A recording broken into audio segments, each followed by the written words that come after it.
Simon & Schuster Audio presents Where He Left Me, a novel by Nicole Baart, read by Amanda Dolan.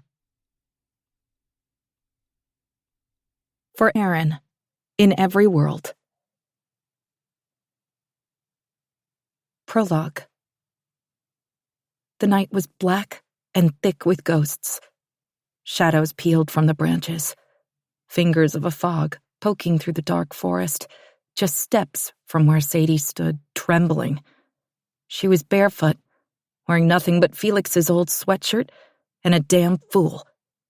A scream had dragged her from bed, sent her racing through the unfamiliar house and down the front porch steps.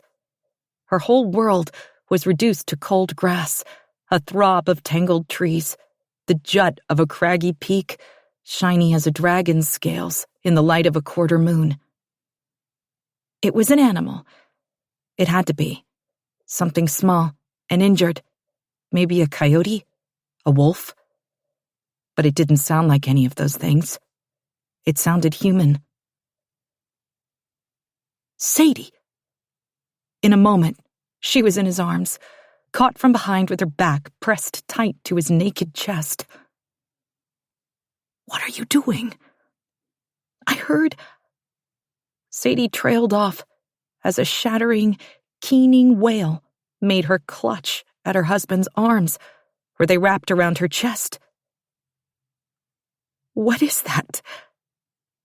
"A fox," he soothed, lips against her hair. "It's just a fox.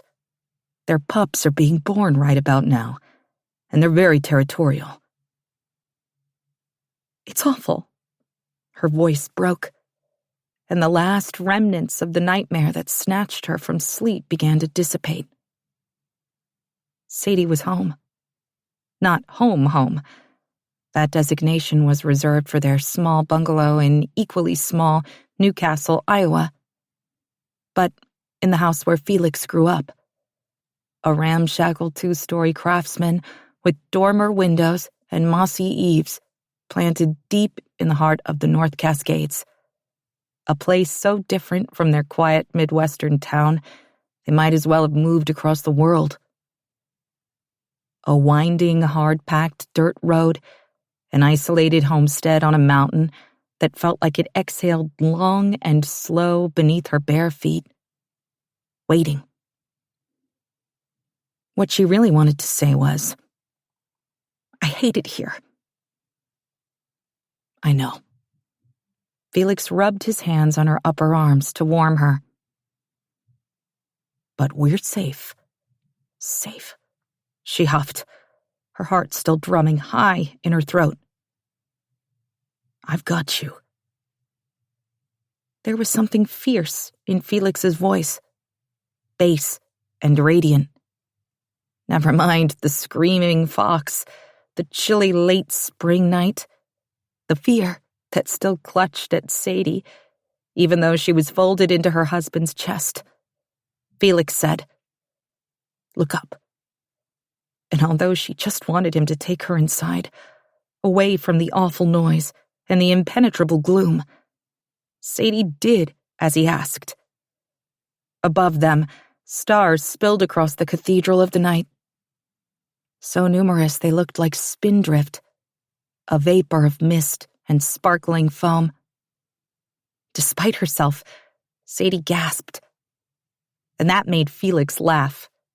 His smoky chuckle drowned out the fox's screams until they finally, blessedly, faded away entirely. "I've never..." Sadie started but couldn't finish.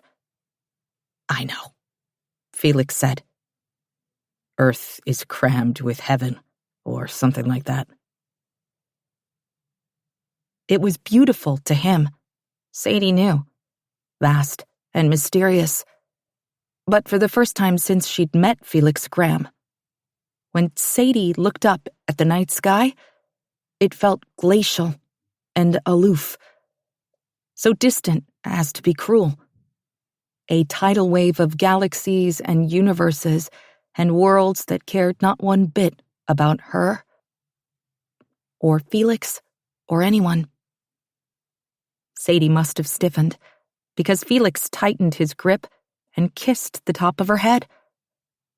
"It's okay," he said, as if reading her mind. "I'm here. I'm not going anywhere. Promise."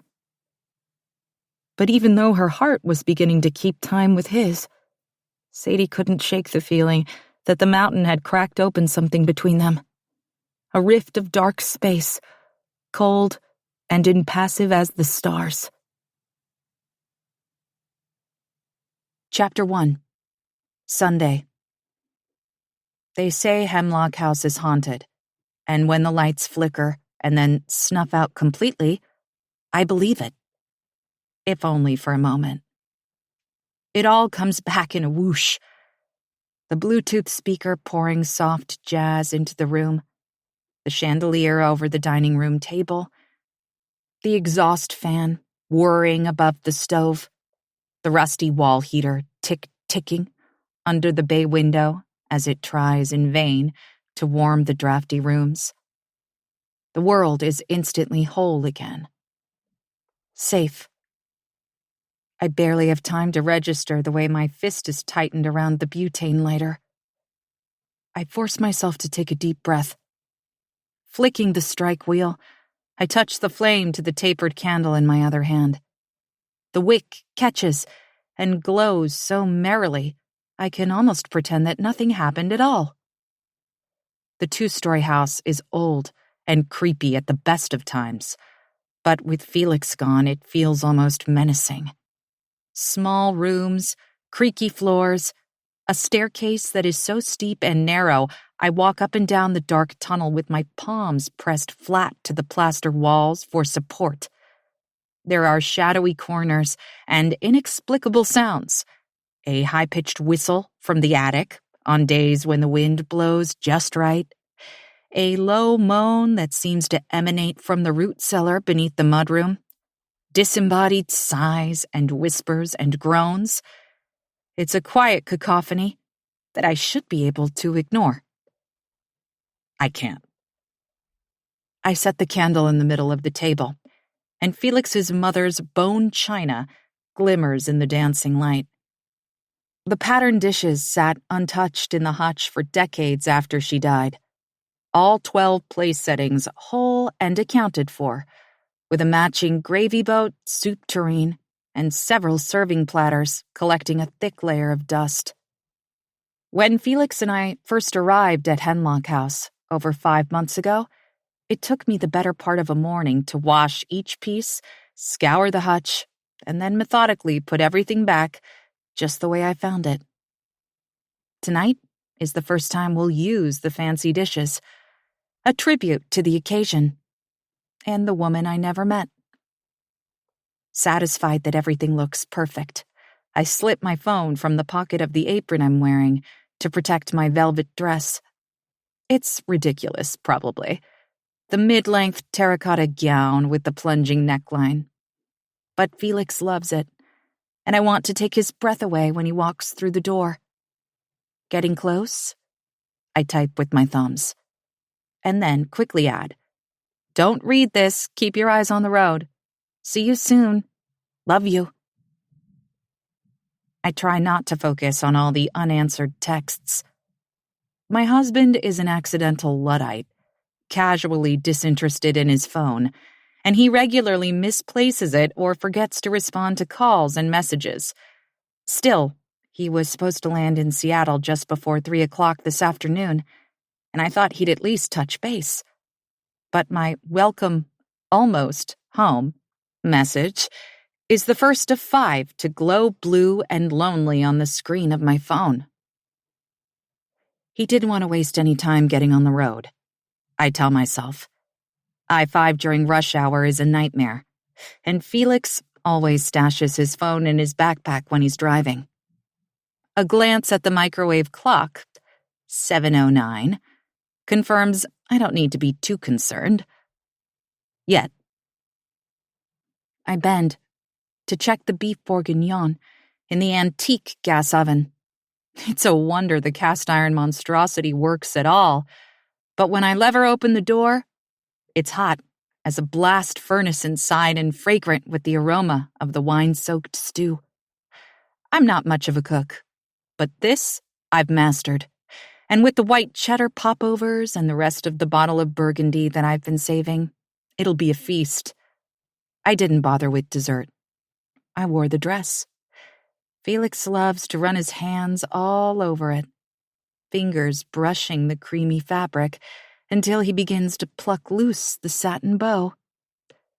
Pouring myself a glass from the decanting bottle of wine, I grab my laptop from the kitchen table. I have more edits to do. And the final scene of my as-of-yet untitled debut novel isn't quite perfect, but these long days alone have been nothing if not productive. It'll be great, I promised Felix when he brought up the conference a few weeks ago.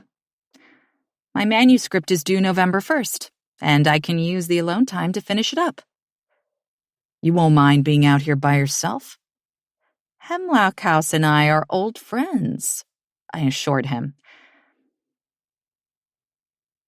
patting the balustrade of the oak archway between the small dining room and the equally tiny living room. There was just enough space for a brocade couch, a coffee table, and one spindly chair. Felix perched in the chair, laptop open on his knees, and the table before him strewn with papers, journals, and notes.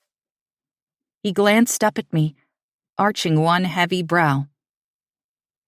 Are you now? I love it here, I lied. Oh, you do? His mouth pulled to the side, so that his one dimple poked a divot in his cheek. This expression was skepticism and sincerity and delight and so much more. It was Felix himself, his half-smile calling my bluff. I'll be fine, I said, holding his gaze, wanting him to believe me. Because even though I hadn't warmed up to life on a mountain, the last thing I ever want to do is hold Felix back. He couldn't turn down an invitation to speak at the Planetary Sciences Symposium. I should love it here. I know that. And as I settle into Felix's favorite chair with my computer, I try to quiet my unease. The mountain, our mountain, is undeniably gorgeous. But while it is lovely and serene, it's equally as dangerous and savage. Carry a bear whistle. Be aware of your surroundings. Never stray too far from the path. Felix has told me 100 times at least. But his exhortations aren't necessary. I tend to stay within easy sight of the little clearing where the buildings of Hemlock House mark the 4 points of a compass at all times. I feel, if not safe exactly, familiar with the clipped grass of the square and the rundown buildings that Felix assures me were once practical. It's hard to believe him when the greenhouse glass is clouded with lichen and lime, the small stable is leaning, and the tool shed bristles with rusted tools and wicked-looking scythes. 7:55. The face of my watch glows like a full moon. Impossible to ignore. Felix should be here by now. Even accounting for traffic, over 5 hours is more than enough time to make the drive from Seattle. Maybe he stopped for gas. Or for something to eat. I whipped my laptop closed without hitting send on the work-in-progress update email I was crafting to my agent. I didn't exactly slave over supper, and my hair was in desperate need of a good wash. Whether or not Felix would be home to appreciate it. But the sting of disappointment pinches deep in my chest anyway. I don't know how to be a wife. The thought saddens and humiliates me. When I fell for Felix, my mom, widowed at 35, offered me the best advice she could. Whatever you do, don't love him too much. She didn't know it was already too late. Everything about me and Felix was an extravagance, lush and decadent, far too much. But the particularities of life together, of weaving our two into one, is a far more complicated endeavor than tripping headlong into love. I push myself out of Felix's chair and go to turn off the oven. There is no keep warm setting, so I crack the door a bit and let the hot air out into the already stuffy kitchen. The stew is just this side of burnt, and I can smell the charred onions and bits of carrot that are surely sticking to the bottom of the pan. The eggs, cheese, and milk that I had set out for the popovers are now lukewarm and sweating, good only for the trash, which is where I dump them. I blow out the guttering candle with a sigh. Sweeping open my phone, I tap the call icon and try Felix again. Straight to voicemail. He's nearly 2 hours late. Climbing to our bedroom on the second floor, I try to recalibrate. He doesn't know I planned an elaborate dinner, or that after 3 days alone in Hemlock House, I'm basically salivating at the thought of some human contact. Yes, I drove the Ranger, a multi-purpose utility task vehicle with bucket seats and a dump bed, down the mountain to Requiem, the tiny village that sits at the end of the logging road, for coffee every morning. Sure, I hopped on an hour-long Zoom call with my editor about the final revelatory scene in my coming-of-age, not-so-great American novel, but I'm not too proud to admit that I miss my husband terribly. His husky baritone singing everything from the Chainsmokers to Elvis Presley as he grinds coffee beans in the morning. How he winds my hair up in one fist and lifts it to kiss the back of my neck.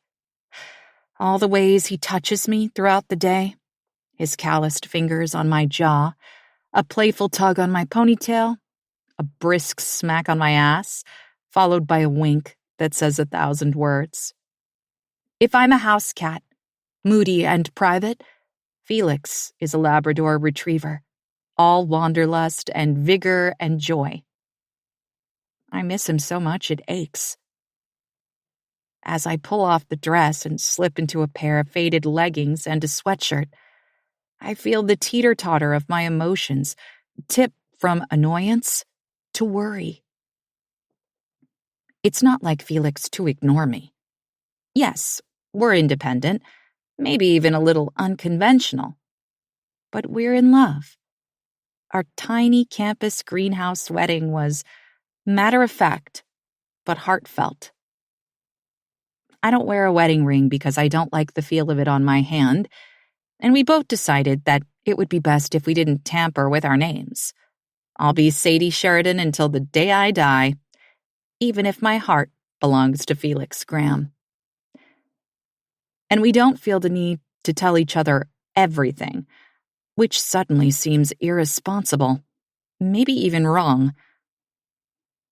When I thumb through our texts and realize that I haven't had so much as a hello from my husband since the day he left. How is that possible? Thursday morning, Felix brought me coffee in bed before he was scheduled to leave at 7. He kissed me on the forehead, deposited my favorite mug on the bedside table, and then winked and turned to go. I caught his hand. No goodbye? I thought that was implied, he said, his voice low and a little flat. I thought you were going to wake me up. I was drowsy, but I remembered how he had clasped my wandering hand in his and given me a chaste kiss the night before. I'm so tired, Sadie, he'd said. Tomorrow morning? But standing beside the bed, just after sunrise, it was clear he was ready to go. Felix was freshly shaved and wearing a light jacket over his favorite burnt red sweater, his backpack slung on one shoulder. There would be no lingering goodbye.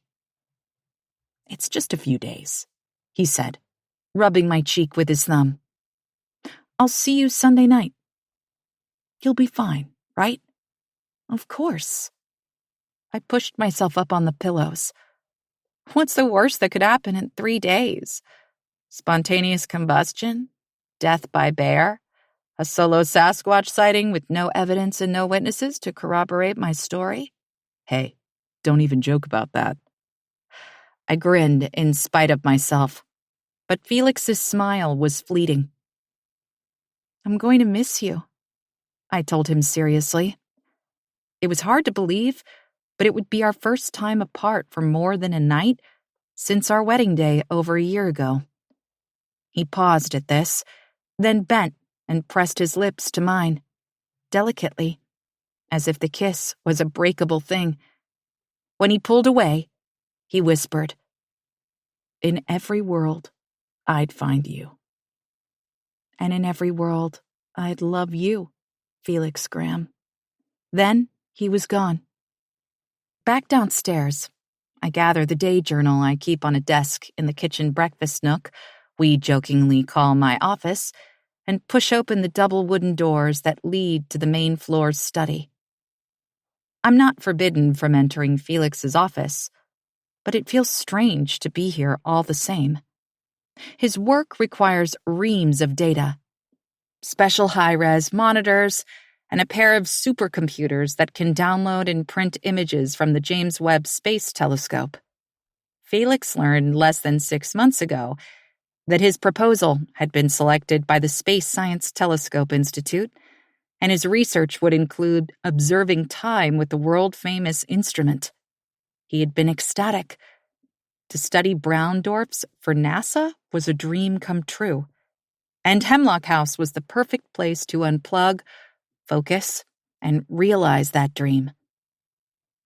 The room hums even in his absence, the computers with their tall towers merely sleeping, while an oscillating fan whirs to keep everything cool.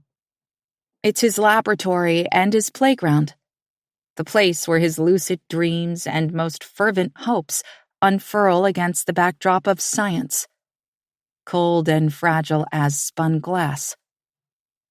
Lifting a long curl of paper, still tethered to the oversized design printer, I study the fantasy that is deep space.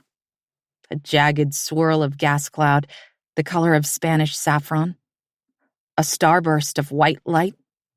An unknowable sorcery.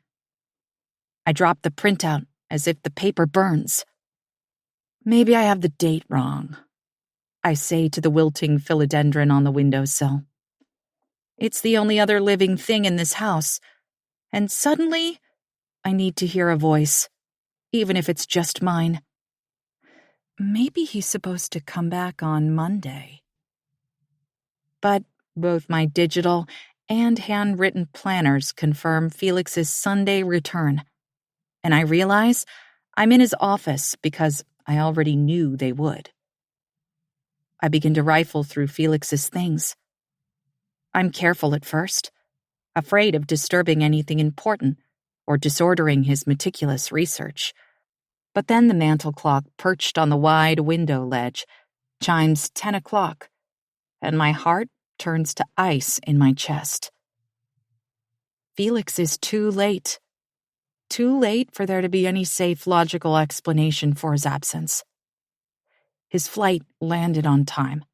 I double-checked hours ago, and the only thing that could have prevented him from pulling down our sinewy dirt drive by now is tragedy.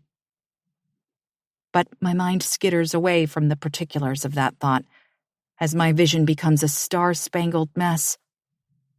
I'm hyperventilating now, so I slide out Felix's chair and crash into it, trying to hang on to a shred of reason so I can make a plan. I'll call again, and then reach out to the local police. Maybe I should try the hospitals, but between SeaTac and Requiem there must be dozens. I should call the hotel where he stayed, or the conference director. I'll call his boss, his department chair, I think, or the team that funded his research.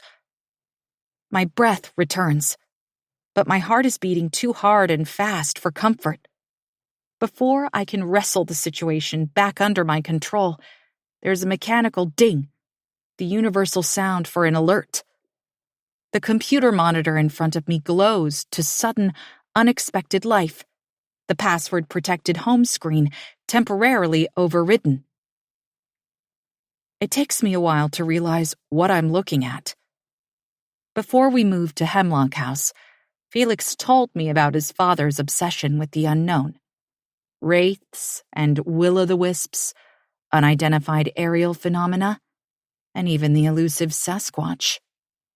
His father had installed trail cams around the property and cataloged everything, from unusual scat to video malfunctions that, if generously misinterpreted, could appear to be messages from the great beyond, whatever that was. The word look spelled out in gnarled tree branches. If in a twist of grass. And once, a barely there help when the video feed blurred to snow for no apparent reason at all. That's insane, I told Felix when he warned me about the elaborate recording system his father had created years ago. Tell me we're not moving to a Pacific Northwest version of Skinwalker Ranch. He laughed, kissed my forehead. No trail cams or conspiracy theories. I promise.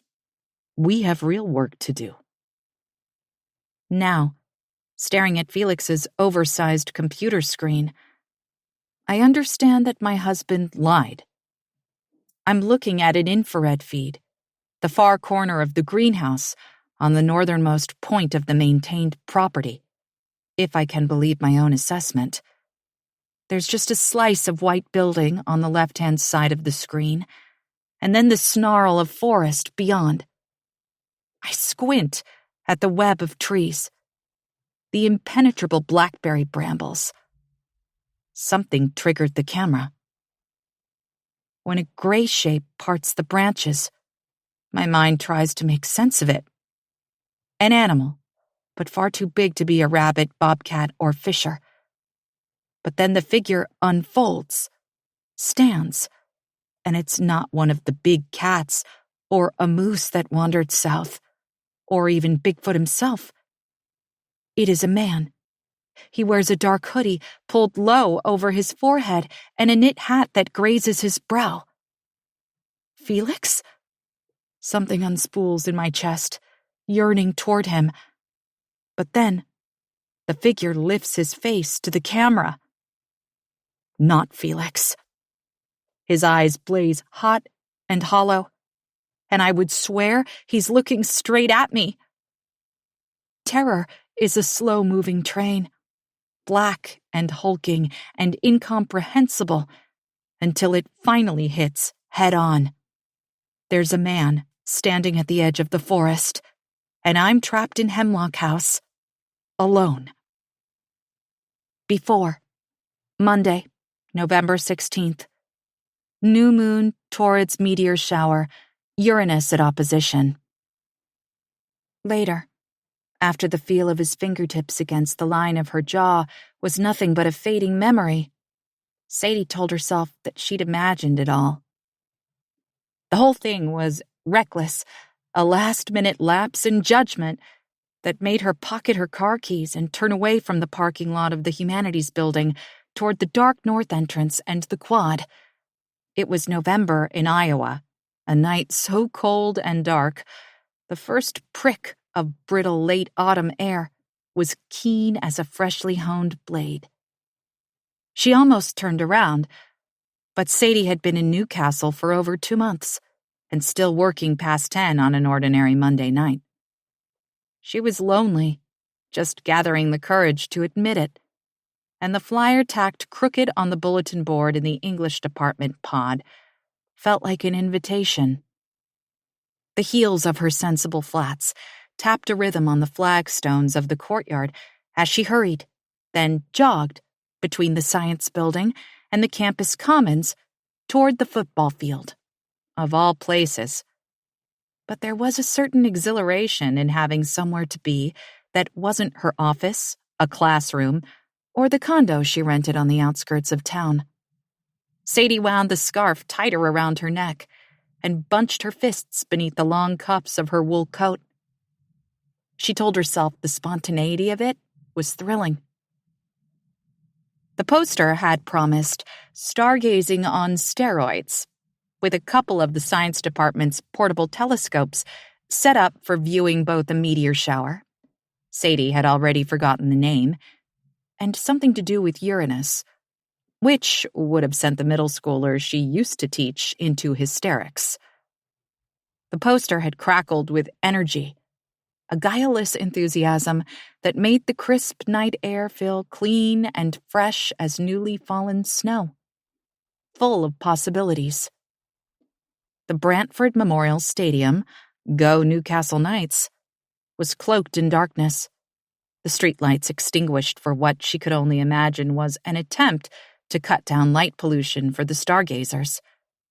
But Sadie wasn't afraid as she hustled beneath the brick arch to the knot of people gathered at the 50-yard line. Her eyes had adjusted to the ink-black world, and Newcastle was safe. Like, leave your keys in the ignition, don't lock your front door safe. Though she still did both, and carried a personal alarm clipped onto the strap of her purse, a relic from her days teaching 8th grade English in downtown Milwaukee. The only thing Sadie had to fear tonight was putting herself out there, a directive her mother had barked at her only a few hours before. Don't be such a mouse. Put yourself out there. Wouldn't she be surprised when Sadie told her she'd done exactly that, if she remembered the conversation at all? 20 or so people were clustered in a semicircle around a man who stood between a pair of telescopes mounted on silver tripods. No one glanced up when Sadie folded herself in at the edge of the crowd, grateful for the cloak of the deep, moonless night. She was also, she hoped, indistinguishable in the small crowd of students, perhaps a faculty member or two. Her light hair was pulled back in a low ponytail, navy peacoat belted tight. Maybe no one had to know that the newest member of the English department had made her first social appearance since arriving on campus in late August. But anonymity wasn't the point of this outing at all. Maybe there had already been introductions, and she had missed her chance to share that she was Dr. Sadie Sheridan, assistant professor of creative writing, though her degree was in English Lit, but beggars couldn't be choosers. Recent transplant from Wisconsin, French cuisine aficionado, so pleased to meet you. She began to back away. I want you to take your shoes off, the man between the telescopes instructed, cutting straight through Sadie's distraction. She was so surprised by the strange direction, she froze mid-getaway. Grounding has some incredible health benefits, he continued. Research suggests that the negative charge of the Earth's surface can neutralize free radicals, regulate our nervous system, and synchronize our circadian rhythms. It's cold, Dr. Graham, someone complained. But it was good-natured, and more than a few of the students laughed. Well, we could talk about the benefits of cold therapy, Landon, or you could trust me on this. Stargazing isn't just a fun hobby. It's an art, a way to ground yourself in time and space as you contemplate the infinitude of the cosmos. To connect with both the world around you and the baffling beyond. I find it helps to feel the earth beneath me before I turn my attention to the stars. Dude's a wannabe poet, a student muttered, but everyone bent to remove their shoes. Sadie couldn't see Dr. Graham. Not well. Yet something about the way he spoke made her toe off one camel flat and lower her bare foot gingerly onto the clipped grass of the football field. It was definitely cold and a bit damp, but it also felt like green growing things and summertime and childhood. It made Sadie smile, because she couldn't remember the last time she'd stood barefoot on grass, so she quickly slid off the other shoe, wiggling her toes in the carefully maintained turf. "I'm going to pass out binoculars and star charts," Dr. Graham said. "I want you to spread out on the field and find a place to lie down. There are blankets if you want them. Once your eyes have adjusted to the dark, you can watch for the so-called falling stars of the Taurids meteor shower, or see if you can find Sisyphus, Cassiopeia, or Pisces." "I'm here for the Starlink satellite train." This brought a gale of laughter, and as the crowd filed forward to accept a pair of binoculars and a star chart, Sadie could just make out the flash of white teeth as Dr. Graham smiled. "I'd keep my eyes on Taurus if I were you," he said. "The meteors will radiate from the center of the constellation." A girl passed Sadie a pair of binoculars and a laminated star chart over her shoulder. Sadie wanted a blanket, too, but Dr. Graham was already talking about the telescopes and Uranus at opposition, so she just stepped back into her shoes and wandered off to find a spot that wasn't already claimed by prone bodies curled close together. Looking around, she had no doubt there were more than a few couples in the crowd. Young love and all that. Was stargazing the perfect first date, or hopelessly cheesy? And was it pathetic that she was here, among them? When Sadie finally lay down, the vast expanse of sky made her dizzy, like she was falling and flying at once. She dug her fingers into the grass and tried to concentrate on Dr. Graham's calm directions, his nearly whispered guidance for locating the Andromeda Galaxy by star-hopping from the W-shaped valleys of Cassiopeia to the great spiral solar system itself, the most distant object visible with the naked eye, he claimed. Sadie had no idea what she was doing, but his voice became the quiet soundtrack to her exploration. And as the sky became darker still, and the stars and planets and far-flung galaxies poured across the velvet scroll of forever, she lost herself. There were whole universes contained in each pinprick of golden light, and she was so very, very small. A single heartbeat, a whisper. "Did you want to look through the telescope before I pack it up?" Suddenly, Dr. Graham was standing over her, his face in shadows, hand outstretched. Sadie propped herself up on her elbows and glanced around, confused. She felt lightheaded, almost drunk, and she realized that the field was emptying, the stargazers wandering back to dorm rooms, the all-night diner, or perhaps Joe's, the one seedy but welcoming bar in Newcastle. Embarrassment coursed through her, and she fumbled for the discarded star chart, the binoculars that she had abandoned long ago. The wonder of it all spilled out of her. A tipped cup. She regretted coming. But if Dr. Graham thought her a fool, he didn't let on. "It's magical, isn't it?" He loved it, Sadie realized. The sky, the stars, the limitless possibilities of the great beyond. "Yes," she said belatedly. It was magical, and she had been utterly transported. But now she felt stiff and cold, ashamed that she had let herself get so lost in space, literally. Sadie curled her feet beneath her and tried to stand, but her thigh-length coat was making it tricky, and she ended up dipping sideways. "Here," Dr. Graham said. He leaned down, slipped an arm around her, and helped Sadie to her feet in one swift movement. "Did you know that some physicists believe there are more universes than the human mind can comprehend? It makes me believe in, well, Everything. Everything? Sadie parroted, as his hand fell away. She was freezing, her body trembling, protesting the time she had spent in the grass. She wrapped her arms around herself to both ward off the cold and hide the fact that she was shaking. Maybe anything is a better word. Dr. Graham ran one hand through his black hair. It was thick, wavy, and just a little too long to be respectable.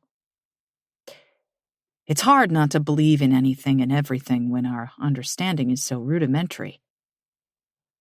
Her eyes had grown so used to the dark, she could see that he had a dimple when his mouth pulled into a half smile.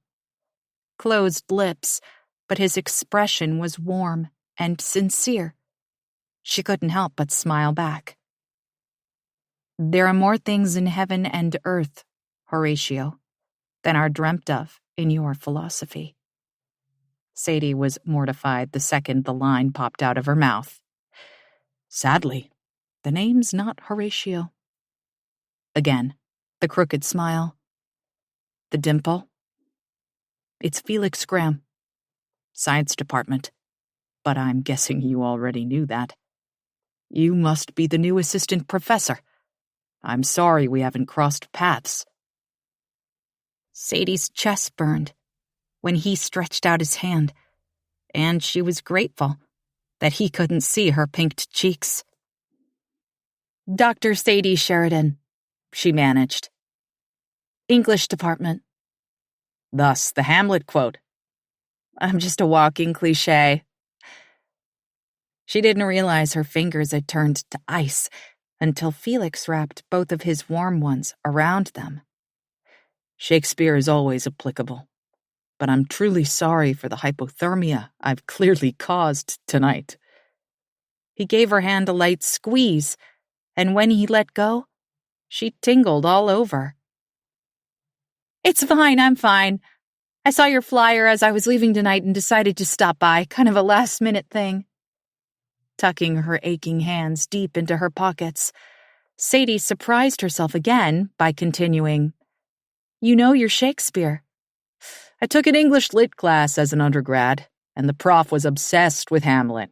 If you had quoted Macbeth, I would have been clueless. He had a very slight accent, or maybe a lisp, a softening of his consonants, vowels rounded as if he savored each word, like something sweet on his tongue. Sadie found herself squinting at him, grateful for the cover of night, as she tried to discern more than just dark hair, dark eyes. Felix was taller than her by a few inches, wearing nothing but a thick sweater, though the night was becoming almost unbearably cold. Can I? She began at the exact moment he blurted, Would you like to see Uranus at opposition? Sadie almost giggled at that. The punchline of a bad junior high joke. And Felix must have caught the glint in her eye because he grinned. My astronomy students have a new one every day. Uranus jokes will always be funny. Will they? Sadie raised one eyebrow. You're right, Felix conceded, shaking his head. Only funny to 12-year-olds and lovers of planetary science. Yes. Sadie dismissed the bite of the November night, along with her self-consciousness. I'd love to. There was something easygoing and authentic about Dr. Graham. Sadie had finished her doctorate just a year ago, a few weeks after her 41st birthday, and breaking into higher ed at her age was a lesson in humility. It was why she'd accepted a position at a relatively unknown small college over 500 miles from home. From the quaint assisted living facility where her septuagenarian mother, her only family, lived. Sadie had left everything behind for Newcastle, and so far, she wasn't convinced it had been worth it. Her course load was intense, her lectures packed. She didn't have time to make friends. But Felix acted as if this moonlight meeting was as normal as bumping into each other after faculty assembly.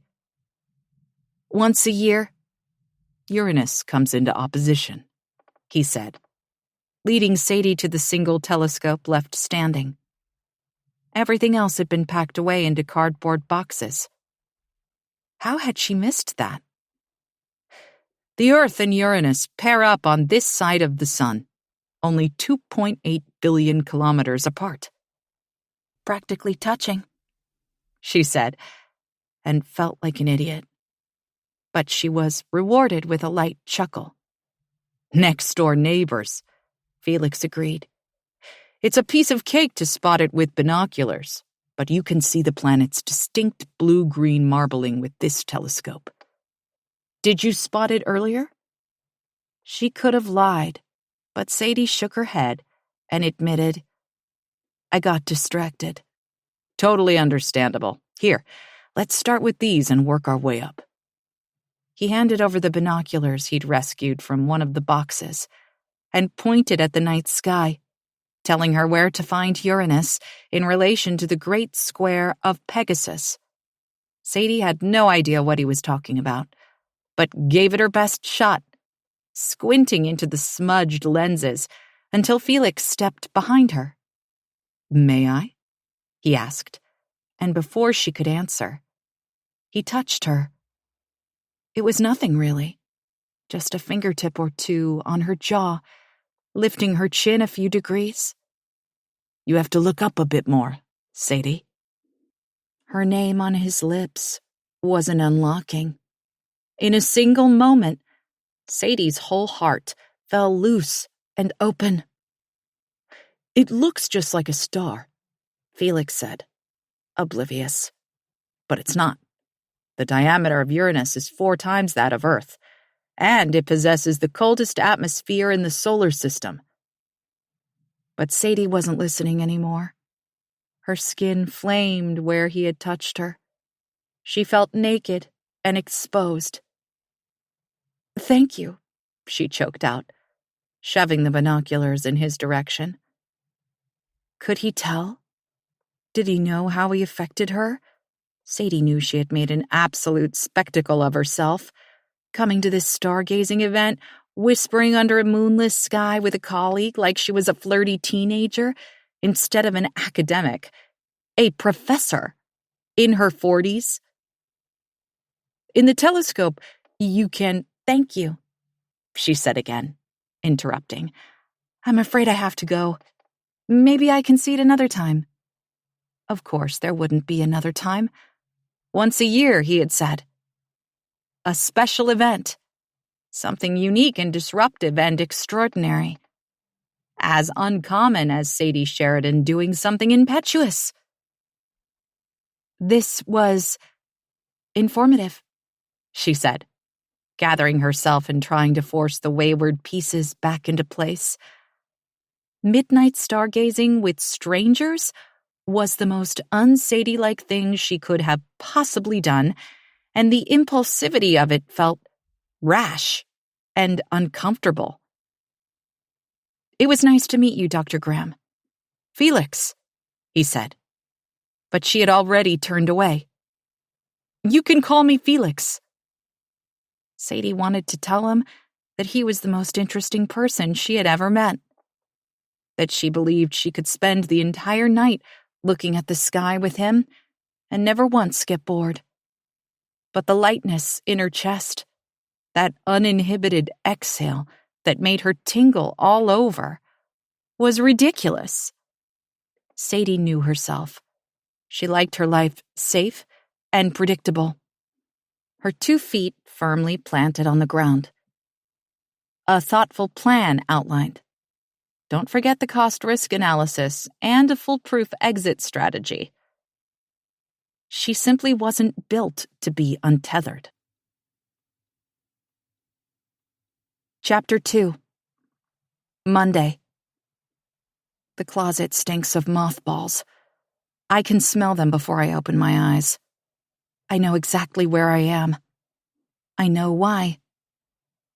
I'm surprised that I slept, even if it was just for an hour or two with my cheek pressed to the cold back wall of the cramped hideaway. 8:24. The face of my watch frowns in the dim light. Felix is 15 hours gone, lost or hurt or God knows what. The thought makes me shudder, and every inch of my stiff body protests. I'm alive. Last night, that didn't feel like a given, but as I part the heavy curtain of coats and fumble for the door handle, I feel a quick beat of humiliation. I spent the night in a closet. The closet of Felix's study, to be specific, where I had to shove aside boxes and tunnel beneath old garments like a field mouse in winter. If he could see me now, the line between Felix's eyes would deepen in concern. He'd lift me into his arms, rub my hair between his fingers, whisper cielito against my neck. Little sky. A white-hot pulse of want throbs through me. I want my husband here. With me, his voice sanding away the lethal corners of last night, his hand wrapped tight around mine. He would have known just what to do, his height and breadth a commanding deterrent, even if he had no weapon to wield. I emerge into the sun-bright room, squinting at the cheerful new day, and question everything. Last night, after seeing the strange man on Felix's monitor, too lanky and furtive to be my dependable, confident husband, I slid to the floor, my brain downshifting towards survival without any conscious decision to do so. I crawled through the study toward the living room, avoiding windows so that the twinkling snow globe of the house wouldn't project my every move. At the front door, I double-checked the lock, and then wedged Felix's favorite chair under the handle. A tricky endeavor as I crouched on the floor, trying to keep my head below the windowsill. I had to kill the lights. I army crawled then, arm over arm, heart pulsing in my throat, until I could snake one hand up and flick off every switch on the main floor. When it was done, the darkness was thick and absolute. Even the motion-sensing light over the porch had been lulled to sleep. The man was lurking behind the house, where shadows stalked at the forest's edge. But I knew my way in the dark, and now he couldn't see me creeping around like a caged animal on display. I hurried to the mudroom, the hairs on the back of my neck tingling, as if the stranger was already in the house, a mere step or two behind me, reaching. There were 2 locks on the back door, one on the hard little knob of the handle, and a deadbolt that slid closed with a satisfying thunk. But that was it. I had done everything I could to defend myself and protect Hemlock House from whoever was prowling outside. My phone had been abandoned on Felix's desk, and I rushed back to the study, ready to call for backup. But as I slouched to the floor, I drew a blank. Who could I dial? 911? The nearest police station was over an hour away. And what would I say? I saw a man on a trail cam? He hadn't approached the door or threatened me. Yes, Hemlock House was situated on an impressive stretch of private property, halfway up a dead-end logging road. But people liked to explore the relatively untouched wild of the Cascades. Sometimes they wandered onto our land. They hunted and fished, went berry picking, and foraging for mushrooms. They got lost. At nearly 11 o'clock on a cold autumn night, I warred with myself, knowing that a stranger in the blackberry bramble was not okay, not something that could be ignored or explained away. His presence there was ominous. Yes, I had a lifelong tendency to catastrophize, to take what might be an ordinary situation and twist it into a worst-case scenario. I'd earned that right, but admittedly, my bent toward pessimism often created problems. "It's fine," I whispered, comforting the plant hanging in the darkened window, the starry printouts, myself. He'll realize he made a mistake, and turn back. Turn back where? Our mountain unfurled into another, and then another, all the way into British Columbia. Requiem was 4 miles down the logging road, and then another 3 past the turnoff along the highway. The nearest campground was more than 30 miles away. What was he doing here? Maybe he's a ghost. The thought skittered through my mind like an insect, and I shook my head to dislodge it. Spinning to my knees, I peered over the edge of the desk at Felix's monitor. It had gone dark during my covert operation around Hemlock House, and I wondered for a moment if I had imagined it all. But the trail cam was recording again, the same spot highlighted in ashy whites and grays. The man was still there, still standing, though facing away from the camera, his back a black smudge against the twisting vines. He parted them, carefully, heading deeper into the forest. I exhaled slowly, watching him go with a sort of fearful, rabid fascination. Maybe I would never know. Maybe these frantic moments of pure, uncut panic would be nothing but a hazy what-if against the backdrop of a new day. But then, he shifted, sweeping the branches aside with his outstretched arms, and a second figure appeared. There were 2 of them. That sent me scrambling for the closet, gripped by a terror so raw it was feral. I wasn't myself, college English professor, soon-to-be published novelist, head over heels newlywed. I was a single exposed nerve, diminished to nothing but the electric spark of my fright.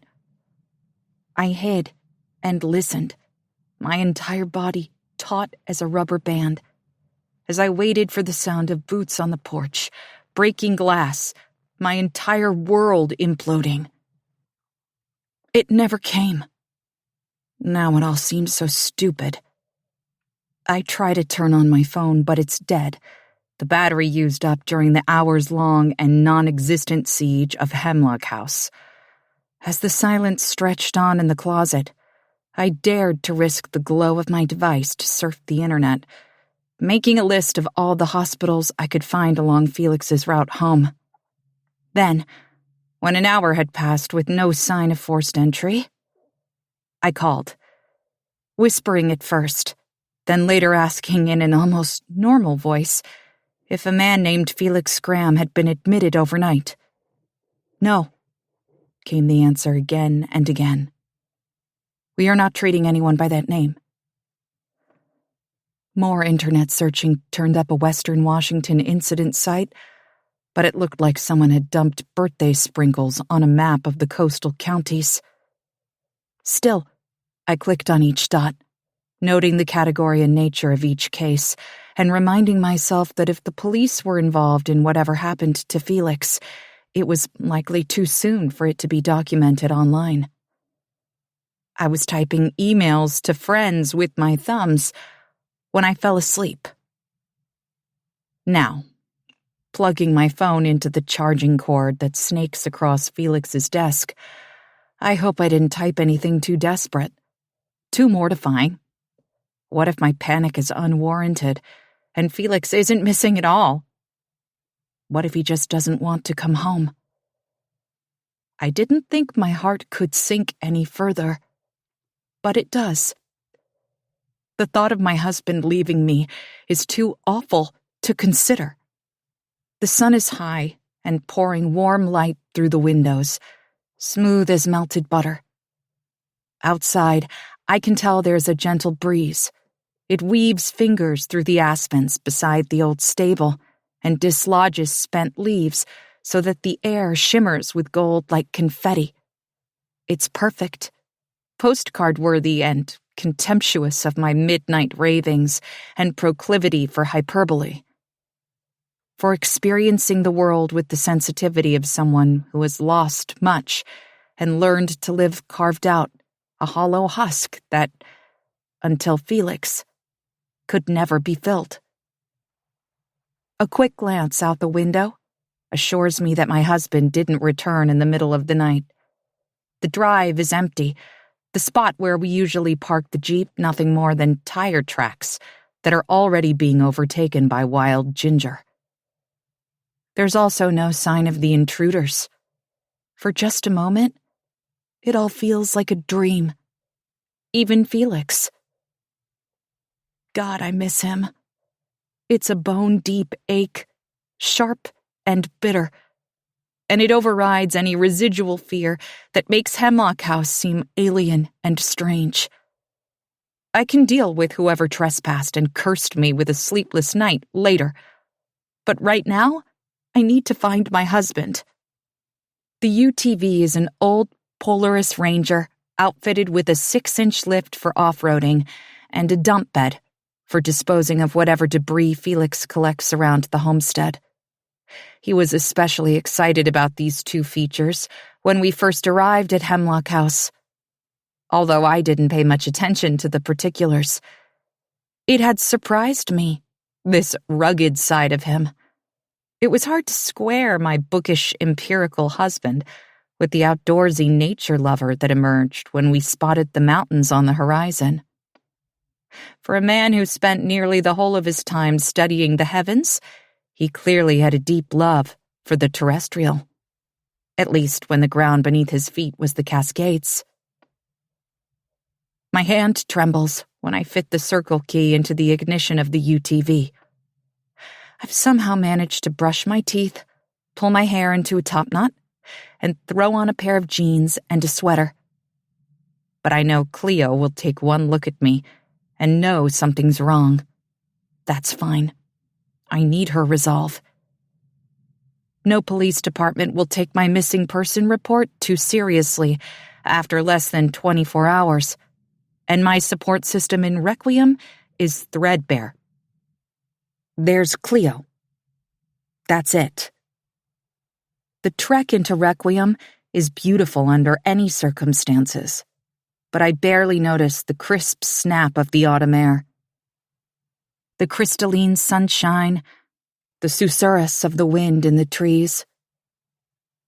The logging road is a squiggle of hairpin curves and loose gravel, and it requires all my focus to keep the oversized tires of the side-by-side from slipping off the edge. I'm driving too fast for comfort. A speed that just yesterday would have felt impossible to me, nearly out of control. I live for predictability, constancy, order. This isn't me. But what choice do I have? I press down on the gas a bit more. Requiem is more of a village than a town, a hodgepodge collection of buildings lined up on both sides of the highway that caters to tourists. There's a hardware store that sells hiking essentials, a gas station, a small family restaurant. Felix once told me he remembers shopping at Timber Co. with his dad, and his mom used to send him to Gus's for gallons of milk and loaves of bread when he was a teenager. But there are newer additions, too. A tiny distillery with a landscaped yard lures visitors to lounge at the painted picnic tables for hours. On weekend nights, during peak season, a taco truck pulls up to the curb and does brisk business, feeding the buzzed revelers queso and hot, salty chips to balance out the rich sips of Remy's famous smoked maple pecan bourbon. I once asked Remy how he could possibly make a living off the flights of small-batch whiskey he sells for $12 a pop, and he laughed and pointed to the rows of boxes, printed with Requiem rye, lining the back wall. You too can take home 2 bottles of house-made organic rye for the low, low price of $99, Sadie. I laughed and did exactly that. Next to Requiem rye is my destination, Trilogy. Like the distillery, it's a trendy new build with whitewashed floors and exposed brick. It's light and airy, with stunning views of the river through floor-to-ceiling windows across the back. Trilogy is part coffee shop and part workspace, with a dash of diner. Cleo built it with the sizable life insurance policy her husband left behind after he died. She jokes that her investment is just as demanding and high maintenance as her late husband. But the La Marzocco makes better coffee. I parked the UTV at the curb by Requiem Rye, surprised to see that all the spots in front of Trilogy are taken. I've been writing here every day, tucked into an oversized leather chair near the impressive windows, and practically had the place to myself. The avid hikers and family road trippers are mostly gone for the season, back to school and life as normal, instead of posing at scenic overlooks for their social media feeds. The just over 200 permanent residents of Requiem need the vacationers to survive, yet after only a summer here, even I feel the tension between wanting to preserve this perfect slice of creation for those of us who call it home and needing tourist dollars to do so. The bustle of people in Trilogy on a Monday in mid-October is unexpected. An old-fashioned bell above the door announces my arrival, but Cleo doesn't even look up from the counter. Her head is bowed over the cash register as she rings up what seems like a sizable order for a pair of park rangers in their gray button-downs and green pants. 2 of the tables are occupied, and my favorite chair is holding a hiking pack for a couple enjoying the view with coffees in hand. This wasn't what I had in mind when I decided to enlist my friend's help. Just then, Cleo finishes the transaction and looks up. "Sadie," she calls, a grin blooming. "Happy Thanksgiving." My confusion must be evident because she clarifies. "Canadian." That explains it. We're not far from the border, and an autumn day like today is a siren call. "Hazelnut cappuccino?" she asks, though her smile slips a bit when she gets a good look at me. Her hair is braided loosely over one shoulder, the color of hot apple cider with strands of silver steam, and she flicks it back as I come near. "What's wrong?" "Felix." I almost choke on his name. "He didn't come home last night." "What do you mean? Was his flight canceled?" I shake my head. "On time. I've called and called. I texted a dozen times at least. He's not answering." Cleo's eyes flick to her waiting customers, and she waves me behind the counter so she can continue to work on orders. I sag against the bakery display case while she pulls an espresso shot. "Maybe he extended the trip," she says, not meeting my eyes. "What for? Why wouldn't he tell me?" "Maybe he got busy. I'm sure he'll call today." Something about her response feels off, dismissive and cool, instead of the compassionate understanding I was expecting. "Something's wrong," I tell her, a quiver in my voice. "Felix wouldn't do that. He wouldn't forget to call. We're not like that." Cleo pours frothed milk over the espresso and pops a lid on it. Setting it beneath the Pick Up Here sign, she calls, "Large vanilla latte, double shot?" I called all the hospitals between here and SeaTac, I tell her, pushing off the display case so I can shadow her steps. "I've written emails to our colleagues and friends. I don't know what else to do. I was hoping you would." Cleo sighs. "Sadie, hun, I've known Fee since he was a baby. I think you're overreacting. Forgetting to call is exactly something he'd do. I'm sure there's a logical explanation." I can't help but bristle at both her casual dismissal of me and her use of a nickname Felix hates. I want to say, "You don't know him the way I do." But that's not true. Cleo has known Felix his whole life. He's been in mine for less than 2 years. When we moved to Hemlock House, I expected Felix's homecoming to be happy. And it was, sort of. Felix came alive on the mountain in a way that I had never seen before. The Cascades and Hemlock House were home in a way our sensible one-story brick house in Newcastle, Iowa, never could be. But memories lingered in the musty rooms, and it was obvious they weren't all good. I can admit that Felix has been quiet, maybe even cagey about his past. The people he introduced me to in Requiem have all been kind, but guarded, careful. His family clearly has a reputation, and though I can't put my finger on why we're treated with wary deference, I inherently understand we're set apart somehow, given a wide berth. It never really bothered me until now. Until the closest thing I have to a friend out here, never mind that she's almost 20 years my senior, is giving me the cold shoulder. Felix is missing, I say with more heat than I intend. My husband is missing, Cleo, and you're acting like you don't care at all. She presses her lips together, finishes up a second coffee, and hands it to the park ranger, who's waiting on the other side of the counter. I care, she tells me, laying one freckled hand on my arm. Her colorful bracelets jangle. But I can't say this is terribly surprising. What's that supposed to mean? Turning from me, Cleo suddenly snags a towel, wrenches open the oven door, and pulls out a bundt pan. The scent of caramelized sugar floods the shop.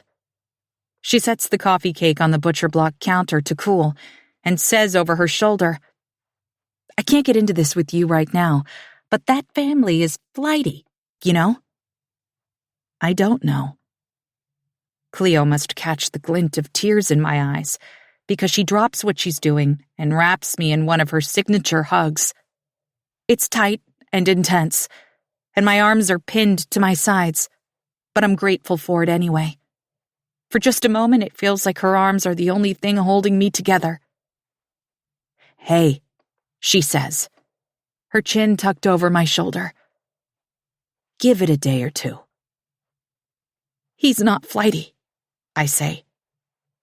Felix isn't like that.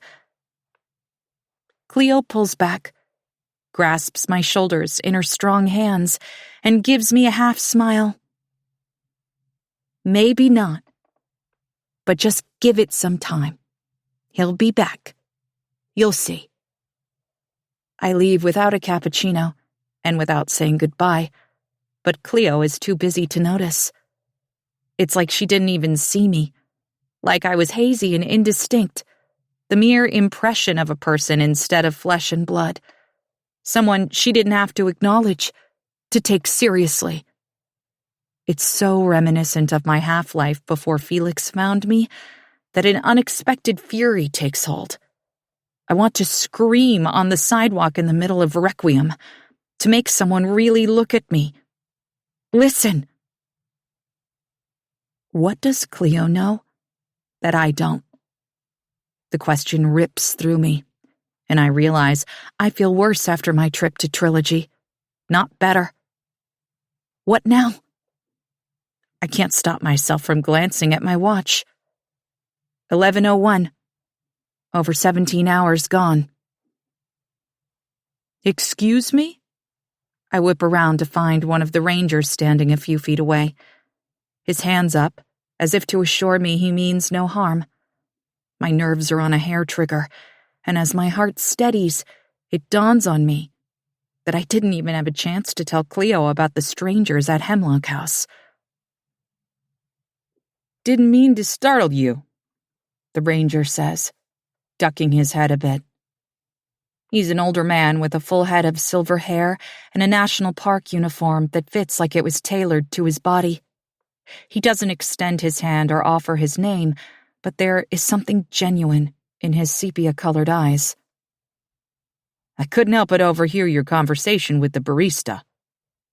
Cleo owns Trilogy. He shrugs. I just wanted you to know that we take missing persons very seriously out here. Was your husband in the park, hiking or fishing or something? No, I say, but then think better of it. I don't know. He was supposed to be coming home from SeaTac last night. I expected him around dinner time. His face stiffens a little. Contact the State Patrol. And it wouldn't hurt to file a report with the park. We handle all sorts of calls and can keep an eye out for his car. If he doesn't reach out to you or turn up today, we'll want to take every precaution to make sure he's not stranded somewhere in the Cascades. There's a storm brewing. I glance at the azure sky, as deep and clear as a polished stone, and can't square his words with the warmth of the sun on my face. It's nice now, the ranger admits, but mark my words, snow will fly before the end of the week. A single bead of dread bubbles to the surface. I'm not ready for this. Felix warned me about winter in northern Washington. Icy roads and deep snow, with the power to make us involuntary hermits. We bought boots and snowshoes and heavy down parkas, because in his words, there's no such thing as bad weather, only bad clothes. Still, I don't feel prepared for the darkness and isolation, the long nights, especially with Felix missing, and unknown men lurking around Hemlock House. There were strangers on my property last night. I blurt. It feels crucial that somebody knows about the intruders. Say what? It's a lot, I know. A missing husband and a trespassing accusation? An impending storm to complete the trifecta of personal disaster? I wonder if he even believes me. I don't think they did anything, I say. There were 2 men lurking at the edge of the property. I saw them on one of our trail cams. The ranger takes a step toward me, his eyes flinty. You need to be very careful, ma'am.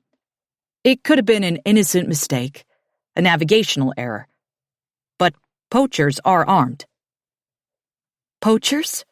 They'll shoot anything that moves. Cougar, wolf, elk, bear. I can feel the blood drain from my face. Be sure to tell the State Patrol about them, too, he says. My jurisdiction only covers the park, but we work with local law enforcement when the situation warrants. Thank you, I tell the ranger. I'll call. But my voice hitches, and he catches it. He gives me a sympathetic smile and doesn't patronize me by saying that everything will be okay. Instead, he nods goodbye, and I swear he'd tip his hat if he was wearing one. Hey, I call when he's nearly reached the door of Trilogy. How long until the snow flies? The ranger swivels and studies the washed, clean slate of sky as if he can read the forecast in the crooked cross of contrails at the farthest edge. It's going to turn fast, he says eventually. 2 days, 3 at most. Get ready, okay? It can be dangerous up here. Chapter 3. Monday. The turnoff for Hemlock House is a blink-and-you-miss-it 2-track lane through a tangle of almost impenetrable underbrush. When we first arrived nearly 6 months ago, we had to turn back to Requiem so that Felix could buy a brush-clearing sickle from Timber Co. to cut down the blackberry canes that had grown over the path. I eyed the wicked carbon steel blade and short, blunt handle, unconvinced that such a compact tool could make a dent in the fairy tale thicket that made our new home seem like Sleeping Beauty's castle. Felix read my mind. There's a gas-powered brush cutter in the shed, he said, a glint in his eye. All I have to do is get to it. I'd believed, foolishly, that the property was overgrown because Felix had been gone for so long. Sure, he'd contracted with a local realtor to make sure the place didn't completely fall apart. But Hemlock House sat empty for years, the forest slowly reclaiming the patch of land his family had worked so hard to cultivate for over a century. But beating back the wild was an almost daily chore, something that required time and attention so that the house and grounds weren't swallowed up by nature. At first I'd found the riotous vegetation lovely. The 5-petaled white stars of innumerable blackberry blossoms, the bright pink cups of creeping bindweed, the tufts of old man's beard that scaled the cedars and draped the branches like long, lacy Christmas garlands. But Felix pointed out the way they choked the trees and smothered the bleeding hearts that his mother had planted in the shade along the north side of the house. On a trip into Requiem for groceries, he showed me a rusted-out truck in a shallow ditch that had been strangled by ivy and wild blackberry. I could barely make out the shape of the abandoned vehicle beneath the shroud of virulent green. Now, steering the UTV onto the narrow path home, I feel like the mountain is closing in around me. The forest has eyes and arms in the form of creeping vines that could stealthily overtake me. Nothing about the Hemlock House feels safe or civilized. The heavy metal gate is open, just the way I left it, and the homestead is quiet and undisturbed. It feels abandoned, almost ominous. Felix is nowhere to be seen as I park in a strip of gravel near the front porch. It's okay, I tell myself, trying to stifle the panic building in my chest. Everything is going to be just fine. My words ring painfully hollow, and hysterical laughter bubbles up in my throat. I try to suppress it, but it escapes as a sob, a cry that is instantly absorbed by the lush landscape around me.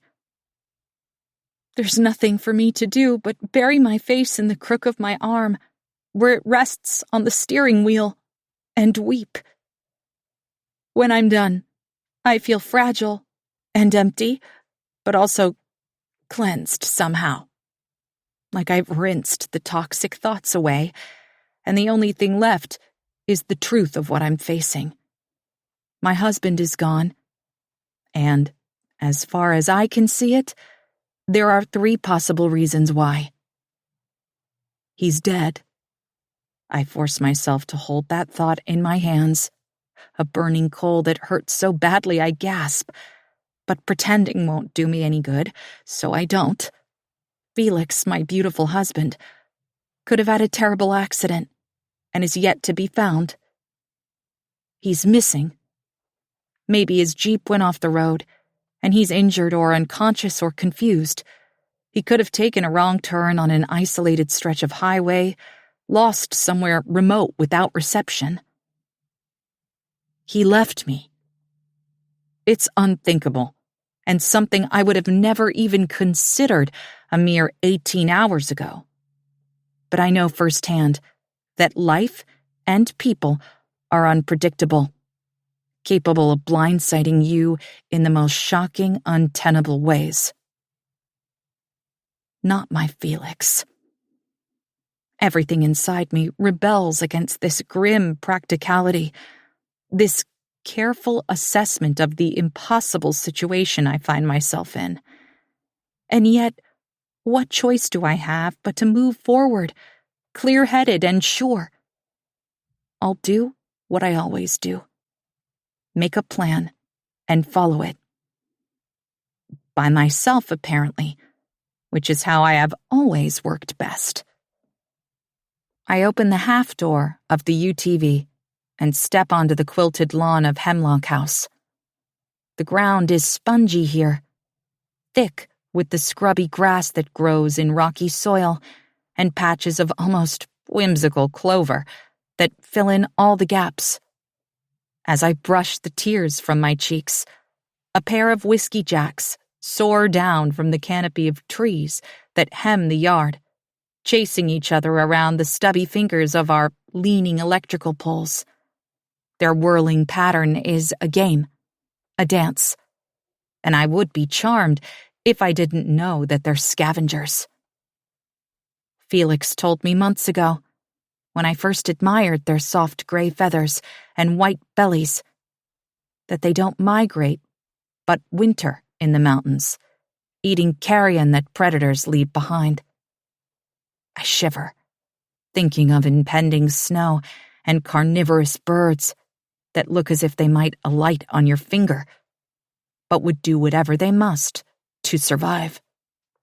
I look up the number for the Washington State Patrol, like the park ranger suggested, so I can report my husband missing.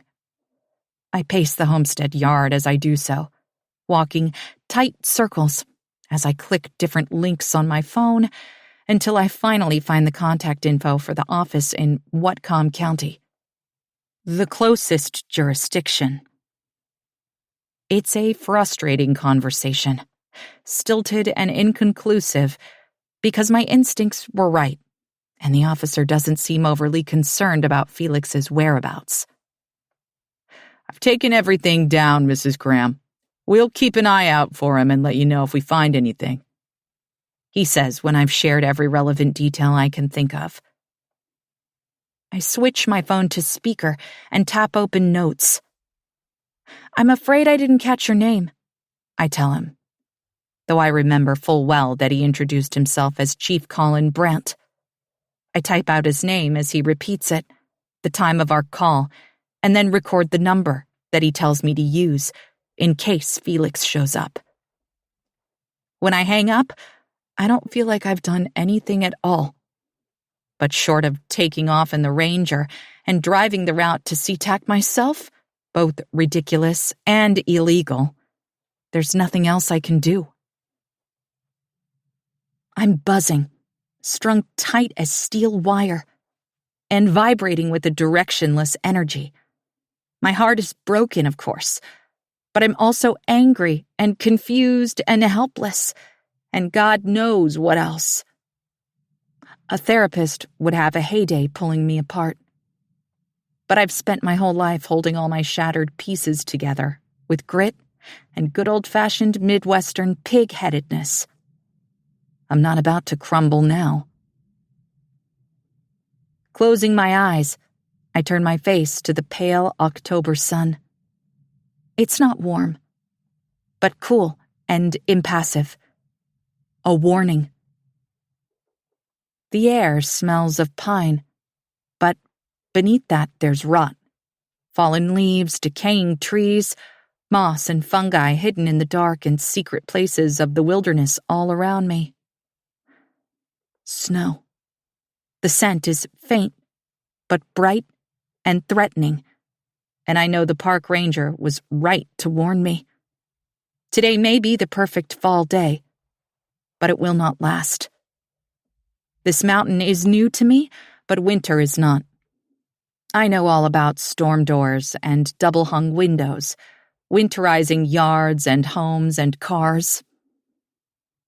There are a pair of worn leather gloves in the tool shed, lying flaccid and cool on the rough-hewn workbench. I slide my hands into them, and for just a second, I can feel Felix over my shoulder. "They're too big for you." "A perfect fit." It's what he always says when I wear his clothes, which is often. His flannels are thick and sturdy, lined with pockets for my little notebooks and pens. Felix's sweatshirts are well-worn, threadbare in places, but oh so soft and forever smelling faintly of his warm skin, no matter how many times we wash them. The first time I threw on one of Felix's sweatshirts, cold from a late-night lunar eclipse viewing, he caught me in the act. "There's no question," he said, coming up behind me and wrapping his arms around my middle. "It looks better on you." I felt a flush of shame then, frustration with myself for being vulnerable, for pretending that Felix and I were connected in a way that rendered territory meaningless. My mother had been a cold woman, her boundaries sharply drawn, and I had learned as a child that it was better for everyone if I held myself apart. Self-possessed, carefully contained, and separate. I hadn't even realized I was beginning to love Felix without borders. "I'm sorry," I said. I should have asked. Never. "It's yours, Sadie. All of it." What he meant was all of me. Clapping the gloves together sends a cloud of dust into the air, and it's enough to dispel the memory. Felix is coming home, I tell myself. And when he does, he won't have to worry about burst pipes or ice dams on the roof. It takes me several hours to prepare for the impending storm. I drain the outdoor faucets and wrap them in burlap, then prop the old ladder against the house so I can dig the debris from the gutters. When I bring the first bucket of muck to the burn barrel, I scream at what I find curled on top of the festering pile of grass clippings. A snake! Even as I jump away, I know that my imagination has played a trick on me. It can't be a snake. Not this time of year. And I creep back to peer over the edge. It's not alive, just a perfect snakeskin, desiccated but whole, and coiled as if ready to strike. The ghostly silhouette is as thick as my wrist and several feet long. A shudder rolls down my spine, and I quickly upend the bucket over the lifelike husk. It feels like an evil omen, but I refuse to fixate on it, instead squirting lighter fluid on the contents of the burn barrel.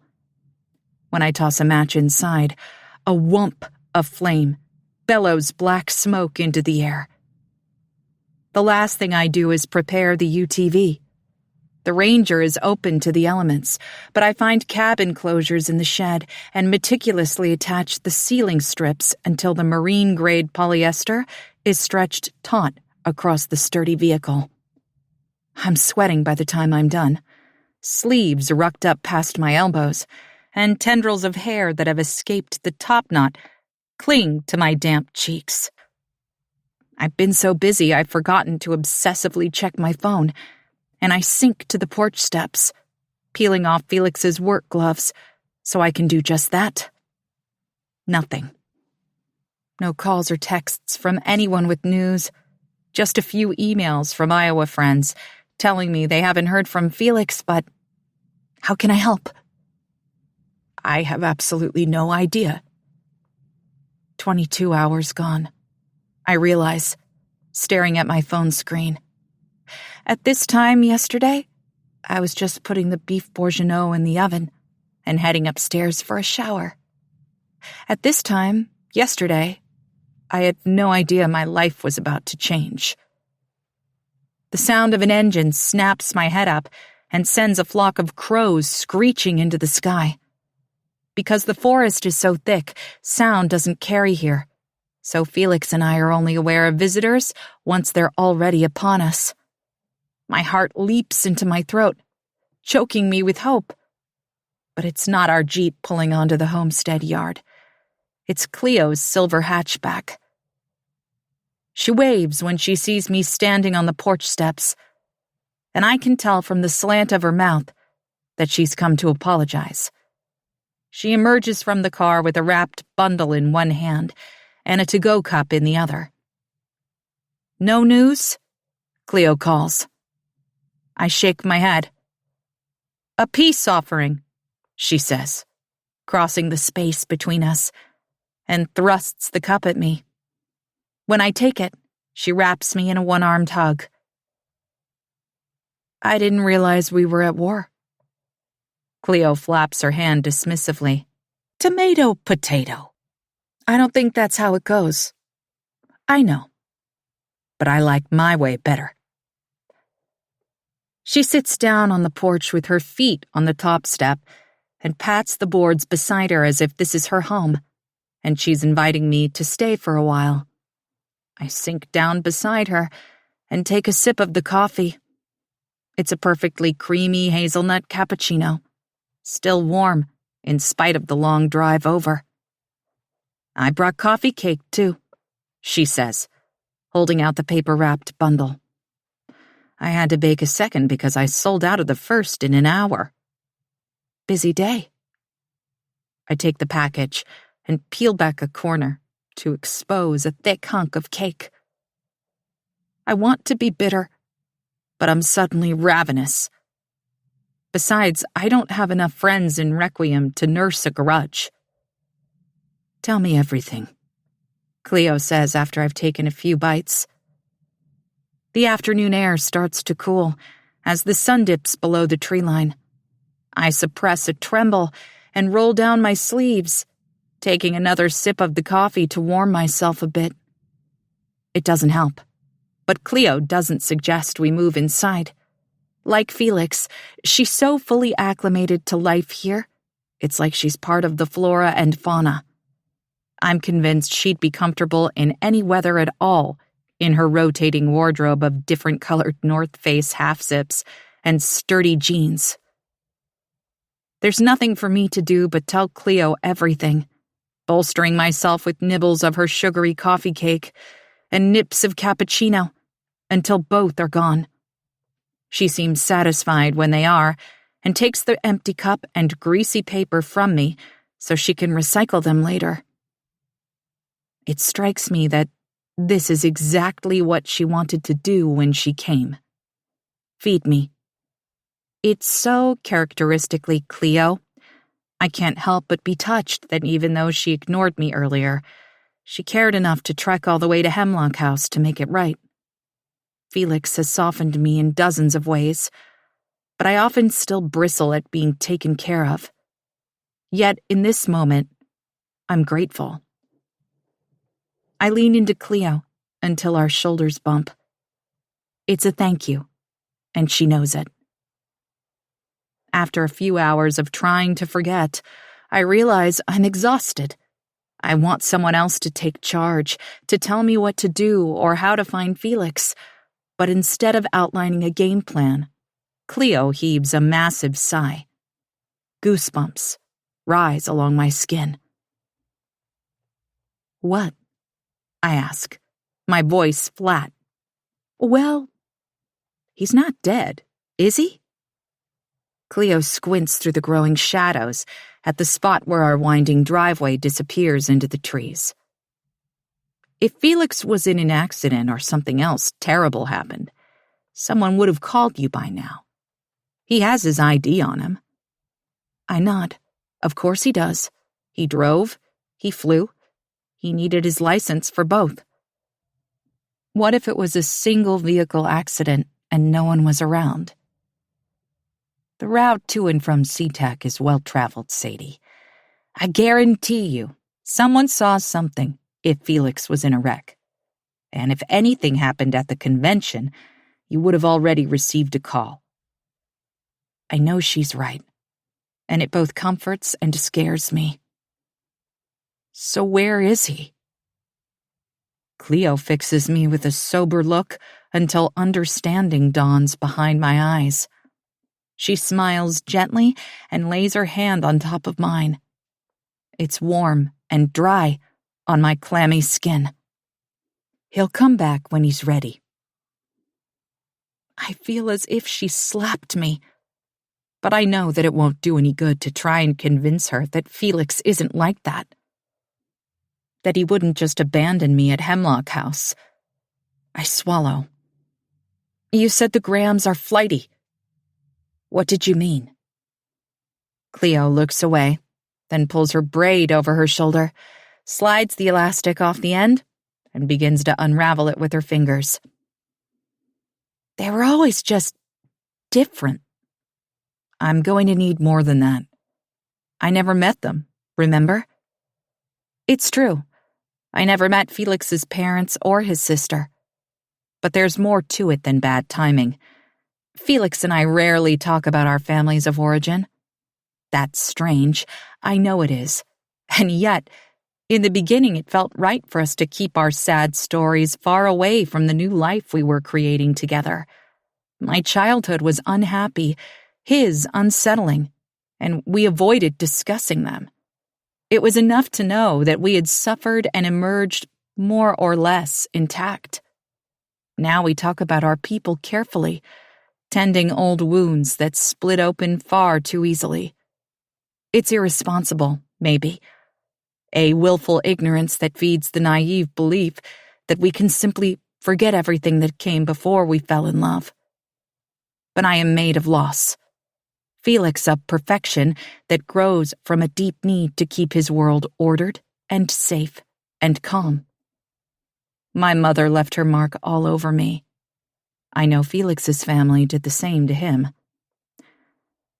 I don't want to speak ill of the dead, Cleo says eventually. But the Grahams were eccentric. Living way out here. Keeping to themselves, you know. They never really made friends in Requiem. So, being private is hardly suspicious. They were. Cleo shoots me a sidelong glance, then begins rebraiding the hair she just unwound. I can tell that she's decided to give me the unvarnished truth, and I'm grateful. David Graham was a bachelor, living out here alone, until one day he showed up with a wife half his age. She was small, pretty, could barely speak a word of English. The joke was that Lucia was a mail-order bride. I bristle. That's cruel. Do you want me to tell you or not? Cleo doesn't wait for an answer. Felix was born right away, Gabriella less than 2 years later. We only knew about them because Lucia showed up in town with one baby in a sling around her chest and the other on her hip. It wasn't obvious they were David's kids, but she paid with his bank card, so... Cleo's hair tie has slid off her knee and fallen to the porch step, and I bend down to grab it for her. Still not strange. I'm getting to it. She takes the tie, secures the braid, and then leans back with her elbows on the porch floor. So Lucia and the kids would disappear for long stretches of time. Back to Mexico, I interject, because I know this part. To see her family. I guess. But it's almost like David and Lucia and the kids weren't really a family at all. Because whenever she came back, he disappeared. Where? Cleo bobs one shoulder. Who knows? David was really into the supernatural. Like lots of people around here talk about the Sasquatch, but it's not real, you know? We don't actually believe in it. He did. I think of the hunting cameras, the phosphorescent glow of strange men in the darkness, and feel the hair rise on the back of my neck. So what? He was off tracking Bigfoot? I guess. David Graham was always banging on about one crackpot theory or another. Rumor had it he was working with the film production crew on a documentary about paranormal activity in the Pacific Northwest. But I don't know if that's true or not. Have you heard of the Wendigo? I shake my head. Skinwalkers? The Ogopogo? Cleo tries. When I don't bite, she goes on. Doesn't matter. He was big into indigenous mythology. Bit of an expert from what I understand. He was always chasing the next sighting, the next story. Flighty, I say, using her word. Strange, she counters. Disengaged, isolated, prone to taking off. By the time Felix and Gabby were teenagers, David Graham was gone more than he was home. It didn't seem to bother Lucia much. I think they all did better when he wasn't around. And you think Felix is the same way? I can't keep the hurt out of my voice. Hey.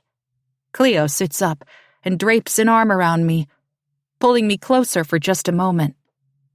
That's not what I meant.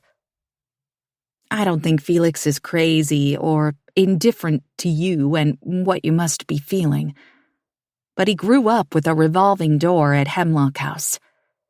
If he wasn't leaving with his mom and sister, his dad was. Now Felix is home, back in the place where all his childhood heartaches occurred. Coming and going was simply a part of his life. There wasn't much stability, you know? Stable is exactly the word I would use to describe my husband. Steady, dependable, sure. But my mind skitters to his office, printouts of the ink-black heart of deep space, galaxies spread out like radiated bone, the gunmetal clouds of the pillars of creation, and their war waged against the backdrop of a bloody sky. And I know that he inherited his father's curiosity, his dark wonder, and compulsion. Felix's monsters are well documented, but they are not entirely knowable. He chases them with the single-minded intensity of a hunter. I'm just saying, coming home a day late from a conference wouldn't be a big deal for Felix. It's Graham family modus operandi, you know. Give it a day or two, and if he doesn't turn up, then we'll start to worry. Too late, I want to tell her. But instead, I say, I guess every family has their quirks. The Grahams were more than quirky.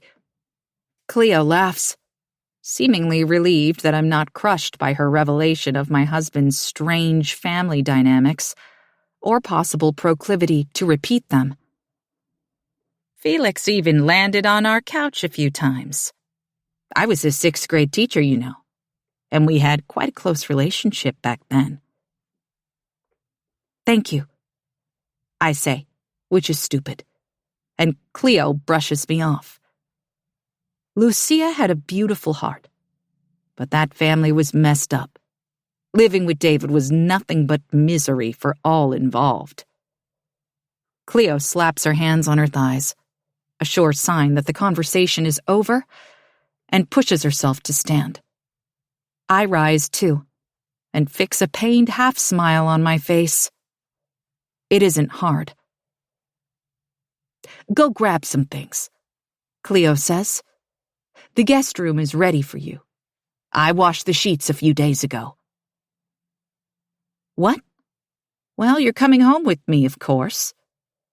Cleo zips her fleece up as far as it'll go and stuffs her hands into the kangaroo pocket against the growing chill.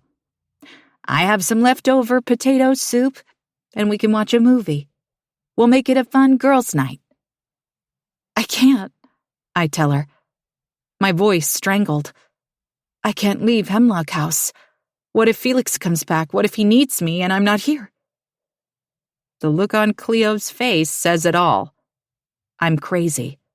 Crazy to stay out here by myself, and crazy to cling to the notion that something's wrong when she's made such a compelling case for both the genetic factors and learned behaviors that would enable my husband to simply not come home as planned. Maybe she's right. Maybe I'm making way too much of this. But I don't care. He can call you, Sadie.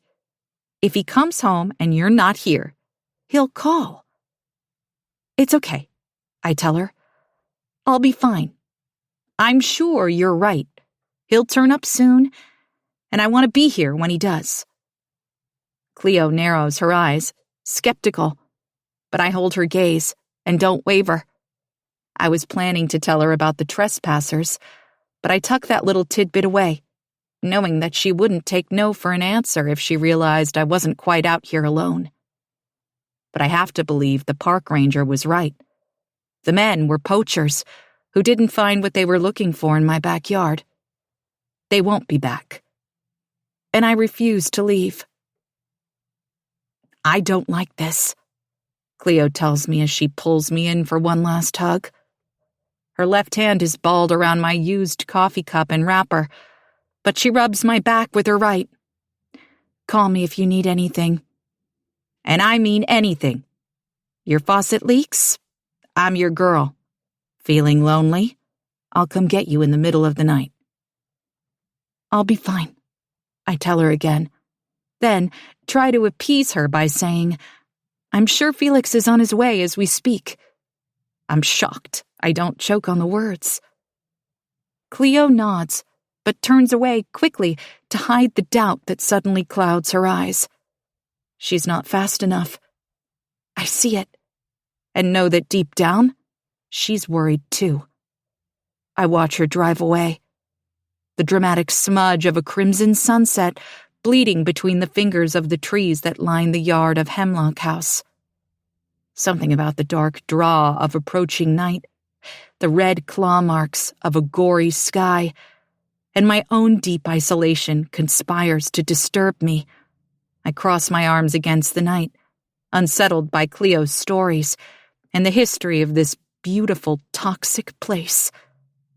There is a reason I both love and hate it here. The relentless, arcane beauty and the malicious, encroaching wild.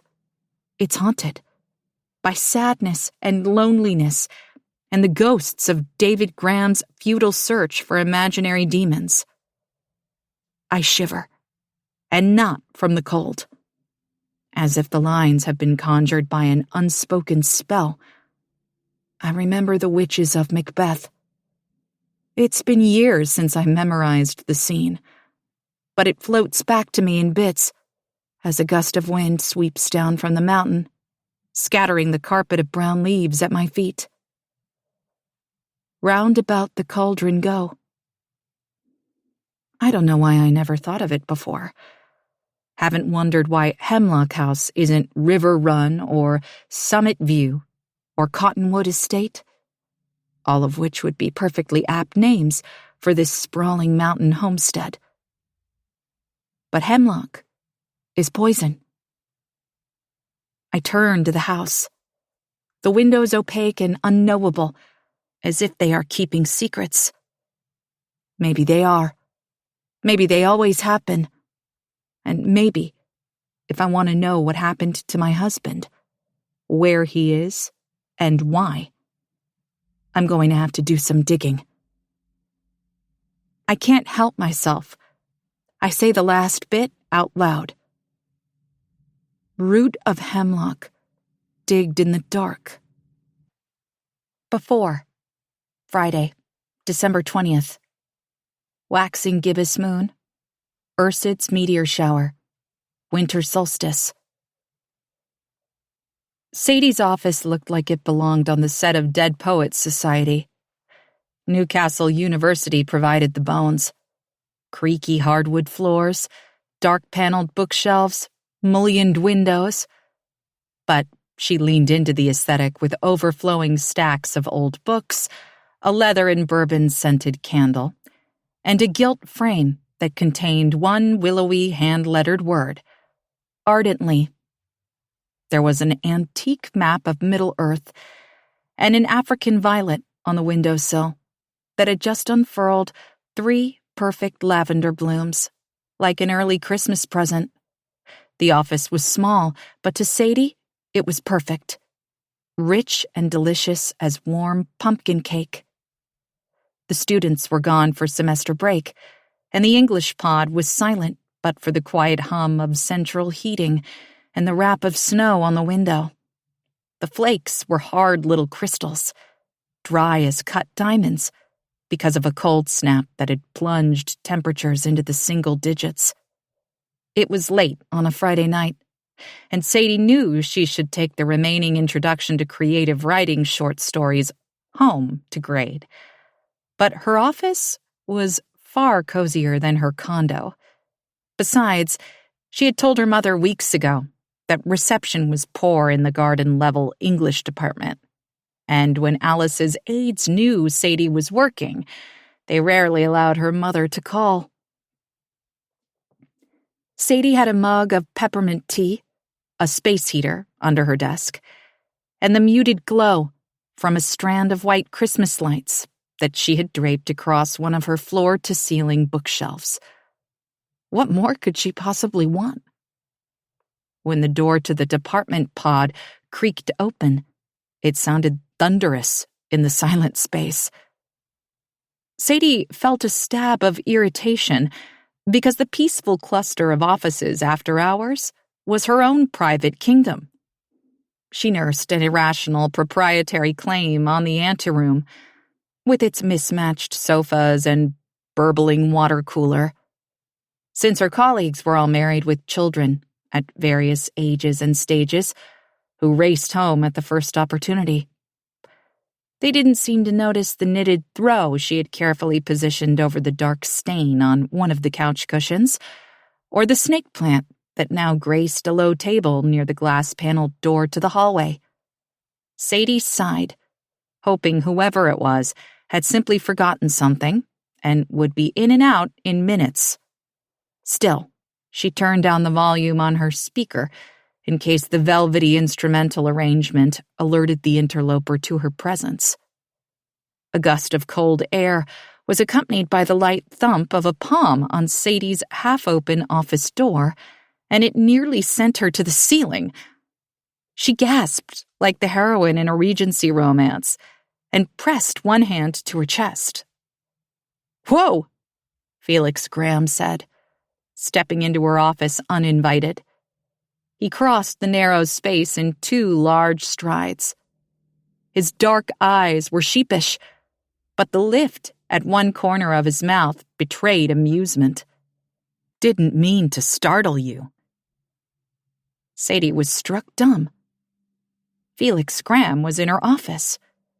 She hadn't spoken to him since the night on the football field, though she had hoped to. For a couple of weeks, she idly wondered if there was a way she could orchestrate an accidental meeting, and had even gone so far as to walk through the science building en route to different locations on campus. Once she caught sight of him after a guest lecturer had presented in Newcastle's stately chapel, but after hurrying to catch up, she stopped so quickly it was as if she was tethered, and someone had yanked the chain. What was she thinking? She was hopeless at relationships, and she knew it.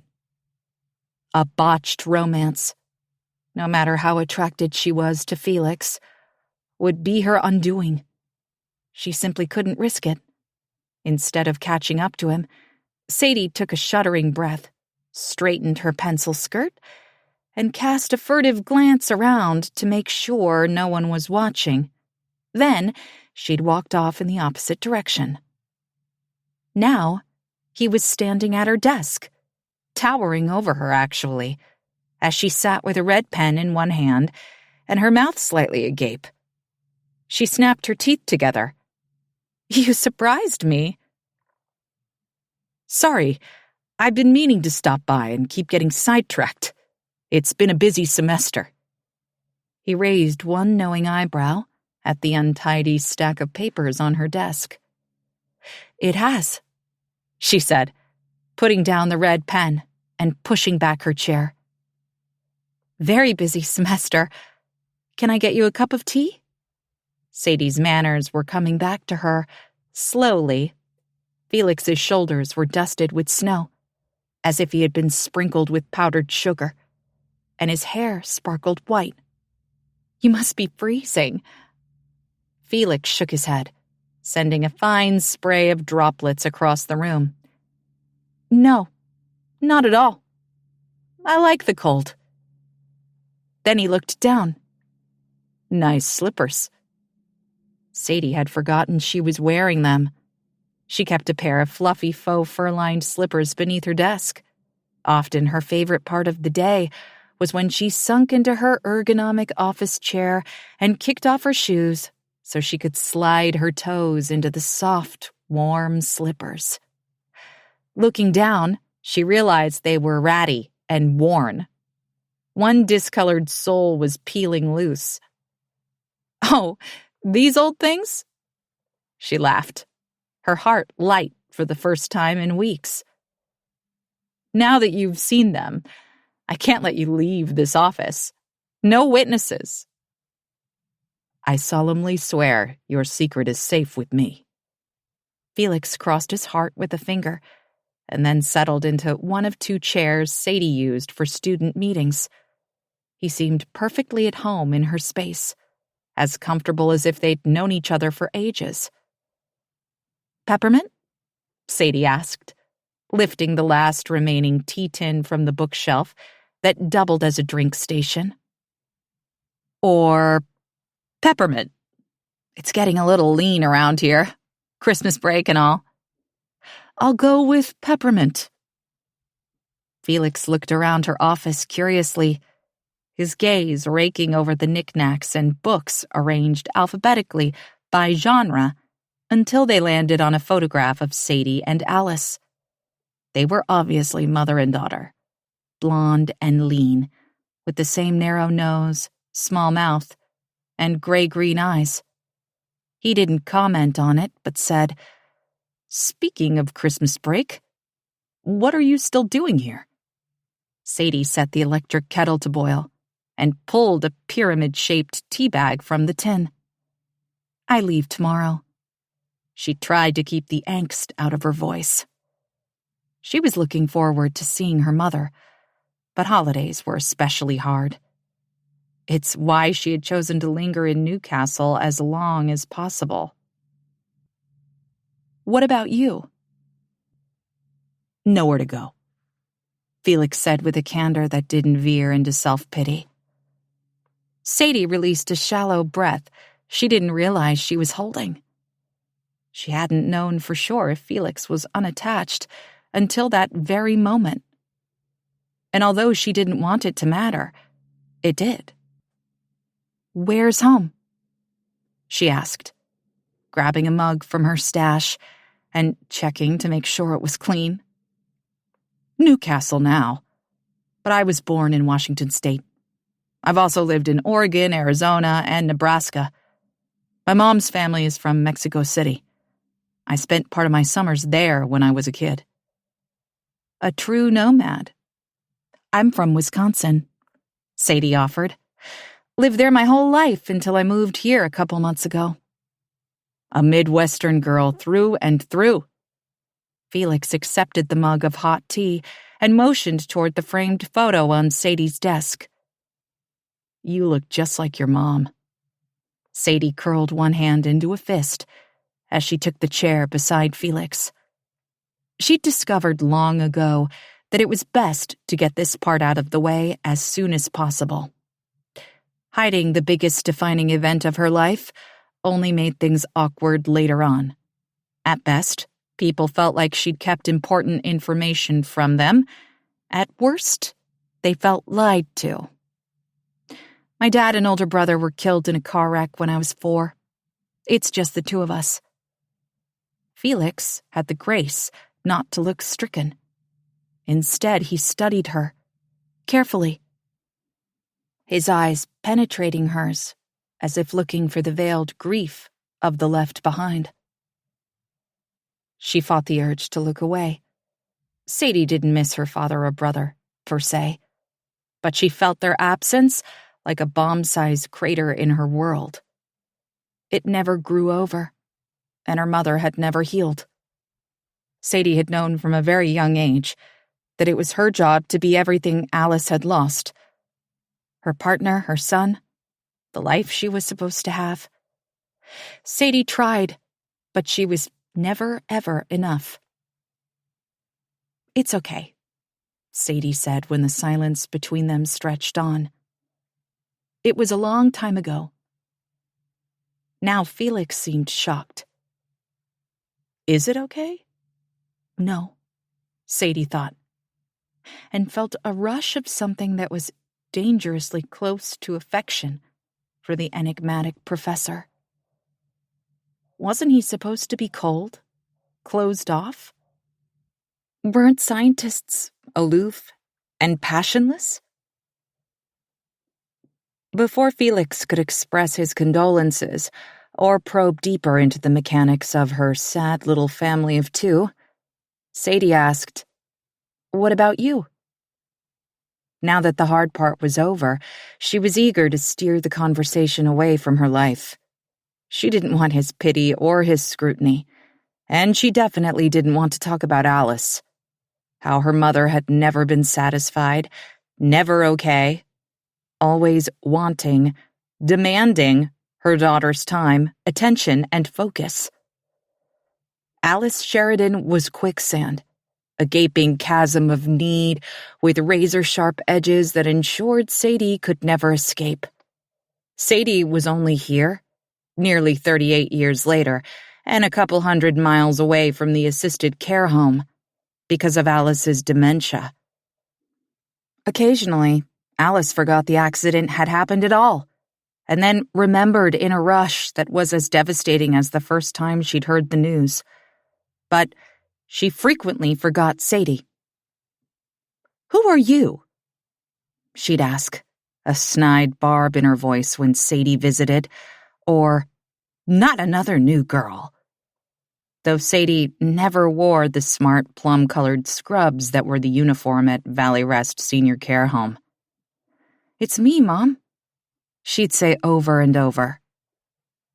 "Your daughter, Sadie Noel." Then she'd lean forward and, against all odds, take her mother's dry, brittle hand in her own, trace the veins like rivers on a map to a place she longed to visit, but never could. "My parents have been gone for a while," Felix said. "My sister, Gabrielle, still lives in Washington. We're estranged." His voice didn't waver. He was stating a fact, nothing more. Sadie felt a prick of compassion for him, and then her cheeks warmed, because she knew what he was doing. She shared something ugly, so he was doing the same. It was an offering of sorts. Felix's hands on the mug had Sadie mesmerized, slender, elegant fingers that she suddenly longed to touch. So she pulled herself roughly back to reality by blurting, "What are you doing here?" It was rude, to say the least, and she softened it by adding, "I mean, how did you know I was here?" "It was a few days before Christmas. It seemed like everyone else had taken time off." Felix's cheek dimpled. "There's exactly one office on campus lit up tonight. I knew it was yours." "How?" "You have a reputation, Dr. Sheridan. Just a few months in and you're already known for being hardworking and a student favorite." "But," she rolled her hand, encouraging him to get to the less flattering bits. He shrugged. "You're also known for lingering in your office until all hours of the night." Sadie groaned theatrically to cover up the sting of his words. "I'm pathetic, aren't I?" "Of course not."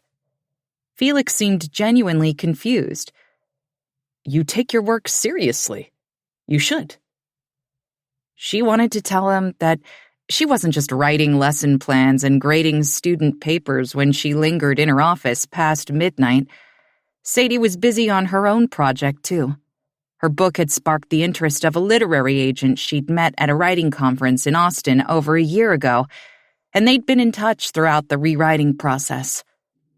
Addison was young, a budding agent who was still building her client list, hoping to discover the next Marilyn Robinson in a sea of hopeful contemporary novelists. "You write with such a subtle beauty," she told Sadie over cups of weak hotel coffee on a sun-soaked terrace. "There's something real and aching in your words. But your story needs a lot of work." Sadie had been working, writing and rewriting, sitting through master classes on Zoom, hiring freelance editors to take a crack at 10 pages here and there. Her book wasn't bad, but it wasn't good yet either.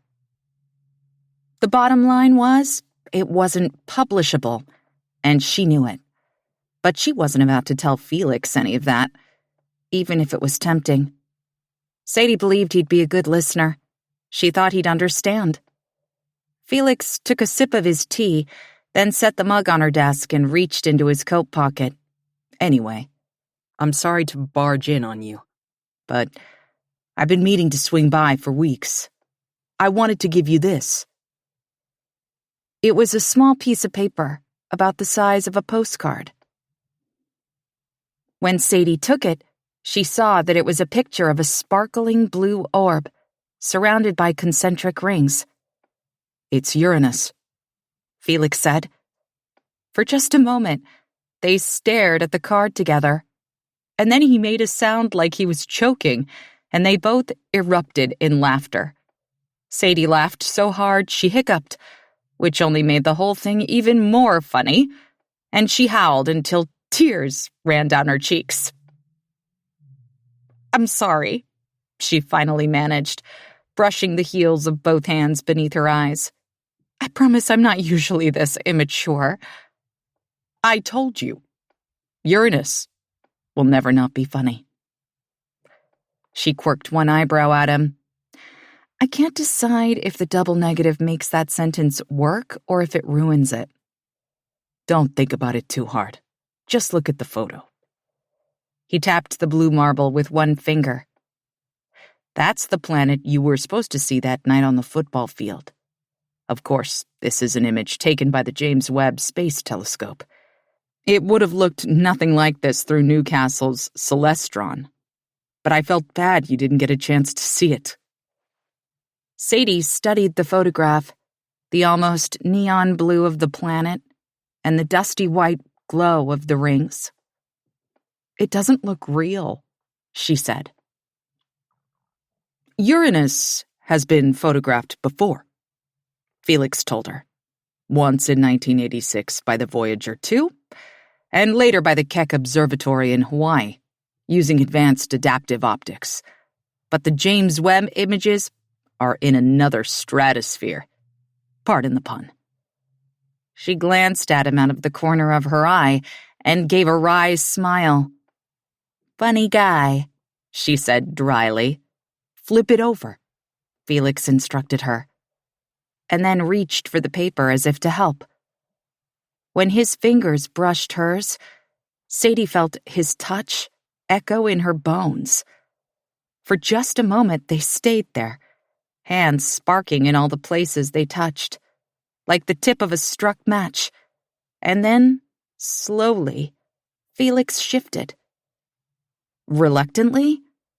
Sadie couldn't tell. He bent over the image and pointed out a couple pinpricks of glittering light.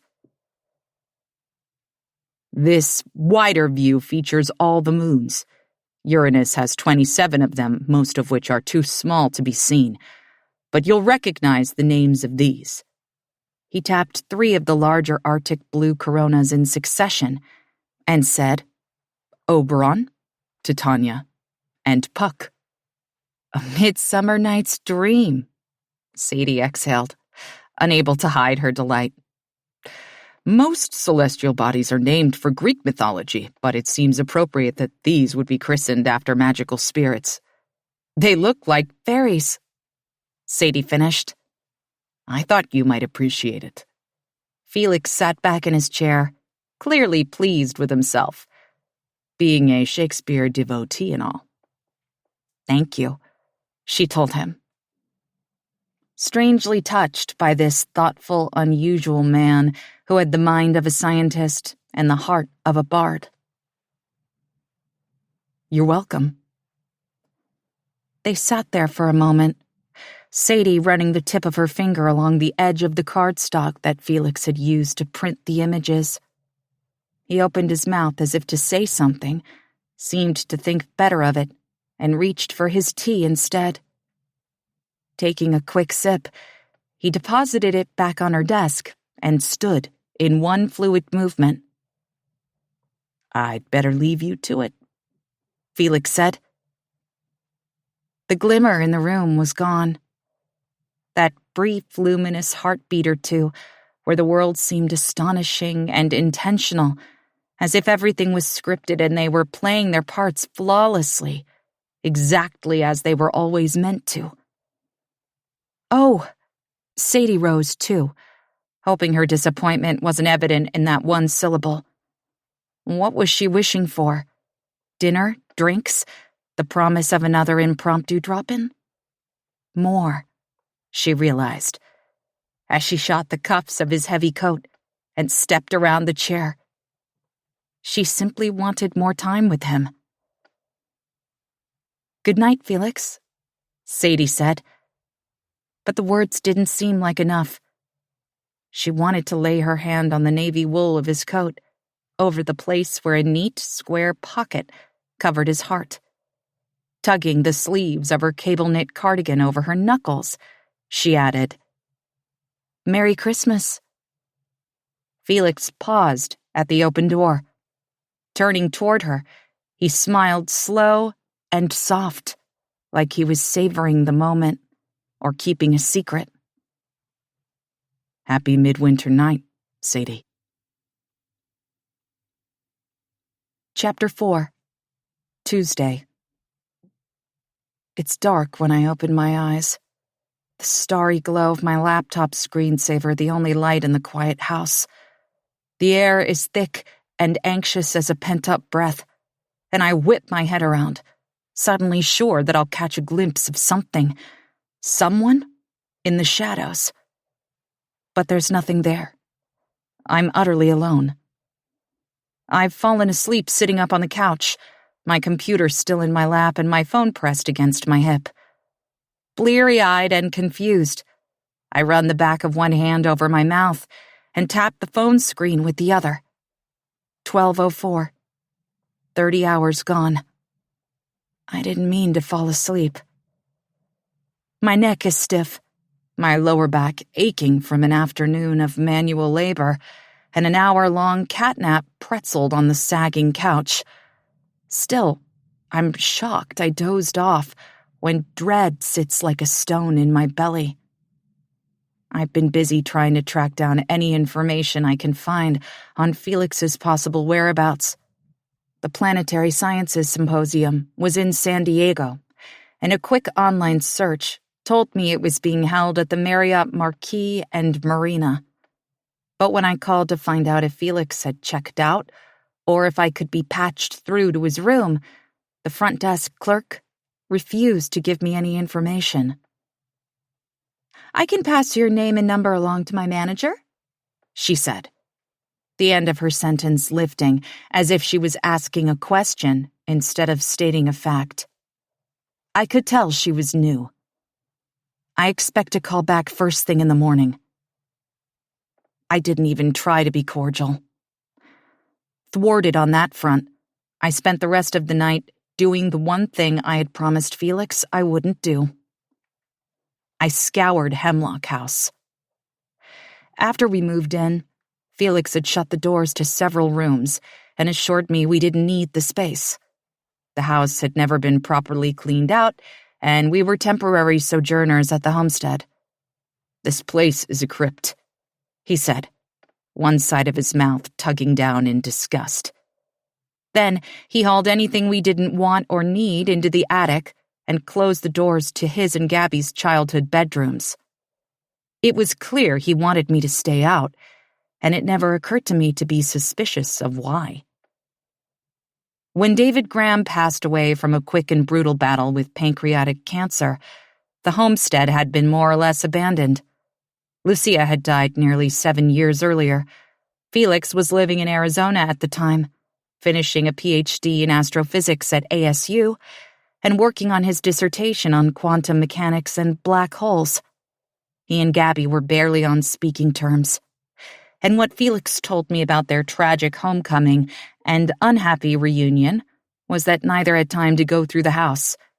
Gabby was pregnant, hugely so, and preparing to give birth to her first baby, a feat that she seemed to think Felix should be more excited about. But Felix was neck-deep in research, crippled by imposter syndrome, and facing his own demons at the death of his not-so-beloved father. It had been a stalemate. Felix and Gabby held a subdued, poorly attended service for David at the tiny Lutheran church in Requiem, said goodbye to their father, and left the house untouched. The siblings never spoke again. Never? I gasped when he told me. Shocked that this man I loved could be so cavalier about his own flesh and blood. It stung, actually, because even then I might have traded the love we had to undo what had happened to my family. The thought of seeing my father and brother, to talk to them, to hear them laugh, to know the kind of man that Maddie would have become, was enough to steal my breath away. I couldn't imagine choosing estrangement over a living, breathing sibling. But Felix had given one tight jerk of his chin, a rare show of contempt, and the conversation was over. "I'll go through everything," he told me when he closed off parts of the house. "Just leave it, okay?" Felix phrased it as a request, but it was an order.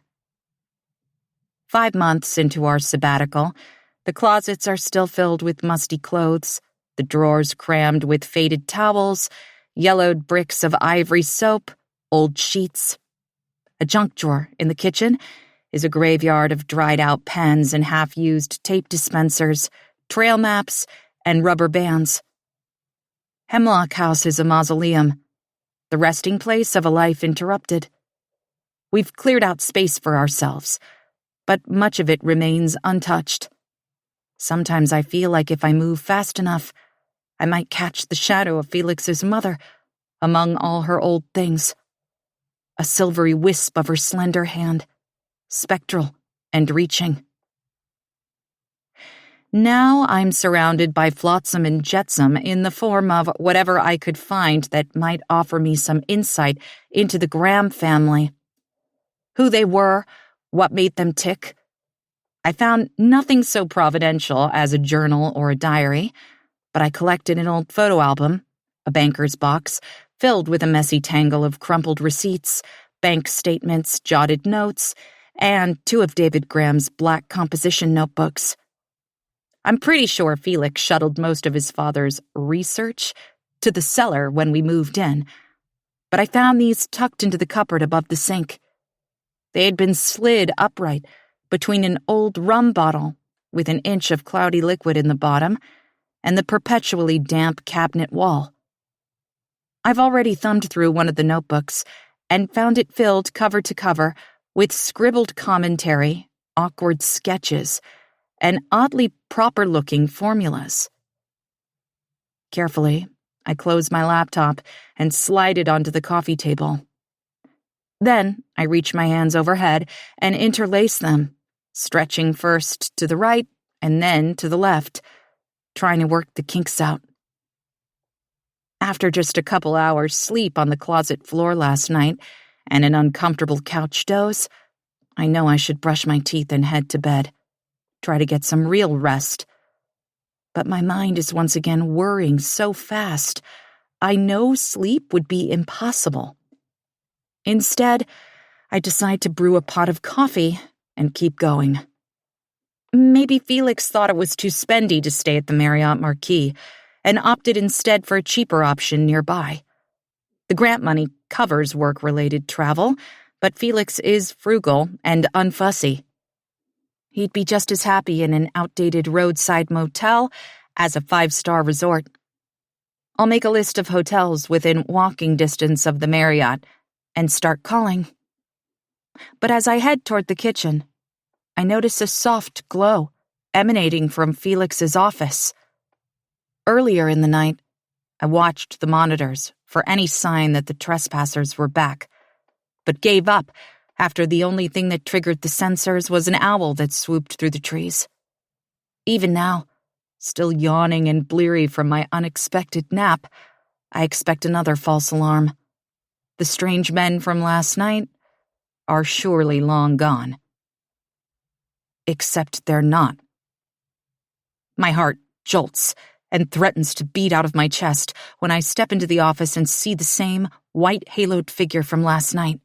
Same dark hoodie, same knit hat, same round-shouldered posture as if he has something to hide. I frantically scan the periphery of the frame, searching for the second intruder, but it seems the tall figure is alone. As I watch, breathless, he jogs across an open expanse of yard to the greenhouse. Looking around furtively, he grabs the handle and gives it a pull. There's no lock on the door, but it sticks. I know that rotten wood has warped the metal around the strike plate. That you must give the door an almighty jerk. That it'll screech loudly when it eventually yanks loose. I can't hear what's happening, but it all plays out in front of me just as I know it will. The man tugs again, and when the high-pitched shriek of metal on metal finally pierces the night, he spins around, as if caught red-handed. His eyes blaze hollow and phosphorescent on the high-res computer screen. I gasp, fingers tingling with fear, and throw myself toward the living room and my phone. The house is dark, so I don't think he or anyone else can see me moving behind the windows, but I stay crouched anyway as I fumble over the couch. The device has slid between the cushions, and when I eventually grasp it, a bolt of adrenaline slides through me. My hand trembles as I try to thumb it open, but the screen remains stubbornly black. My phone is dead.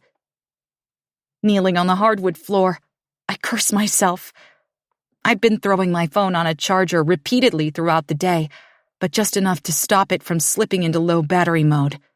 It's finally caught up with me. The Ranger's proclamation has me spooked. Poachers are terrifying. Really, anyone with a gun is.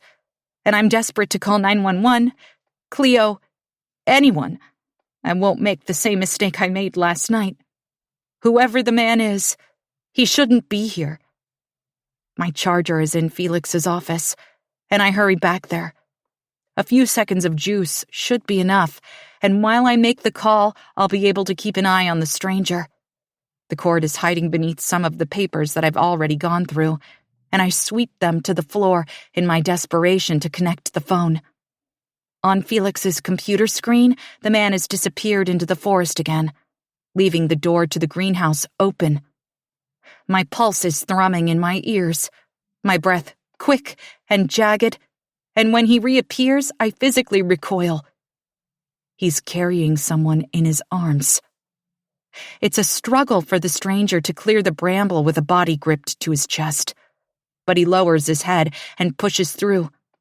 One small, dangling leg catches on a blackberry cane, but the man doesn't stop. Instead, he surges forward, ripping a long branch of thorns straight out of the ground in his effort to keep going. It drags behind the stumbling pair like a broken shackle. Is he carrying a woman? A child? Terror bubbles up in my throat. Try as I might, I can't square the scene before me with anything rational or understandable. Am I watching a rape in progress? An abduction? And why here? The answer is swift and almost painfully obvious. Because Hemlock House is huge and isolated. Because it's haunted. I tear my eyes away from the scene unfolding before me to check my phone, but the screen remains stubbornly dark. Tapping it with my fingers and then hitting it in frustration, I feel a cry wrench free from my throat. I can't just sit here. I can't let this man do whatever he plans to do without at least trying to stop him. Even if I could call the police right this second, they would never arrive in time to prevent whatever is happening in the greenhouse. But I'm here. I rattle the phone, wiggling the charger in the port to try to make it come to life, but the screen remains resolutely black. Calling for help is out of the question right now, and every second that ticks by is one more moment the stranger is alone in our greenhouse with someone who is vulnerable and at terrible risk. I need a weapon. My cheeks are damp with tears, my chest heaving, but the thought is crystal clear and somehow galvanizing. The man is weighed down with a body in his arms, with whatever evil he plans to carry out. But I am unrestrained. I can be quiet and strong, formidable. I have the element of surprise on my side. We don't have a gun. Not even for hikes. Felix swears bear spray is safer and more effective if we were ever to encounter a grizzly out here, and I can only imagine how it would affect a man. But as I hurry through the house toward the mudroom, where our hiking gear is always carefully organized and easily accessible in clear plastic totes, I worry about the spray discharge in the close confines of the greenhouse. This stuff'll blind you, Felix warned when he showed me the canister and how to use it months ago. Never spray into the wind. He hasn't said anything about enclosed spaces. The cool cylinder of bear spray feels disproportionately heavy in my hand, consequential, but I decide saving someone's life is more important than worrying about collateral damage. Still, when I slip into my hiking boots, I also grab the crowbar propped against the mudroom wall. Before he left for San Diego, Felix had been peeling off the moldy baseboard in the constantly damp, chilly room. I slip into the night without my coat, my eyes already adjusted to the dark, and my body too keyed up to feel the bite of the cold air. Around the corner, the greenhouse glows faintly in the pale moonlight, a sickly iridescent green from the moss that's grown over the warped glass. Creeping slowly across the lawn, I flick my gaze between the door of the greenhouse and the spot at the tree line, where the man has created a sort of path.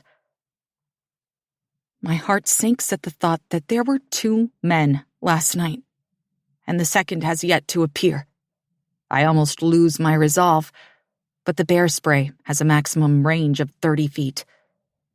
If someone comes skulking through the bramble, I can fog them before they even realize I'm there. It occurs to me that a hunting rifle has a much longer range than a canister of bear spray, but I push that thought from my mind with a ferocity that surprises and emboldens me. The moon is a sickle above my head, sharp and pale as a shard of broken seashell. It witnesses me trip over a molehill, nearly fall, then catch myself with a whisper of a sob that I have the foresight to swallow. My feet don't make a sound on the springy carpet of untamed lawn, and I'm grateful that Felix didn't have time to cut it before he left. I'll take whatever small advantage I can get on this fool's errand, because with each step closer to the greenhouse and whoever waits inside, I am more and more convinced I'm making a terrible mistake. Too late. It's too late to worry about that as I near the small building. A few feet from the limed, crooked door, I can hear shuffling, a quiet voice muttering in the dark, a muted thud, then a piercing cry of pain. Fear? It doesn't matter. The sound is a final, savage push, and I feel every ounce of hurt and terror and fury pool into one hot and holy purpose. I kick the door of the greenhouse open with a scream. I want to shock the man inside, paralyze him with the sound of the crowbar singing against the iron doorframe, blind him with the double row of HPS lights. The clang of the crowbar echoes when I hit the switch with my forearm, bathing the long building in a sudden artificial daylight that leaves my eyes watering and my vision blurred. "Stop!" I shout, because that's all I want him to do right now. Stop whatever he's doing long enough so that he turns toward me and I can get a clear shot at his face. My thumb twitches on the actuator tab of the bear spray. "Stop or I'll shoot!" I plan to shoot anyway. It takes a few seconds to untangle what I'm seeing. The man is crouched on the floor at the far end of the greenhouse, a body curled in a fetal position on the ground before him. As I watch, the intruder whips around, shielding his eyes from the glare of the lights, affording me my first unobstructed in-real-life look at him. 2 things are immediately apparent. He's not a man at all, and he's terrified. "Please," he says, his voice cracking. "Don't shoot!" I watch as he scrambles to his feet, legs gangly and graceless as a colt's. His hair is long, dishwater blonde, and curling beneath his dirty beanie. pimples dot his sharp chin, and he's sporting an impressive black eye that shines bright purple in the harsh light. Although the boy is tall, he's teenager thin, and I marvel at how I could have possibly mistaken him for a grown man. Both his black sweatshirt and his jeans are baggy on his narrow frame and look as if they haven't been washed in ages. They're stained and fetid, the sweatshirt ripped with a sizable hole over his right shoulder. Bare skin peeks out from underneath.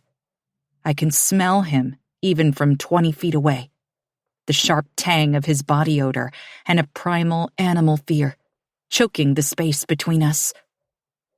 "Please, we just need a place for the night," he continues, palms raised as if to hold me at bay. "We'll be gone before sunrise, I promise." I'm stunned, speechless. I don't move an inch. He may be just a kid, but his expression is wild, his gaze unhinged. He's folded in on himself, possibly afraid to move. But he balls his hands into fists and then shakes them out anxiously, as if he would like to take a swing at me. I don't trust him, and I keep the canister of bear spray raised between us, the crowbar dangling beside my leg as extra leverage. "We'll go," he says, when the silence stretches too long. I realize all at once that I've forgotten to speak. I must cut an unnerving profile, wrathful, silent, with poison in one hand and a weapon in the other, my hair a nimbus of snarled waves, my cheeks streaked with dried tears. I probably look insane.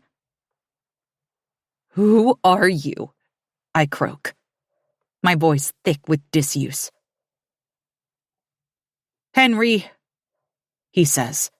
Did he pause? I can't read his expression. "Henry who?" "Just Henry."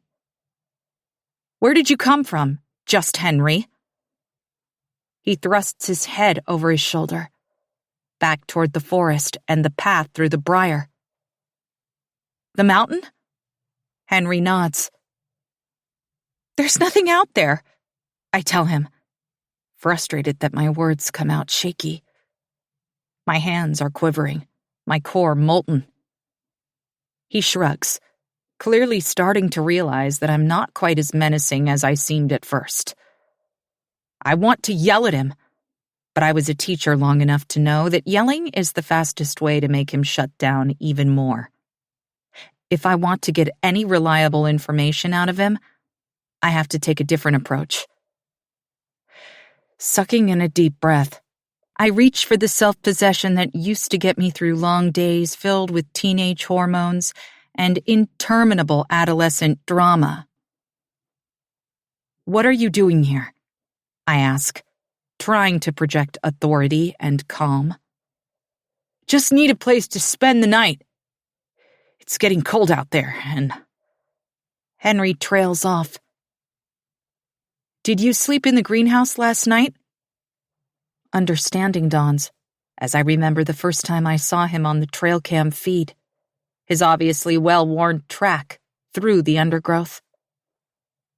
Henry pauses, wrestling with himself. I can almost see him weighing his options. Finally, he nods. Just once. "How old are you?" This answer comes immediately. 18. I don't believe him for a second. He's 15, tops. His height would suggest a growth spurt, but the fullness in his cheeks betrays the fact that it happened recently. He has yet to lose the last of his little boy fat. But I don't press him on it. He's composed himself a bit, and by the way his eyes flick over my shoulder to the door behind me, I know that he's weighing his options. If he threw himself at me, how quickly would I go down? Could I hit him with the bear spray before he knocked the canister away? "You can't spend the night in the greenhouse," I tell him, because of course he can't. That's absurd, unthinkable. "You have to go home." At this, His eyes cloud over. No. It's one word, but he says it with such heat, such vehemence. I clutch the crowbar tighter. We're not going home. We. The surprise of finding myself face to face with a teenager instead of a fully grown man, a poacher or human trafficker or God knows what kind of monster with evil intent, nearly made me forget about the person on the ground. Move, I tell Henry, taking a threatening step forward and using the crowbar to point him to the right. He stares at me for a moment and then, doggedly holding my gaze, takes one step away from the body, still prone on the floor. It's a boy. Like Henry, he's wearing dirty clothes and a knit hat that's seen better days. His jeans are mud-streaked, frayed at the hems, and the torn blackberry cane is still attached to one pant leg. I worry for a moment that the thorns have not just punctured the fabric, but his skin too. The child is slight, curled on one side, with his hands fisted at his chest. His eyes are closed, and his hair coiled in dark, greasy ringlets against one ghostly white cheek. He looks like he's dead. Who? My question is cut off when the boy moans. A sound so pathetic, it rips at my heart. Henry drops to his knees, ignoring me and the danger I pose him, and brings his fingers to stroke the boy's head. Finn, he says softly. Finn, can you hear me? The most Finn can manage is another moan that subsides into a confused, delirious mumbling. I can't make out any intelligible words, but there's a cadence to his monologue. He's talking to someone in a fever dream. He's sick? I ask. Henry doesn't answer, but pulls his filthy sweatshirt over his head and tucks it around Finn. Beneath the thin garment, he's wearing a paper-thin tank top that must have once been white. He's got to be freezing, but he doesn't show it. Instead, Henry murmurs to the boy, true tenderness in his tone. Who is he? I ask, and when Henry doesn't answer, I say it again. Who is he? My brother! I look at the bear spray in my hand, and then at the crowbar. At once, it feels foolish, even cruel to still be clutching them. As if I would use a weapon against children. I shudder a little at the thought. I'm going to set these down, I tell Henry. I won't hurt you, I promise. Henry glares over one shoulder, clearly as distrustful of me as I am of him. I drop the bear spray and crowbar just outside the greenhouse door and offer him my empty hands, a tight-lipped smile. I might be able to help. Do you have any water, ibuprofen? Blankets? It's clear he doesn't, and the shame that floods his face makes me regret asking. I have all of those things, I tell him. And a phone. We have a portable cell tower on the roof, and even though there's no signal out here, we get great coverage. No! Henry's outburst startles Finn, and the boy trembles alarmingly, his little body jerking on the hard-packed floor. Henry seems not to notice, but he grips Finn's shoulder protectively, angling his body between me and the sick boy. I swear, if you call anyone and tell them that we're here, I'll take Finn and disappear. You will never find us. No one will. I know this mountain like the back of my hand. I can tell it is not an idle threat. The thought of Henry slinging Finn over his shoulder and melting into the forest makes my blood run cold. There's a frost warning for tonight, a storm on its way, and something seriously wrong with Finn.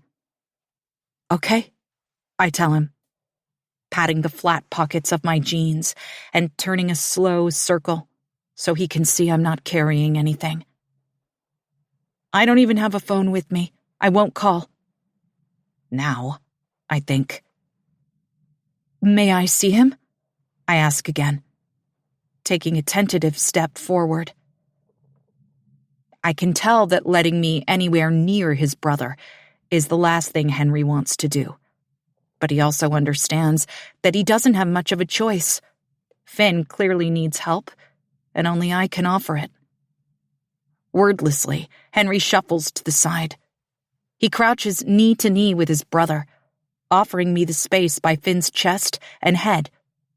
I walk over slowly, making sure my movements are measured and smooth. Nothing to worry about here. Then I kneel beside the boys.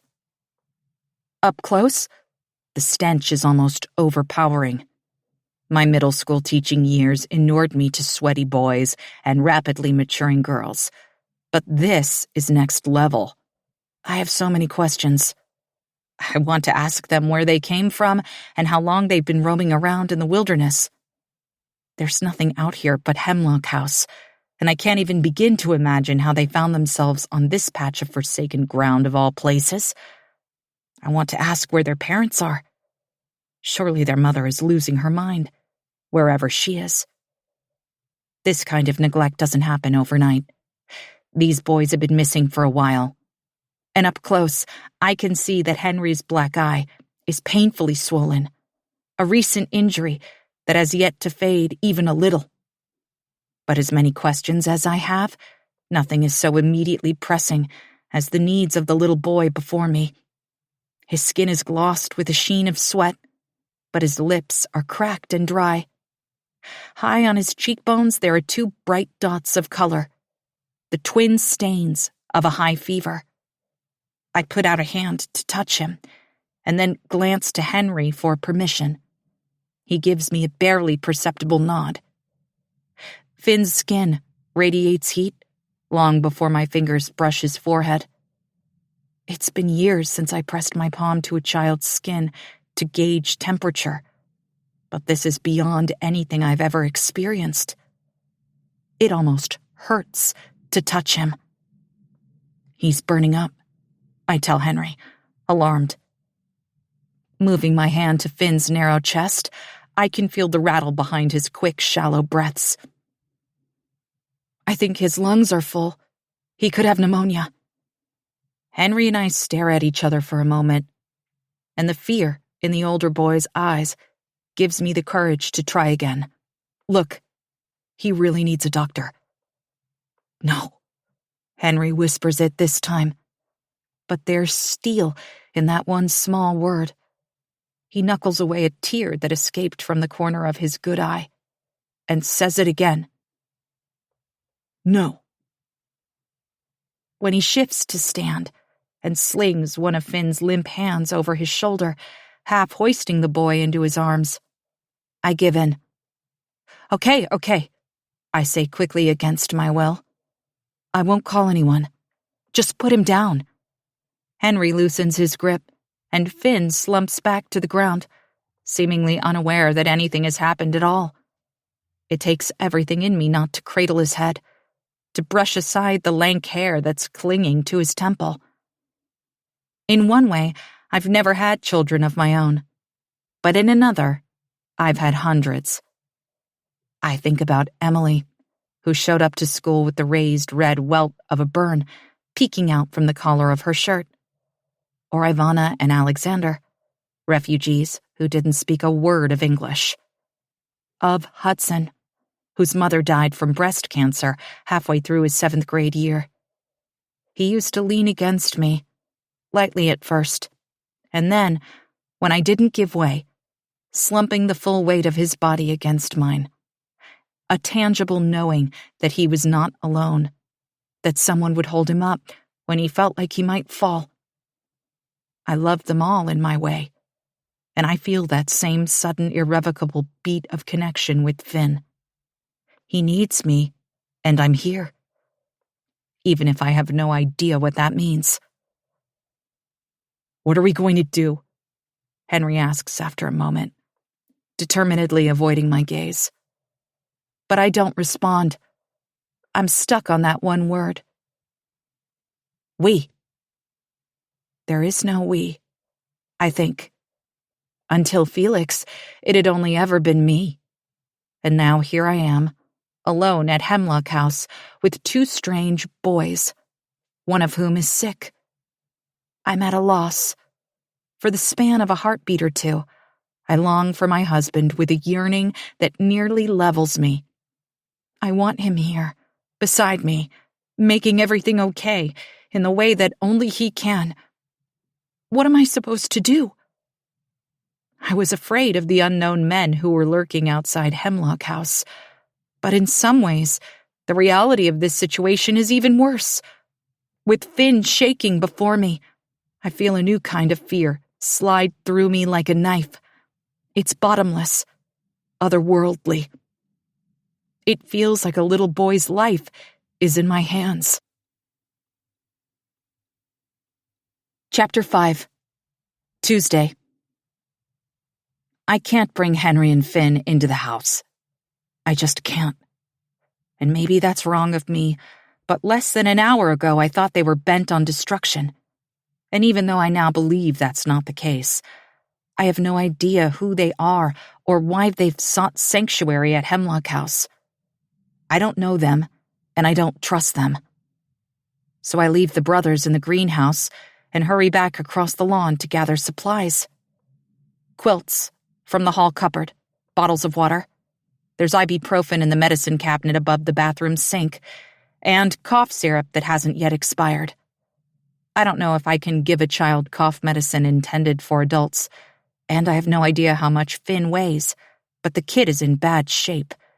Maybe a half dose would be better than none at all.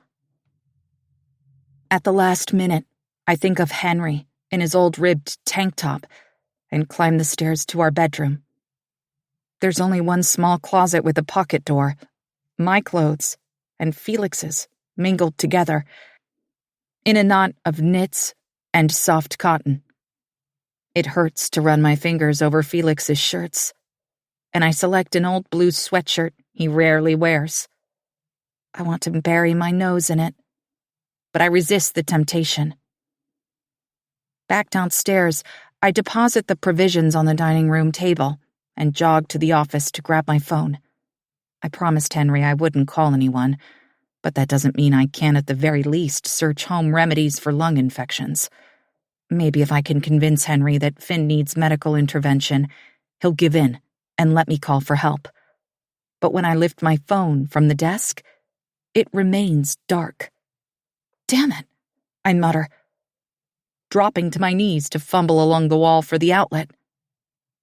As I suspected, the prongs are barely clinging to the slots. I must have yanked the cord out just enough to detach it in my haste to plug my phone in. After slamming the connector into the outlet all the way, I rise to check that my efforts paid off. This time, a white apple appears on the screen. Relief floods through me, but it'll be a while before the phone is usable. On my way back to the boys, I panic. I left the bear spray and crowbar against the outside wall. What if Henry's found them? What if this was all an elaborate ploy? But when I get close, I peek behind the bricks and moonlight glints off my makeshift weapons. They're right where I left them. And when I slip back into the greenhouse, it seems as if Henry and Finn haven't moved either. Here. I hand Henry the sweatshirt and carefully kneel to ease the rest of the supplies to the ground. He glowers at me for a moment, but I can see the goosebumps all along his arms. And in the end, he pulls the shirt over his head without a word of thanks. Try to get him to swallow these, I say, tapping 2 ibuprofen into my palm. I hand them over to Henry, along with one of the water bottles. He just stares at the little orange pills in his hand. What is it? My jaw actually drops. Ibuprofen, an anti-inflammatory, a painkiller and fever reducer. When I realize that Henry's not buying it, I grasp his wrist and squeeze. Trust me, it'll help. He looks between me and Finn, contemplating. But it's clear to both of us that Finn is suffering, and it seems like Henry is at the end of his rope, willing to take the risk. As he lifts Finn's head and coaxes him to gulp one round tablet at a time, I use the quilts to create a sort of nest. I've forgotten a pillow, something to elevate Finn's head and chest, so that he doesn't choke on any mucus. I'm running back to the house. I tell Henry, try to get him to drink as much of that water as you can. Henry scoffs, but doesn't bother to glare at me, as he gently wipes away liquid that is spilled all over Finn's chin and neck. But it looks like the pills went down, and as I stand, I see Henry tip the water bottle to Finn's mouth again. When I return, I have 3 couch pillows, a bucket of cold water, and a couple of washcloths.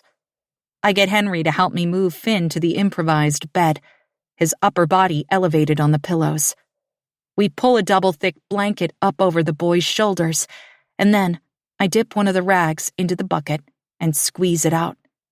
Henry watches as I wipe Finn's face, drawing the cloth across his eyes, cheeks, and mouth, wiping away the grime that coats every inch of his exposed skin.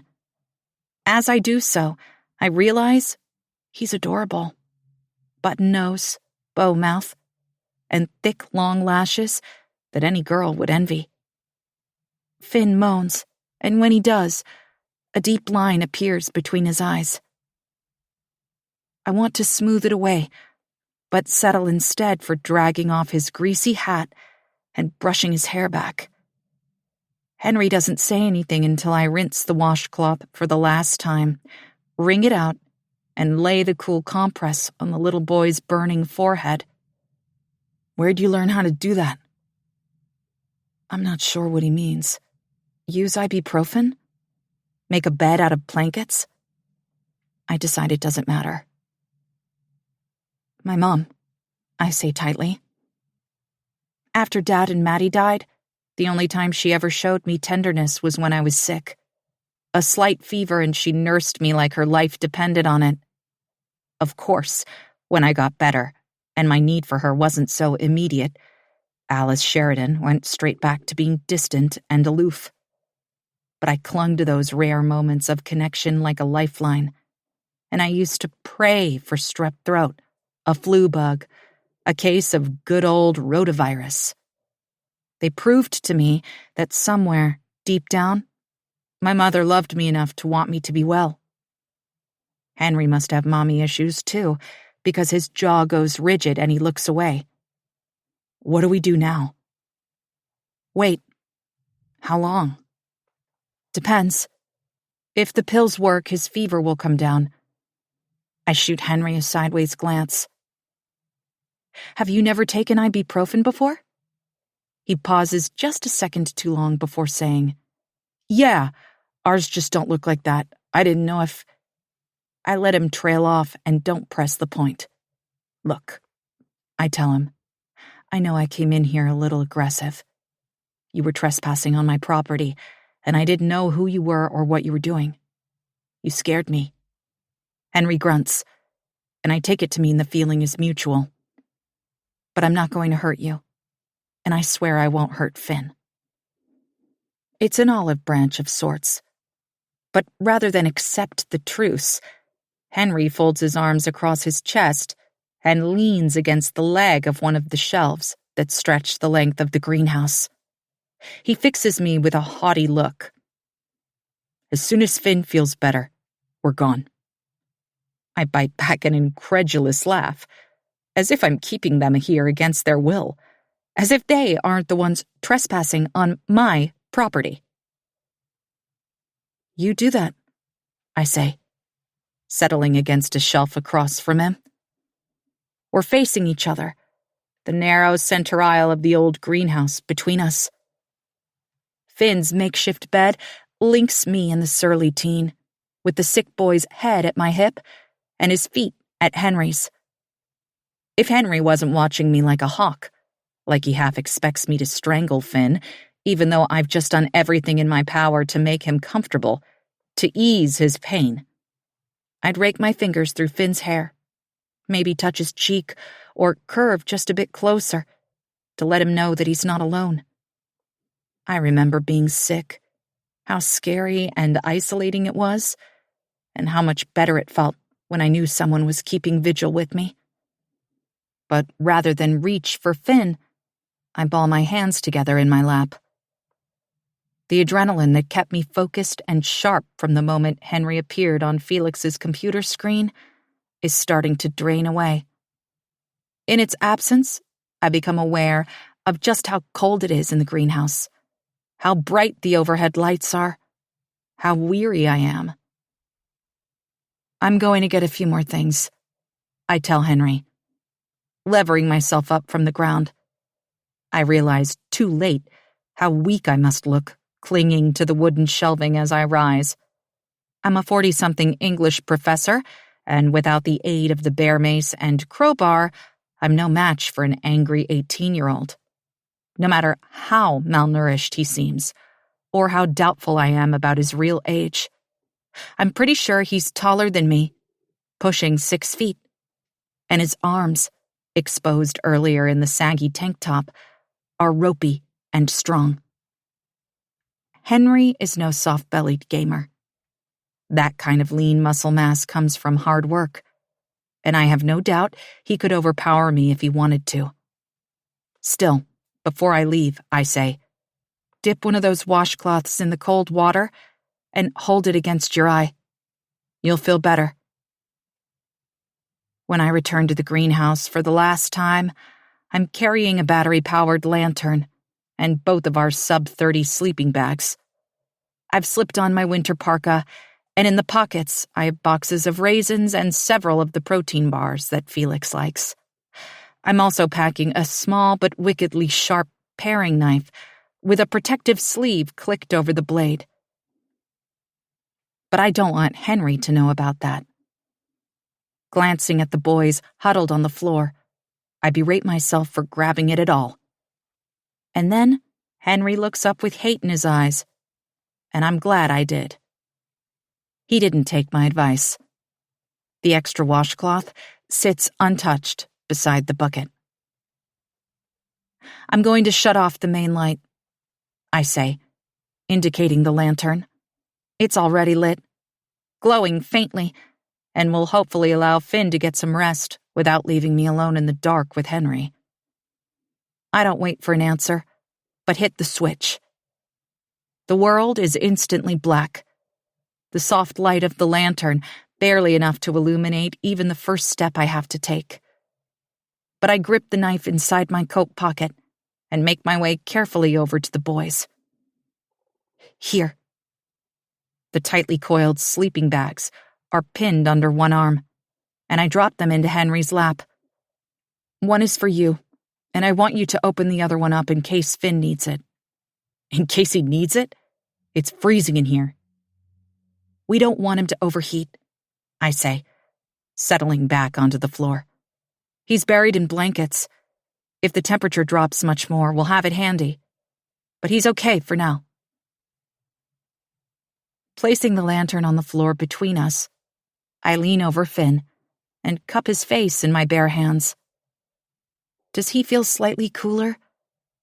I can't tell, but the moisture at his temples reminds me that he needs to keep hydrating, and I raise the water bottle to his mouth for a few small sips. He drinks obediently, but chokes on the last swallow and begins to cough. It's a racking, convulsive bark that is both wheezy and wet, and tears leak from the corners of Finn's eyes as he struggles to breathe. What did you do to him?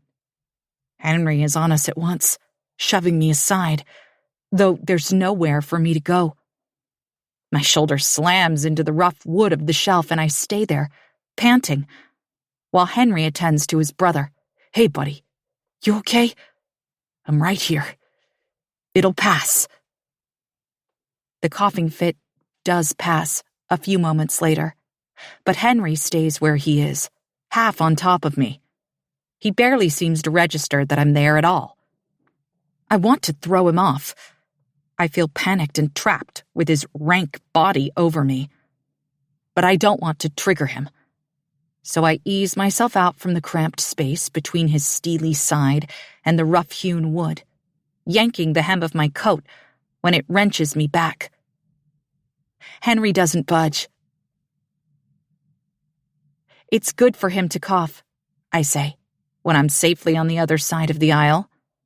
I'm breathless and fighting the urge to run back to the house and lock the door, call 911, even though Henry swore he'd take Finn and disappear.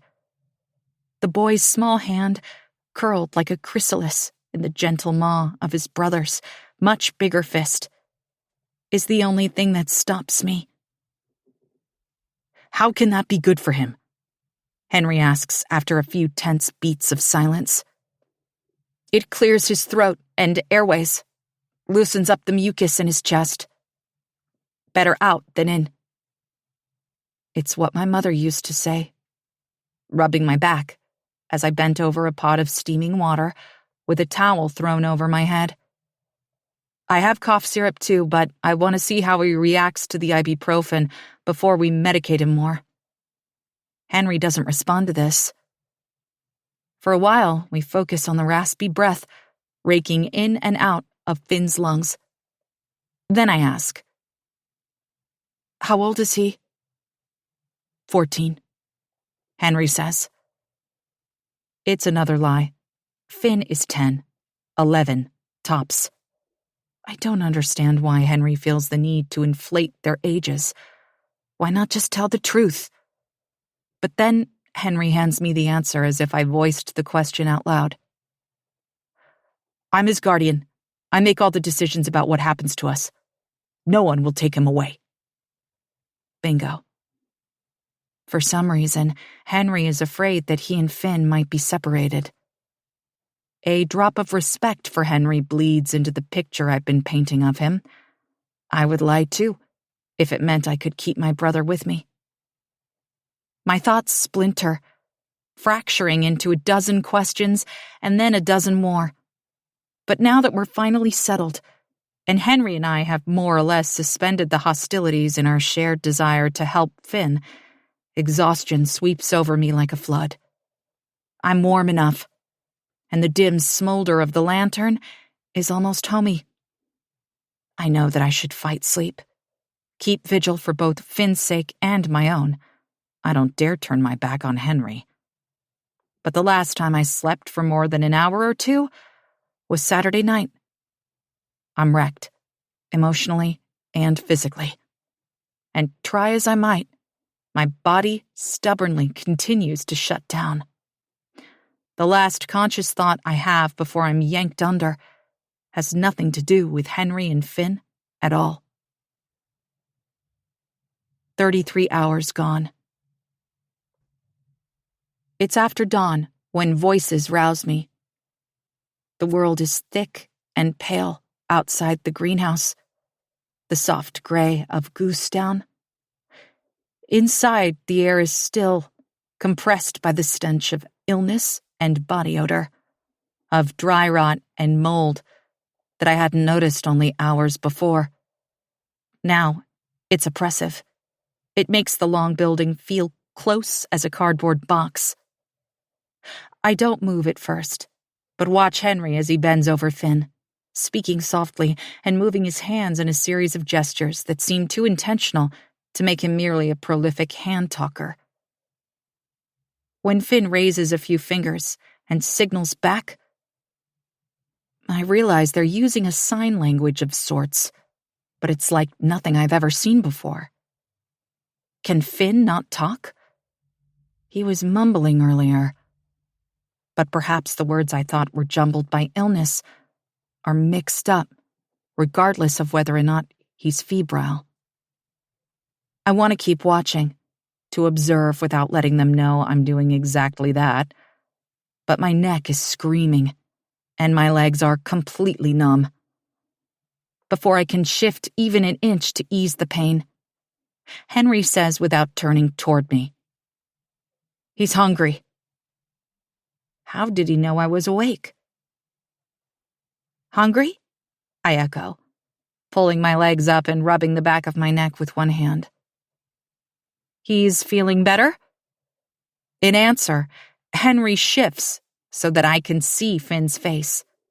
His big brown eyes are open for the first time since I found the brothers in the greenhouse hours ago. And though they're glassy and hooded with exhaustion, his gaze is clear and lucid. He stares at me openly, his skin still porcelain white and his cheeks gaunt. "Hi, Finn," I say, giving him a smile. A small wave. "I'm Sadie." Henry looks up at this, and I realize I never told him my name. He never asked. Maybe it's a bad idea to exchange pleasantries now, to invite these wild boys even further into the waking nightmare of my life. But the truth is, my name just slipped out. We survived the night, didn't we? Henry didn't kill me in my sleep. I guess that's enough for now. Finn waves back, an eloquent trill of his slender fingers, but doesn't say anything. Instead, he cuts his eyes to Henry and dances his hands through another series of indiscernible movements. It's graceful and mysterious. I feel like there might be elements of ASL blended in with gestures that I'm sure are homemade. Years ago, when Peter and Carly, my best friends in Wisconsin, had a baby, they taught her the signs for hungry, please, thank you, and all done. It was such a successful experiment, they added help, yes, book, play, sleep, and a dozen more. Among them, Mom and Dad. I think I recognize those signs now. Thumb tap chin twice with fingers extended and straight out. Thumb tap forehead twice with fingers extended and straight out. But I can't be sure. I try to discern as much as I can while the brothers communicate silently for several seconds, but it's no use. All I can say for certain is that Finn is getting increasingly frustrated. And when Henry draws his lips into a severe line and gives his head a stiff shake, Finn crosses his arms over his chest and looks away. "He's hungry," Henry says again. Finn obviously said way more than that. But Henry's not about to translate for me, and perhaps that's for the best. Finn's fever has broken, and maybe now they can go back to wherever they came from. If I'm right, Mom and Dad factor into this story somehow. And they must be beside themselves with worry. I can convince Henry to call them. Or I'll take the brothers to Requiem in the side-by-side, or text Cleo to come and pick them up in her car.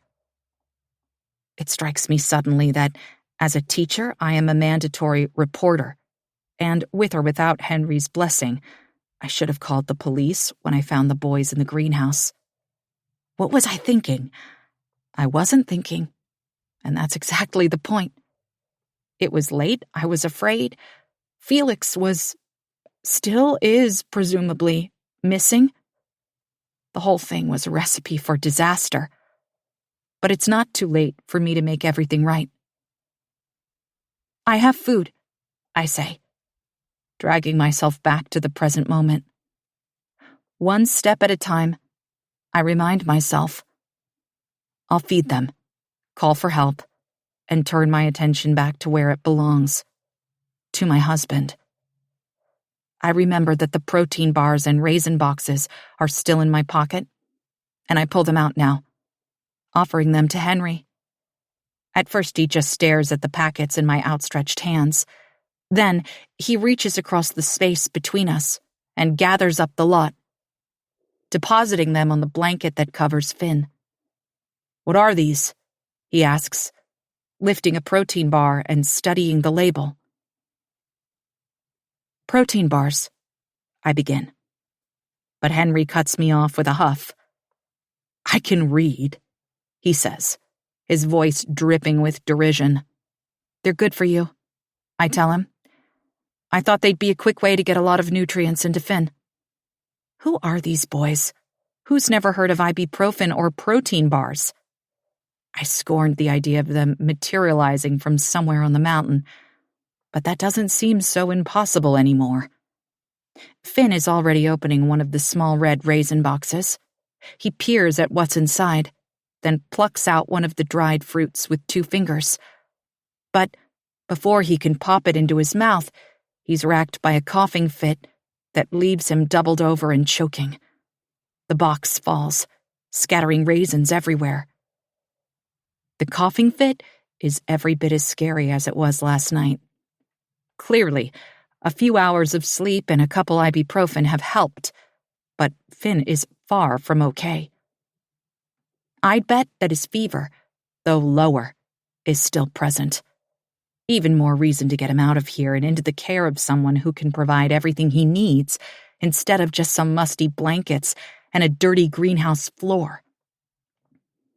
Guilt courses through me and isn't assuaged in the slightest when Finn finally stops coughing and leans back, giving me a weak smile. I don't know how much he remembers about last night, or what he thinks of my presence in the greenhouse now, but it seems he isn't afraid of me. For some reason, children never are. Forget the protein bars. I'll make some sandwiches, I say, diffusing the moment by getting to my feet. Tearing my gaze from Finn, I address myself to Henry, the alleged legal guardian. Finn can have another dose of ibuprofen, and maybe some of that cough syrup too. Do you know how much he weighs? I haven't said anything alarming or controversial, but Henry leaps up. Finn's coughing fit immediately forgotten. "You're not going anywhere," he says, his voice gravelly and low, threatening. "You're going to call someone. I know you are. You can't. I won't let you." Shock must register on my face, but determination too, because before I can take a single step away, Henry lunges. I stumble backward toward the greenhouse door, reaching behind me for the handle. Too late. He catches me by the loose fabric of my coat, yanking me toward him with a look like murder on his face. I'm astonished by this sudden turn of events, but I keep fighting, flinching away from him as I grapple for the little knife I've concealed in my coat pocket. We struggle, scuffing up the dirt of the greenhouse floor, but now that Henry has me in his grip, he doesn't seem to know what to do with me. He falters, hands pinching my upper arms, and draws a noisy, tremulous breath. We stare at each other for a moment, chests heaving and noses just inches apart. And then, Henry's eyes fill with furious tears. My face softens. I can feel it. But this makes him even angrier. He flings me away, slamming my lower back into one of the potting benches, and turns, heaving. His rage finds an outlet in the rows of nested plastic pots that still line the shelves of the greenhouse. "Fuck!" he shouts, hurling the pots to the floor. When that proves to be unsatisfying, he grabs a whole stack of them in his hands and throws them at the glass walls. They bounce off, scattering harmlessly. And that's when he knots his hands into fists and takes aim at anything in reach. I watch him connect with a wide beam, the uneven wood instantly splitting his knuckles. He doesn't seem to register the pain. Instead of wincing, he merely reaches back to punch again, blood arcing through the air. I throw myself at him. Henry's hand glances off the worktop when I hit him, smearing red across the surface. My momentum spins us both in a half circle, into the center of the aisle, where he can't reach anything to pummel but me. I won't let him. Before he can react or throw me off, I wrap my arms around his waist from behind and press the side of my face to the space between his shoulder blades, holding fast. He's a bit taller, but I'd guess we're nearly the same weight, and I have terror on my side. "Get off me!" Henry screams, his voice cracking. "Let me go!" But he can't reach me here. He can't hurt me. so I hold on for dear life, intent on stopping him from hurting himself. Henry twists and bucks, trying to pry my arms from him as he curses and cries and spits. He's sobbing now, huge, wrenching howls, torn from somewhere bone-deep and agonizingly dark. I can't begin to imagine what's happened to him to cause this much unbearable pain. I don't want to. So I squeeze my eyes shut and cling to him. As long as he's in my arms like this, we're all, for the moment, safe. When Henry finally goes still, it's all at once, quick and clean, like someone has switched off the power. He stands in the middle of the greenhouse, sweaty and bloody, and sniffs. I'm spent, my arms trembling from the effort to hang on, and as Henry grasps my wrists to release my hold, I let him. Not because I believe the outburst is over, but because I can't hang on anymore. I almost sink to the ground when he steps away, but catch myself against a beam. I stay there, gasping for breath, while Henry remains frozen, his back toward me. After a few seconds, I watch him raise Felix's sweatshirt and draw it across his face, wiping his tear-stained cheeks and running nose. I'm shaking, fear rattling my bones. But I can see the fight has left him, like a receding tide. I'm sorry, Henry says, his voice ragged. But he's not talking to me. He walks to where Finn is now sitting up in the nest of blankets and pulls his brother into his chest. Suddenly, I can hear the little boy's snuffling cries, the keening of a child whose whole world has shattered. The brothers cling to each other, and I feel like I should look away, like I'm witnessing something unimaginably intimate, sacred. I'm sorry, I say too, but I don't know what for. For the agony these boys are experiencing? For whatever brought them here? For Finn's fever, Henry's bloodied hand, my own secret desire to rid myself of them? I'll make sandwiches, I say again, as if the last few minutes never happened, as if I can erase the entire episode with the promise of peanut butter and jelly. Neither of the boys look up when I leave. Chapter 6. Tuesday. Outside, the grass is dusted with frost, thick as a sugar donut. It crunches beneath my feet, marking my path from the greenhouse to the side door with sets of perfect prints. It's a flannel day, all gloom and fog, slung low and heavy between the trees, so that my coat is soon covered with droplets. They bead up, collect, then run off in slender rivulets. When I turn back, I can barely see the greenhouse shrouded in gray. It could be a nightmare, all of it. A strange, lucid dream that evaporates with the mist that will lift when the sun rises. But the sun will not rise today. I know that when the first raindrops hit my shoulders. Light at the outset, but within seconds, so dense, I jogged the last few steps to the shelter of the porch. The house seems different after the hours I spent in the greenhouse, and once over the threshold, the only thing I want to do is shower. A long, hot cleansing that would leave my skin pink and raw, my nostrils filled with the crisp scent of soap. I squeeze my eyes shut and picture Felix there, sitting on the closed lid of the toilet seat, his voice like a soundtrack as I wash my hair. He loves being in the bathroom when I shower, and I love how he grabs my towel when I turn the water off, how he wraps it around me when I step over the porcelain edge of the tub. I rub my eyes, forcing thoughts of my husband away. I don't have time to wallow right now. or shower. So I tow off my boots and shed my coat in the mudroom, then head straight to the kitchen sink. After lathering my hands and arms to the elbows, I plunge my face into the still cold stream of water. Lapping it up, I drink until my stomach hurts, and then bury my wet face in a dish towel and wish for tears. But I'm wrung dry. When I've pulled myself together enough to keep going, I head to Felix's office and my phone. I can't resist the hope that bubbles when I realize it's charged, and my screen is filled with missed messages. But none of them are from Felix.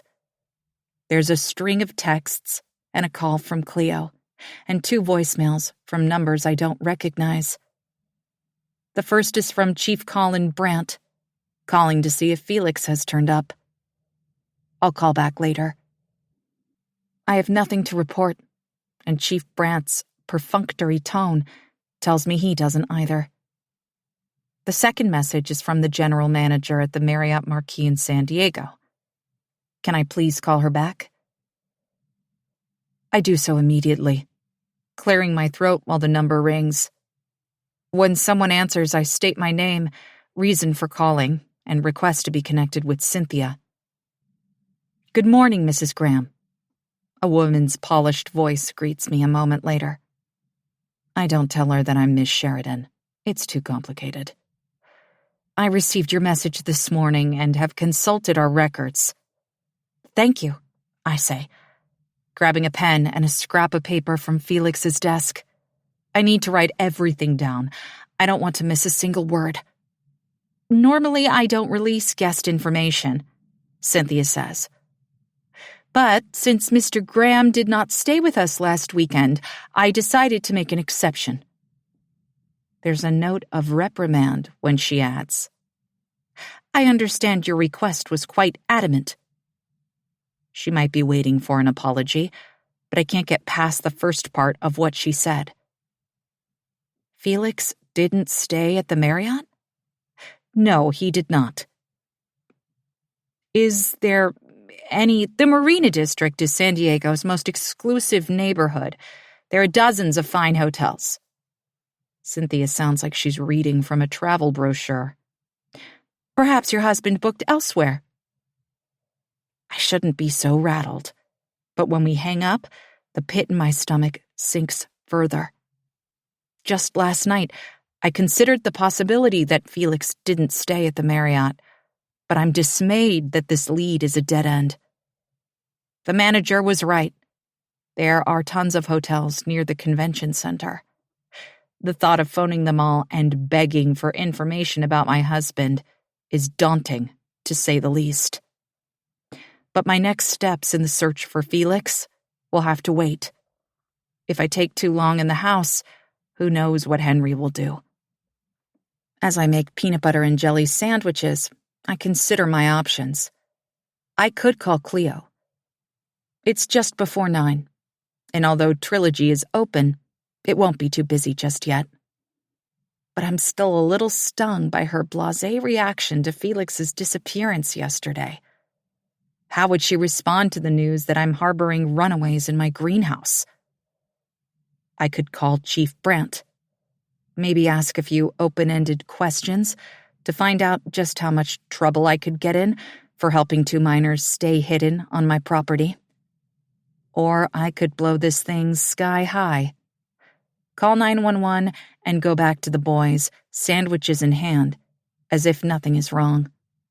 Keep them occupied until the authorities arrive, and let the Department of Children, Youth, and Families sort it all out. I can't do any of those things. There are 6 slices of bread on the counter before me, 3 spread with peanut butter, and 3 with jelly. And as I slap them together, I suck in a shaky breath. The raw panic that surged through Henry in the greenhouse, his almost feral instinct to protect his brother, has effectively tied my hands. I can't betray him. I just can't. It would be wrong of me to turn those boys over to anyone until I know more about their situation and what, or who, they're running from.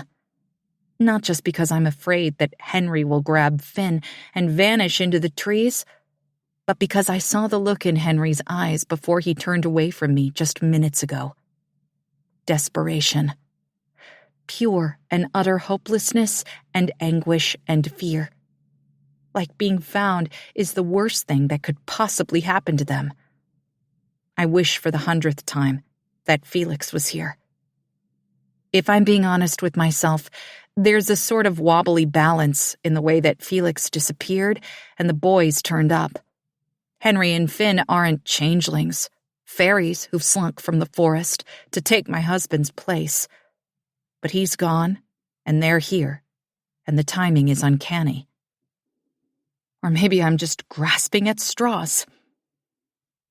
The rain hasn't let up when I head back to the mudroom, a canvas bag in hand. The sandwiches are carefully stacked inside, as well as more water bottles, some apples, and a sleeve of butter crackers for Finn, if his stomach proves to be too sensitive for real food.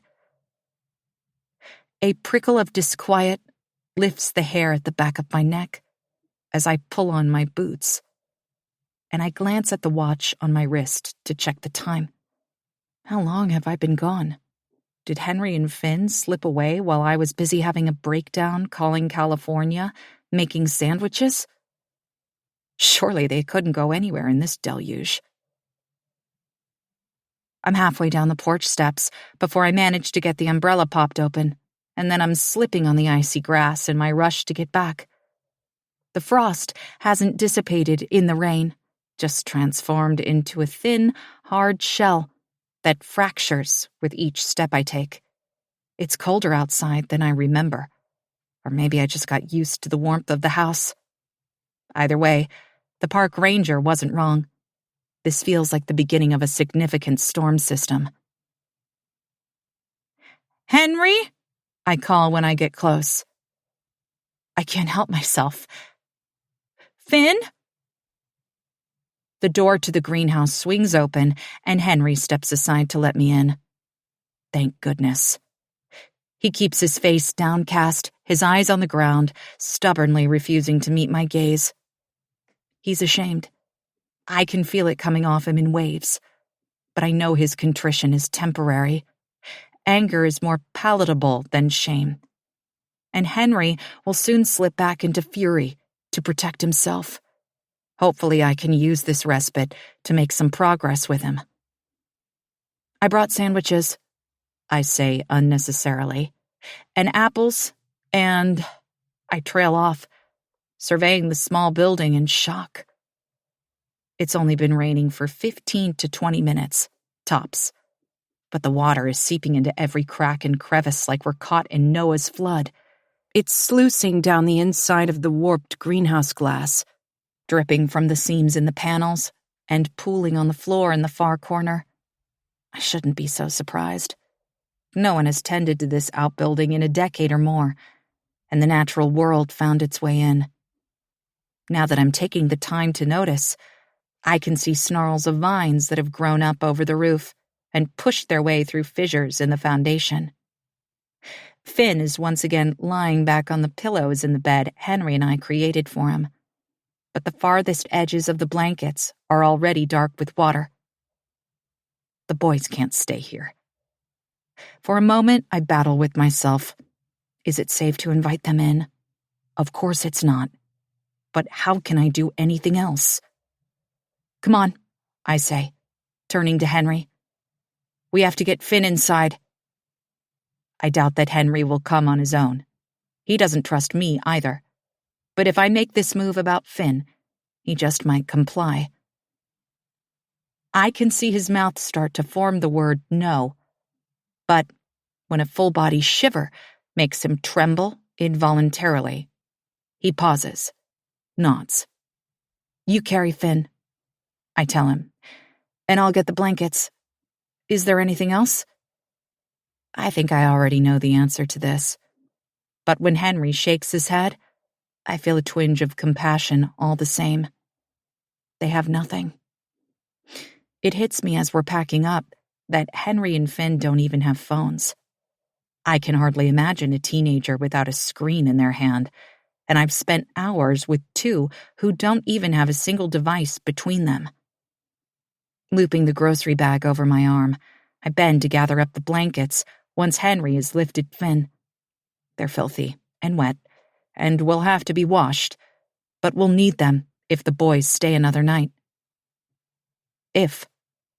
Like they have anywhere else to go. Maybe these two feral young men are everything David Graham was always searching for. Pretenders who have left the trees for Hemlock House. For ibuprofen and peanut butter sandwiches. I give Henry the umbrella so that he can tent it over Finn, and then sprint to the house through the pouring rain. It's coming straight down, torrents of water that are already turning the dirt driveway into a muddy creek. I can only imagine how all this precipitation in such a short time will swell the river that runs alongside the logging road near the bottom. For a moment, I worry about being trapped on the mountain. But I shove those fears aside. It's not logical. The road is maintained, and the portable cell tower on the roof ensures help is always just a phone call away. Besides, I have enough to lose sleep over. Felix is still out there somewhere. Holding the door open for the boys, I watch Henry struggle the last few slippery steps with Finn in his arms. When they've crossed the threshold, I realize that Henry's in trouble, and I drop the blankets and reach for Finn. The young man lets me take his little brother, not because he wants to, but because he doesn't really have a choice. He's off balance and falling, and when Finn's weight has been transferred, he hits the ground hard. "You okay?" I ask, lowering myself to the top of the 3 short steps that lead from the mudroom into the kitchen. Finn is so warm, cradled against my chest. I can feel him radiating heat through my coat. "Twisted my ankle," Henry says. But before I can ask anything more, he adds, "It's fine, I'm fine." Of course he's fine. God forbid he admits a weakness or asks for help. He can just add it to the growing list of his injuries. Black eye, torn knuckles, bum ankle. It feels weird to have the boys inside, like I'm doing something wrong, forbidden. Felix and I haven't really had guests out to Hemlock House, and now that I've invited the intruders in, it suddenly doesn't seem like our home. It seems like Felix's, and I'm breaking some unspoken rule. What would he say if he could see me now? Soaking wet and rocking a sick, strange child in my arms? Realizing that I am indeed rocking, a barely perceptible side-to-side sway that I didn't even know I was doing, I stop immediately. I realize that I know exactly how my husband would respond. My Felix has a soft spot for neglected things, a way of seeing and seeking out those who need him most. He saves beached starfish, getting his shoes wet so he can slip the echinoderms gently beneath the waves instead of hurling them into the deep. He leaves milk out for stray cats and lifts fallen nests back into trees. He befriends anyone who hovers around the edges feeling lost and alone. Felix rescued me, and he would rescue these boys. "Come on," I say, shifting Finn to more of a seated position on my lap. "Do you think you can walk?" He nods, his dark curls tickling my chin, and I help him to his feet. Henry stands too, taking Finn's hand, and together we shuffle into the kitchen. I pull out a chair at the small breakfast table beneath the window and gesture for Finn to sit. He climbs into it, his feet barely grazing the floor, and lays his head in his arms on top of the table. Everything about him screams exhaustion and defeat. But when I glance at Henry, I realize that he is already hardening. He stands behind Finn, his fingers wrapped around the back of the chair. He wouldn't think twice about maiming or killing to protect his brother. "What now?" Henry asks. What now? I don't know. There's no handbook for this. Food, I say, because it's a low bar, the most basic and necessary thing I can provide. The grocery bag is still looped over my arm, and I place it on the table, lifting out the contents one by one. Now that the boys are here, in the kitchen, I could do better than sandwiches. My buttermilk pancakes are to die for, if Felix's opinion is to be believed, and it would be undeniably satisfying to whip up something warm and homemade on such a miserable morning. But the little kitchen feels intolerably small with the boys in it, and our next item of business is becoming painfully obvious. Showers. Henry unwraps a slightly smashed peanut butter and jelly for Finn, and when I hoist myself onto the counter opposite the small table, he takes the second chair. Try it, he tells Finn, grabbing his own sandwich. A few enormous bites, and it's gone. I had forgotten how ravenous teenage boys are, how they can eat and never be full. But Finn has yet to lick a crumb. One bite, Henry tries again. Finn doesn't even bother to shake his head, where it still lays, cradled in his arms. He's mute? I ask. Maybe it's rude. I don't know. But this whole situation is beyond the bounds of normality. Henry glares at me over his shoulder. Then, realizing that his back is toward me, he shifts his chair to the side so he can see both me and Finn. His gaze zips between us, keeping an eye on me, making sure Finn is okay. You're quick, he says. But not deaf, I push. At this, Finn gives his head a little wiggle. No. He hears just fine, and talked just fine before. Henry stops abruptly and crosses his arms, daring me to ask more. I don't see how it's any of your business. You're in my home, I tell him. Everything about you is my business now. Then we'll leave.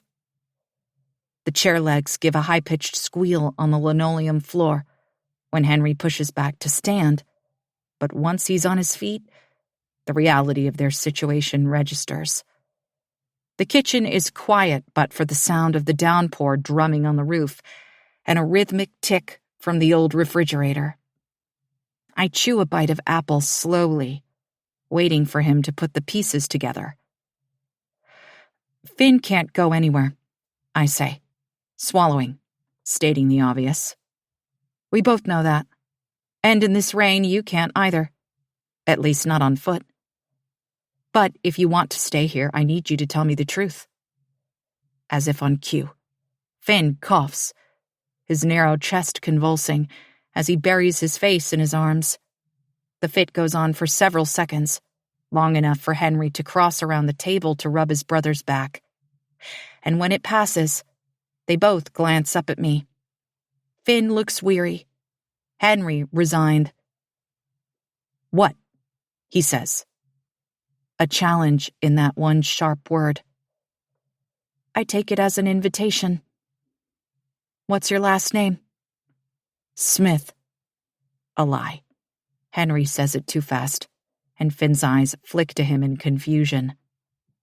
But I don't think I'll get anywhere pressing the point, so I try another tactic. Maybe peppering him with questions will work. Where did you come from? I told you, the mountain. Where on the mountain? We're the only ones out here. You sure about that?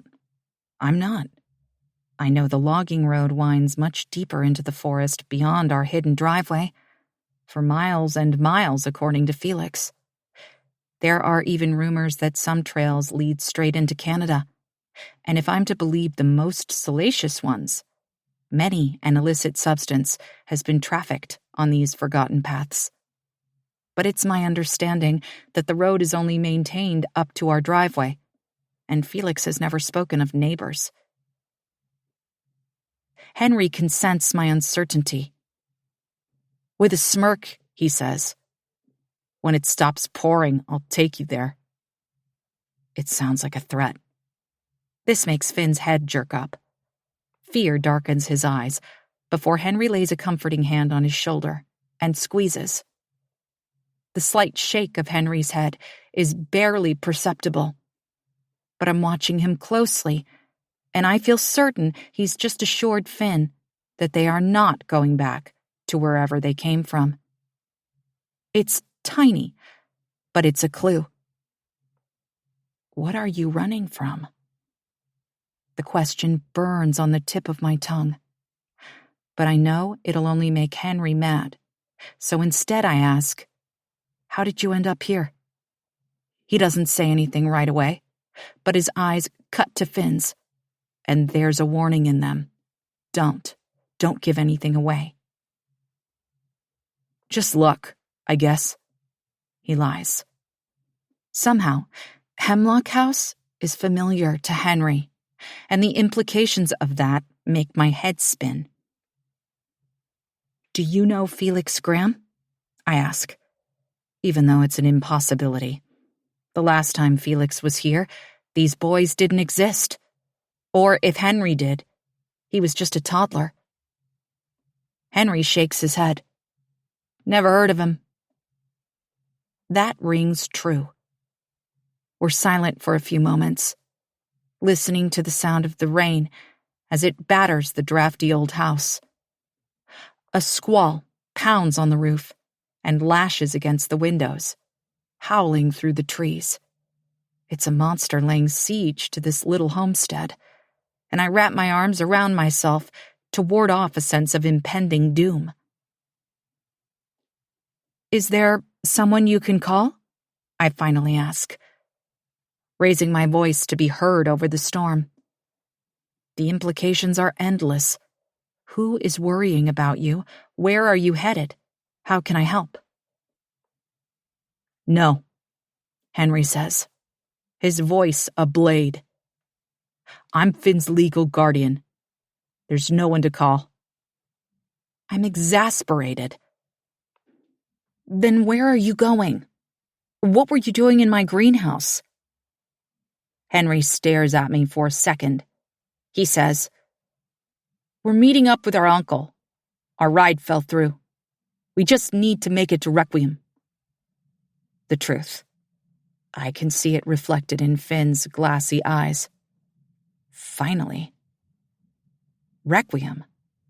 That's a long way on foot. Henry doesn't respond, but I can tell that this is news to him. About 7 miles, I offer. 4 down the logging road, and then another 3 on the highway. You take a right at the turnoff. Left will take you into the park. Eventually. I want to ask Henry if he's ever been to Requiem. It's the only town for miles and miles, but his confusion is all the answer I need. The defeat that clouds his features is painful to see. Yes, Henry is sullen and rude, but it's clear that he loves his brother, that he's trying to do what's best for him, even if I can't begin to imagine what that might be. Who's your uncle? Maybe I can call him, and it doesn't work like that. Henry spits. What doesn't work like that?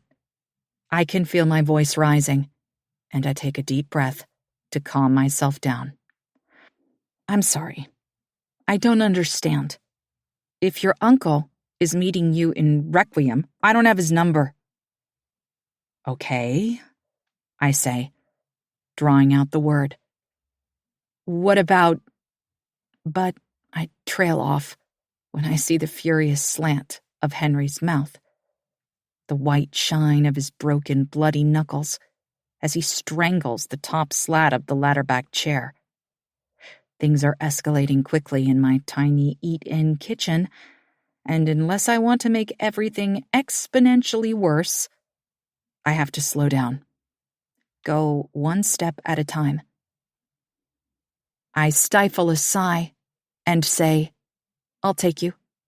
I don't have a car, but there's a ranger outside and I can take you down the mountain. A crack of thunder makes the antique dishes in the dining room hutch rattle, and Finn jump. I add, Maybe after it settles down a bit out there.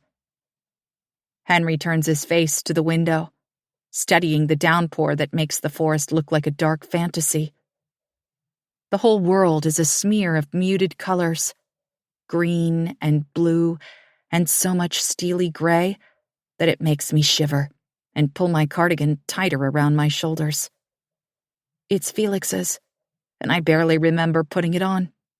I must have done so late last night, before I fell asleep on the couch, before the trail cam footage woke me up, and I stepped through the wardrobe, or rather the greenhouse door. Okay, Henry finally says, and I've almost forgotten what it is he's agreeing to. You can drive us into Requiem. It's a small victory, but I'll take it. Okay, I echo. We'll leave as soon as it lightens up a bit. I abandon the half-eaten apple on the counter and slide to the floor. Laying the third untouched sandwich on the table beside Henry as an offering, I go to press my wrist to Finn's forehead. He's still warm. I'd guess that his fever is climbing again, and a dart of worry slides through me. Maybe if I keep proving to Henry that I'm steady and sure, if I keep providing for their needs and showing kindness in the face of his defiance, he'll trust me enough to tell me the truth. Or at least as much as necessary to get us through this ordeal safely. Henry's story is full of holes, and the fear that surfaces from time to time on both boys' faces scares me. If they are afraid of something or someone, I should be too. The rain comes hard and fast on the mountain, making it impossible to navigate in a UTV, but it also dissipates quickly. Muddy puddles and creeks that trickle where bare ground had once been dry up as soon as the skies clear. The water soaks deep into the porous earth, leaving everything behind it rich and green. The park ranger had warned of a winter storm, but surely we'll catch a break before the snow begins to fly. The temperature must drop a long way before all this rain turns to snow. How about a hot shower before you go? You can clean up that hand and we'll bandage it. Henry and Finn didn't know what ibuprofen and protein bars were, but even Henry can't hide the delight that sparks behind his eyes at the mention of a hot shower. This, they understand. Stay here, I tell them. I'll get some fresh towels and see if I can find any clothes that'll fit you. You're not taking my clothes, Henry growls. Just to wash them. You'll have them back before we go. This seems to mollify him, and I stand to leave the kitchen. Chancing a touch, I slip one finger through a perfect curl at the nape of Finn's neck. It's going to be okay, I tell him. And Henry. And myself. I'm not sure I believe it. Before. Friday, March 7th. Waxing gibbous moon / Mercury at greatest eastern elongation. The rain came as a total surprise. It wasn't in the forecast, at least not as a significant threat. And because Mercury could only ever be observed at twilight, and it was supposed to be 55 degrees at dusk, Sadie had packed a picnic. She felt a bit like a suburban housewife with her hamper of ham sandwiches and cold potato salad, some 50s throwback complete with a high ponytail and low-slung tennis shoes. But Felix never made her feel self-conscious. Quite the opposite. After his impromptu office visit at Christmas, Felix had taken to regularly popping in on Sadie. She expanded her tea repertoire, and they sat sipping London Fog, chamomile, and, of course, peppermint, while they chattered about classes and students and life in Newcastle. Felix often thundered into her office mid-sentence, coat already sliding off his shoulders, and threw himself into the chair across from her without so much as a greeting. Sadie merely got up to turn the kettle on. His visits were not romantic. nothing like a date at all. And their friendship blossomed without the angst of will he, won't he. He won't, Sadie knew, right from the start. It was enough to have a friend, more than enough. Felix was windswept and golden, a summer storm rolling across the prairie that made Sadie want to curl up in a porch swing and watch him touch the earth.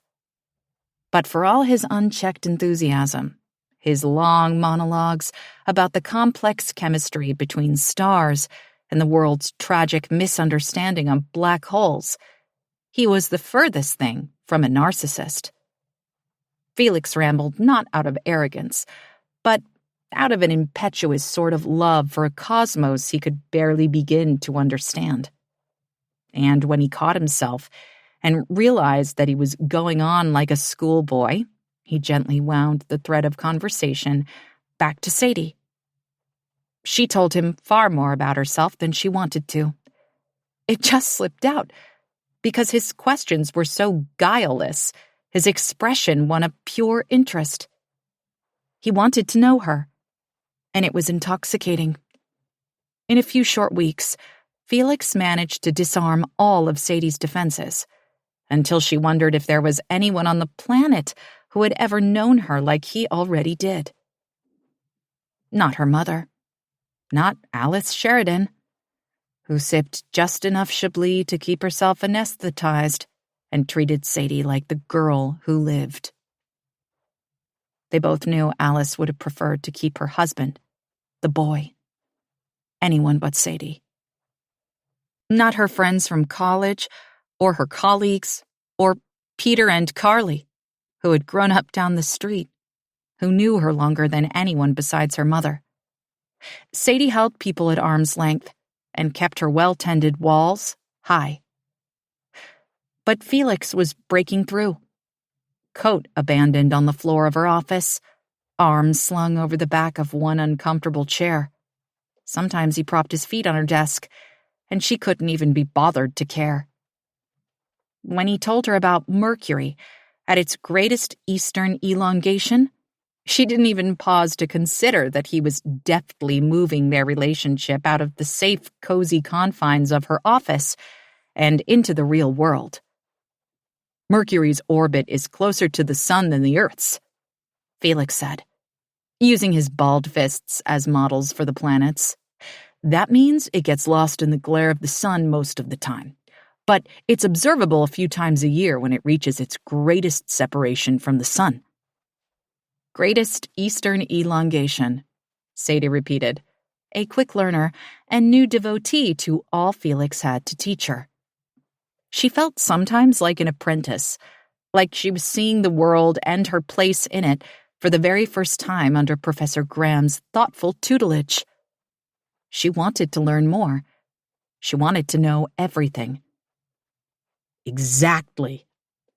Felix drew his hands apart, increasing the gap.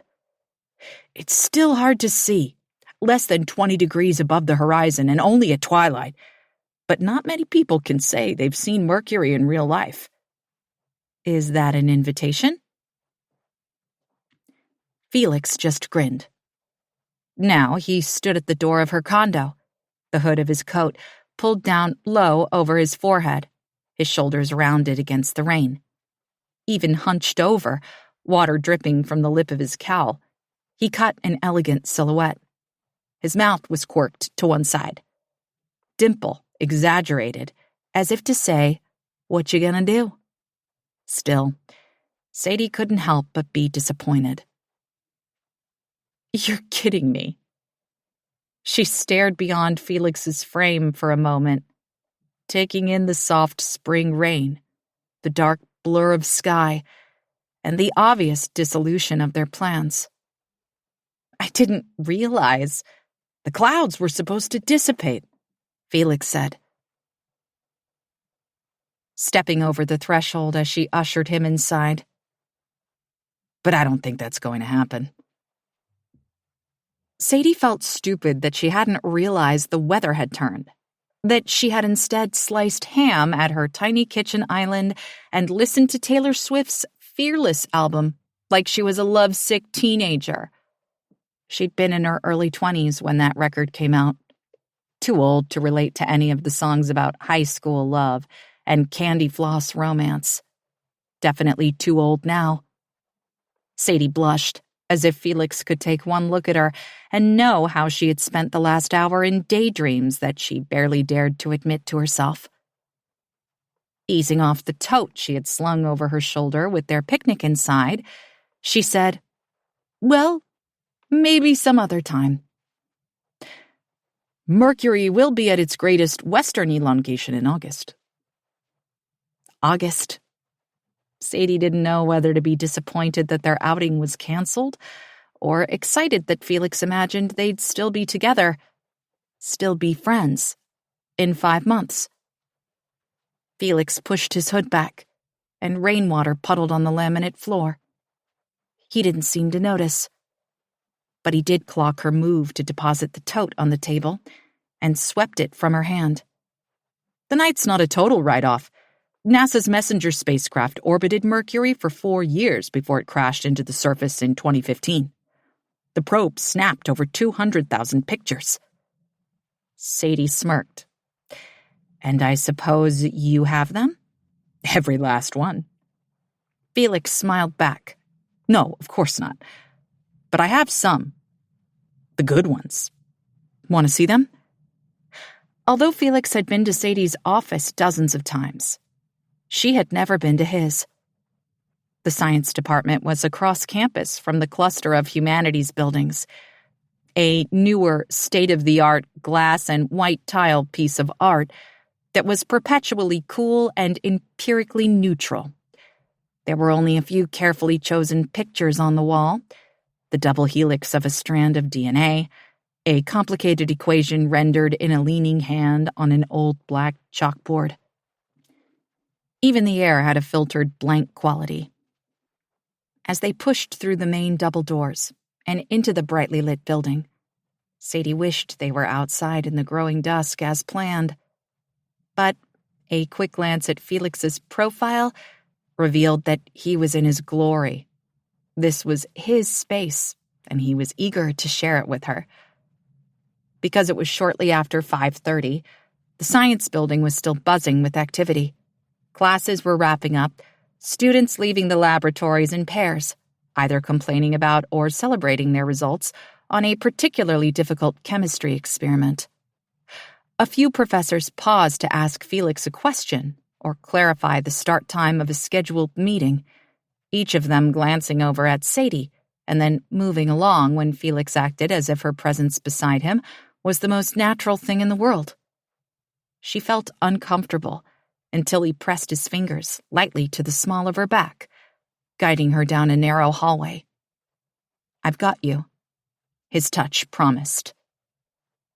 Felix's office was everything Sadie imagined it would be. An explosion of color and movement and light that reflected Felix himself. There were pictures of deep space on the walls and perpetual motion machines on his desk. In one corner, he had hung a glittering mobile of the solar system, each planet carefully designed to appear as accurate and realistic as possible. Sadie looked up, and when she did, she laughed.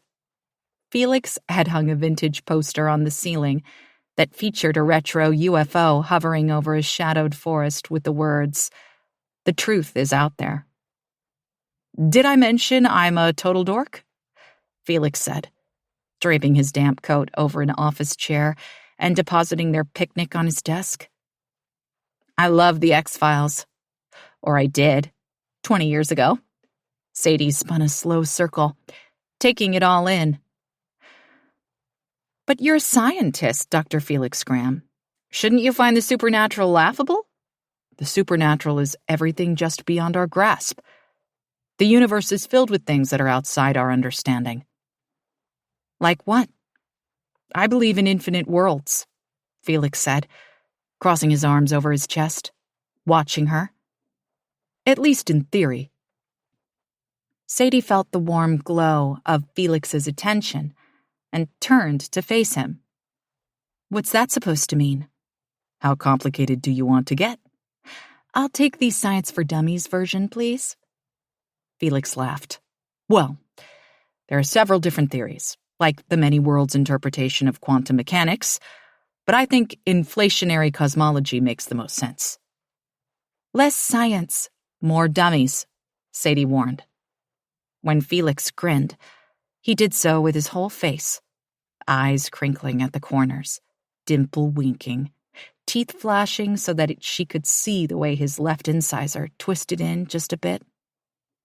It was a perfect flaw, the kind of defect that made him all the more irresistible, and she shifted her focus to a sculpture on his desk to stop herself from staring at him. It's about the exponential expansion of space, Felix said, trying again. He cupped his hands together and then puffed them out slowly. An alternative understanding of the formation of the universe that posits a brief period of accelerated expansion.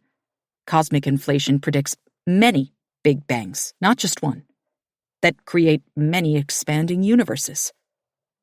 A multiverse? Sadie shot him a skeptical look out of the corner of her eye. Exactly. Thanks for the lesson, Spider-Man. But Felix's eyes sparkled. Why not? I'm not a physicist. But there's so much we don't know, Sadie. The observable universe has a radius of roughly 46.5 billion light-years. Billion. Who knows what we have yet to learn? Sadie laughed and lifted her hands, as if to say, enough. I can't comprehend it, right? The Andromeda Galaxy is the nearest major galaxy to the Milky Way, and guess how many stars it contains? Do I get a prize if I'm right? Felix regarded her, considering. Actually, yes. I do have a prize for you. Her eyes widened. It better be good. It is. 10 billion, Sadie guessed, then seeing his face, amended her answer. 100 billion, not even close. 500 billion? Felix shook his head. 1 trillion, he said. My next guess. But Felix had already spun away and started rifling through his desk drawer. Do you have any idea how much that is? 1 trillion is 1 million million. 1,000 billion. A1 with 12 zeros behind it. Felix, stop. Sadie laughed again, laying a hand on his arm. You're going to break my brain. A stack of $1 billion bills would be approximately 68 miles high, but a stack of $1 trillion would reach nearly 68,000 miles into space. You're making that up. I swear, I'm not. 1 billion seconds is 32 years. 1 trillion is 32,000 years. Sadie just gaped at him. Wonder sparking like electricity in the space between her body and his. When Felix reached to take her hand, she didn't think anything of it. His fingers curled around hers, and she squeezed his hand right back, tripping a little when he pulled her out of his office. But he steadied her, his hand drawing her close, and guided her deeper into the science building, to a locked metal door at the very end of a long hallway. He let go to press his fob against the sensor, and Sadie's hand felt cold without his fingers laced through hers. You don't have a spaceship in there, do you? She teased. Kind of, yeah. The lock disengaged with a satisfying click, and Felix opened the door to step inside, triggering the motion-activated lights. Sadie followed, absorbing the large empty room, the lab tables that had been methodically lined up against the walls, and the neat stacks of stools, 4 high. In the center of the laboratory, taking up most of the available floor space, was a black circle of thick fabric that had collapsed into a heap of soft peaks and valleys. What is that? Sadie asked. But Felix had already grabbed an extension cord and plugged in a small blue fan. The room was filled with the whir of blowing air, and within seconds, a fat tunnel, leading to the circle, puffed up and began to fill the dome. It didn't take long for Sadie to realize what she was looking at, and she couldn't suppress the little thrill that cartwheeled down her spine. "I haven't seen one of these since elementary school," Sadie marveled when the portable planetarium was fully inflated. "It was the very best part of 4th grade. Our science education majors have been hosting local schools all week," Felix told her. "It's part of their practicum. I kind of forgot it was here. But since we can't see Mercury outside, maybe we can see it in the dome. And Andromeda. You know, a trillion stars." Sadie was utterly enchanted. Something about Felix made her feel young again, childish in the most pure and happy way. His enthusiasm for life was inspiring, and when he held back the airlock for her, she eagerly crawled inside. They lay side by side on the floor of the planetarium, and Felix transported Sadie through space. The universe that unfurled on the vault of the screen was so real, so vibrant, that she reached her fingers to trace the constellations. And when Felix maneuvered the software to make it seem as if they were standing on the moon, she marveled at the watercolor sphere that was Earth. The white swirls of massive storm systems, the midnight blue of the deepest oceans, the golden veins of deserts streaking through lush emerald rainforests. "Thank you," Sadie said after they had deflated the dome and locked the door behind them. They were back in Felix's office, and all was quiet after the constant hum of the Star Lab's artificial atmosphere. In fact, the entire science building was still and hollow. It seemed to sigh in relief at the end of the week's silence after a bustling Friday afternoon. Sadie felt that way too, sated and content, hushed as a lullaby, peaceful in a way she hadn't felt in years. Ever. There was something about the way Felix poured himself out that filled her right up to overflowing. When Sadie took a step toward him, it was almost involuntary. A testament to his irrepressible gravity and the way she was drawn into his orbit against her better judgment. Felix could have turned away. She half expected him to. But he took a step toward her, and then another, until they were close enough to touch. "Thank you," Sadie said again. And this time she wasn't talking about the Star Lab. She was grateful for all of it. For his friendship and the joy he brought her. The way he threw wide the doors to a bigger, more beautiful understanding of the heavens and the earth than she ever thought possible. The way he made her feel known. Turn him into stars and form a constellation in his image. She thought, truly understanding Juliet for the very first time in her life. His face will make the heavens so beautiful that the world will fall in love with the night. Sadie didn't realize she was looking down until Felix's fingers lightly touched her chin, tipping her face toward his own. "You're welcome," he said. And then he bent his head and brushed his lips against hers. It was a glancing touch, the merest whisper of connection, as if he wanted to give her permission to pretend it never happened at all. But that was the last thing Sadie wanted, and before he could back away, she twined her arms around his neck and pulled him close. She kissed him hard and deep, her mouth conveying everything she didn't have the words to say. With her lips and teeth and tongue, with her nails digging into his shoulders, afraid to let go for even a moment, she said it over and over again. "I found you." And Felix kissed her back. when his mouth trailed from jawline to neck, and all the way down to the fragile wing of her collarbone, he whispered against her skin, "How long?" Sadie knew exactly what he meant. "From the moment I saw you." Before the Hamlet quote? She laughed low. Way before that. "Me too."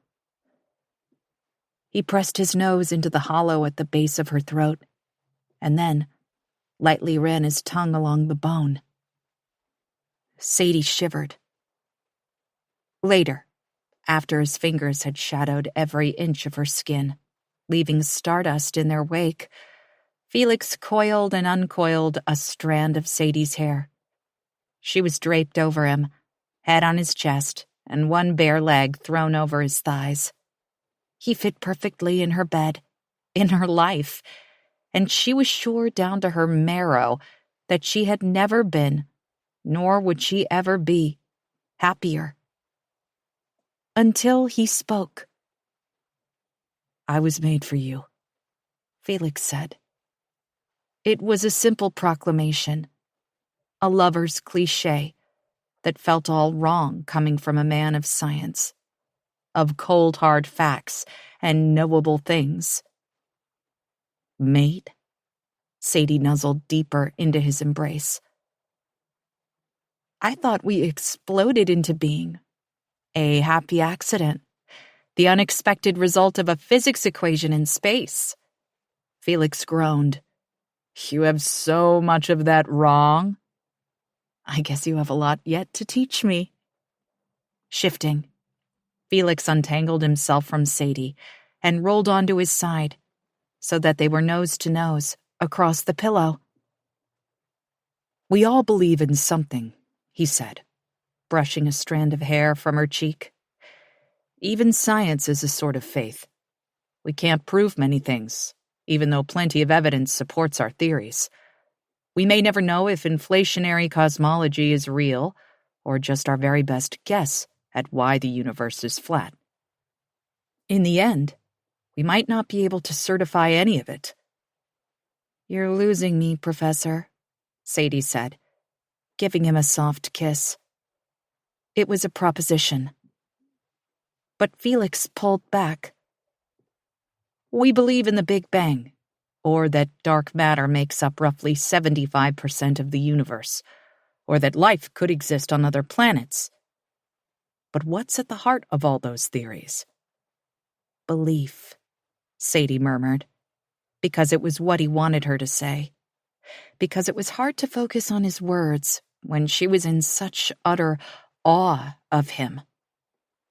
She marveled at the sunburst of bronze in the very heart of his dark eyes, sketched the fine line of his brow, his cheekbone, his jaw with a single fingertip, fell a little deeper. "I believe in us," Felix said, catching her hand so he could hold it against his chest.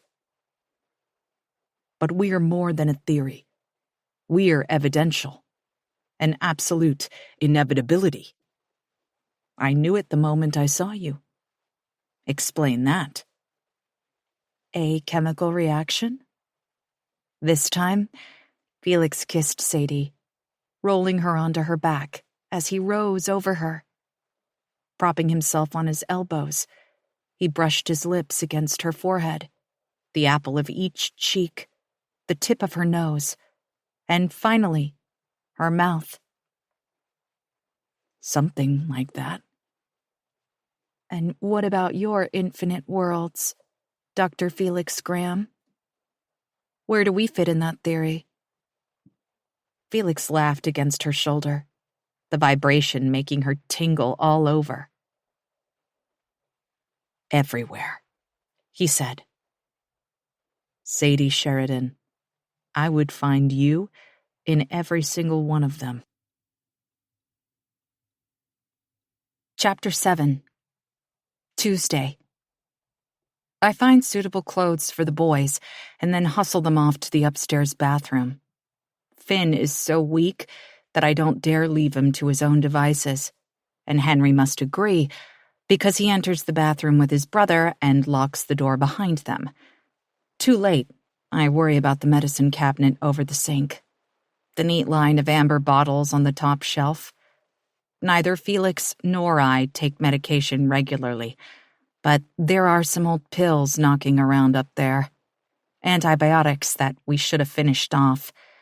Maybe even some leftover Vicodin from Felix's knee scope last spring. And drugs are just the beginning of my worries. Is there a pair of scissors in the drawer? Tweezers? A metal nail file? Anything Henry could use as a weapon? The house is filled with dangerous things. From Felix's scalpel-sharp Japanese chef's knife to the ice pick we keep in the drawer by the sink. I can't hide everything, but really, what would be the point? If Henry wanted to harm me, there are a dozen ways he could do it. But I don't think he will. At least, I hope. I linger just down the hallway from the closed bathroom door, waiting for the sound of the shower. Henry talks quietly to Finn, too soft for me to make out what he's saying. And when I hear the old pipes squeak and the water begin to flow, I'm grateful for the excuse to go back downstairs. I don't want to be the sort of person who eavesdrops on children, but I'm desperate to know more about these mysterious interlopers. Back in the kitchen, I clean up the remains of our breakfast and wipe the table with a damp cloth. My movements are rote, born of routine and habit. Nothing more. This is what I do. I clean up. I take care of the people around me. In this one way, my marriage with Felix is conventional, but not because of some traditional understanding of gender roles. I just like to keep the house neat, trailing after Felix as if I can map his movements by the breadcrumbs, literal and otherwise, that he leaves behind. A round stain on the countertop where he has splashed a bit of coffee over the rim of his mug. An open book on the table in the dining room, dog-eared and abandoned when a new idea snagged his attention. Thin file folders in an untidy stack on the end table beside his favorite chair. On top, an uncapped yellow highlighter, a handful of pens, a loose charging cord with no converter box. I miss the evidence of my husband in our home. I wish I could wind back the clock and leave those hints of him all over our space. Had I known he wouldn't come back from San Diego, I wouldn't have touched a thing. When my phone rings, a beat of adrenaline pulses high in my chest. I fumble in the back pocket of my jeans, then search the table, the counter, and finally spot the device on the windowsill above the sink. My heart drops when I realize it's not Felix. It's Cleo. "Hey," I say, putting her on speakerphone. "Good morning, gorgeous. How'd you survive the night?" I know she's talking about my emotional state with Felix in absentia, but I swallow hard, willing myself to sound normal. If she only knew what my night had entailed. "It was all right," I manage. "And if my voice is thin, it's to be expected. I left you a message and several texts. I was about to send out the cavalry." It wasn't several texts, but I don't correct her. "Yeah, I slept in a bit. Sorry about that." "No worries," Cleo chirps. Then, "No news?" I can't bring myself to answer. "He'll turn up." Cleo rushes to fill the space left by my fear. "Have you called the hotel? Talked to any of his coworkers?" I don't want to give Cleo an accounting of my efforts to track Felix, and I don't care to explain that he doesn't really have coworkers right now. Research partners, yes, but they are all remote, working on their own aspect of the project in different parts of the country. So I mumble a reply that could count as affirmation. "He'll be back," Cleo assures me, all optimism and bluster.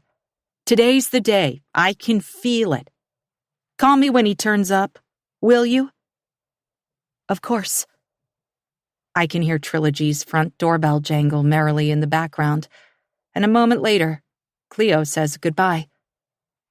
I'm still holding my phone in one hand when a text comes through. It's Cleo again. I'll swing by after closing with some supplies. She can't come here. Not with a pair of mysterious kids hiding at Hemlock House. Henry cold and brooding. Finn sick and quiet. Both of them total strangers, with a dubious backstory.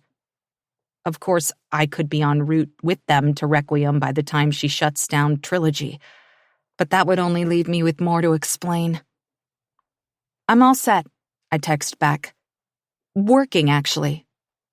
I'll see you soon. A pink heart appears almost immediately on my sent message. Cleo is pleased, no doubt, that I've set my worries aside and found a way to focus on my book. She knows how important it is to me and how worried I am about meeting my deadline. She'll leave me alone until I reach out, ostensibly emerging from my writing cave.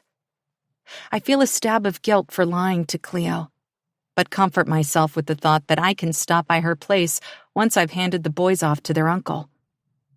Maybe I can ask her more about Felix's past and why a new side of him began to emerge when we moved to Hemlock House.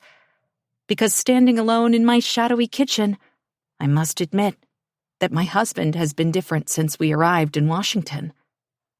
I chalked it up to a myriad of things. His research project, being back in his boyhood home, and the inherent stress of both of us living on deadline. Never mind the isolation, the demands of the homestead, and the phantoms that lurk between these walls. But now, I have to wonder if he was hiding something from me. One night, several weeks ago, I woke up to discover Felix's side of the bed empty. It was a shock, rolling over to find him gone. And though I had been in a deep sleep only a second before, the cold sheet where Felix was supposed to be jolted me awake, as forcefully as a glass of ice water to the face. Felix? I whispered into the night. But even as I said his name, I knew he wasn't in our room. The space felt hollow, abandoned. Worried that he wasn't feeling well, I tucked my robe around me and crept out onto the landing. I expected to find Felix in the bathroom, maybe searching the medicine cabinet for antacids.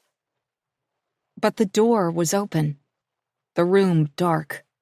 Same with Felix and Gabby's childhood bedrooms across the hallway. I didn't mean to creep down the stairs, but I suppose I did, avoiding all the spots that squeaked. I had learned quickly to move about Hemlock House in almost perfect silence, afraid perhaps to disturb the slumber of the ghosts that haunted the halls. I tiptoed, spoke quietly, and threw salt over my shoulder when I spilled it, trying to keep the devil away from me and my husband. From the happy little life that neither of us could quite believe was ours. Felix laughed at me, but I noticed he did the same when he thought I wasn't looking.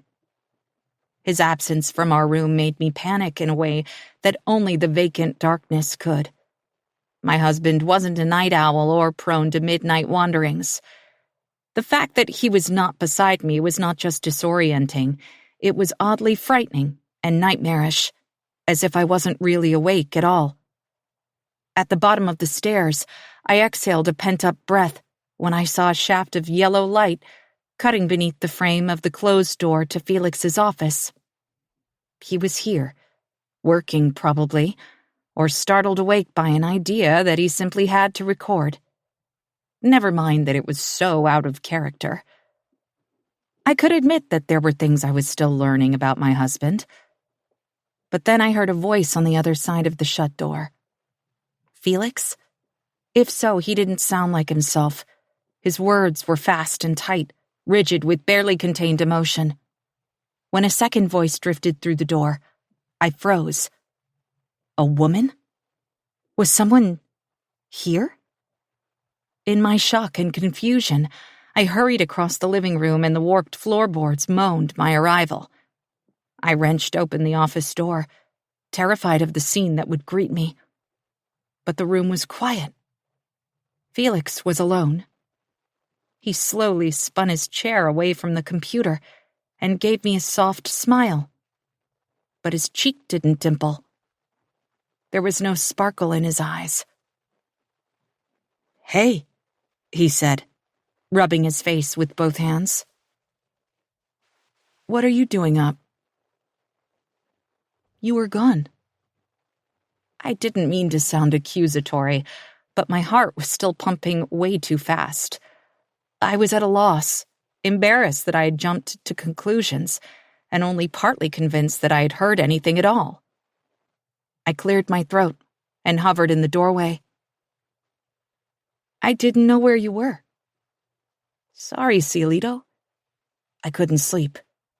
He put his arms out to me, and I shuffled across the space between us, sinking warily into his lap. Felix held me tight, buried his nose in my hair, inhaled deeply. "I didn't mean to scare you." It was ridiculous, probably, to be afraid. But even pressed snug against my husband's chest, I was. Was it the lingering miasma of a bad dream I couldn't remember? Or was something off about how he seemed just a bit breathless? Over his shoulder, I could see that all the screens were black. His phone was on the desk, face down. Did Felix put the computer to sleep when he heard my footsteps in the living room? Had he hung up his phone just in time to turn around and greet me? I didn't want to know, and maybe that's why I didn't push him. It was 2:00 in the morning, and I was muddled and groggy. Maybe it was easier to convince myself that everything was fine than face the fact that I knew Felix was hiding something from me. Now I wish I could have that moment back. I'd twist around in his lap, ask him what he was doing and who he was talking to. I wouldn't let him get away with some pat answer, that he was working or dealing with a rare bout of insomnia or mumbling to himself. I knew something was wrong. And because I was afraid to disturb the peaceful equilibrium of our too-good-to-be-true life, I let him lead me back to bed and half forgot that it had happened at all. 40 hours gone. Felix is really and truly a missing person now, and my heart petrifies into something cold and brittle. I have to get rid of Henry and Finn. It's illogical, but a sliver of me wonders if I can conjure my husband by evicting these intruders. Of course not. Still, I need to turn my full attention to my missing husband. I don't deserve the life I've been given. I know that. But you'd better believe I'm going to fight for it. The boys appear in the arch between the kitchen and dining room, and I startle a bit. They didn't make a sound. Finn is leaning on his big brother, his hair damp and tousled, as if Henry ran a rough towel over it but didn't bother to brush it. Maybe I should have left out a comb, deodorant, a toothbrush, and some toothpaste. Still, despite my distracted oversights, he's scrubbed clean. I can smell the zest of soap mingling with Felix's favorite eucalyptus shampoo from across the room. "Here," Henry says, drawing my attention from Finn. He, too, looks spit-polished and shiny, like a new person. But his arms are full of their filthy clothes. "You said you have a washing machine?" Yes, I stammer, stepping forward to take the heap of rancid fabric from his arms. In truth, I should take it all straight out to the burn barrel and torch it, but Henry watches me so closely, it's as if he's handed me his firstborn child. I decide not to suggest that they simply wear our clothes until more suitable ones can be found. It's an old machine. It'll take a couple hours to wash and dry everything, but as soon as it's all done, I'll take you to Requiem. I don't add, if the storm has let up. Henry seems satisfied at this, and I feel a momentary pride at how I've handled the whole bizarre situation. I've managed to shepherd us all through unscathed, more or less. I motion toward the table where I've collected a box of bandages and some antibiotic cream. For you, I tell Henry. And when he looks confused, I clarify. For your hand. He glances down at his fist, at the split knuckles that are now washed clean but still oozing a bit. They'll scab over just fine, but my offerings will help, and he knows it. I just wish there was something I could do about his black eye. It's aggressively shiny, the skin tight and royal purple. It looks like it hurts. How's the ankle? I ask, afraid to mention the black eye. I'm dying to know where he got it, but I feel certain he doesn't want to tell me the answer. Fine, he says, grabbing the box, the small tube. But he doesn't say thank you. And when Finn gives a little groan and slumps against him, Henry's hand is forgotten, as his heavy brows knit together in concern. He needs another dose of ibuprofen, I say, taking in Finn's glassy eyes and flushed cheeks. Beneath the bright spots of color, he's pale as a sheet. How do you feel about trying the cough syrup now, too? But even as I say it, I change my mind.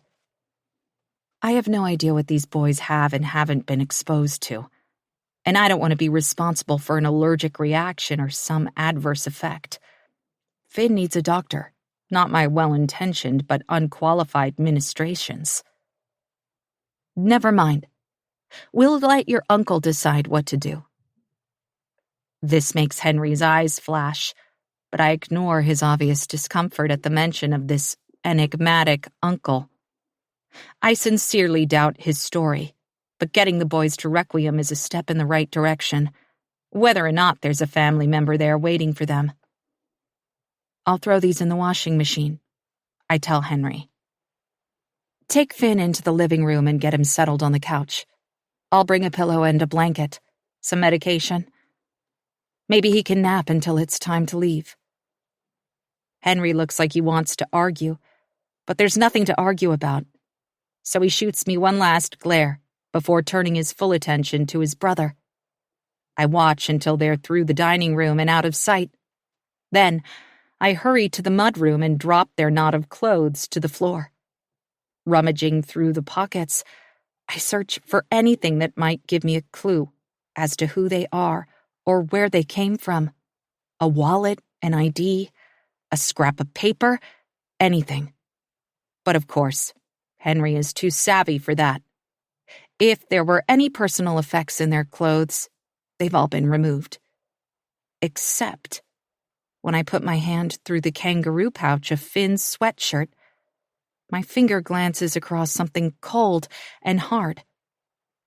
When I pull it out, I realize it's a river rock, granite-colored, with veins of shiny white that sparkle like quartz. Rubbing my thumb over the surface, I discover it's been worn smooth. A worry stone, then, and much beloved, if the long silky plane is any indication. Sighing, I slide it into my pocket to return to Finn. When the laundry is running, I slip upstairs to grab a pillow and a heavy quilt. I also peek into the bathroom, glancing into every corner, as if I can tell just by looking if anything is missing or out of place. The only difference I can spot is the 2 extra towels hung neatly over the shower curtain rod. Apparently, despite their disgusting clothing, Henry and Finn are not total slobs. Back downstairs, I cross into the living room with an armload of things to make Finn more comfortable. Here you go, I say, snapping the quilt loose to spread it over his legs. He's propped on the couch pillows, his dark curls still damp. But when we make eye contact, anxiety clouds his features. One hand dances through the air and points over his shoulder to where Henry is standing at the window. The young man has drawn the curtains shut, and his body is coiled with tension as he stares through a tiny slit between the fabric and the wall. "Someone's here," Henry murmurs, so quietly I can barely make out the words. But then they click, and hope surges through me. I drop the corners of the quilt and bolt toward the front door. Felix's name is on my lips, but before I can race out onto the porch to greet him, Henry throws himself in front of me. He grabs my upper arms and wrestles me away from the door. "What are you doing?" I half shout, trying to writhe out of his grip. But Henry is frantic. He pushes me back into the room, away from the little alcove that frames the front door, away from Felix. "No one can know that we're here," Henry says between clenched teeth.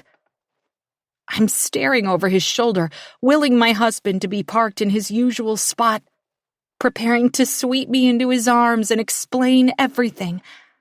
But there's an edge to Henry's voice that makes me look at him. The teenager's eyes are raw with panic. I realize belatedly that his hands on my arms are trembling. I suck in a steadying breath and take a step back, drawing Henry off balance. He stumbles a bit and has to squeeze tightly to keep his hold on me, making me wince. I know that his thumbs will leave bruises on the soft skin of my inner arms. I don't care. "It's okay," I say, trying to get through to Henry. "It's my husband." But I don't know that. Not for sure. And all at once Henry's fear seeps into me. I shiver. What if Henry has good reason to be afraid? "What does the car look like?" I ask, wary of the answer. "Brown." Henry seems to realize that I'm not going to rush to the door, and he lets me go, crossing his arms over his chest awkwardly. It's a strong man's stance, but he looks like a scared kid to me. It's a big brown truck. I deflate, hope plunging as quickly as it rose. "The UPS guy?" Henry glances at Finn, one hand quieting the boy with a few intentional flicks of his fingers. "What's UPS?" he asks, yanking his gaze to me, and then easing backward toward the door, presumably to block me if I make a run for it again. "You're joking, right?" I'm too disappointed to be kind. "It's the delivery truck." I push past Henry, exasperated, fighting angry tears. And when he catches my wrist to stop me, I twist my arm quickly to break the hold. It's a simple self-defense move, but it takes him by surprise. "Don't touch me again," I whisper, biting off each word with barely contained spite. I've had just about enough of Henry. "You can't, I can do whatever I want. It's my house." A noise from the couch draws my attention to Finn, and when I see his expression, I feel instantly sick to my stomach. He's cringing away from me, his fever-bright eyes wide with fear and distrust. A second ago, I wanted nothing more than to throw the boys out of my home and lock the door. But what kind of a monster would do that? Finn is sick. It's pouring outside. The mountain is hazardous even under the best of conditions. I'd be signing their death warrants. "It's okay," I say, gathering myself. I raise one hand, palm up, toward Finn, and lift the other at Henry. I'm both surrendering and trying to keep them at bay. It's a tension we all feel. "Listen, I won't tell him you're here. You have to trust me. You don't really have a choice." When I turn my back on them, I half expect Henry to charge me from behind, but he holds his ground. I walk slowly to the front door, unlock it, and step outside, closing it softly behind me. The rain is still lashing down, a torrent that is already creating slushy little rivers across the lawn. But the porch is covered, and I'm grateful for that, as I stand in my socks on the chilly boards. The cold is bracing, and I inhale the damp, thick air in an effort to clear my head. How on earth did I get myself into this mess? And where is Felix? The back hatch of the mid-sized truck is open, the UPS logo on the side splattered with mud from the drive out to Hemlock house, no doubt. Someone carefully eases down from the storage compartment, then hurries across the grass with a medium-sized box clutched tight. He takes the porch steps 2 at a time, rocking back on his heels when he looks up and sees me standing there. "Holy shit," the man says under his breath. "You scared me." The feeling is mutual. This man is not our regular delivery guy, but some skinny stranger with faded neck tattoos and hollow, sunken eyes. He stares at me for a moment, calculating, before he holds out the box. I take it, suddenly aware of how deeply disappointed I am. I didn't even realize until this moment that I had expected to see Douglas, the local guy. I could have asked him for help, maybe even sent the boys down the mountain with him. But the jittery stranger before me is not Douglas. I can smell the sweet rot of his oily hair and unwashed body. And when his tongue darts out to lick a sore at the corner of his mouth, I force myself not to recoil. "My husband is inside." I lie, taking a small measured step back. I wish I could hurry to the living room and lock the door behind me, but I need to know what's happening outside the confines of these haunted walls. I say, "How are the roads?" The man lifts one shoulder.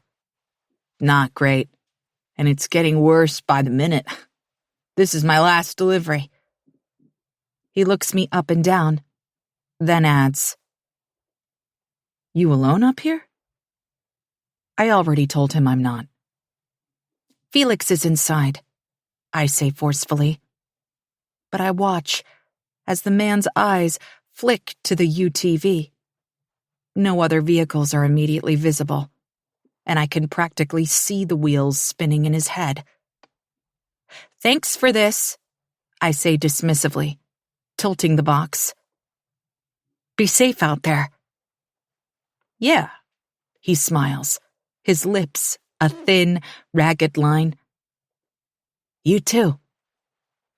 I stay rooted to the porch until he has climbed back into the UPS truck and pulled slowly back down the driveway. When he disappears into the darkness of the trees, I release a shuddering breath. It's only mid-afternoon, but it might as well be dusk, and as I shiver in the misty cold, a low rumble of thunder is preceded by a flash of lightning that illuminates the skeletal electrical poles bisecting our yard. They're bony and leaning, fragile against the onslaught. It doesn't look like it would take much to bring them down. The thought of us alone up here, without power, turns my stomach. Back inside, I see that Henry has tucked the blanket around Finn's shoulders and removed a pillow so that he's more or less lying flat. The younger boy has fallen into a fitful sleep. Henry is sitting in Felix's favorite chair, scowling at me.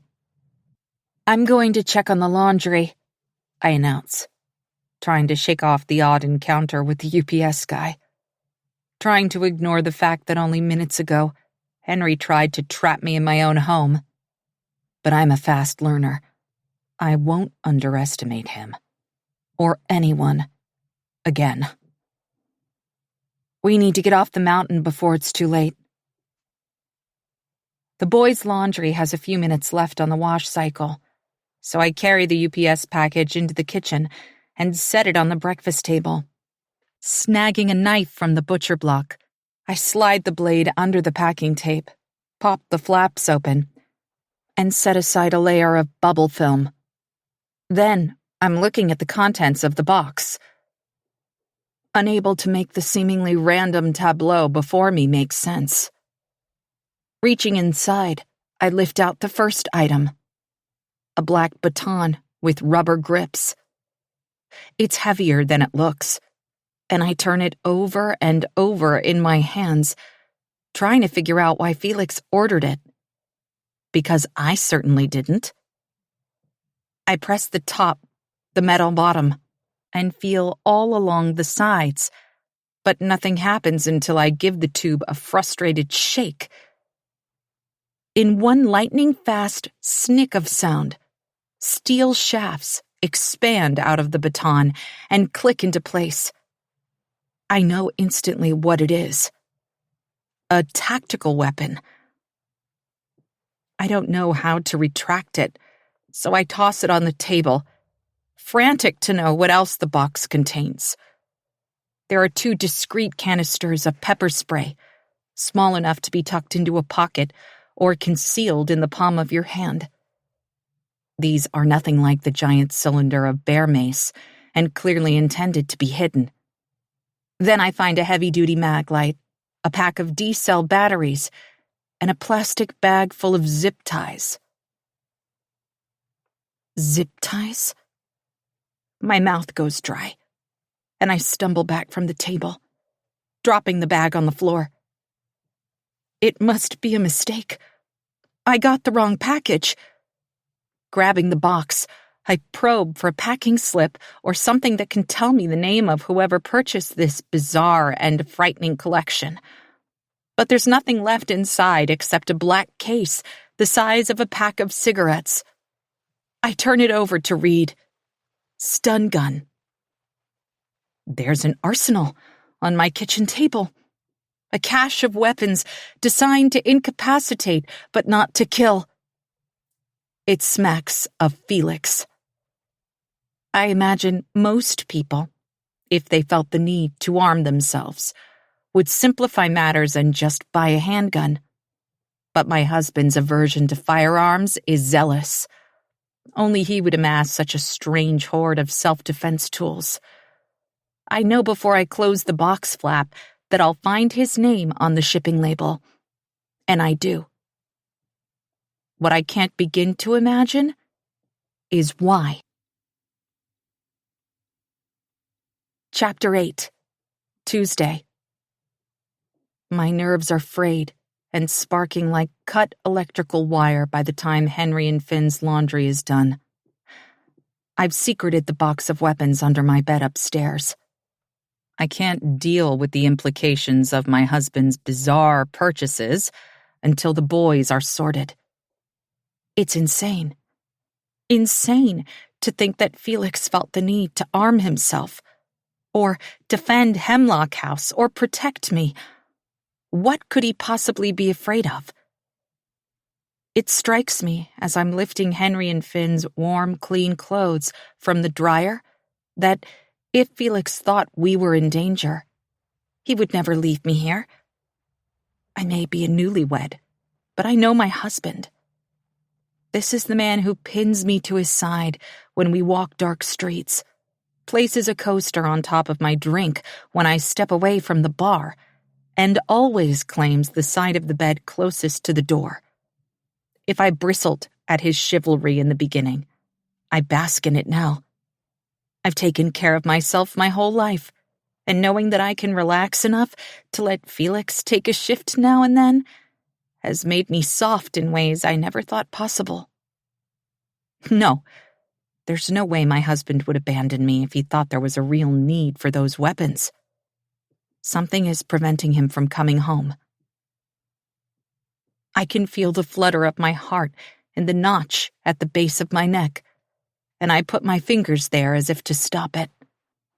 Warm skin, the velvety curve of my worn smooth collar. 44 hours gone. After a restless nap on the couch, Finn is as alert as I've seen him, while Henry slips upstairs to change back into his clothes, now clean, but still old and tattered and nasty. I do what is necessary. It's a mechanical impulse, hardwired inside me, to get the job done. When I was a child, I learned what my mother expected of me, and I performed my duty to the very best of my ability. Never mind that she often accused me of failure. I absorbed the lesson and adjusted as necessary. Somehow, someway, I would get it right. I would be perfect. I've always been composed and capable and responsible. A counselor once told me that perfectionism is the most paralyzing form of self-abuse. But I have never been incapacitated. I can always do what needs doing. Right now, Finn needs food, so I microwave a bowl of leftover beef bourguignon for him and spread a slice of whole grain bread with butter. There's a bit of milk left in the fridge, and I give him the rest of it, hoping that some calories will perk him up even more. But as he sits at the kitchen table, the stew wafting savory steam into the air, he ignores the food and stares out the window toward the trees. Not hungry? I ask, sinking into the seat opposite him. Focusing on him gives me an excuse to push my fears about Felix aside. Finn doesn't look at me, but gives his head a little jiggle. You'll feel better if you eat something, I tell him. You have to build up your strength. At this, he looks down at the bowl, as if seeing it for the first time. I watch as he carefully picks up a fork and spears a hunk of carrot. He twirls it around for a moment and then slides it back off the tines. This time, he pricks a cube of beef and lifts it to his lips. Licks it. It's good, right? Finn licks it again, considering, and then pops the meat into his mouth. I silently cheer. My eyes dart to the ceiling, trying to calculate how long I have before Henry comes back. I'm dying to ask Finn some questions without his overbearing brother breathing down my neck, but I'm not sure if the younger boy will be able to answer me. I decide to risk it. While Finn digs around in the bowl for more protein, I casually ask, How long have you and Henry been sleeping in my greenhouse? Finn's dark eyes flick to mine, but then he ducks his head, and his chocolate-brown curls obscure his face. Tucking another bit of beef into his mouth, he slowly raises 3 fingers with the opposite hand. 3 nights? Finn nods. Including last night? He nods again. I decide to keep the questions casual, easy. How long have you been sick, Finn? 2 fingers this time. I breathe a sigh of relief. As ill as Finn seems, I don't think pneumonia could have settled into his lungs in such a short time. Could it? It's probably just a case of the flu. Or maybe bronchitis. How old are you? It's a trick question, and he catches it out immediately. Finn's whole head jerks up to regard me, a hint of panic in his eyes. He holds up all 10 fingers, then balls both his hands into fists before offering up 4 more. 14. It's the same age Henry told me, but I still don't believe it. Regardless, I smile at Finn, trying to put him at ease. I used to teach middle school, I say. You would have fit right into my classes. Do you like football? Basketball? He just watches me, his expression blank. Maybe you're more of a video game guy. I try again. Comics? Books? Finn turns his attention back to the bowl and swirls his fork through the stew. Hiking, then.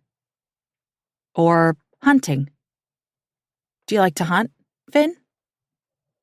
Finally, he gives me a little one-shouldered shrug, and I rack my brain, trying to remember what people hunt out here. But hunting puts me in mind of guns and violence, and that brings me right back to the box of weapons stowed under my bed, and I just can't go there. The delivery suggests a fourth, unbearable reason my husband might be missing. Something is going on. Something dangerous that I know nothing about, but that Felix felt he had to prepare for. It's a chilling, impossible thought. So I shove it aside.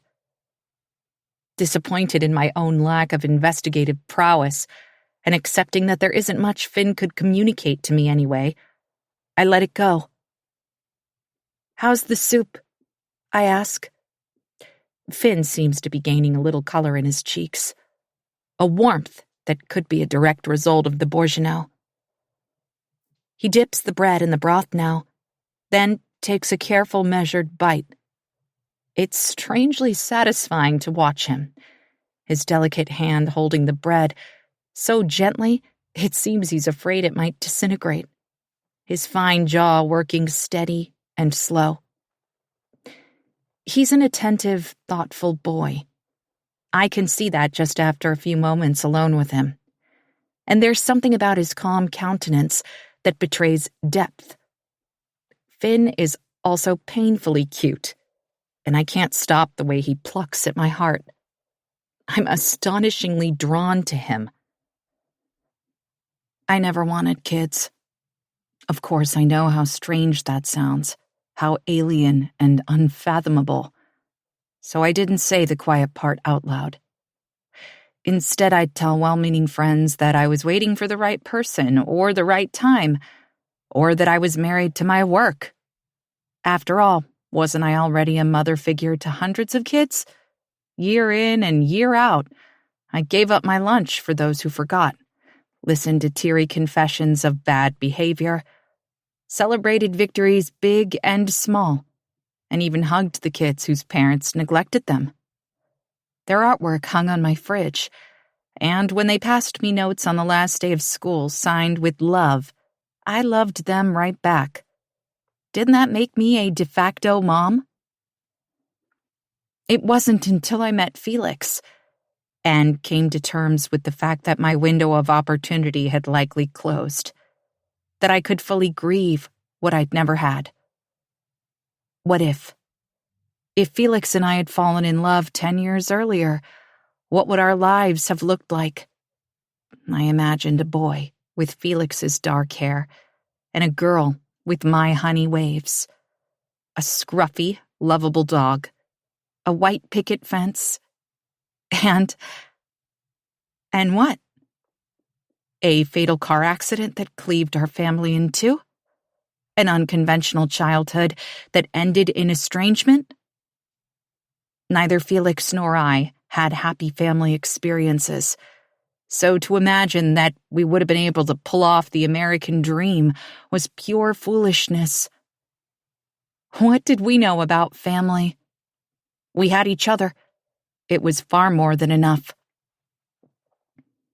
But Finn, eyes dark and thickly lashed, just like Felix's, is messing with my head. I can almost picture my husband ruffling those curls, sweeping Finn up in one arm and tossing him, giggling, over his shoulder. In another life. When Finn looks up and smiles at me, I smile back. He puts down the bread and points to the bowl of stew. With his right hand raised, he hovers his palm over his heart and moves it in a tight circle. "Oh," I say. I've nearly forgotten that I asked a question, but I'm honored that Finn is answering it, that he's trying to teach me something. "You like it? You like the stew?" He nods and performs the sign again. I mirror his action and am rewarded with another small smile. Then, grabbing his fork, Finn snags another chunk of meat and sticks it into his mouth. Chewing, he closes his eyes and shakes his head, obviously enjoying his meal. This time, when he performs his homemade sign, he taps his chest twice with his hand at the end. I laugh. You love it. This earns me a full toothy grin, and I'm surprised by how my heart swings open at the sight. What's going on in here? I look up to find Henry glowering in the kitchen archway. I never even heard him come down the stairs. Finn is teaching me sign language, I say, my smile fading. Henry looks like he wants to strangle me with his bare hands. It's not sign language, Henry barks. And I watch Finn's face shut like a slammed door. The boy lowers his head, folds his hands in his lap. Not proper sign language, anyway. Come on, Finn. You need to get dressed. Finn slides off the chair obediently and follows his older brother out of the kitchen. It's only when Henry's back is turned that Finn chances a glance over his shoulder and gives me a furtive, secret look. Is he warning me not to disclose our conversation? To be wary of Henry? I don't know Finn well enough to interpret his gaze, and before I can respond, they're both around the corner and gone. I push myself up from the table and take Finn's half-eaten bowl of stew to the sink. I should probably offer Henry lunch too, but I can't stomach the thought of him in my house for a minute longer than strictly necessary. Instead, I wrap another slice of buttered bread in wax paper and grab a banana from the counter. Henry can eat in the Ranger on the drive down the mountain. I've been more than hospitable, and I have my own misery to contend with. A missing husband, a cache of strange weapons for a battle I know nothing about. By the time the boys return to the kitchen, I'm bundled in my winter coat and ready to go. Here, I say, handing each of them one of Felix's heavy jackets. They're thick, down-lined flannels with hoods, and they'll keep the brothers warm and dry on our trek into town. I've never driven the UTV in a storm, and never with the weatherproof panels snapped in place. I have no idea how effective they are or how cold our trip down the mountain is going to be. To be honest, I'm nervous. The Ranger doesn't have windshield wipers, and though the rain has slowed a bit, it's still coming down. Never mind the predictable slippery spots along the old logging road and the deep puddles that will undoubtedly make the drive treacherous. I just want to deliver my cargo and get back so I can concentrate on finding Felix. When they're bundled and ready to go, Henry takes the banana and slice of bread with a reluctant grunt that is the furthest thing from a thank you. He doesn't want to accept generosity from me, and I feel a little stab of spite. But this perplexing experience is almost over, and I force a tight smile at Henry because, whether I like him or not, whether I understand him or not, we do have something in common. We are both dependable. Tenaciously so. You're going to have to hold Finn on your lap, I tell him as we head out the back door. The porch is slippery, and water beads all along the eaves like a string of gleaming black pearls.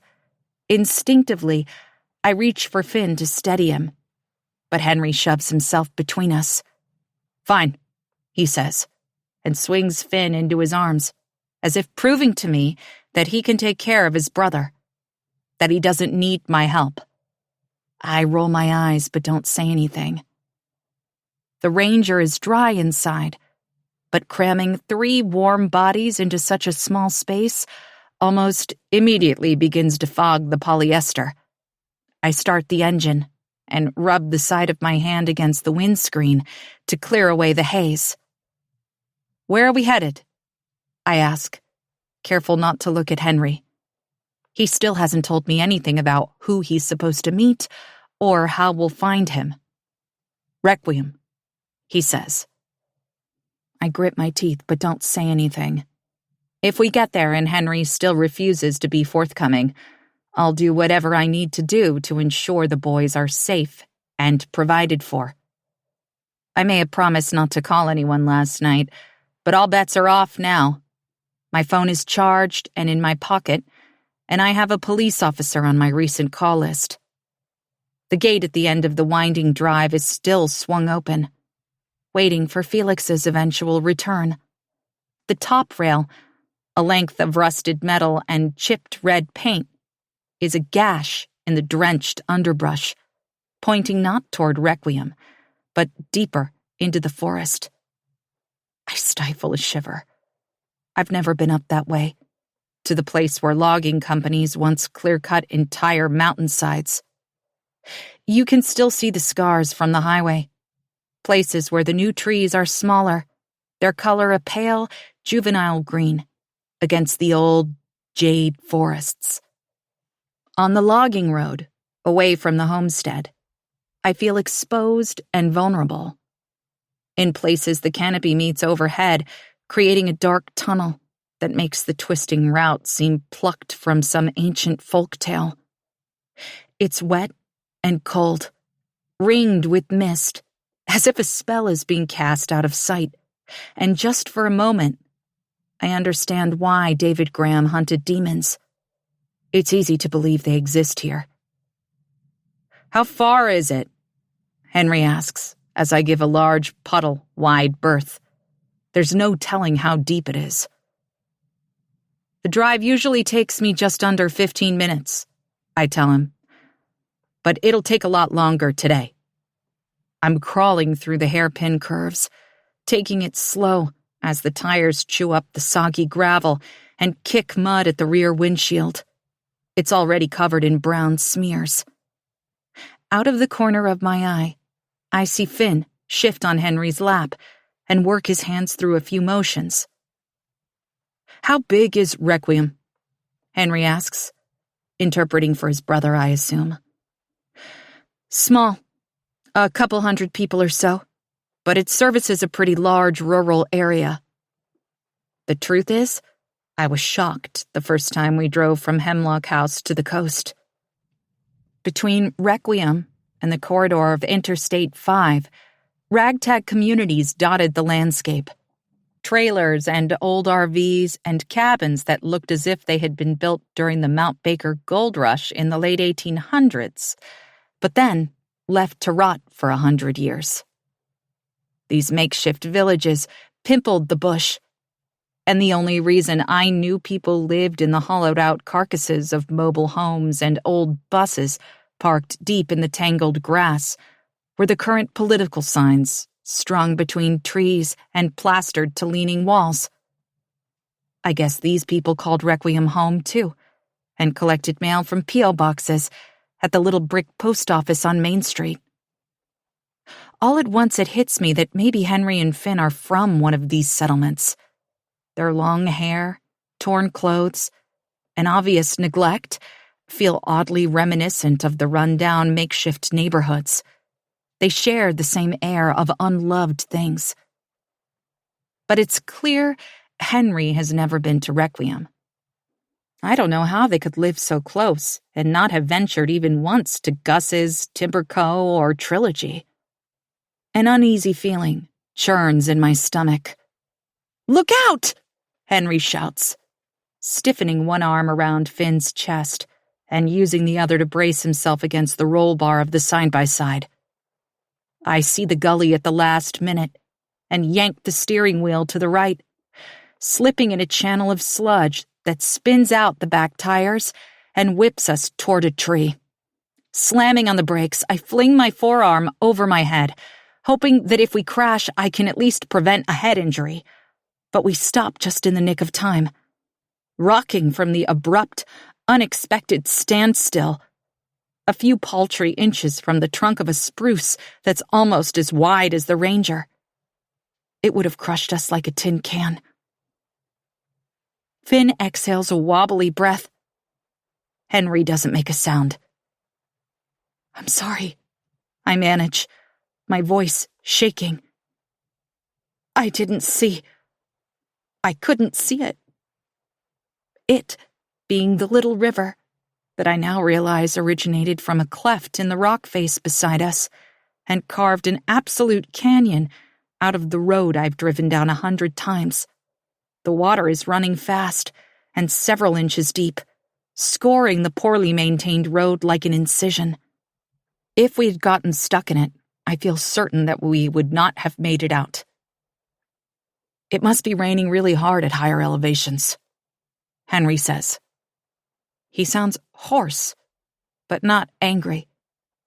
In fact, I'm unnerved to detect a note of fear in his tone. I bet the river's overflowed. Already? I think.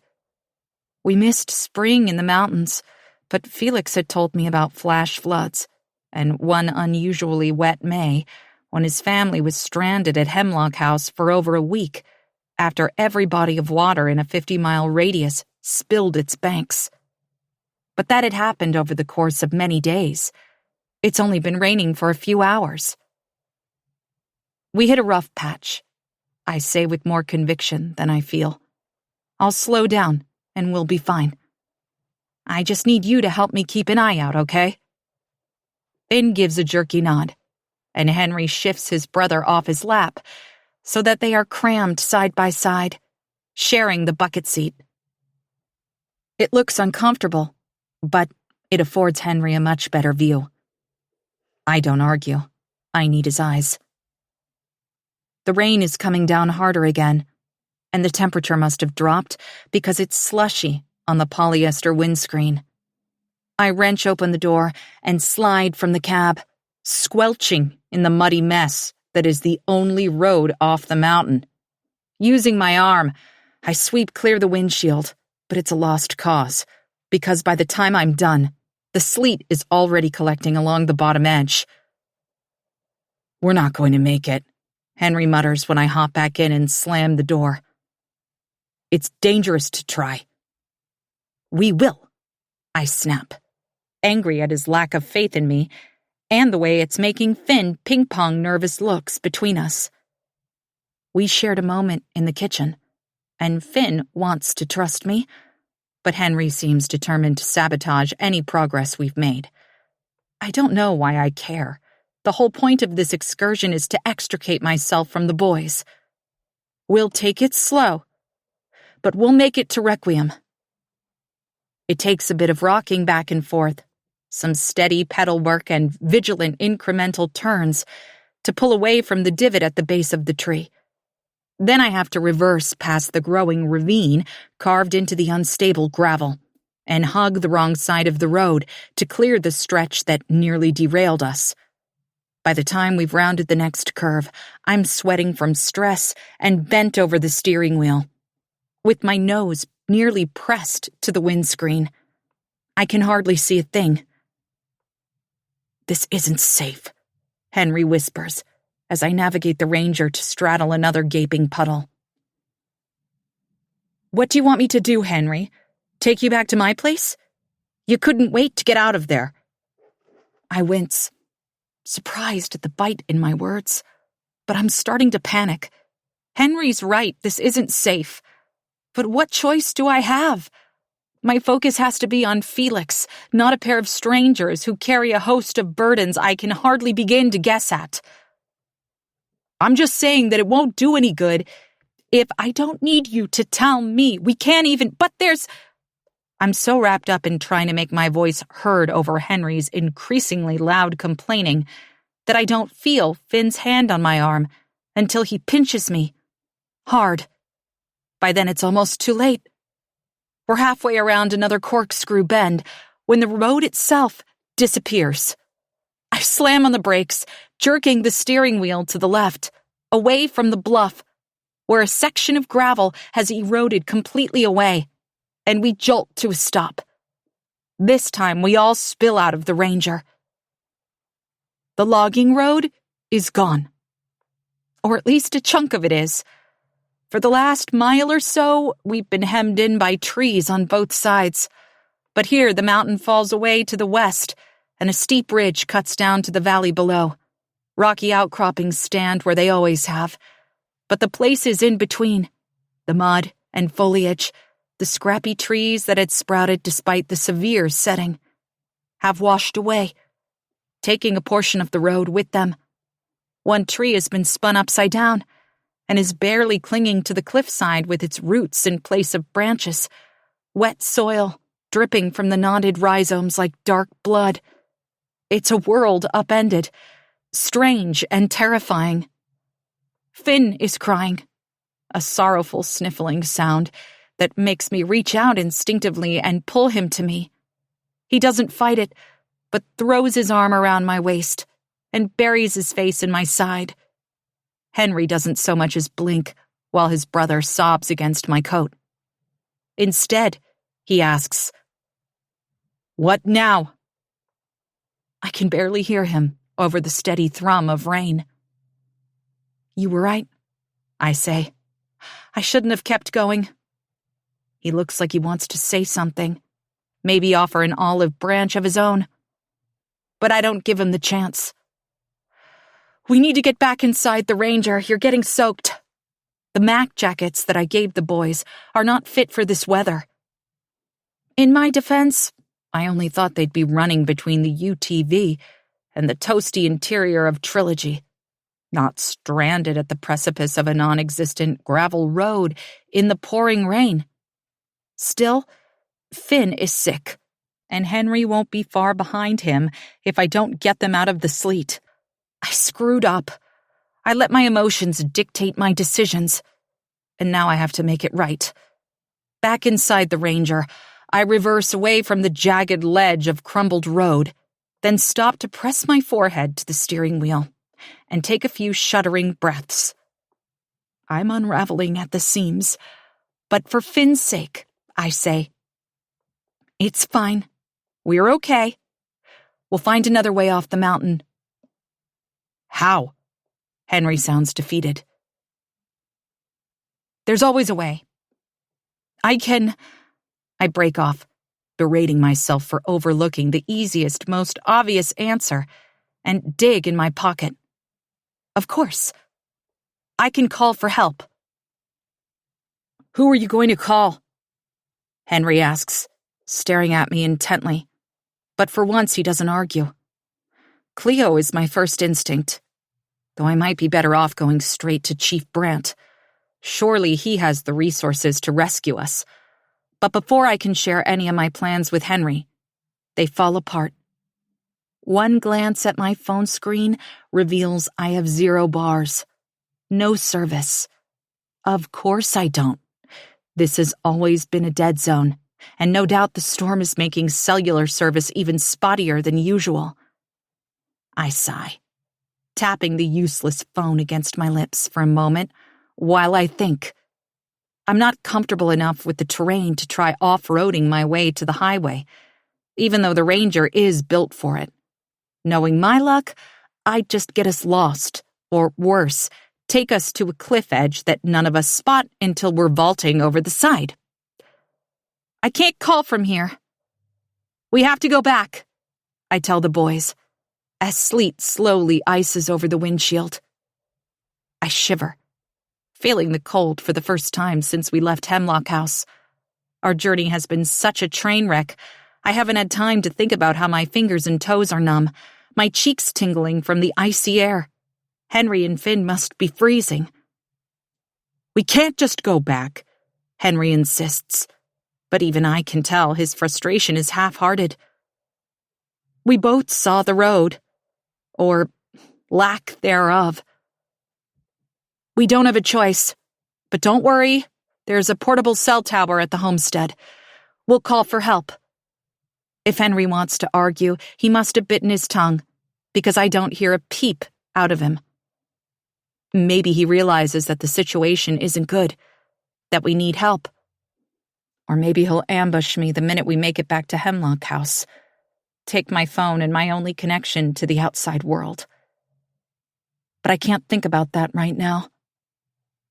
Instead of agonizing over Henry's silence, I make a careful turn, giving the sharp boundary of disintegrated ground wide berth, and head back the way we came.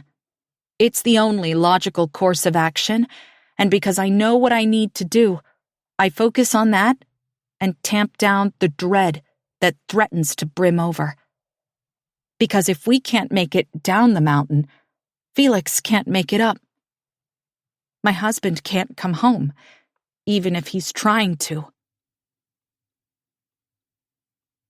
Chapter 9, Tuesday.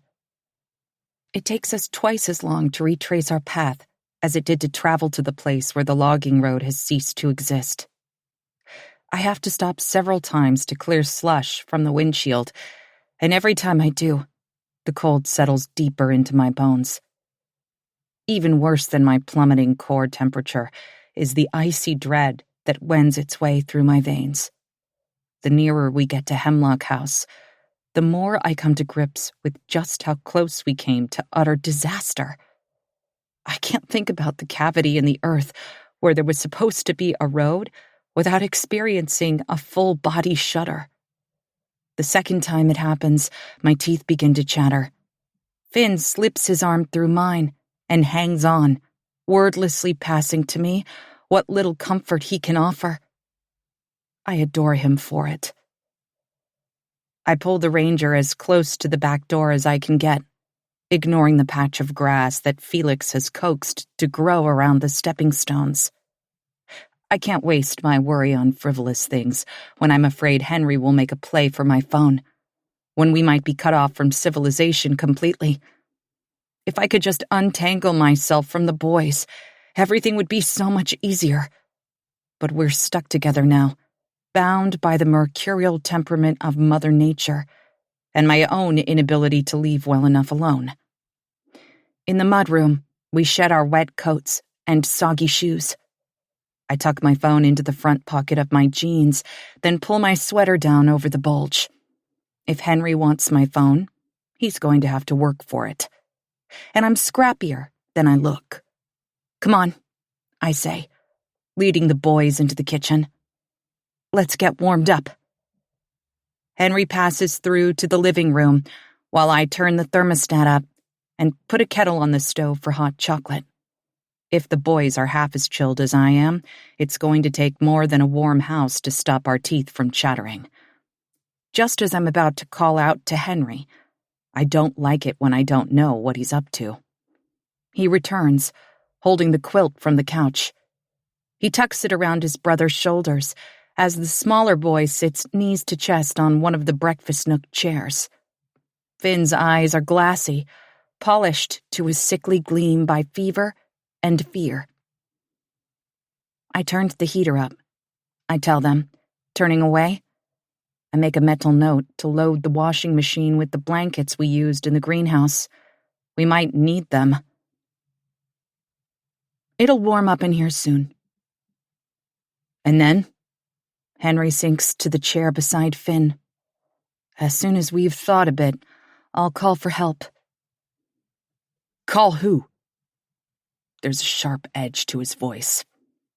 Look, Henry, with the road washed away, we're stranded up here. I'm running low on groceries and snow is coming.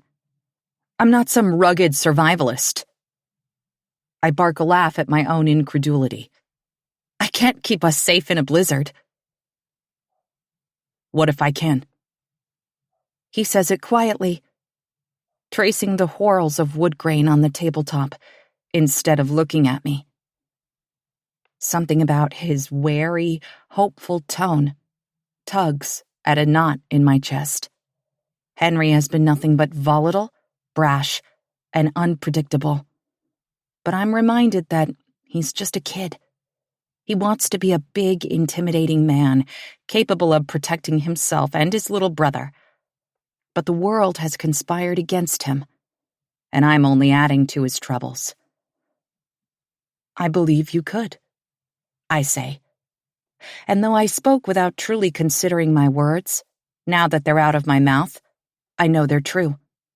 I do believe that Henry contains multitudes and could probably weather this storm better than most. He clearly understands the mountain and knows how to survive in the bush. He and Finn arrived at Hemlock House in one piece, more or less. But that's besides the point. We don't have to put ourselves in danger. We don't have to risk anything when safety is just a phone call away. Leaving the kettle to boil, I take the chair across from the boys. For the first time since I discovered Henry and Finn in the greenhouse, I feel like Henry might be willing to listen, to see me as an ally and not a threat. I have no doubt you could chop wood and make a fire and hunt for food if we needed it. I say, you're clearly very capable. But Finn is sick, and we don't know how long the storm will last or how difficult it will be to get off the mountain with the logging road washed away. It's too risky. I have to call for help, and you know it. Finn stares at his brother, his eyes communicating something even deeper than his hands could ever express. But Henry refuses to look at him. Instead, the teenager glowers at the faded wood, his jaw working to conceal the slight tremor in his bottom lip. "I can't let anyone take Finn away from me," he says finally, his voice a growl. I start to ask why someone would want to take Finn away, but find I don't need to. No matter what he says, Henry's not 18, and someone has told him how the Department of Children, Youth, and Families works. How that, in the name of child welfare, the brothers might be separated while whatever sticky situation that thrust them into the forest is investigated. It must be bad. Neglect, or abuse, or, God forbid, a death of some sort. Murder? I twist my fingers together in my lap, trying to keep my emotions at bay. I wish Henry would let me in just a little, but it's clear that he's barely holding it together.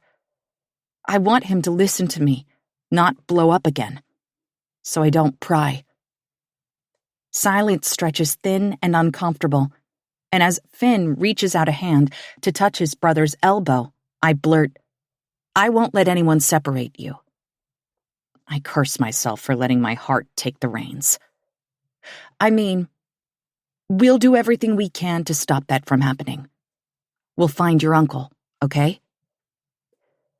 Finn begins to cough, and Henry instinctively puts an arm around his brother, drawing him close. It's settled. I can see it in his eyes before he dips his head once in a barely perceptible nod. The missing road has scraped all the fight right out of him. "I'll call my friend Cleo," I say, getting up as the kettle begins to whistle. "She'll know what to do. And maybe we can keep this all under the radar. I'm sure she knows a way to get us to Requiem safely, and we can stay with her until we're able to get a hold of your uncle." I'm spinning a fantasy, but it's what we all need right now. I don't ask if the boys want hot chocolate. Just stir up 2 generous mugs for them and a peppermint tea for myself, and carry them all to the table. I don't have marshmallows or whipped cream, but Finn doesn't seem to mind as he curls his hands around the warm stoneware and blows the steam away. Exhausted, I lean against the counter. My first sip of tea is a portal, and all at once I'm back in Newcastle on a snowy night before Christmas. I can hear Felix's laugh, see the glimmer in his eyes as he looks across the desk at me. I have to shake my head to dislodge the vision, and if my eyes are damp, I hope the boys chalk it up to the cold. We drink in silence for a few minutes, and then I carefully slide my phone from my pocket. Laying it on the table, a sign of trust, an offering, I catch Henry's eye. Cleo will help us. I'm sure of it. What I'm really saying is, don't be afraid. Everything is going to be okay. But Henry just drops his gaze to the swirl of chocolate in his mug. It's all the consent I need. Tapping the screen, I unlock my phone and swipe to the call icon. But before I select Cleo from my recents list, I realize that where I should have full bars, the screen declares no service. A pinch of unease twists in my stomach, but I ignore it. Navigating to settings, I make sure my Wi-Fi and cellular data are turned on, that I'm connected to our cell tower. The carrier is listed, but it's semi-transparent. I can't select it. Something wrong? Henry asks, watching me tap furiously as I try to figure out what's going on. A glitch, I say, pushing back from the table. It's nothing. I'll get it worked out. Leaving the brothers sitting at the breakfast nook, I take the stairs 2 at a time and drop to the edge of the bed in our room. Here, I'm almost directly below the cell booster we've bolted to the roof, as close as I can get to the signal that should easily cover a large circumference around the squat tower. But even after I power down my phone and turn it back on, twice, I have nothing. My fingers begin to tingle, and not from cold. I don't want to accept it. There must be something I've missed, a simple step that I've forgotten. But I know deep down that I've done everything right. The landline. I remember it with a jolt and push myself up from the bed to race back down the stairs. Who has a landline? I had laughed when Felix set it up shortly after we moved in. The Graham family phone was still mounted on the wall in the kitchen, a mustard-colored base and handset from the 80s, with a mismatched extra-long cord so Gabby could take the receiver into the mudroom and shut the door for privacy when she was a teenager. I thought we'd take it down, store it in the attic, or donate it to a museum or something. But Felix grinned back at me. "We have a landline," he said. "Got our old number back and everything." "Why?" "Because we can. Because it's more dependable than the cell tower." I had thought it was silly at the time, and cursed the day Felix reconnected the line, because in September we started receiving actual calls. The ring jangled through the house so raucously, I jumped every single time. There was never anyone on the other end the few times I lifted the receiver. Just a muffled silence, and once, I thought, the sound of someone breathing. Creepy. But now, I'm elated that Felix planned ahead, that he considered this very scenario and gave us a viable plan B. I skid into the kitchen, ignoring Henry's raised eyebrows, and lift the old-fashioned receiver. But even before it's pressed to my ear, I know. There's no dial tone. The line is dead, as vacant and useless as a relic. Of course it is. Phone lines up here are above ground, not buried deep, like they are in the Midwest. How easy it would be for a fallen tree or a strong gust of wind to interrupt service. A sliver of dread, glittering and sharp, wedges in my chest as I glance over my shoulder at Henry and Finn, still sitting at the table with their empty mugs before them. I feel like I failed them when I finally admit to myself that we're completely cut off from the rest of the world. We're trapped at Hemlock House. "Be careful up there!" I shouted when Felix climbed the roof to attach the cell antenna. It was an unseasonably warm day in May, and all the windows of the house were flung open to catch the alpine breeze. It was laced with cedar and the crisp, woody fragrance of fiddlehead ferns unfurling in the mossy shadows. Boxes were still piled on every available surface inside, and we had spent the last few days cleaning cobwebs out of every corner, removing dusty sheets from the furniture. Hemlock House felt alien to me, like we were living on another planet. But the signal booster that Felix was installing would undoubtedly help. Just the thought of cuddling up with him to watch an episode of Succession or to scroll Instagram while we showed each other funny reels made me smile. "Want to join me?" Felix's head appeared over the edge of the roof, his mouth canted in an impish grin, dimple winking. It's the perfect place to stargaze. I checked my watch. It's 5 p.m. I'm sure we could think of something to do while we wait for the sunset. My husband was irresistible. I climbed the ladder, wrapping my fingers around the gutter when I got to the top, and lifted my face to his. Felix leaned over the edge to kiss me, a bright, happy smack that reminded me again of why we came. He was so radiant here. But there was an edge to his joy, an almost manic urgency that I didn't understand.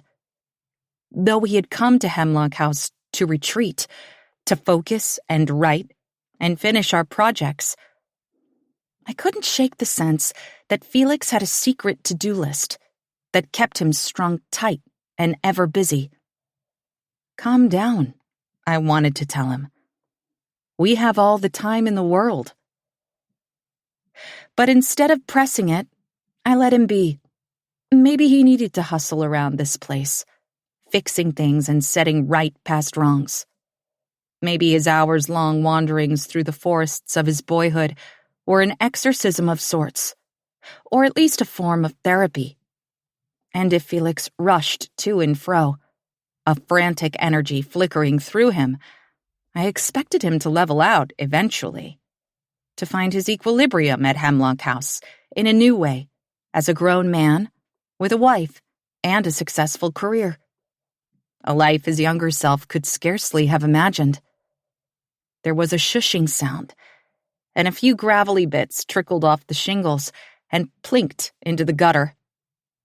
Felix slid down an inch or two, his nose mashing into my cheek as he chuckled a quiet, "Whoa, maybe it's steeper than I thought."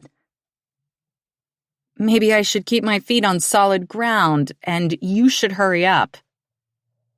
I stayed with my hands braced on the pitched roof, while Felix double-checked the bolts and made sure the cell tower was on and functioning properly. He sent me a dirty text from the apex of the house, and when it pinged in my pocket, I cheered. I felt like I could spend the rest of my life alone with him and never want for another. But this connection to the outside world still felt like a lifeline. Now, standing in the driving sleet with one arm thrown up to block my face from the bite of freezing rain, I can see that the Christmas tree-shaped antenna is completely iced over. The delicate horizontal bars have formed one solid lick of ice, and though the tower should be fully weather-resistant, I can't see enough of it to know what else might have happened to cause its demise. For all I know, squirrels chewed the wire connecting it to the booster box in the house, or the weight of the ice has cracked some vital bit of hardware. If the roof was steep and dangerous when Felix climbed it in May, it's as accessible as the peak of Mount Everest now. The sharp plane is an absolute skating rink, scalable only with ice traction cleats and a harness, accessories we do not own. "So?" Henry asks when I tromp back into the mudroom. He's been waiting for me, arms crossed as he leans against the door jamb. I want to shout at him, say something caustic and mean because I'm trembling with a terror and anger adjacent to fear. But I press my lips together, force myself to draw in a long breath. There's something wrong with the tower. Henry's face shifts, but I can't read his expression. Is this news a relief to him? Is he happy that we're cut off from civilization? But instead of gloating, he says, "I'll climb the roof, see if I can figure out what happened." It's bravado. Of course. What could he possibly know about a portable cell tower? But his kindness is unexpected. "Thank you," I manage after a moment. "That's nice of you. But you're not going up there unless you have a death wish." So we're stuck.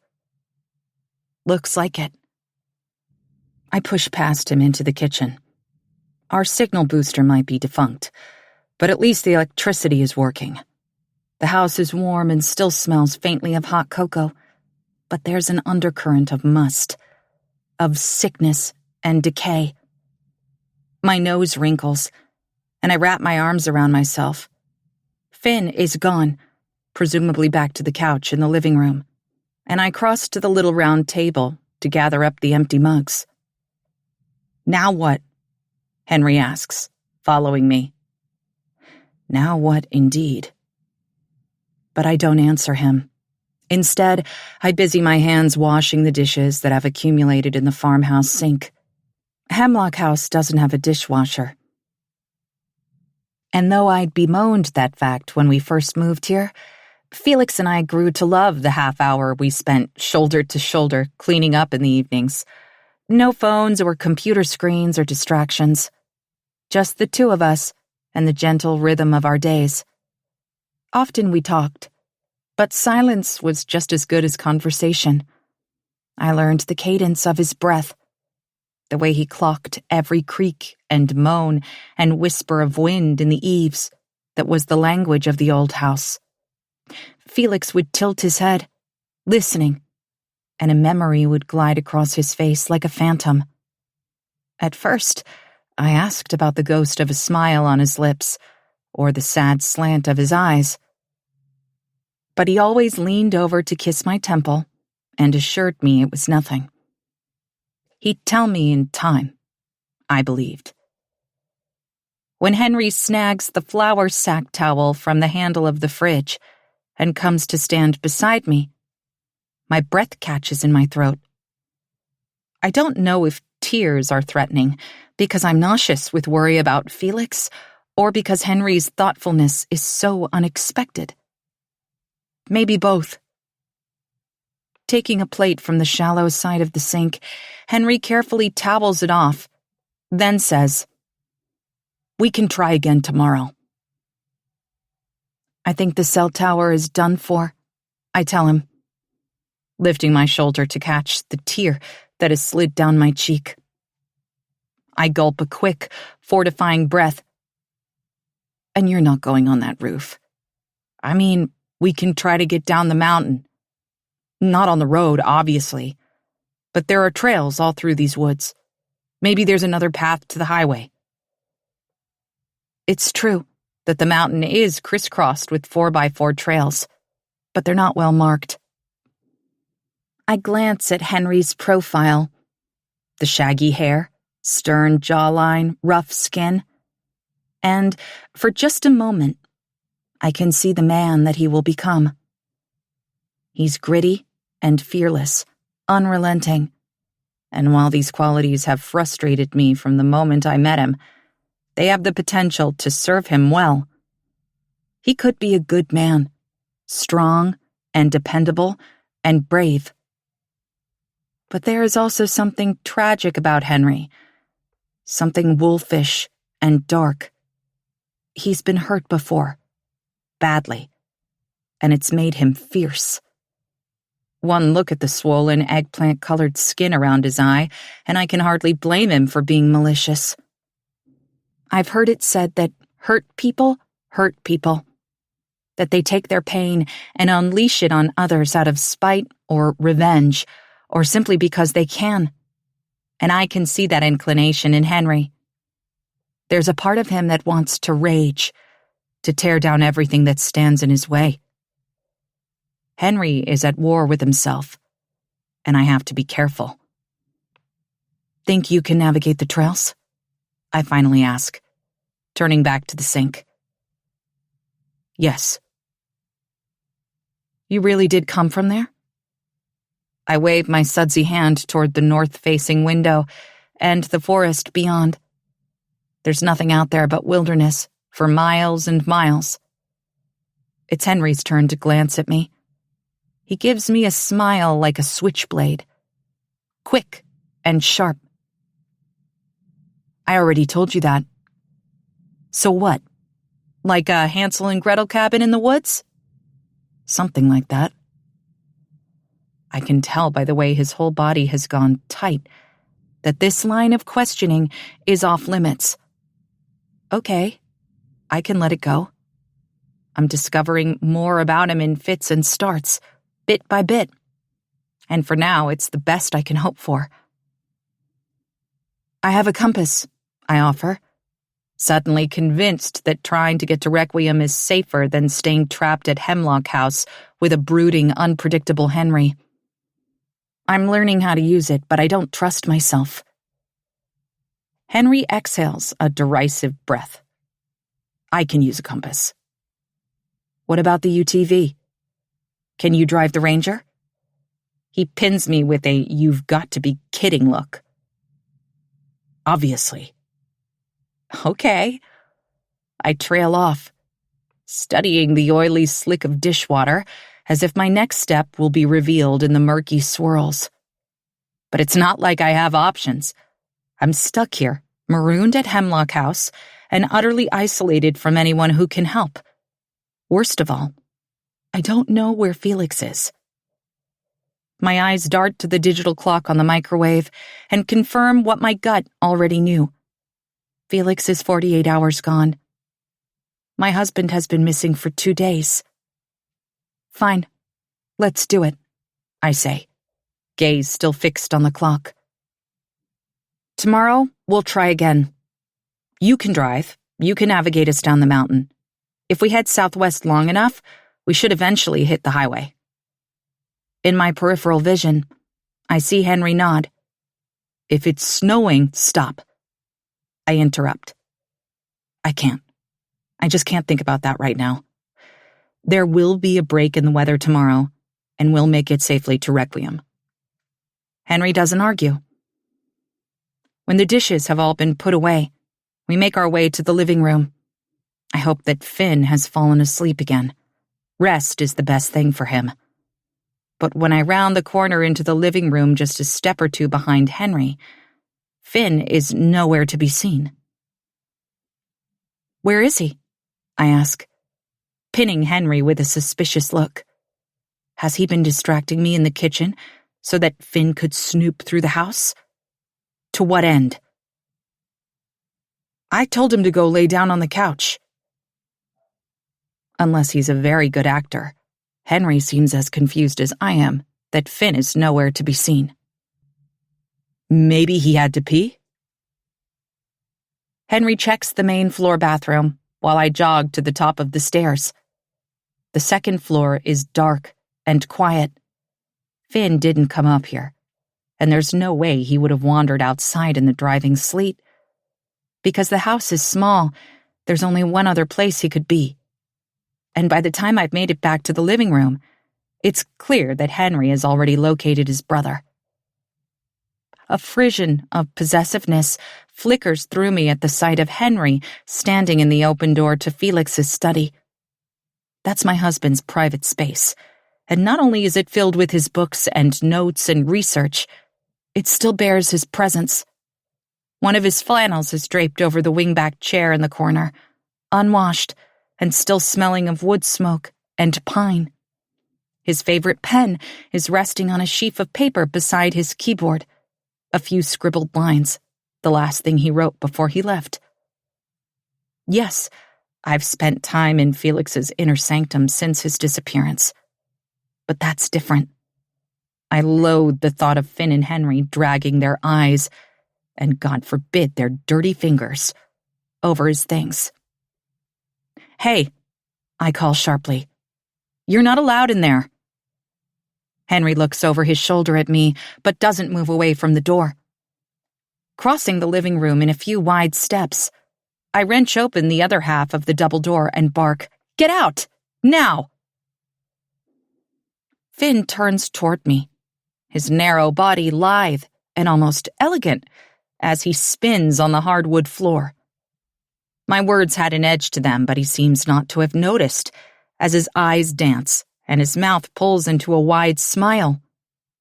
He raises his arms and turns another circle, slower this time, pointing at all the amazing things that Felix has pinned to the walls and hung from the ceiling. There's the solar system mobile from his office at Newcastle University, and the X-Files poster. In a moment of silliness, Felix even peeled off the glow-in-the-dark stars that had once adorned his childhood bedroom and scattered them all around his office. They still seemed to give off a faint gleam on clear nights. But maybe that's just wistful projection on our parts, or a trick of the moonlight. But trinkets and sentimentality aside, the majority of wall space has been taken up by several of Felix's high-resolution printouts of brown dwarfs. I've seen all these images 1,000 times before, but the expression on Finn's face reminds me that they are awe-inspiring. A few of the posters are what Felix considers to be accurate artists' renditions, but the 2 pictures flanking his desk are real photographs taken by the James Webb Space Telescope.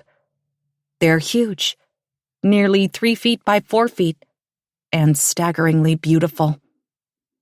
The first is a glowing red-orange orb, with blazing slashes that look as if a tiger has dragged his claws across the surface of an alien planet. Finn hurries over to take my hand, and then pulls me deeper into the room until we're standing together before it.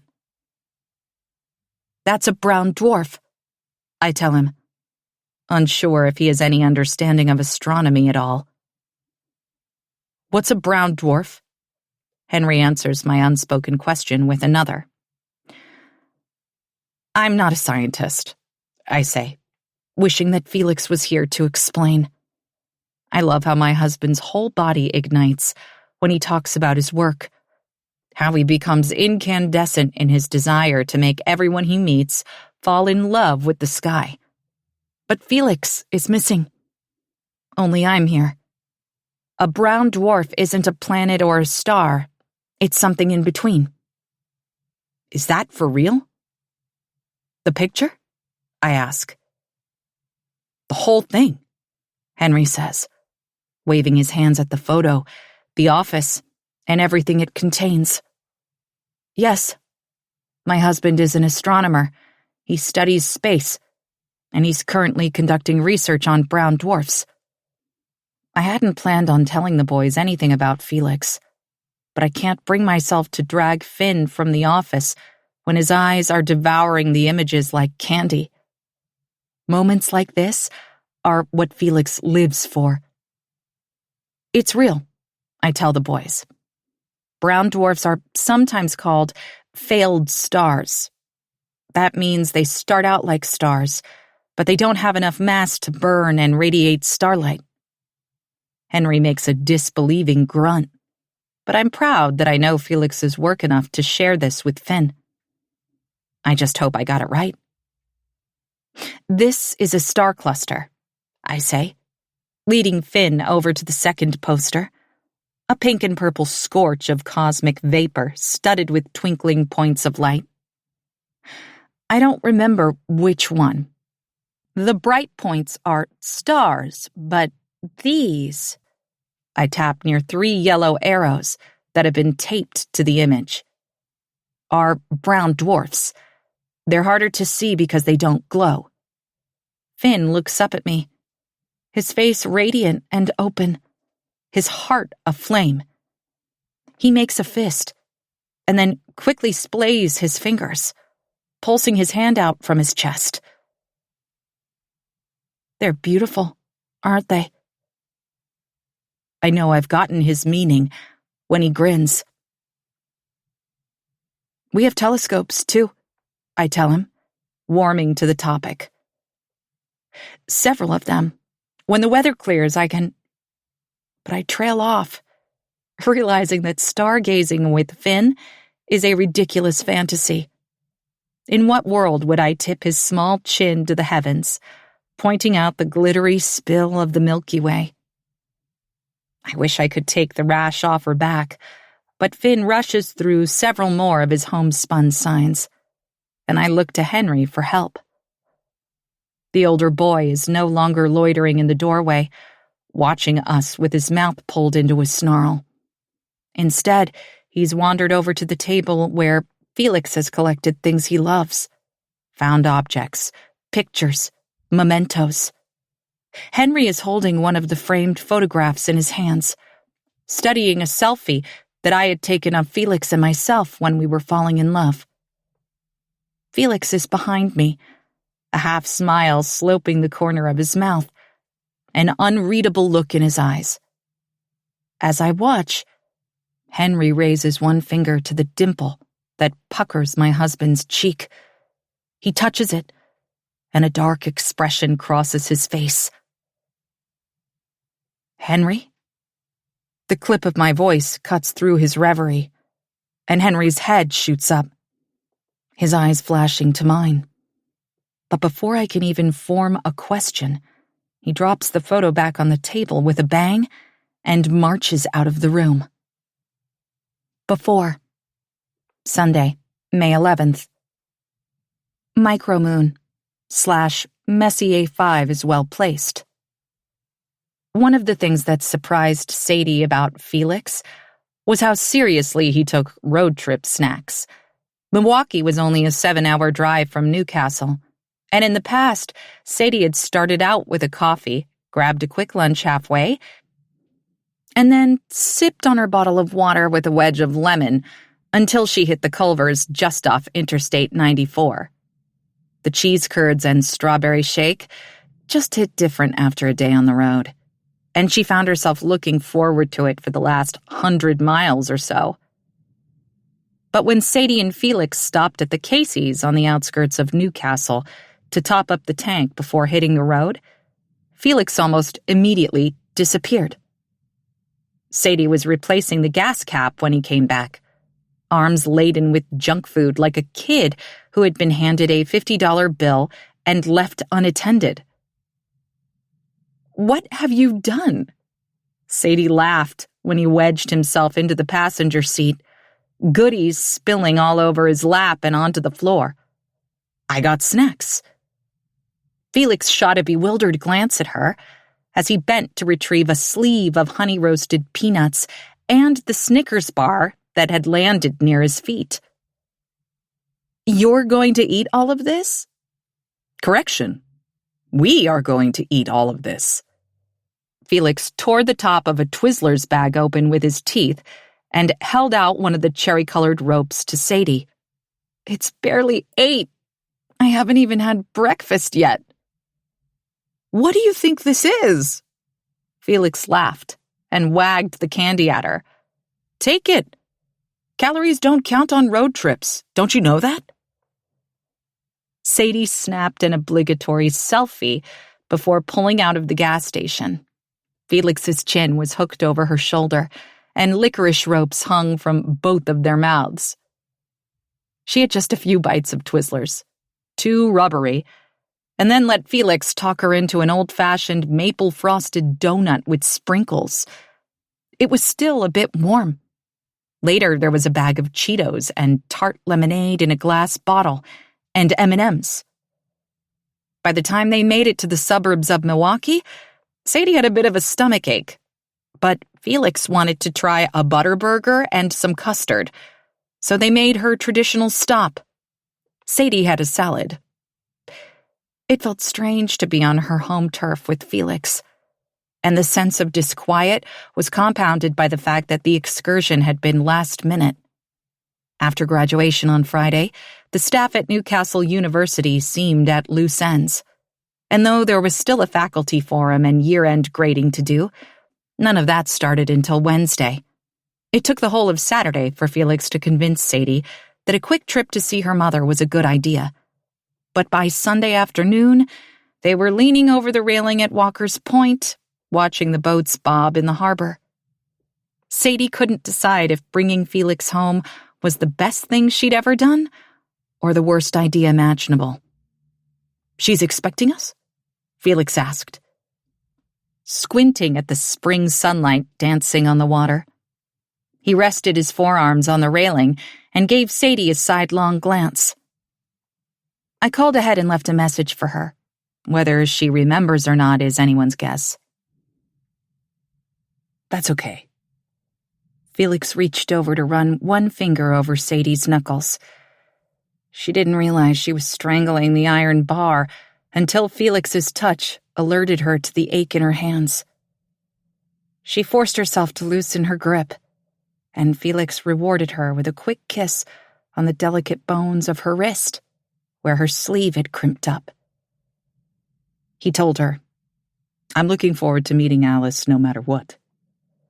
Sadie sighed. Expectation is the root of all heartache. Shakespeare? No, but it sounds like something he'd say, doesn't it? Felix straightened up and pulled Sadie close, nestling her head beneath the line of his jaw. It was Sadie's favorite place to be. "I have zero expectations. I just want to meet the woman who gave birth to you." It was a pretty apt assessment of Alice's impact on Sadie's life. The woman who gave birth to you. A set-it-and-forget-it sort of mother. There must have been hands-on parenting when Sadie was very little, moments of tenderness and connection and love.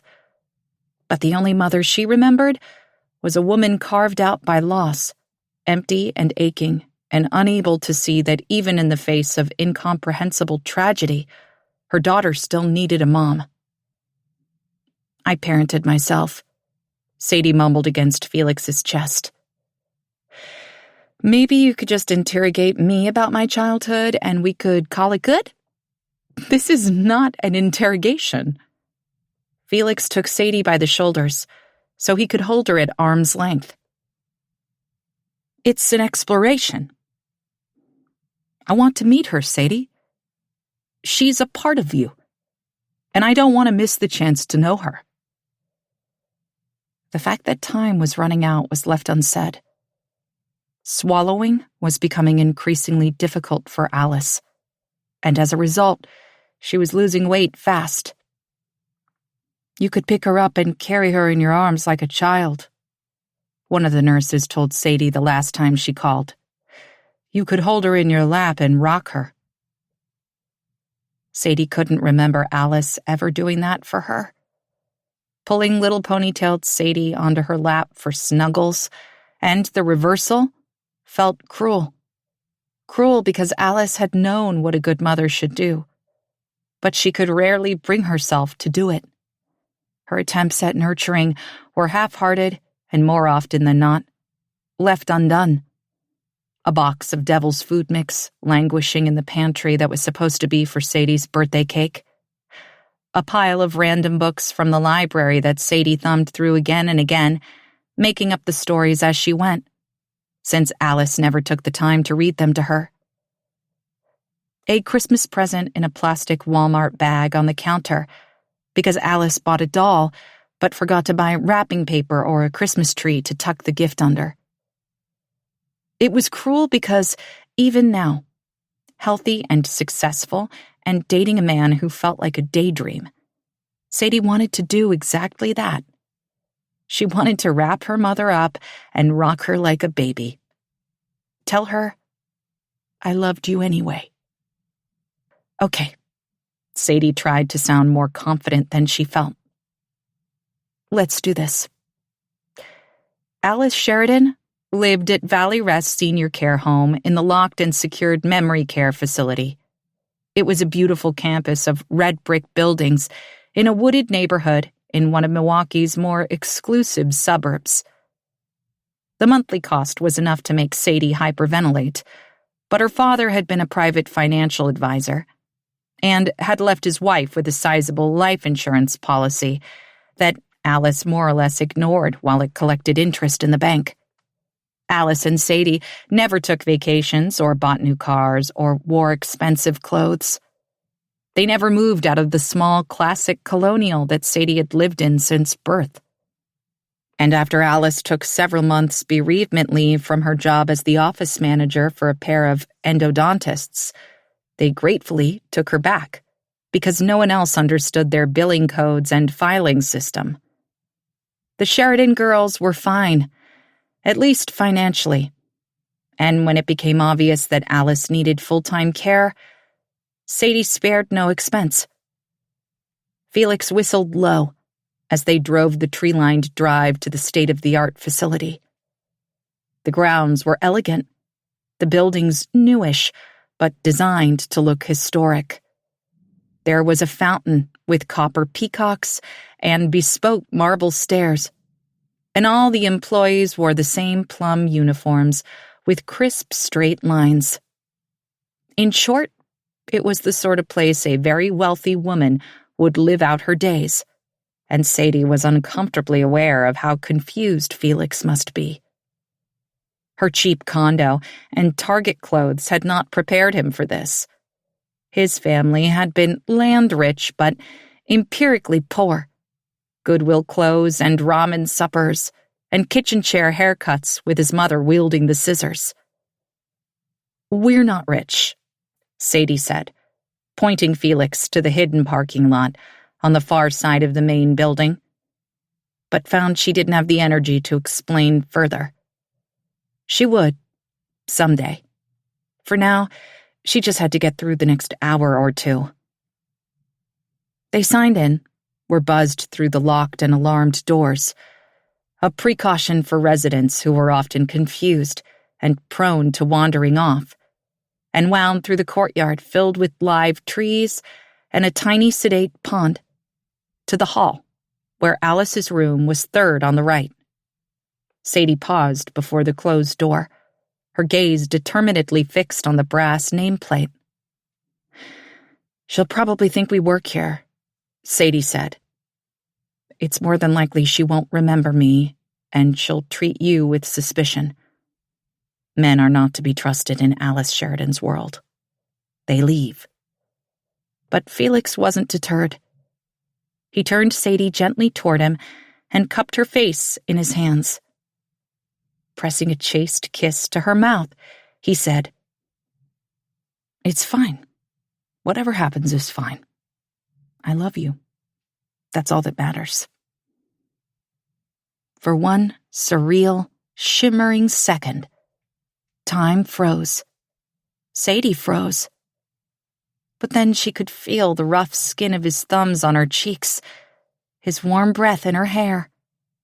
They were both rumpled and tired, wilted from long hours in the car. But she found she didn't want fanfare anyway. Felix had said "I love you" for the first time, in the most straightforward, unequivocal way. And it was perfect. She didn't need a confetti cannon or candlelight. This, right here, was a gritty, dirty, real-life sort of love. The kind that could withstand the ugly truth of fear and uncertainty and her hidden secret self. Somewhere, a television was tuned to Jeopardy, and Ken Jennings' voice created a quiet soundtrack as Sadie stared up at Felix. The air smelled faintly of cooked vegetables and urine, and Sadie had dark shadows beneath her eyes and a rumble of indigestion.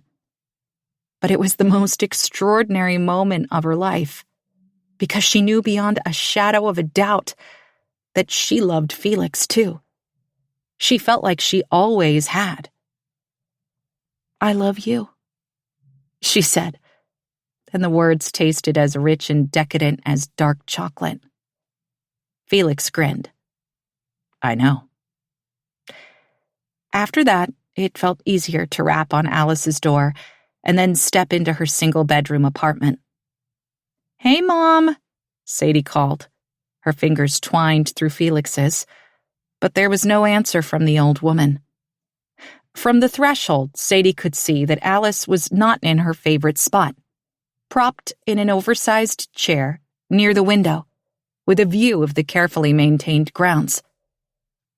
It was getting dark, and Sadie and Felix were reflected in the pane of glass. A mismatched pair. He, tall and broad, black-haired and brown-eyed, with skin the color of sun-baked earth. She, small and slight and blonde, with mossy eyes and creamy skin.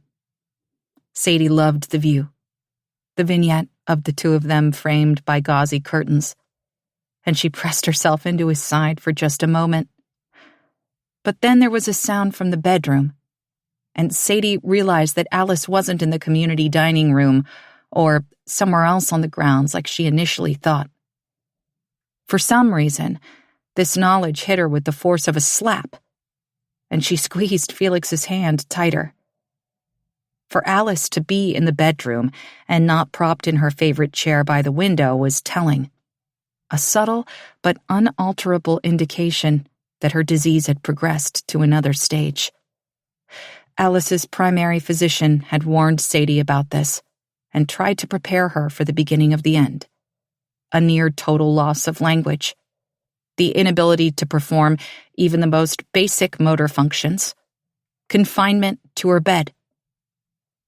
Had it happened already? Sadie pulled away from Felix, hurrying across the sitting room to the half-closed door of Alice's bedroom. Pushing it open, she found a nurse in aubergine scrubs, with her back turned, as she fiddled with the bags on an IV cart. On the bed before her, Alice lay still and pale as a corpse. Something in the air shifted, and the nurse spun around, drawing a tiny wireless headphone from one ear while she did. "Oh!" she exclaimed, pocketing the device. "I'm so sorry. I didn't realize Alice was expecting visitors." Sadie opened her mouth and closed it again. "You must be Alice's daughter. I'm Remy, one of the hospice nurses." Hospice. Sadie knew it was coming, but she hadn't realized the transition had already been made. She thought of the recent voicemails that she hadn't bothered to listen to. Apparently, they weren't just run-of-the-mill updates. "Alice had a really good day today," Remy continued, then directed her attention to where Alice lay curled in the bed. The old woman was so small, she looked like a child beneath the pale yellow blanket. Remy gently lifted one gnarled hand and patted it. "You had a good day, didn't you, Alice? Look, you have visitors. It's Sadie." Of course, Remy knew her name, and where she lived and how often she visited or called. It was part of the comprehensive care package at Valley Rest, and Sadie shriveled at the thought of this stranger knowing all about her negligence. She was a terrible daughter, ungrateful and distant and cold.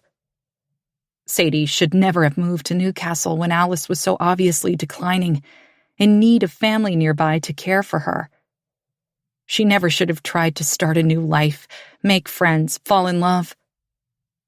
Tentatively, Sadie took a step forward.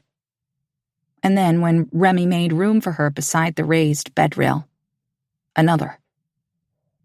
"I'm sure Alice would like some time alone with you," Remy told her. "Everything is fine.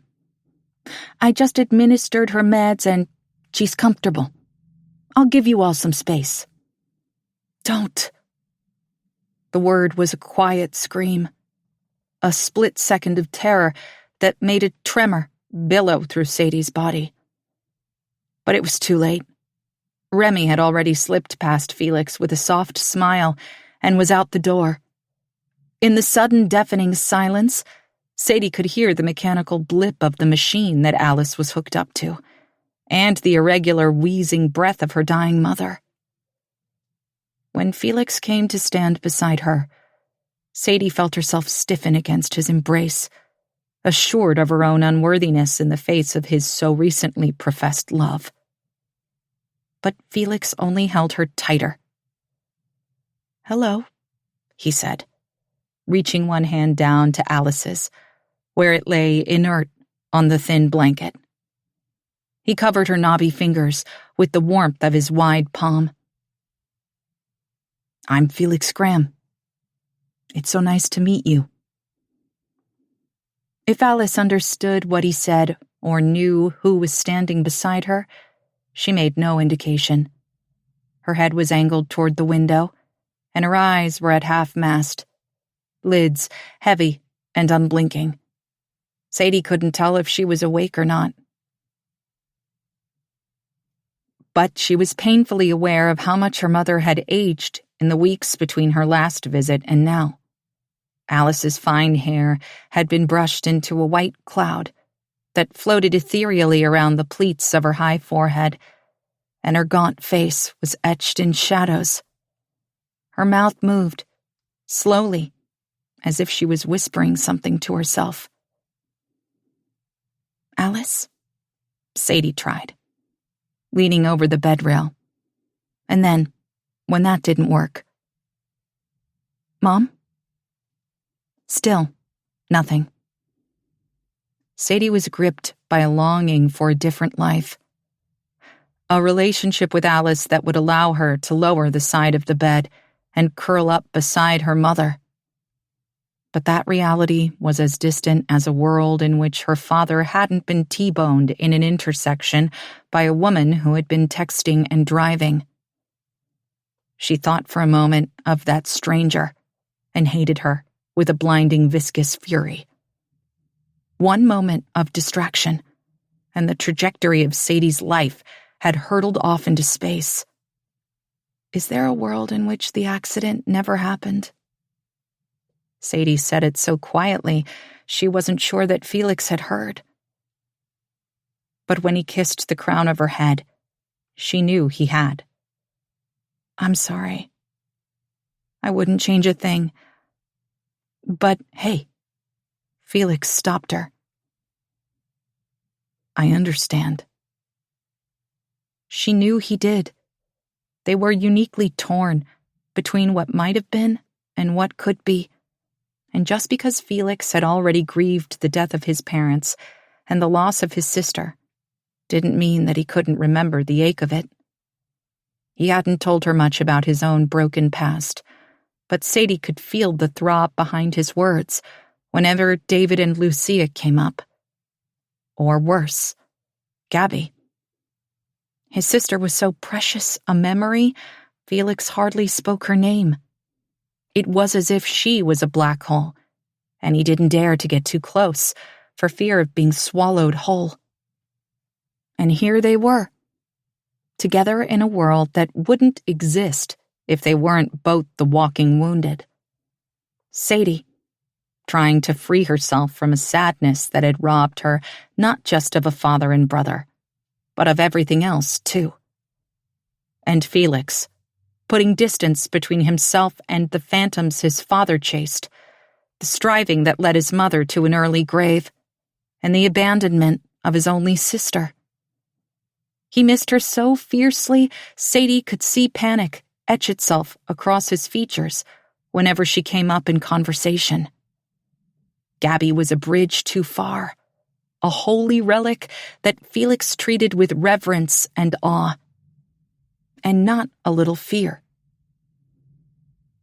Staring down at Alice, at the hollow shell of a woman that she had become, Sadie could see the end in sight for them both. A clean break, a new beginning, a way to leave it all behind and start over new. Felix was her tabula rasa, as fresh and filled with promise as a moonrise.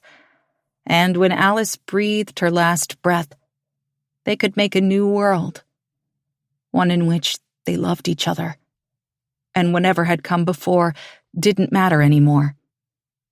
Sadie promised herself in that moment that she wouldn't press Felix for information, she wouldn't rake over old wounds, trying to resurrect a part of him that had withered and died.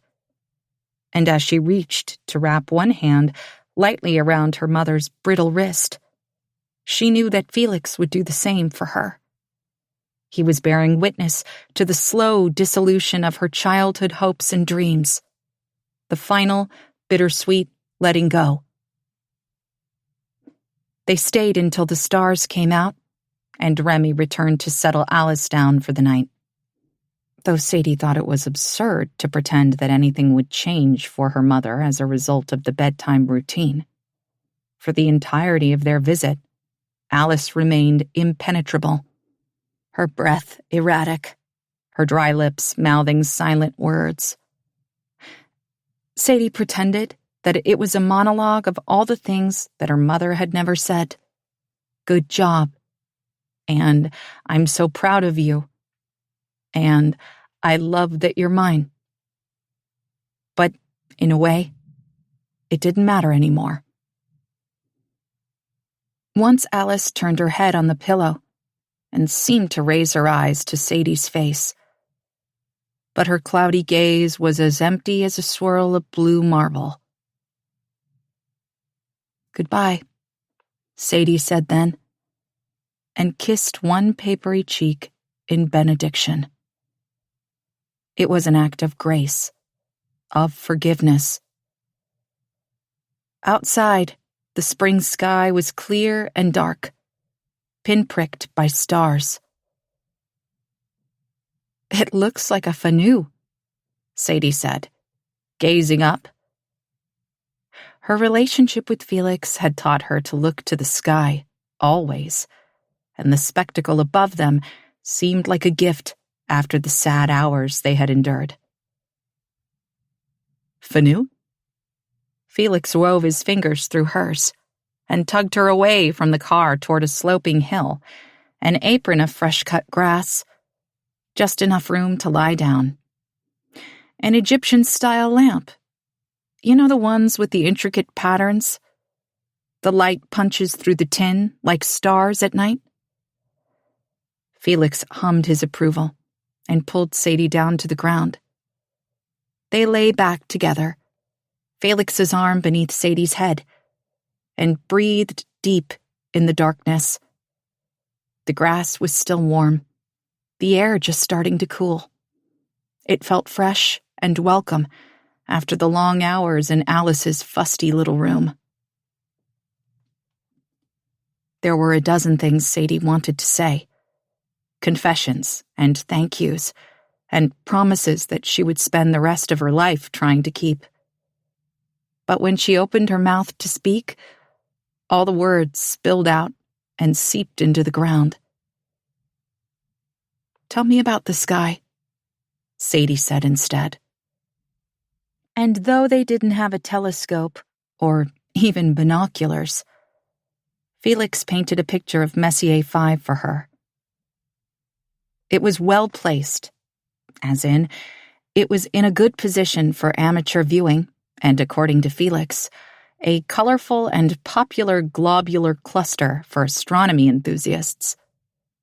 Stars in globular clusters form in the same stellar nursery and grow old together, Felix said. Sadie's heart echoed. Grow old together. But she just nestled her head deeper into the crook of his arm. Messier 5 is one of the oldest in the Milky Way. If you look there, Felix pointed toward the serpent's kaput, you might be able to see what appears to be a faint-looking star. I think I see it. You don't, he said, but not unkindly. At least not really. And if you did, it's not a star.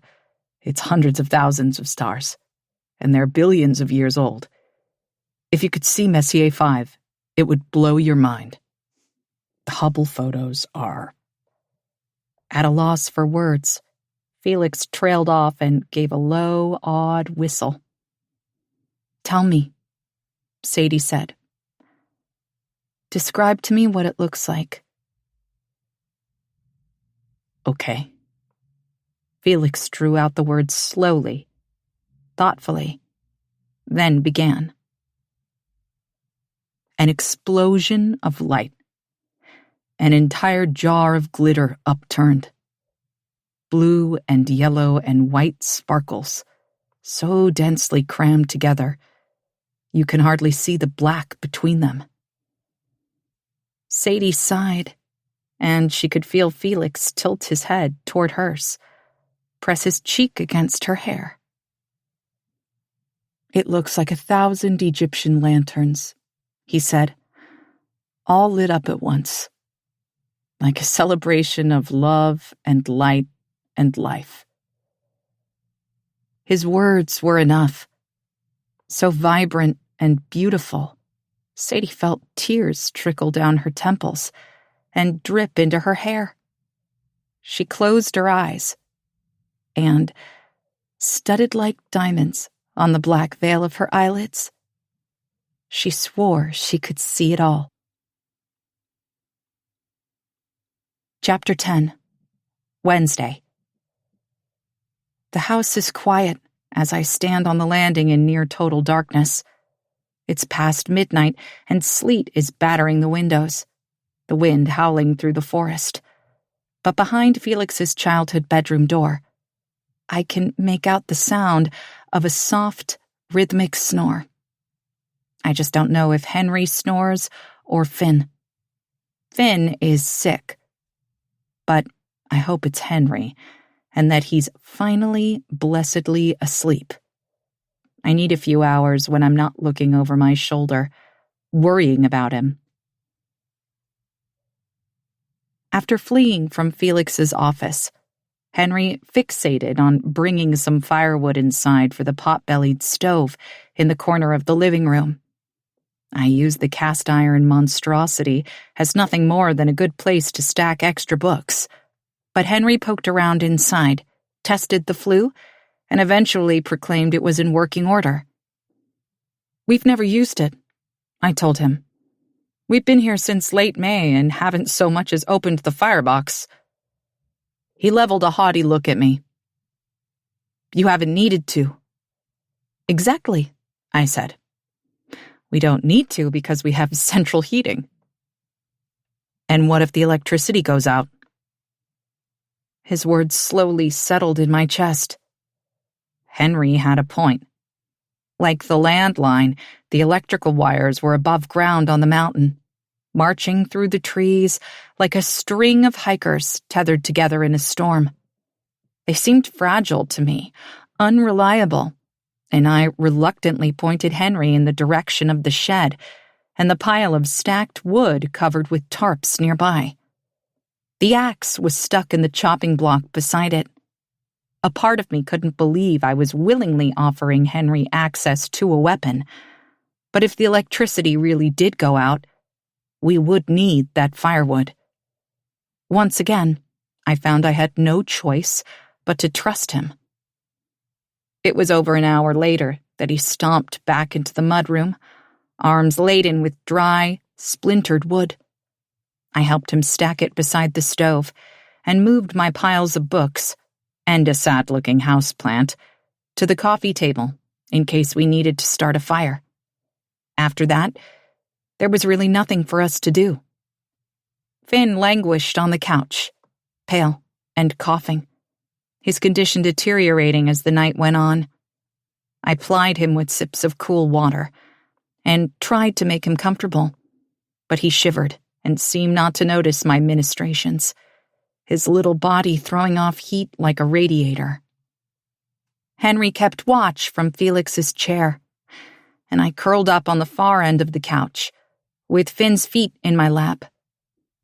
I hadn't expected the boy to treat me so familiarly.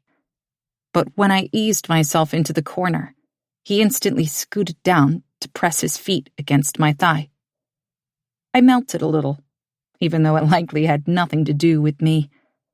Finn needed comfort in whatever form he could get it. So I stayed put, staring at the same page in a dog-eared novel, while I chewed my fingernails to the quick and stole glances at Henry. Once I caught him staring back at me, and realized we were both surreptitiously analyzing each other. Now, I pause outside the bedroom door and pray that Henry is out cold. The last thing I want to do is wake him up and be interrogated about why I'm creeping around after midnight like a burglar in my own home.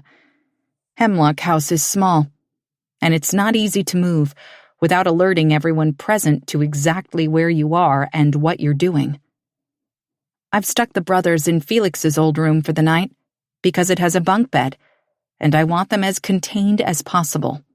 Besides, the door squeaks, and if either one of them leaves the room in the night, I'll know. I'd like to tear apart Felix's bedroom, something that has never once occurred to me to do. When my husband closed the doors on the rooms we wouldn't use, I wasn't suspicious. Why would I be? We were temporary interlopers at Hemlock House. It wasn't our home. I burrowed into our shared spaces, our bedroom and bathroom, the entire main floor, and never gave the extra bedrooms or attic a second thought. My avoidance isn't just disinterest. I have to admit now, I'm also superstitious, afraid of troubling the silence. The whole place feels eerily abandoned, deserted mid-sentence, as if crowded with words that will never be spoken. Over 2 decades ago, the homestead was drained of all life in quick succession. First Felix, a full ride to Oregon State for applied physics. Then Lucia, a brain aneurysm during Felix's first semester. Next, Gabby to places unknown. Felix was reticent to say anything at all about his enigmatic sister. And finally David, late-stage pancreatic cancer. And all that loss has left behind the faint stench of suppression, of a rough hand pressed tight against an open, crying mouth. But what choice do I have? Maybe there are clues about my husband's whereabouts contained in the artifacts of his past. Since the boys are sleeping in Felix's room, I start with Gabby's. My cell phone is charging in my room, so I use a small pen light that I keep in my nightstand drawer to illuminate the dark recesses of the unfamiliar space. I've only ever been in here once or twice before, and I don't know where the floorboards creak, or where old nails have started to work their way out of the narrow planks. I step cautiously to the center of the room and pause, straining to hear movement from next door. Nothing. I allow myself a shallow exhale, then turn my attention to Gabby's haven. The walls are painted white, just like the rest of the house, but there are peeling posters all over the walls. 90s rock bands, Pearl Jam, Nirvana, Smashing Pumpkins, and a real stop sign propped in one corner that she must have stolen from a work site.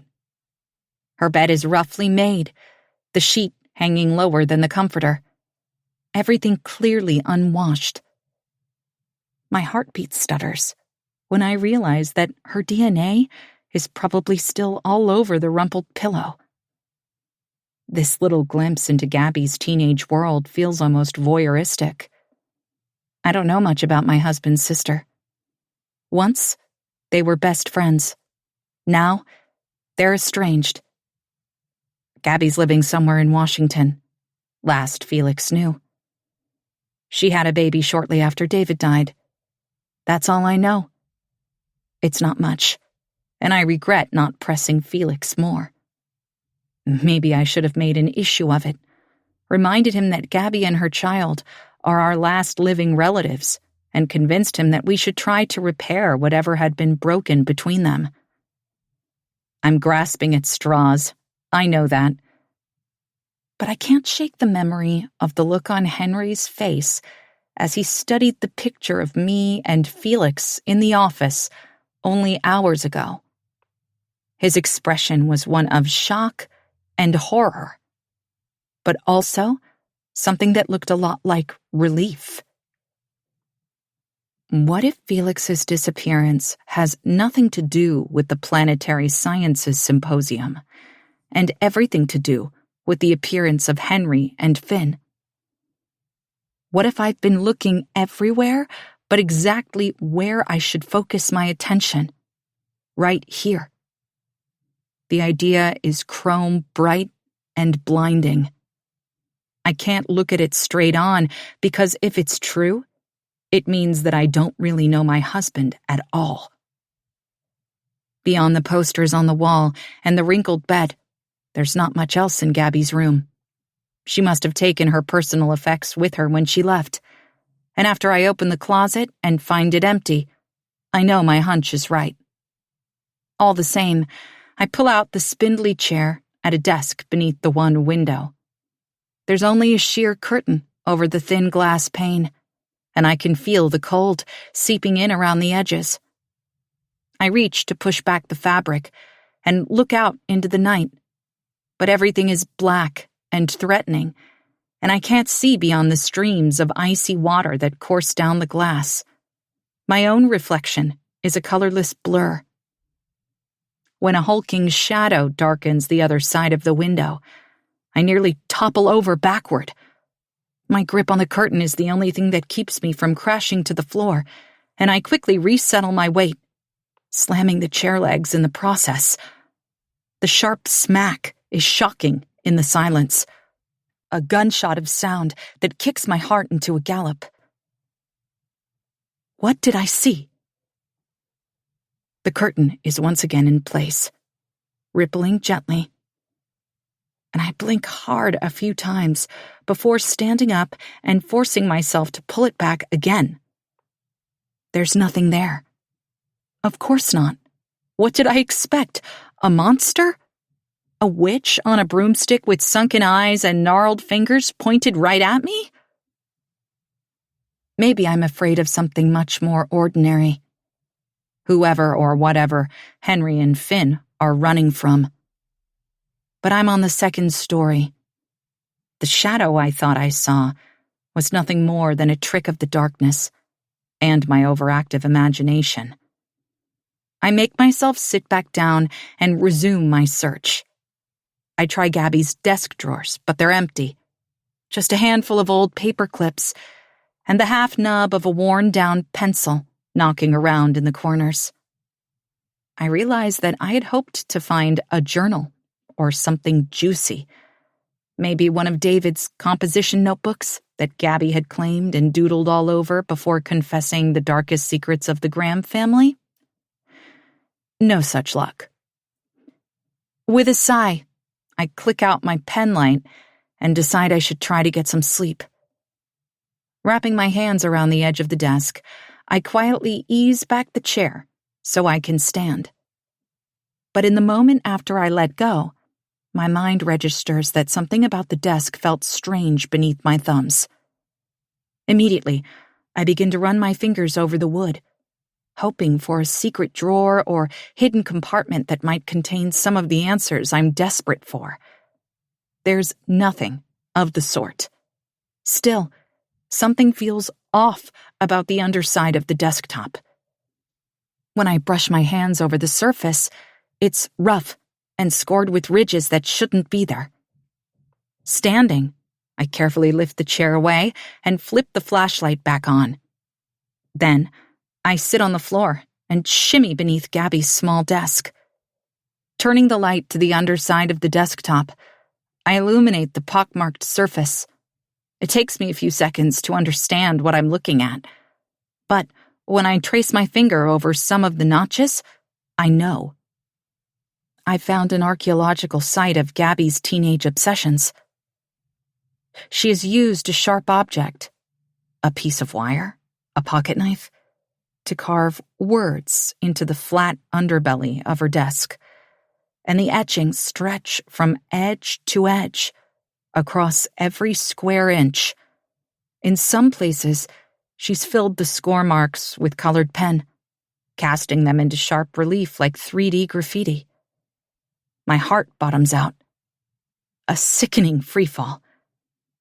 Gabby hasn't traced song lyrics or curse words or doodles on her desk. There's only one word, repeated over and over and over again. An addiction, a compulsion, an incantation that I can hear her whispering in a round. A conjuring. Ben. Before I even open my eyes in the morning, I know two things. First, the rain turned to snow in the night. The air has that inexplicable snowy quality, cottony and muted, like I'm in a vacuum. And that's when I realize the second thing. The house, too, is eerily still. Not a single wisp of noise. Henry was right. The electricity is out. I can feel it then, the encroaching cold. I'm bundled beneath a down comforter and wearing flannel pajamas, but my cheeks are frozen, my nose numb. Apparently, the temperature drops quickly in this poorly insulated house. The clock says it's 6:56 a.m., and I'm grateful for the few hours of rest I managed, even though my heart and mind are still in knots. Henry and Finn. And Ben. Who on earth is Ben? I want to put my formidable research skills to good use. To fall down online rabbit holes in my search for more information about the enigmatic men suddenly thrust into my life. To tear apart the house, foraging for more clues about the boy whose name Gabby had once carved into the underside of her desk like the words to an evil hex. And Felix. I roll to face his side of the bed. Sheets flat, pillows smooth. I feel his absence like a phantom limb. Prickling and raw with pain, I can do nothing to ease. My husband has been missing for 60 hours, give or take. 2.5 days. It feels like an eternity. There's a thump across the hallway, then footsteps, and a low, hushed voice, murmuring in the uncanny quiet. Henry and Finn are up, probably half frozen and confused about the bitter cold. We were like the proverbial frogs, being slowly boiled all night long, except in reverse. Focusing on the matter at hand, I throw back the covers and wince as my bare feet touch the freezing hardwood floor. I need thick socks, a heavy cardigan. I'd even take a stocking cap and mittens at this point, and I thrill a little at the thought of a hot cup of coffee. The range is gas, and I'm guessing that still works just fine. I can boil water and use the pour-over. Thank goodness for small mercies. Grabbing a pair of wool socks from my drawer, I swing open the bedroom door just as Henry does the same across the hall. His hair is matted down on one side, and there are deep pillow creases in his cheek. Although he's taller and broader than me, he looks like a little boy, and my heart softens involuntarily at the sight. "Good morning," I say, a wry half-smile lifting one corner of my mouth. "Did you sleep okay?" "I was right," Henry snaps, ignoring me, and my goodwill toward him dissipates. "Yes, you were. Good thing you split all that wood." Finn appears behind him, peeking around Henry's bare arm. I realize with a start that they're both wearing nothing but t-shirts and thin pajama pants. Henry doesn't seem to notice the cold, but Finn is shivering visibly. "You must be frozen solid," I say, and wave Finn over. "Let's find you some warmer clothes." Finn slips between his brother and the doorframe and hurries across the hall into my bedroom. I watch as Henry's face falls, but he rights his sour expression a moment later, and I'm left to wonder if he's hurt by Finn's easy trust of me, or if I'm just imagining it. "Come on," I say, stepping aside to make room for him too. "My husband has a closet full of warm clothes. You can pick out whatever you'd like." "I'm fine," Henry insists. He walks barefoot into the hallway and starts down the stairs. "I'll get a fire going." I think he's crazy and obnoxiously stubborn. But what am I supposed to do? Chase him with a pair of socks and try to wrestle them onto him? The thought makes a quick grin flit across my face, and Finn smiles back at me, a mischievous glint in his eye. For just a moment, we feel like co-conspirators, sharing a laugh at Henry's expense. But that's not a good move.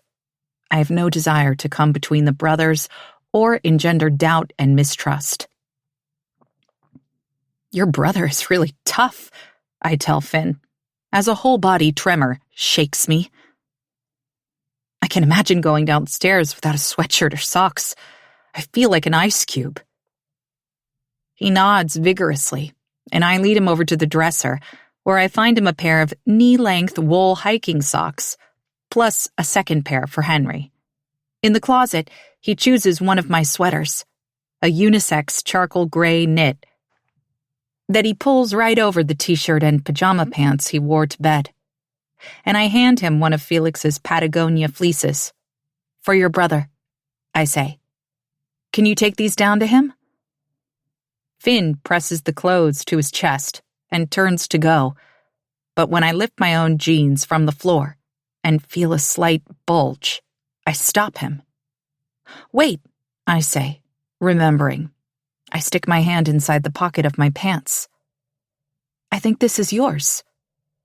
I had gotten used to the weight of the worry stone and forgot about giving it to Finn yesterday.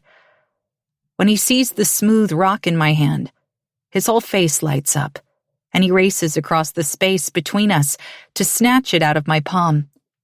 It's beloved, then, even more significant than I'd imagined, and I'm grateful I'm able to return it to him. Finn stares at the stone for a moment. Then he looks up at me and makes the sign for thank you in American Sign Language. This one I know well, and I can even sign back "You're welcome." I expect him to leave then, but Finn doesn't turn to go. Instead, he stutter steps back and forth, as if trying to decide what to do. Suddenly, he lunges forward and throws his arms around my waist. His cheek is pressed against my chest, his curls tickling my chin. But before I can think of what to do, how to respond, he's gone. I'm left trembling in the middle of my bedroom, and not because of the cold. For just a heartbeat, I can see the world as it might have been. Not just my extraordinary husband, this beautiful life we've built. A family. By the time I join the boys downstairs, Henry has a fire roaring in the pot-bellied stove.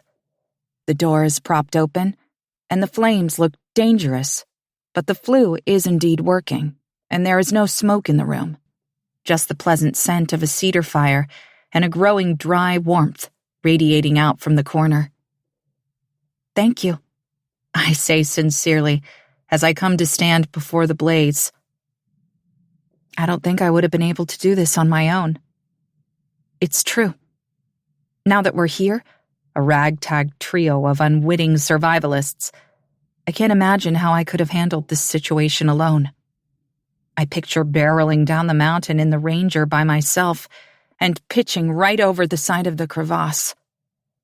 Finn had alerted me to the landslide. Would I have seen it? A shudder ripples through me.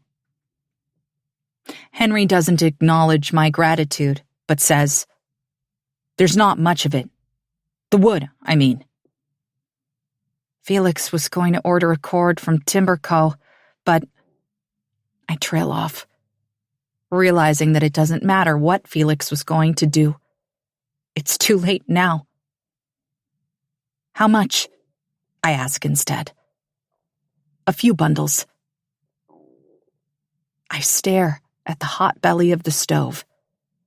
It looks like there's an entire bundle of wood inside it now, and it's burning fast, the edges of the split logs already blackening to ash. The silence between us is thick with everything unsaid. I can tell that Henry and I are both trying to spare Finn the weight of our worry, but the fact that we only have a day or two worth of wood is concerning. As I watch, Henry steps over to the bay window in the living room and pulls back the curtains.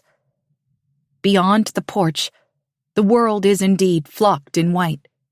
It's just an inch or two, but the snow is coming down thick and relentless. If Felix were here, if we were huddled together before the fire with mugs of coffee in hand, it would be postcard perfect. We would read together and have long conversations and make love in the warm glow of the flickering flames as the world sank into sleep outside. But it's hard to see any beauty in the snow this morning. "Finn, how are you feeling?" I wave him over and press my palm to his forehead. He definitely still has a fever, but it's lower than last night. Moving my hand to his back, I hold my breath while he takes a few wheezy inhales. I can feel the rasp and rumble of air in his lungs. Is he asthmatic? I ask Henry. The older boy looks confused. I don't think so. Does he struggle to breathe sometimes? Like, does the air whistle in his lungs? Does he get winded easily? Henry's eyes go wide, and he gives me a tight, barely perceptible nod. If Finn is asthmatic, and if he's had any previous lung infections, which I highly suspect he has, a simple cold or flu can escalate quickly and be deadly. We have to leave soon, I say, before the snow gets much deeper. Henry's eyes flash to mine, and I can see him making calculations just like I am. Maybe trying to make it to the highway isn't the best idea. But if we don't go now, and the storm gets worse, who knows how long we'll be trapped up here. Finn's cough and persistent fever are concerning, and there are so many unknowns. What if the pipes freeze? What if the snow gets so deep it's days before travel is possible? What if we run out of firewood? It's got to be solid ice beneath the snow. Henry turns from the window, and I can see that his brows are drawn together. His expression serious. He agrees. We have to go. Do you have snow chains for the Ranger? I think so. Honestly, I don't know, but you can check the shed. Any warmth that has comforted me this morning, from Finn's unexpected hug to the fire smoldering merrily in the stove, fades away as the reality of our situation hits full force. Finding our way off the mountain in these conditions is going to be dangerous, but I don't think we have a choice. I wish for the 100th time that I could just phone Cleo. The last time we texted, I told her that I was in work mode. Will she try to get a hold of me anyway? And if she does and I don't respond, will she worry enough to send help? I doubt it. Even back in the Midwest, the general consensus during storms of any kind is hunker down. Cleo believes that I'm safe up here. I told her I had plenty of food, and there's no reason to suspect that my situation has deteriorated, or that I'm worried about a sick child in my care. How long might the storm last? And how long will it take anyone to realize that I'm stuck up here once it's over? I'm hit with a wave of loneliness so immense, I have to swallow back a sob. I'd be furious with Felix for abandoning me if I didn't miss him so much, if I wasn't sick with worry about where he is and why. Even though I know it's ridiculous, I felt closer to him when the possibility of connecting was still on the table. At any moment, he could have called, texted, or pulled down our driveway in his Jeep. But now, my husband may as well be on another planet, in another world. For just a moment, I remember Felix's description of the theory of inflationary cosmology, and it's as if I'm stuck in a work of speculative fiction. Like I'm Meg Murray in A Wrinkle in Time, and Felix is out in the universe somewhere, waiting for me to wise up and come rescue him. But my current situation is much more temporal. Chains, I say, absently, trying to ground myself. Boots, coats, something hot in a carafe. I'll go check the shed, Henry says. Those boots by the back door? They're yours. Take them. I hope they fit. The next half hour is a blur of activity. Henry disappears to look for tire chains while I gather boots, gloves, and hats, and then grab the blankets from the dryer. Even bundled in multiple layers, I know we'll get cold in the Ranger, and I have no idea how long we'll be out in the snowstorm. While I boil some water for instant oatmeal, so we can have something warm in our bellies before we head off, Finn stands by the kitchen window and watches the snow blanket the trees. Without looking, I know he's staring at the path that he and Henry took through the blackberry brambles to the greenhouse. It feels like a lifetime ago when I first saw them on the video feed in Felix's office. And yet, I still know next to nothing about them. "What's out there?" I ask, not expecting a reply. But Finn absently lifts one hand to the corner of his mouth. His fingers and thumb form a loose O. And when he brings the shape from his jaw to his cheekbone, I realize that he's making the sign for home. "Maybe I should call you Mowgli," I say. But he doesn't respond. I don't know if he isn't familiar with the Jungle Book or if he just doesn't feel like talking. I mix up 3 bowls of brown sugar and cinnamon oatmeal and hand one to Finn. "Eat up," I tell him, forcing a smile. "Sadie?" The sound of my name makes me whip my head around. There's something about the way Henry calls from the open mudroom door that puts me in mind of Felix, and my heart does a sad little flutter. Henry has never called me by my name before now. "Can I get a hand?" "Back in a minute," I tell Finn. But he's still staring at the trees. In the mudroom, I step into my boots and shrug on a winter parka. I've laid gloves out on the top of the washing machine, and I grab a pair, assuming that Henry needs help with the chains I hope he found in the shed. But when I step out onto the porch, Henry is standing beside the door, leaning against the house and watching the snow fall. I can see that all 4 tires of the side-by-side are now, thankfully, encased in chains. "Hey," I say, crossing my arms over my chest to ward off the cold. I haven't stopped shivering since I woke up. "Need a hand?" "I have a question." Henry pushes off the house and comes to stand before me. Staring down at me, he asks, "Where is your husband?" His words land like a blow. "Excuse me? Your husband? The guy in the picture?" "The guy whose boots I'm wearing." Henry lifts one foot and stomps it back down.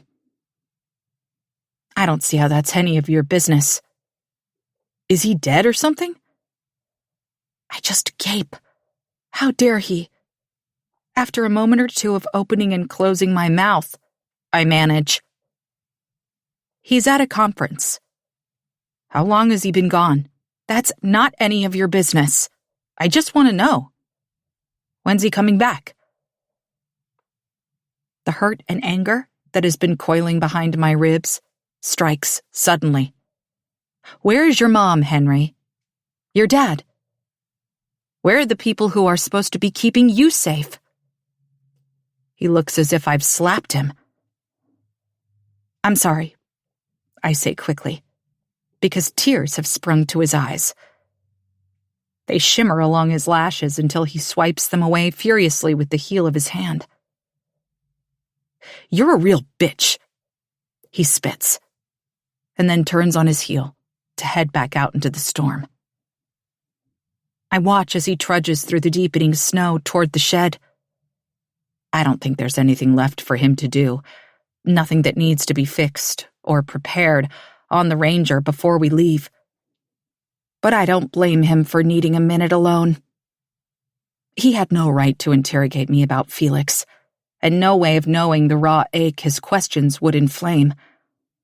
But I can admit that it was cruel of me to turn on him. I have to remind myself for the 100th time that for all his bluster and bravado, Henry is just a kid. And somehow, it has become my responsibility to keep him and Finn safe, to get them off the mountain and into the hands of someone, anyone, who can untangle the tragedy of whatever happened to them. Clearly, I'm not up to the task. Chapter 11. Wednesday. My hips are slimmer than Henry's, so cramming into the passenger seat of the Ranger with Finn isn't too much of a chore. I put him in the middle, near his brother, and propped my back against the door. Then I draped blankets over us, tucking them in around Finn's legs and pulling them up to his chest. It's still cold, and the interior of the side-by-side is so drafty, it smells almost overwhelmingly of exhaust as we idle in the falling snow. I want to ask Henry if something is wrong with the vehicle, but he's still not speaking to me. I'm sure the fumes will dissipate once we get moving. The only things in the cab, besides the three of us, are a carafe of peppermint tea and the extra blankets. The only two items I could think of that might keep us warm. But the dump bed has a hard top, so we stored a few supplies in the back, too. There's a first aid kit, an extra jerry can of fuel, and some food and water. Henry insisted on filling any remaining space with wood. As he came around the shed with armload after armload of split cedar, I wanted to tell him that he was wasting his time, because let's be honest, if we need to build a fire on the mountain in this weather, we're done for. But I held my tongue and shut the tailgate myself when the last log was in place. Now, as we drive away from Hemlock House, I can't help but look over my shoulder. From here, the south side of the property, as Henry picks up the UTV track beside the small stable. Everything looks ominous. The farmhouse seems dirty through the veil of the storm, and I realize a few of the black shutters are hanging crooked from rusty nails. The dark backdrop of the trees and clumps of overlong grass, still peeking through the snow, make the homestead appear downright Dickensian. I have some good memories of this place. Felix had told me when we first moved back. It was a warm, early summer day, and the air felt so fresh and clean, it almost hurt to breathe it in. It was a welcome change from the stale, dusty interior of the house and the deep cleaning we had undertaken. Like what? I asked, hooking one leg over his, where we sat side by side on the bottom step of the porch. We were both in shorts and filthy t-shirts, and my hair was tucked beneath a knotted handkerchief. Days like this. Felix cupped my bare calf and absently rubbed the tender skin behind my knee with his thumb. When we were kids, Gabby and I made a trail through the trees and built a hideout in the exposed roots of an old spruce. Still there? I asked. Nah. What else? Felix smiled a little, his gaze unfocused, as he remembered a life I knew nothing about. We were touching, he there and I here, but we were apart somehow. He said, we played in the creek and used sticks as swords and ate blackberries until we got stomach aches. Once we followed deer tracks so far into the forest, we almost got lost, and the only thing that led us back was a tendril of smoke rising through the trees from the leaves my mom was burning in the barrel. Sounds dreamy. I sighed, glad to hear even a bit about his childhood. This place was a ghost town, but not every shadow was menacing. Felix thought about my words for a moment. I guess it was. We grew up free range, you know? My mom would pack us a couple of sandwiches in the morning and send us on our way.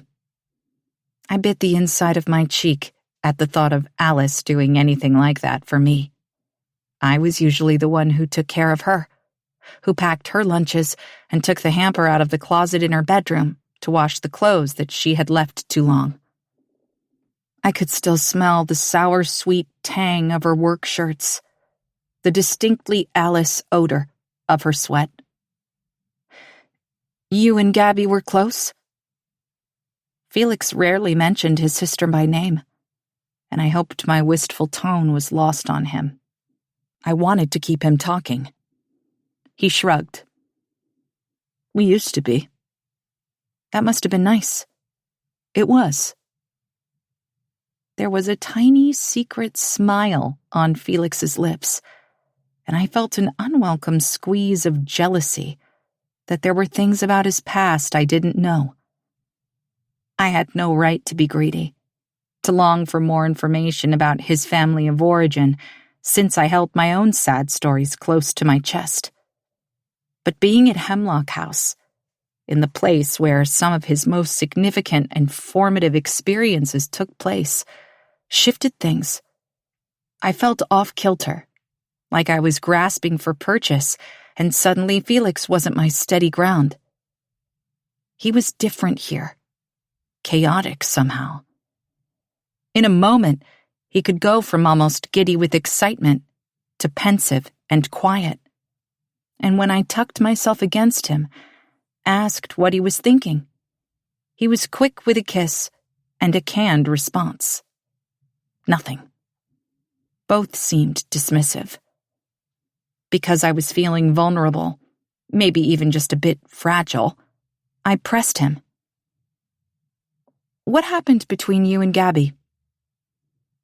It was the wrong question to ask. Felix's eyes glazed over, and he untangled himself from the weight of my leg so he could stand.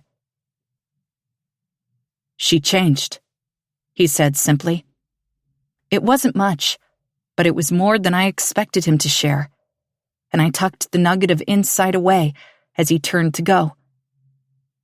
"There's a shutter loose," he said, pointing to one of the upstairs windows and transforming once again into the dependable, level-headed man of the house, instead of the adventurous little boy he used to be.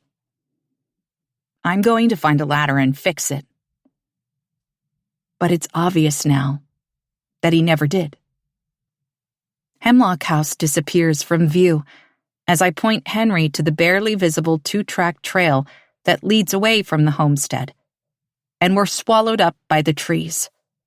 Something about leaving under these conditions seems irrevocable, and I wish for a moment that I would have taken more things with me, my computer and some of Felix's files. Maybe David's 2 composition notebooks that I found hidden away. I can't help feeling like there must be clues about why Felix disappeared everywhere, like I'm missing something very important. And now that we're gone, I don't know when I'll be back. Finn is holding a battered atlas in his hands, folded so that our section of Washington state is exposed. Tapping the map to get his attention, I motion for it, and Finn hands it over. Henry has marked a route of sorts on the thin paper. But the truth is the wilderness around us isn't even close to being accurately depicted. We have no idea where the elevation changes or how long it might take us to wend our way down. The highway is south, and theoretically speaking, if we keep heading in that direction, we'll eventually hit it. From there, getting to Requiem will feel like a walk in the park. But there are no guarantees that we'll find our way. We make slow progress, following a track that David Graham charted through the trees over 30 years ago. The twisting arteries of his personal wilderness highway system have faded over the decades, but his years of trekking back and forth have created a well-worn path through the trees that cannot be completely erased. Of course, there are new saplings that have sprung up, and the wild has encroached in irreversible ways, but the suggestion of a route seems discernible, like we're following the lingering tone of an echo. And Felix has spent many hours since we moved here, rediscovering them all, deepening the grooves that have filled in over time. I just don't know how far he got, or how far the winding routes go. "How is it?" I ask after a while, directing my question at Henry. "Fine." His response surprises me. I guess we're on speaking terms again. Or at the very least, he's decided that we'll need to work as a team to get off the mountain. Good. I brace myself against the shallow dashboard as we do a slow-motion skid around a corner, narrowly skirting a boulder the size of a compact vehicle. It's slushy, but slippery too, Henry mumbles.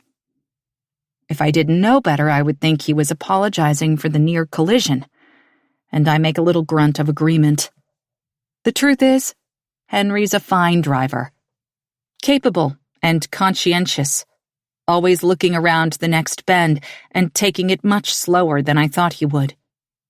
Against my better judgment, I relax just a tad and discover I'm grateful that he's behind the wheel and not me. This whole odyssey is far beyond my comfort zone. We seem to be making decent progress, even if Henry has to pause every so often to check the compass and make sure that we're still heading south-southeast. We are, at least mostly, and whenever we hit a fork that splits the makeshift road in two, Henry always chooses the one that keeps us moving in the right direction. But the trajectory is not necessarily downhill, and before half an hour has passed, I'm hopelessly lost. I feel like Gretel in the Black Forest, leaving breadcrumbs all along the way. And just like those useless crumbs, when I look over my shoulder, I can see that our tracks in the snow are quickly filling in. If we must retrace our steps, I pray Henry knows the way.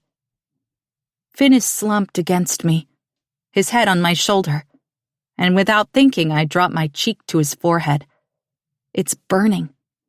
I can't tell if his skin feels hot because I'm so bitterly cold, or if his fever has spiked again.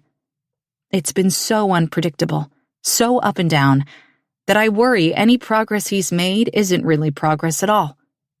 Medication and rest has merely masked the symptoms of an underlying raging infection. All the more reason for us to keep going. When Henry pulls to a stop in a small clearing between a sentinel of trees, after nearly an hour of progress, at first, I'm annoyed. Something wrong? I whisper, because I can tell by the rhythm of Finn's breath on my neck that he's asleep, or nearly. But Henry doesn't say anything. Instead, he points. I peer through the gray, trying to make out what he wants me to see.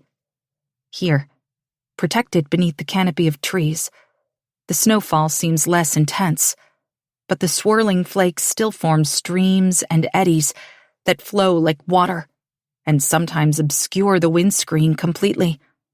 A gust of wind momentarily blinds me, but when the whiteout clears, I catch a glimpse of what Henry is pointing at. Antlers.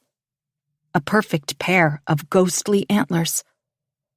7 points at least, strangely illuminated in the dusky glow of the ranger's headlights. They're eye level and seem to be hovering in the tree directly in front of us. Impossible. My heart judders. What on earth? Henry is already getting out. His door slams before I can stop him, and the sound startles Finn. Shh, I murmur, pulling the blanket up to his neck. Close your eyes, Finn. Henry and I have to check something out a minute. Finn makes an unintelligible noise and slumps his head against the back of the seat as I ease myself out from under him. Somehow he's managed to half crawl into my lap, but extricating myself doesn't do much to rouse him. I slip out the passenger door and shut it gently behind me. The moment my feet hit the ground, I realize just how numb they are. I can hardly feel my toes, and the frozen earth beneath my boots only makes the ache worse. A surge of panic rises like bile in the back of my throat. What have we done? What are we doing out here? It seems obscenely irresponsible to have dragged Henry and Finn, a sick child, into the very eye of the storm. I would swear the snow is falling heavier now than it was when we left. Sadie! Henry's voice is whipped away by the wind, but it's enough to ground me back in reality. We're here now, and the only way out is through, so I hurry over to where he's standing in front of an enormous tree. I don't understand, I say, when I'm close enough to see that I was right. There are deer antlers suspended in the tree. They've been screwed into the trunk. Henry has to half shout over the howl of the wind. His eyes are wild, his expression pure horror. The set of antlers is still attached to a hunk of scalp that has been cut clean off what I can only presume was a hunting kill. The fur matted and macabre. My stomach flips, thinking about the knife that split the buck's skull. The axe. Whatever it was sharp. Fatal. Look. Henry pulls off a glove to expose one hand and scrapes at the bone with his fingernail. Bits of yellowish-green flakes peel off. Moss? I ask. He shakes his head. A jerky, frantic movement. Paint. I rub my mitten against a point, and more of the sticky material strips off. There's something about it that doesn't seem quite right. The sickly green gleam, the unusually thick consistency. It's glow in the dark, I say suddenly, raising my voice so I can be heard over the wail of the wind. Henry shoots me a sharp look. I know. How? I wonder. But I don't ask. Henry feels locked and loaded, his body pulsing with a furious revulsion. Yes, the thought of coming across the faint spectral shine of these remains in the middle of nowhere gives me the creeps. But Henry's reaction feels extreme. Who would do this? And why? But I find I already know the answer to at least one of the questions. Or I think I do. David. If Felix's stories are to be believed, this is exactly the sort of thing that his father would have done. Stripped a kill of its antlers, and then hung them in the tree as some sort of warning? An omen, perhaps, to keep trespassers away? Or to lure spirits in? I shudder. Let's go, I say, tugging at Henry's coat sleeve. But he's no longer paying attention to me or the tableau before us. Instead, he's turning a slow circle, staring off into the endless procession of trees that surround us. I feel utterly disoriented for a moment, lost in this wilderness that is transformed into a labyrinth. I don't know which way we came from or where we're going. And I have to repress the urge to take Henry by the arm, just so I have something to hang on to. When he steps away, I stumble after him, and it's only when I raise my eyes to follow his gaze that I see it. Another pair of antlers. This set is higher in the tree before us, and bigger. The scalp has a loose, jagged edge, a flap of moth-eaten, desiccated flesh that flutters in the relentless wind. My breath comes high and quick as my gaze darts around and I realize that there are antlers hung from every tree. Dozens of them, all shapes and sizes, screwed into the bark at monstrous, leering angles. We're standing in a graveyard, a summoning circle. Let's go! This time it's Henry who shouts it, and he throws one arm roughly around my waist to yank me back to the Ranger. Thick snow has settled on the passenger door in the few minutes that we've been in the clearing, and I frantically brush it away to find the sunken handle. My gloved fingers are stiff and ineffectual, but I finally gain purchase and rip it open. I can't stand to be in this evil place for another second, and Henry must feel the same because he punches the gas before my door is even fully closed. In the cab, I shush Finn and pull him against me, wrapping both my arms around his slight frame. He doesn't even seem to realize that we were gone, and sinks into me, his hot head tucked beneath my chin as I tremble against him. "What was that?" I ask, my voice sounding ragged and thin. Henry ignores my question. "It's sick." I agree. If David did that, he wasn't just unique, he was disturbed. There was something wicked about that place, an oily menace that feels as if it seeped into my pores and now lingers odor-like in the close air of the cab. I want to take a scalding shower and wash the residue of it from my skin. I wish I could scrub my soul. I'm grateful that Finn didn't witness it, and I hold him a little tighter, unconcerned about how Henry will react. Where are we going? As the dread begins to fade, I realize that something feels off about our direction. Back. Henry! The disappointment is almost overwhelming. Scared or not, we have to keep going. Turn around, I tell him. Finn's fever is climbing again, and this snow isn't letting up. Exactly, he says, gesturing to the path between the trees. It's barely discernible now, so snow-covered that I hadn't even realized we were retracing our steps. I look at the stern set of Henry's profile, and he must feel my gaze because he says, "If we don't go back now, we might not be able to." He's right, but that doesn't stop the tears that spring to my eyes. I feel so hopeless, like I'm tied to the tracks and a train is barreling down the line.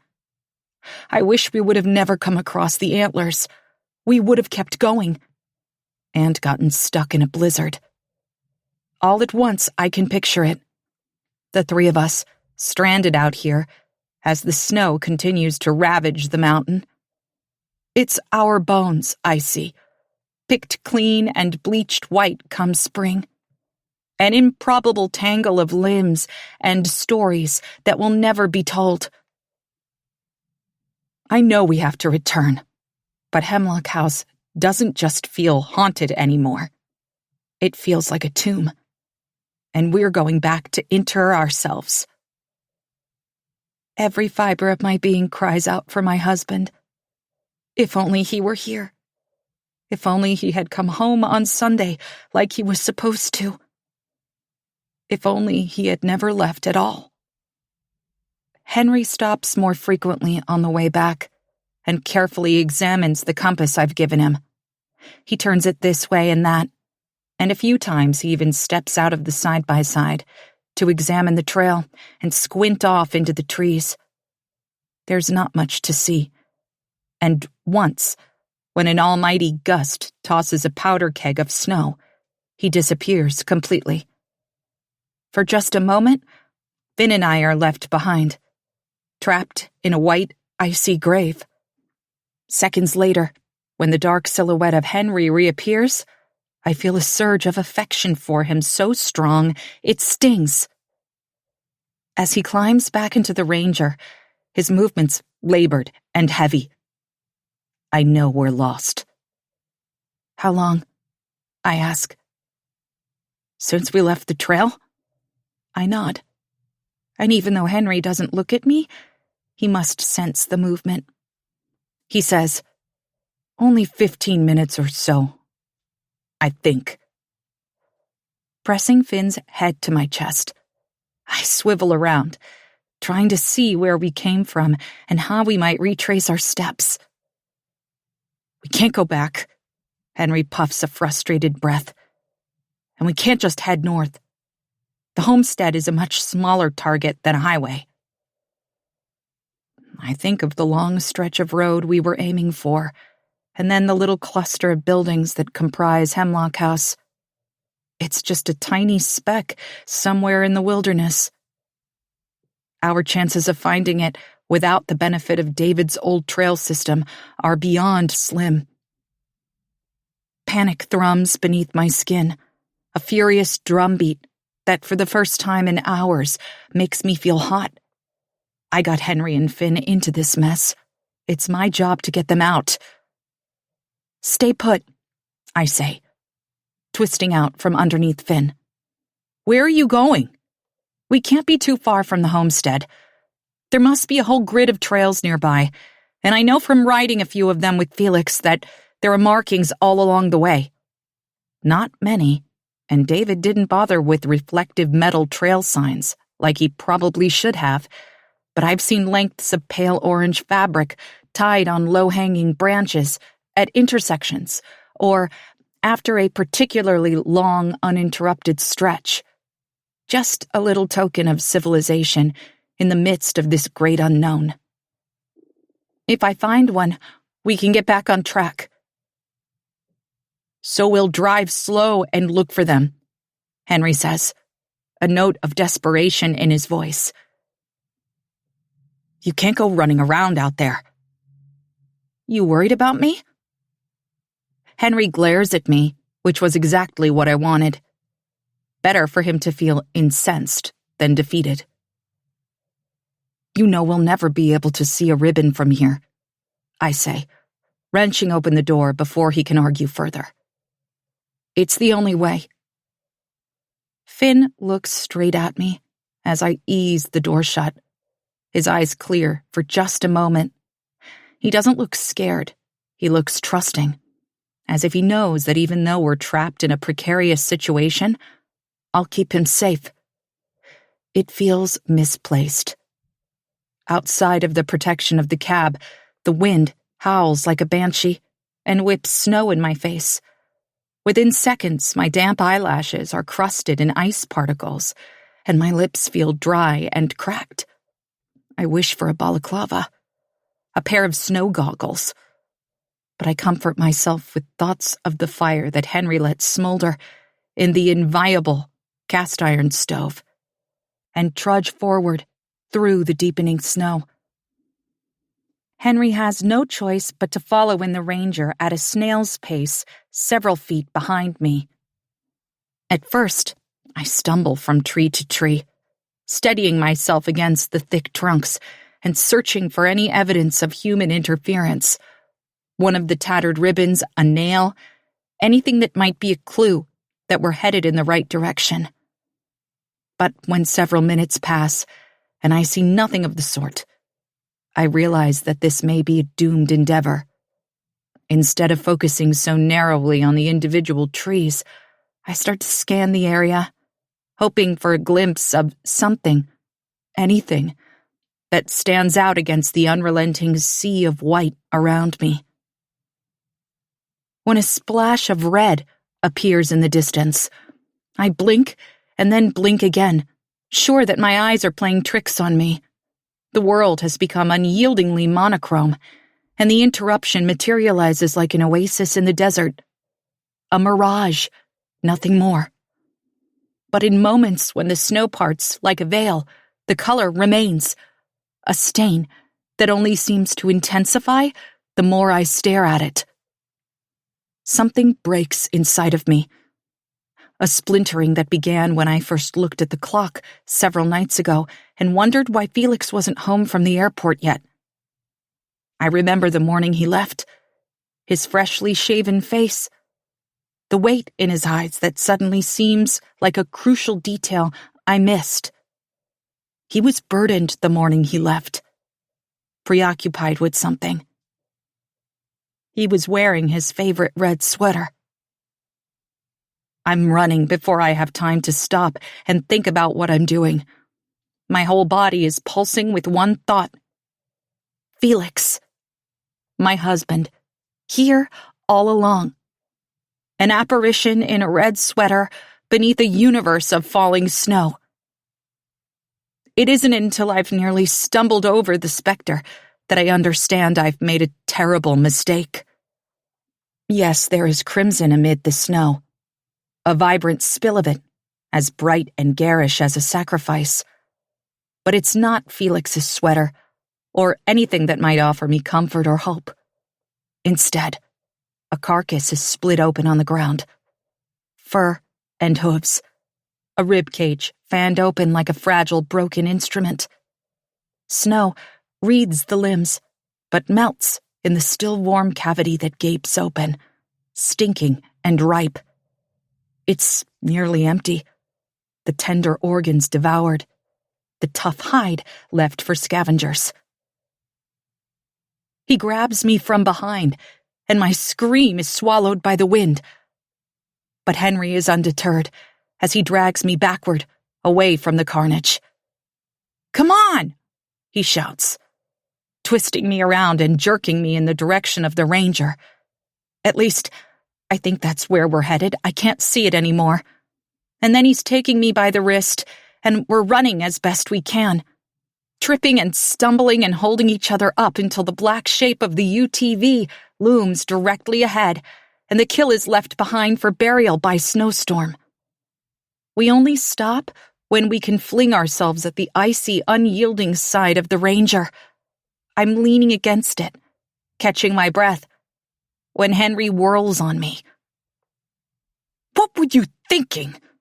he growls, biting off each word with such fury it would frighten me if I wasn't so numb. I can't respond. Words seem just out of reach, a luxury I can't afford when everything inside of me just wants to give up.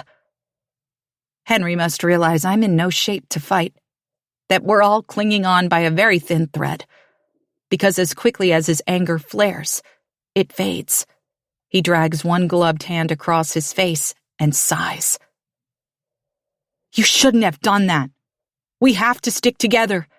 We could have—" He trails off, but there are a half-dozen ways to finish that grim sentence.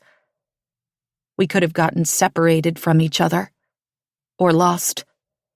If Henry and I didn't find our way back to the ranger, what would have happened to Finn? For a moment, I feel like I'm going to throw up, but I swallow down the bile in my throat. Henry is right. I shouldn't have run off.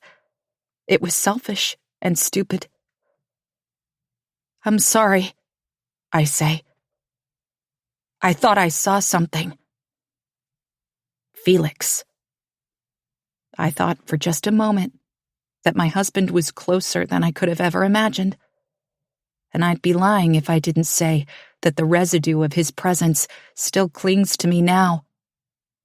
I feel him. But maybe that's just a cocktail of hypothermia and longing. Or trauma from the gruesome tableau laid out like an offering on the forest floor.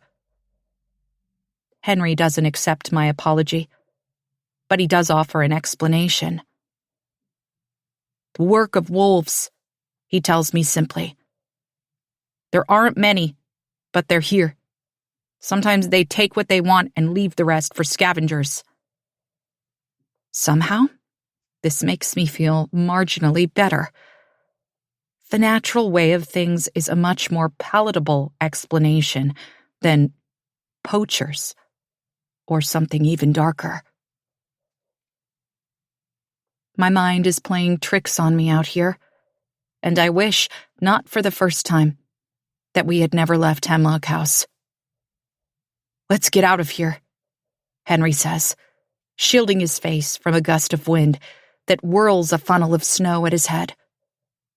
"I found a trail marker. It's just enough hope to keep me going." Chapter 12. Wednesday.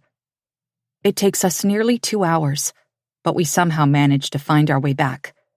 We lose the trail again and again, only to catch a glimpse of orange through the blizzard, as if someone, is leading us through. With Henry setting a course for north-northeast, we crisscross our way through the forest and eventually stumble upon a landmark I recognize. "Go left!" I blurt, reaching across Finn to grab Henry's arm. "But the path leads, trust me. Those boulders point the way to the creek, and if we take a left here, we'll emerge between the stable and the greenhouse. It's not far. Maybe a quarter mile?" Henry glances over at me, wavering, but he must see the certainty in my eyes, because he does as I ask. Several minutes later, the leaning stable of the homestead appears between the snarl of trees like a vision. Henry catches my eye over Finn's head, and something powerful passes between us. Relief and gratitude after the stress of the last few hours. But it's more than that. We're connected now, bonded by this crazy ordeal, and the knowledge that we could have died out on the mountain, I find I'm proud of us. Proud of Henry. "You're going to have to carry him," I say, when Henry is parked and shut off the Ranger. Finn is fully slumped against me, and his hot head, pressed against my neck, is damp with sweat. Now that we're safe, or at least in a place where we can get warm, a new kind of fear slinks in. We survived our ill-advised attempt to off-road our way to Requiem, but our situation is still perilous, to say the least. And I'm so worried about Finn, my chest aches. Inside, protected from the wind and driving snow, it feels like a sauna. Henry and I kick off our ice-crusted boots and make a beeline for the living room. It's warmer in here, the heat of this morning's fire still radiating from the black belly of the cast-iron stove, and goosebumps race across my skin. Thawing will be painful, and I already know that my fingers and toes will burn as they come back to life. But none of that matters now. Henry lays Finn down on the couch and goes to stoke the fire while I get the boys settled. We agree to this wordlessly, our actions quick and decisive, intended to be as efficient and productive as possible. We instinctively know what to do, and while Henry throws more logs on the still smoldering coals, I help Finn out of his damp coat. "Hey, Finn," I say quietly, sliding down the coat zipper and then easing his arms out one by one. Finn's eyes flutter, but he doesn't respond. His limbs are limp and toneless, his wrists catching awkwardly in the sleeves of the heavy parka. I feel like I'm undressing a baby, and I have to repress the urge to kiss his pale forehead. Behind me, Henry pokes at the fire and determinedly ignores my ministrations. He's worried about Finn. It's evident in the tight set of his shoulders, his quick, shallow breath.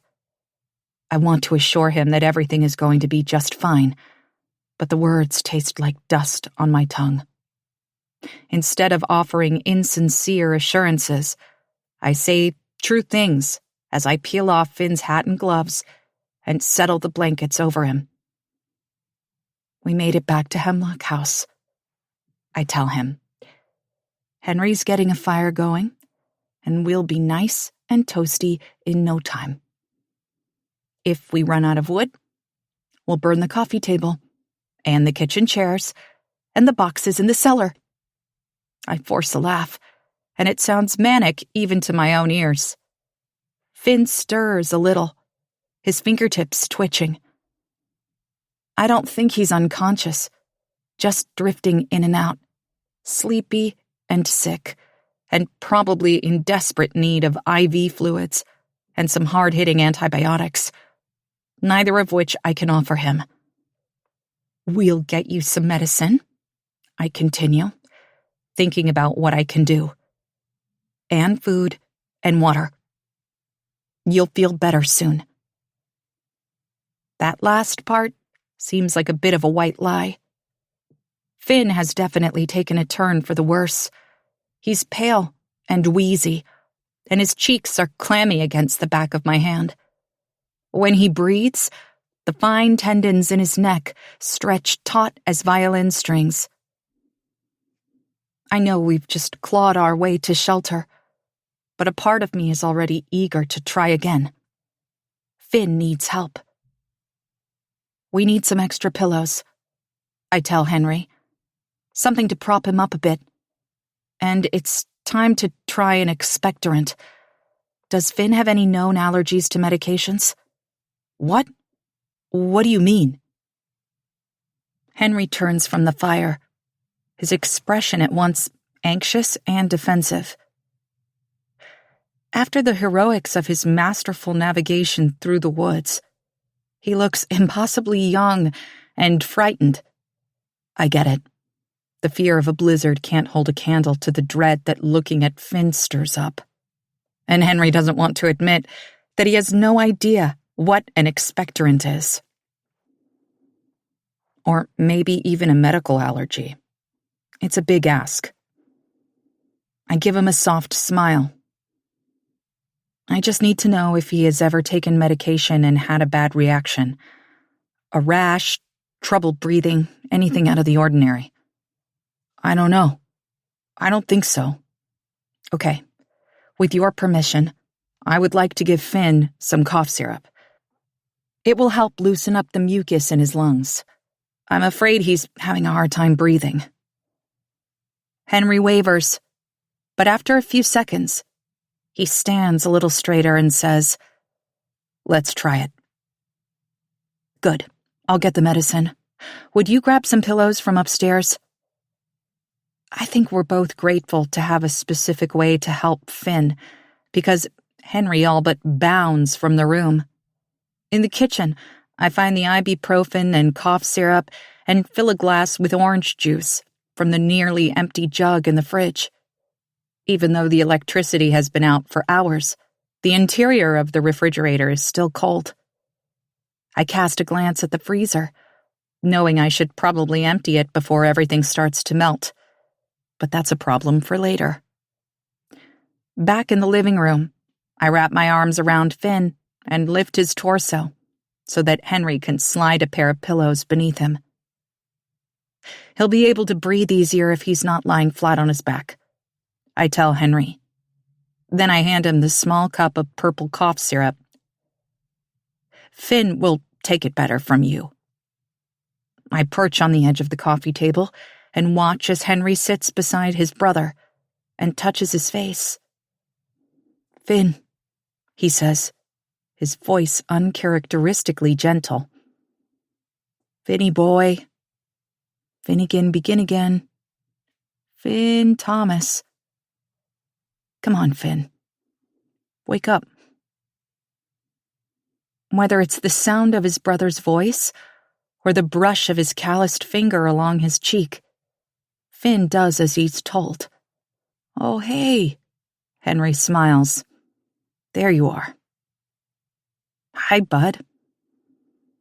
My heart pinches at the way Finn's face lights up at the sight of his brother. For just a moment, his rich golden brown eyes sparkle, and then they drift closed again. "Stay with me, Finn." Henry lightly taps his brother's cheek with his fingers. "You gotta take this stuff. It'll make you feel better." "It tastes gross," I tell him, "but there's some juice here to chase it." "Oh, man." Henry sniffs it and pulls a face. "It's disgusting." "You can't take it, Finn. It'll make you throw up. Projectile vomit all over the place, all over me. And that's a no-go. I've changed my mind. No medicine." The corner of Finn's mouth quirks as he struggles to open his eyes and keep them open. Henry is gagging now, smelling the cough syrup, and then pulling exaggerated faces that elicit a breathy little half-laugh from Finn. I'm elated until the laugh ends in a coughing fit. I lean forward to prop Finn up even more, lifting his head so that the weight of gravity on his own chest doesn't make matters worse. With my hand on his back, as he rasps and hacks, I can feel the deep, unsettling rumble of his lungs. It's terrifying.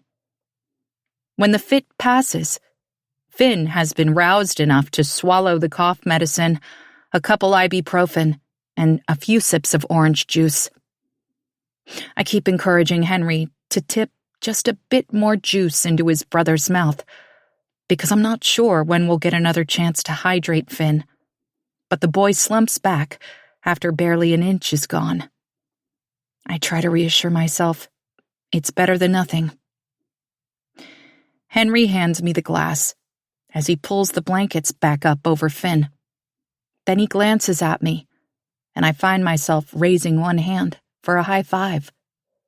It's a bizarre, instinctual move, a remnant from my middle school teaching days, no doubt. And for a second, I'm mortified. But then, Henry's mouth pulls into a tight line that could be interpreted as a smile, and he gives my hand a soft slap. I can't stop the grin that blooms.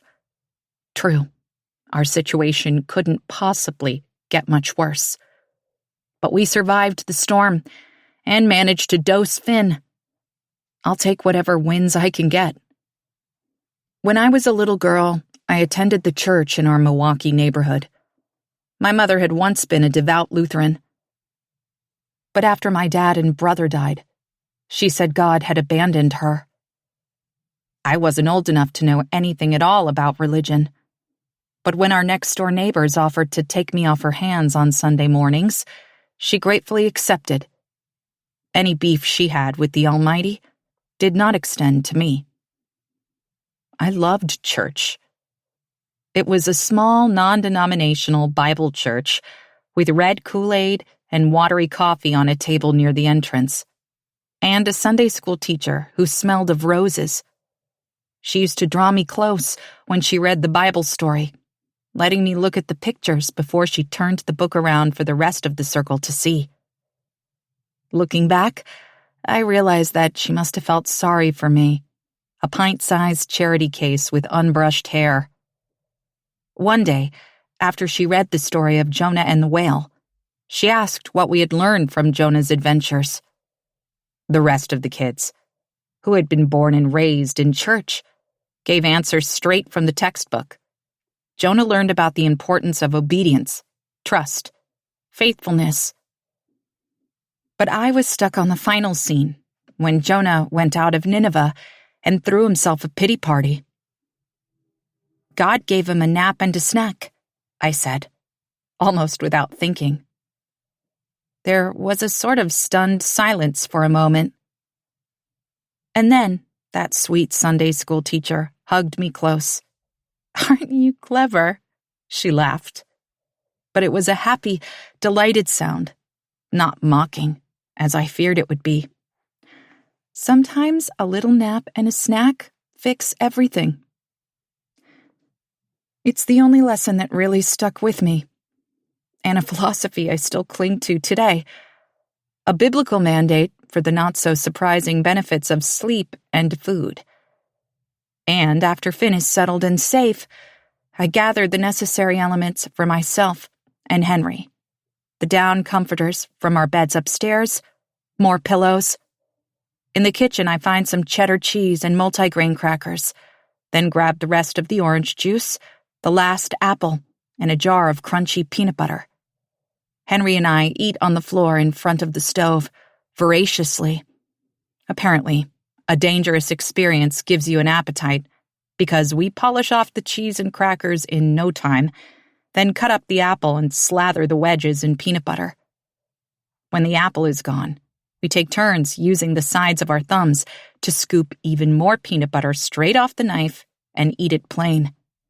I feel full for the first time in days. By the time we're done with our makeshift picnic, we're more or less comfortable and unbearably exhausted. Henry keeps trying to swallow his yawns, but it's no use. And after I assure him that some rest would do us all good, he rolls over and falls asleep almost instantly. I'm weary down to my bones, but though I try to close my eyes and let the crackle of the fire soothe me, I can't drift off. Maybe it's because I feel responsible for Henry and Finn, or guilty about trying to off-road in a blizzard. My mind is stuck in overdrive, revving between thoughts of Felix and these mysterious brothers, and all the secrets that seem to hide behind every corner in Hemlock House. It's an elaborate puzzle, and I simply can't stand back far enough to get some perspective. Finn, Thomas. Henry had broken out several nicknames, trying to wake Finn, but that one felt real. Is Thomas his middle name? Last name? I wish I could type in a few internet searches while the boys sleep, and I slide my phone out of my back pocket to try. It's little more than a hope and a prayer, and when I find that I still have no reception, I'm not surprised, just disappointed. Since I can't sleep, and it seems the brothers are both out cold, I quietly sneak out from beneath my duvet and tiptoe across the living room floor. I don't want to wake them, but right now feels like the perfect chance to snoop through Felix's childhood bedroom. Upstairs, it's much colder. The window on the landing is starting to crust over with hoarfrost, a rime of ice particles that fan across the glass in exquisite, perfectly symmetrical patterns. How is it possible that just a few days ago I was working outside with my sleeves rolled up? I feel like I've stepped through the wardrobe in more ways than one. As I'm watching, a gust of wind blasts against the window, and the whole house moans. It's a reminder of how small I am, how fragile. Felix's old bedroom feels more compact than Gabby's. Darker. There's a bunk bed pushed against one wall and a low cabinet along the other. No desk or sitting area. There simply isn't room for it. But beneath the dormer is a quaint built-in window seat with room for one. I turn a slow circle in the center of the room, then sink to the flat wooden bench and wrap my arms around myself to ward off the cold. I can picture Felix here as a boy. I've seen a few pictures. Long limbs, shaggy hair, that one perfect dimple. It was more pronounced when his cheeks were rounded with youth. Even at a young age, there was a wise glint in his eye, a sparkle that somehow belied both his intelligence and that curious, intoxicating spark that still makes him irresistible. I wish I could have known him when he was just a kid. I think I would have loved him even then. Maybe especially then. Felix. Felix. I whisper. I'm hoping maybe that I can summon him. My voice is signaled through time and space that will alert him to the fact that I need him. Now and always.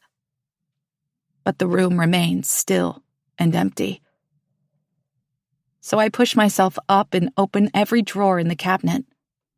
It doesn't take me long to realize that Felix's childhood space is very different from Gabby's. The drawers aren't empty, but half full of dusty old items left behind and forgotten. Grayish socks balled together, a few pairs of boxers, t-shirts worn thin, and in a size that would never fit Felix today. I can almost picture him getting ready for college, packing his favorite things, and leaving the rest behind. He didn't know that when he left for Oregon State, he would never live at home again. I rifled through everything like a cop with a search warrant, unconcerned about making a mess. In the closet, I find some worn-out tennis shoes, an old pack of gum, and a cheap empty wallet, but nothing that might tell me more about my husband, his family, or Hemlock House. Why didn't Felix want me in here? I can't quite bring myself to go back downstairs, even though I'm starting to shiver and my fingers feel numb. Blowing into my cupped hands, I pace the floor, squinting in the dim, ashy light that filters in through the window. And that's when it hits me. Spinning toward the chest of drawers, I yank the top one open.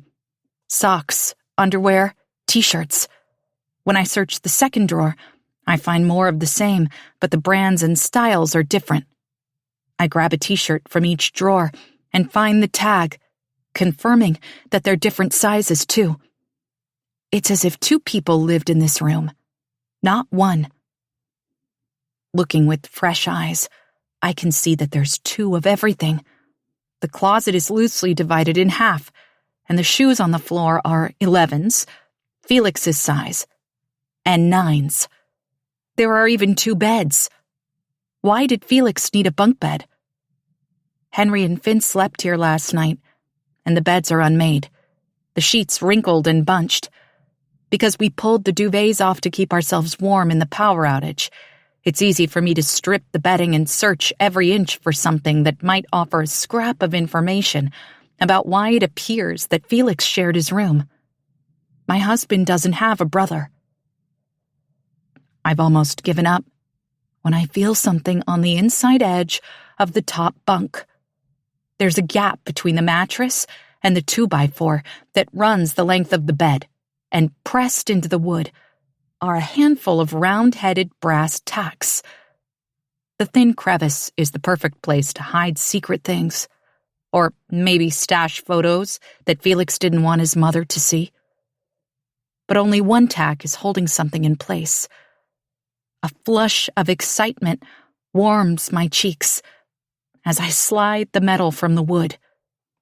The paper it's pinning in place feels thick and brittle, and I move slowly, not wanting to damage it in any way. When the paper is loose, I hop down from the bunk bed and hurry over to the window seat, where pallid daylight casts an eerie glow. I'm holding a photograph, a faded square with frayed edges that has obviously been well loved. Someone looked at this picture often, his or her fingers tracing the corners, and maybe smoothing the faces of the people who had once grinned for the camera. 2 people stand in the frame. A boy with a mop of sandy blonde hair that falls nearly to his collar, and a girl with a long dark braid.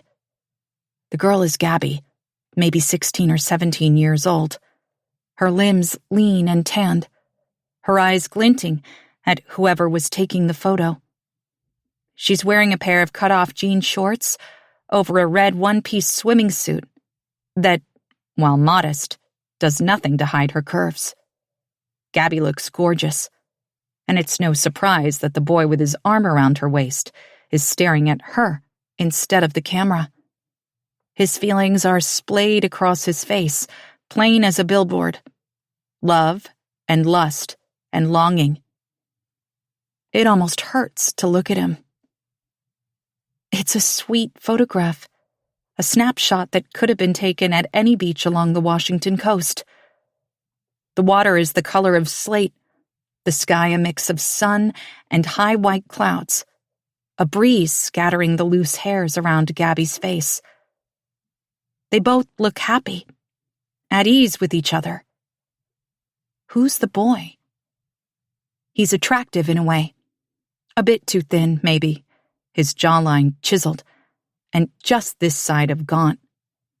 But there's something confident about his hand at Gabby's waist, the slight pressure of it that scoops her hip toward his. Mine, he seems to say. His body language possessive, his head tilted as if he would like to press his lips to the high arch of her pretty forehead. For some reason, it fills me with dismay. And that's when I realize there's another arm around Gabby, a hand reaching from her other side. 1/3 of the photograph has been folded over, a crease so clean and neat I hadn't even noticed it. But when I peel the flap back to its original position, the picture is complete. Gabby in the middle, with the blonde boy on her right, and Felix on her left. The sight of Felix on the cusp of manhood, 18, 19, is enough to undo me. A bad haircut, a bare, skinny chest.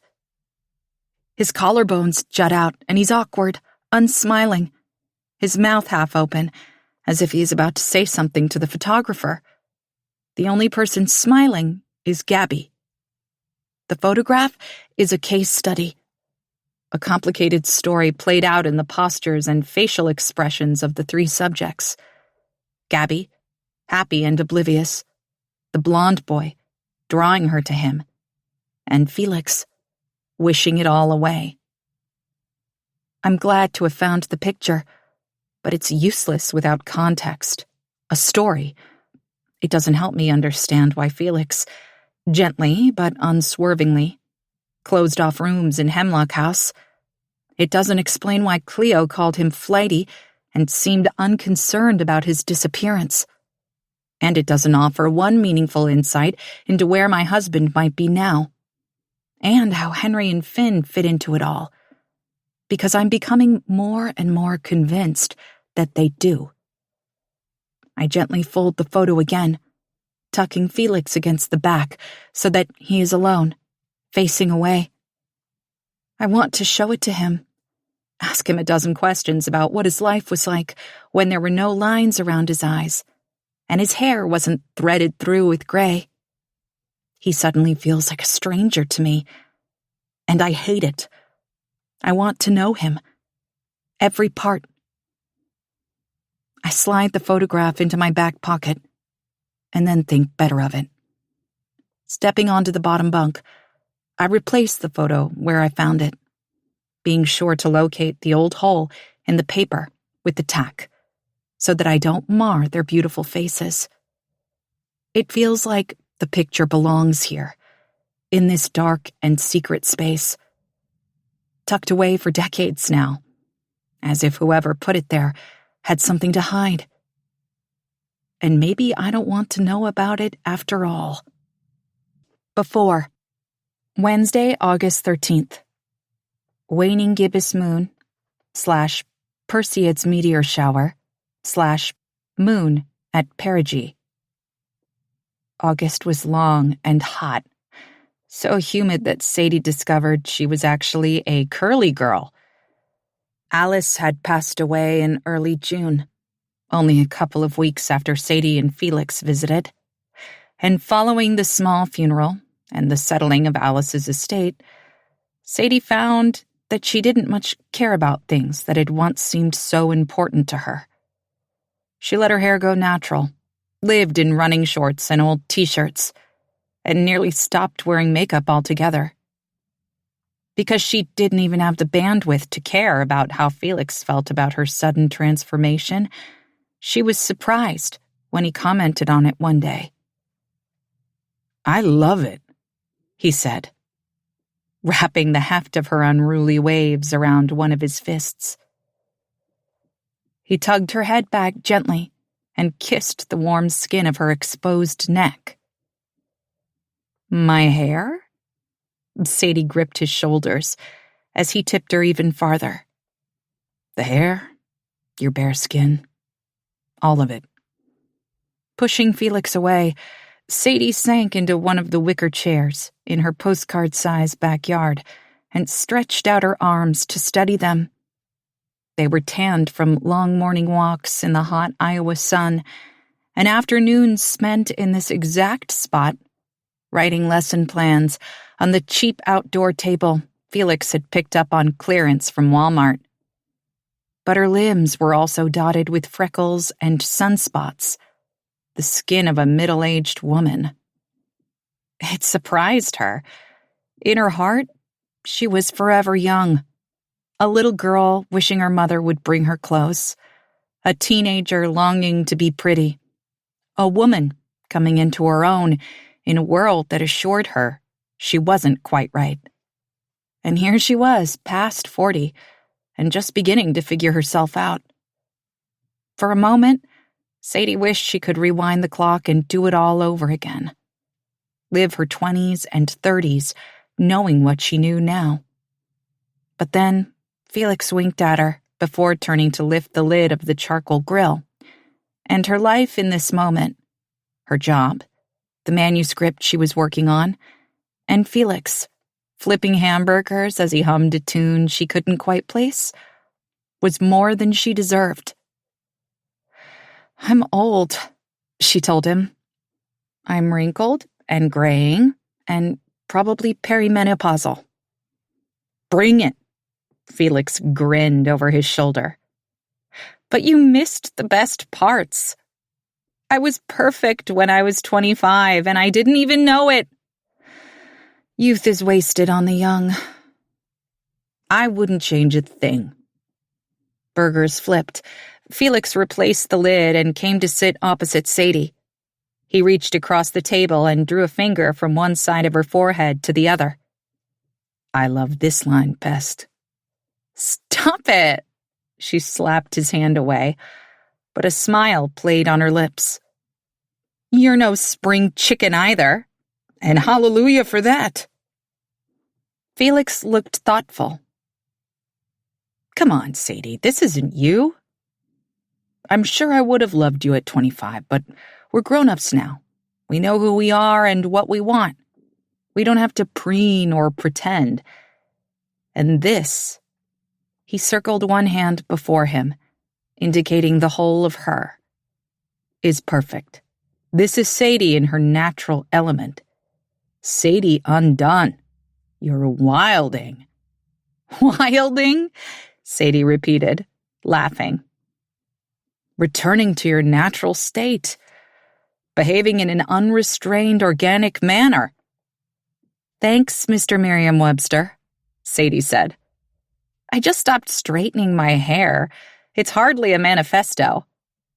But Felix was shaking his head. "It started when Alice died," he told her. "You are becoming the woman you were always meant to be." Maybe he was right, at least a little bit. It was true that Sadie didn't see her mother often in her waning years, and Alice's influence over her life was certainly less than it had ever been.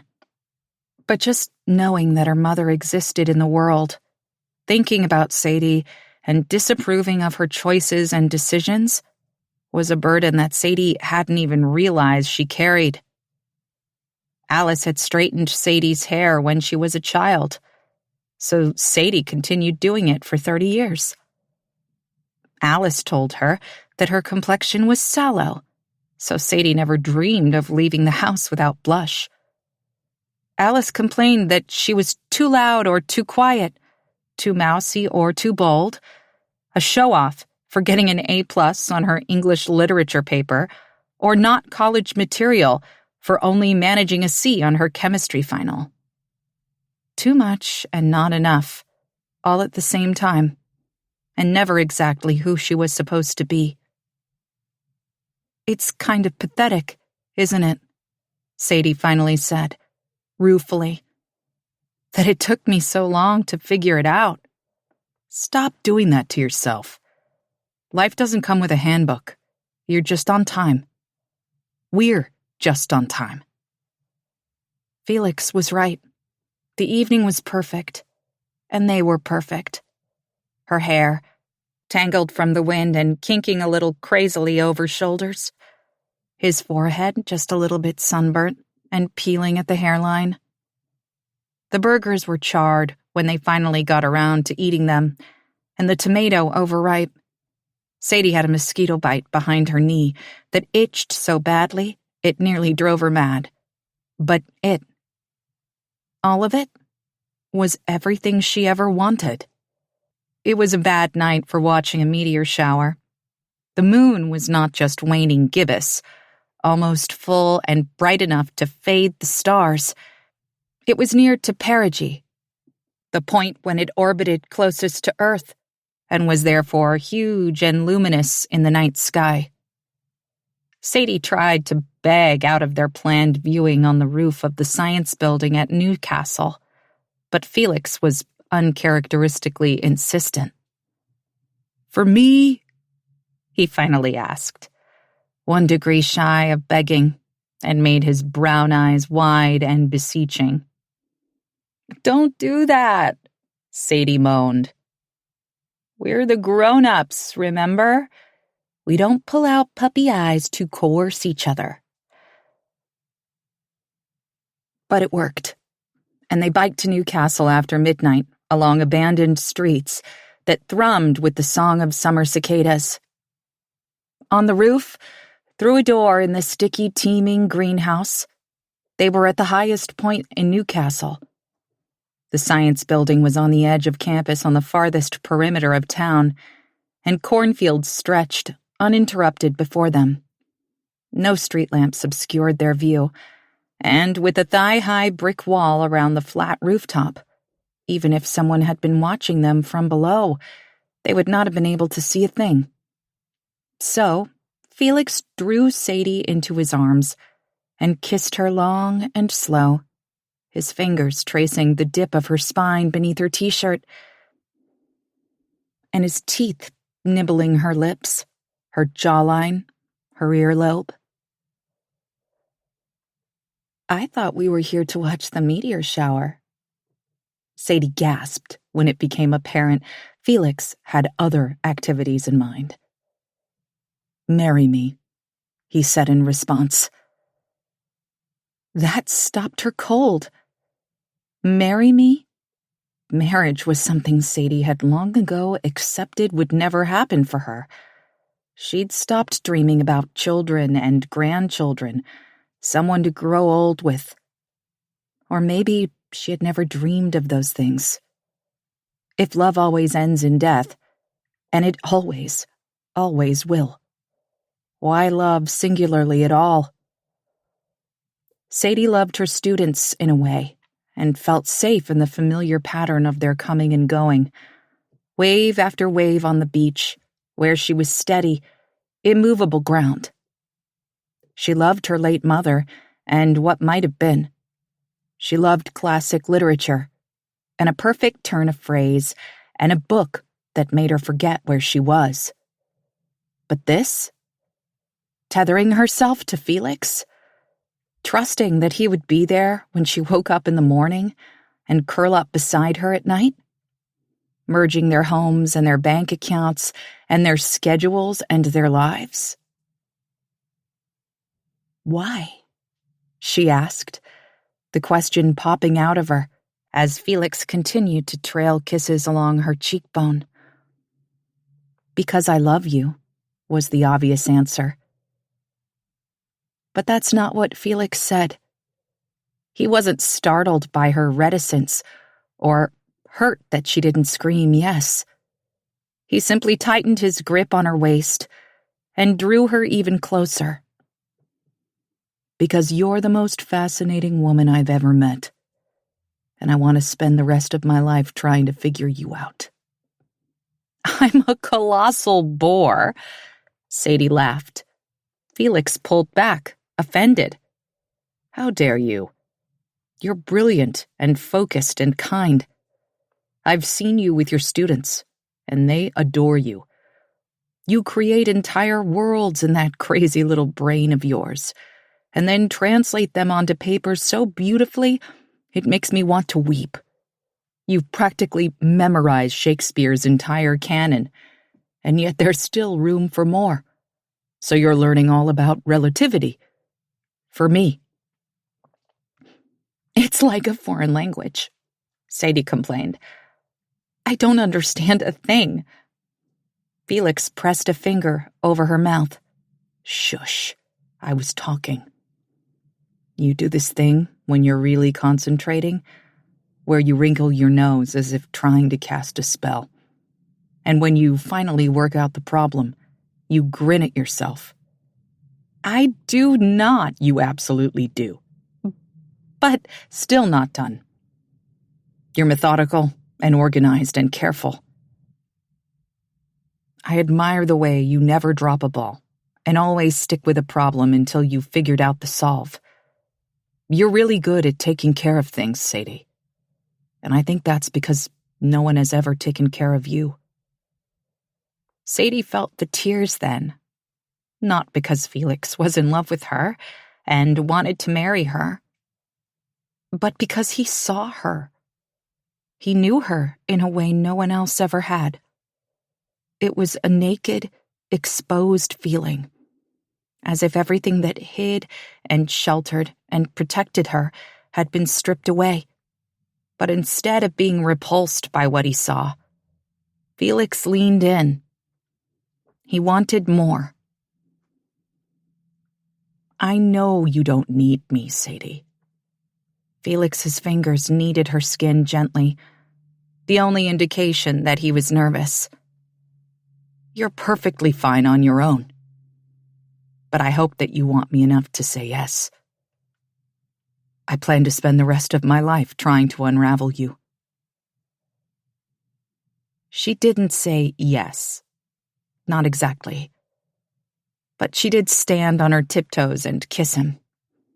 And when she paused to catch her breath, Felix slipped a simple woven band on her finger.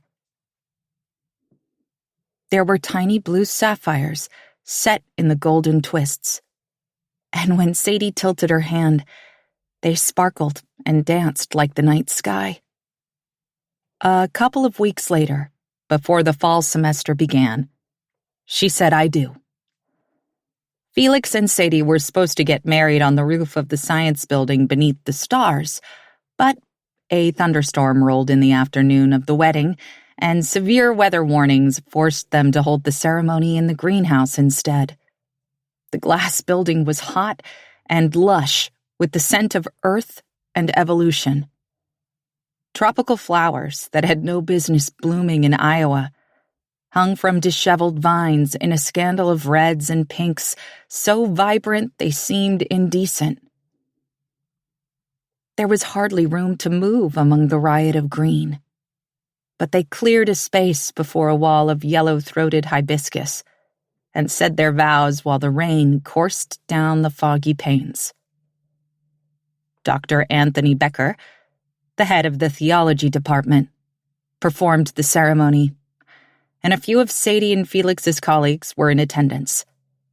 They kept it small on purpose, both because there was little room on the rooftop for guests, and even less in the greenhouse, and because they wanted it that way.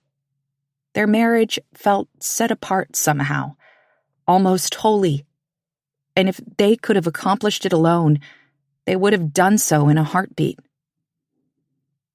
But the handful of friends that attended them turned out to be a blessing.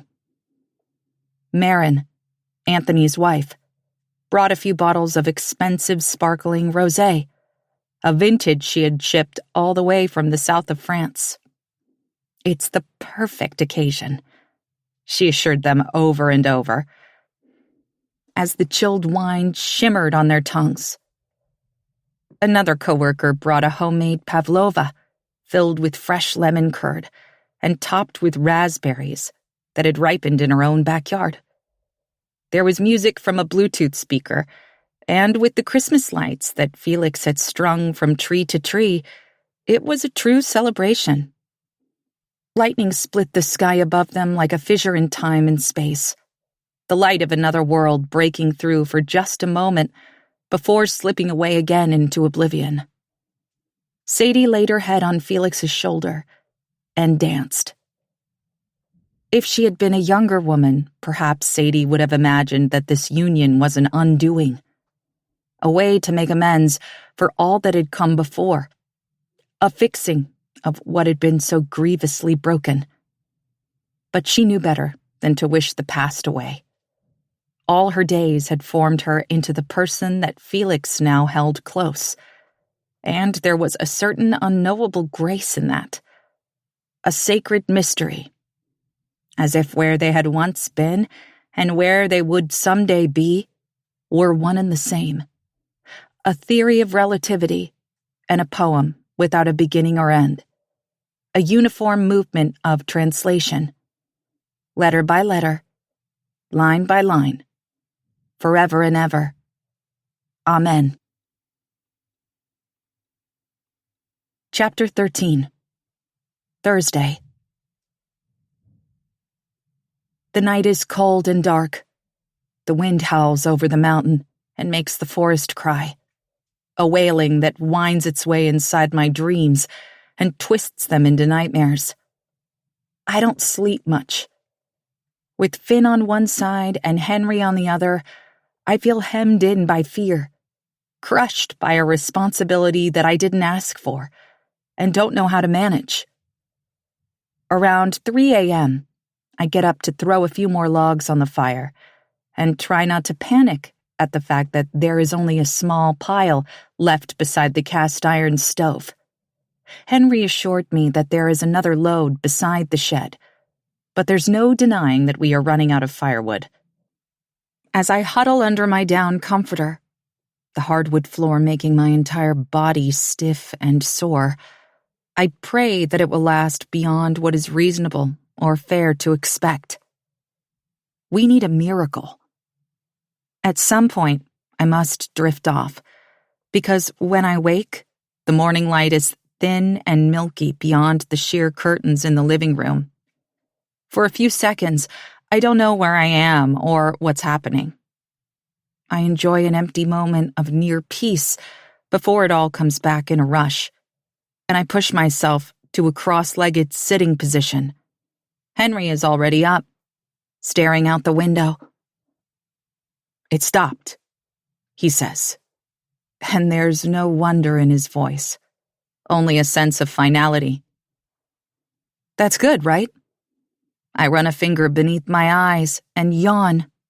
Then I reach over to where Finn lays curled on his side on the couch, his hair matted and his skin still flushed with fever.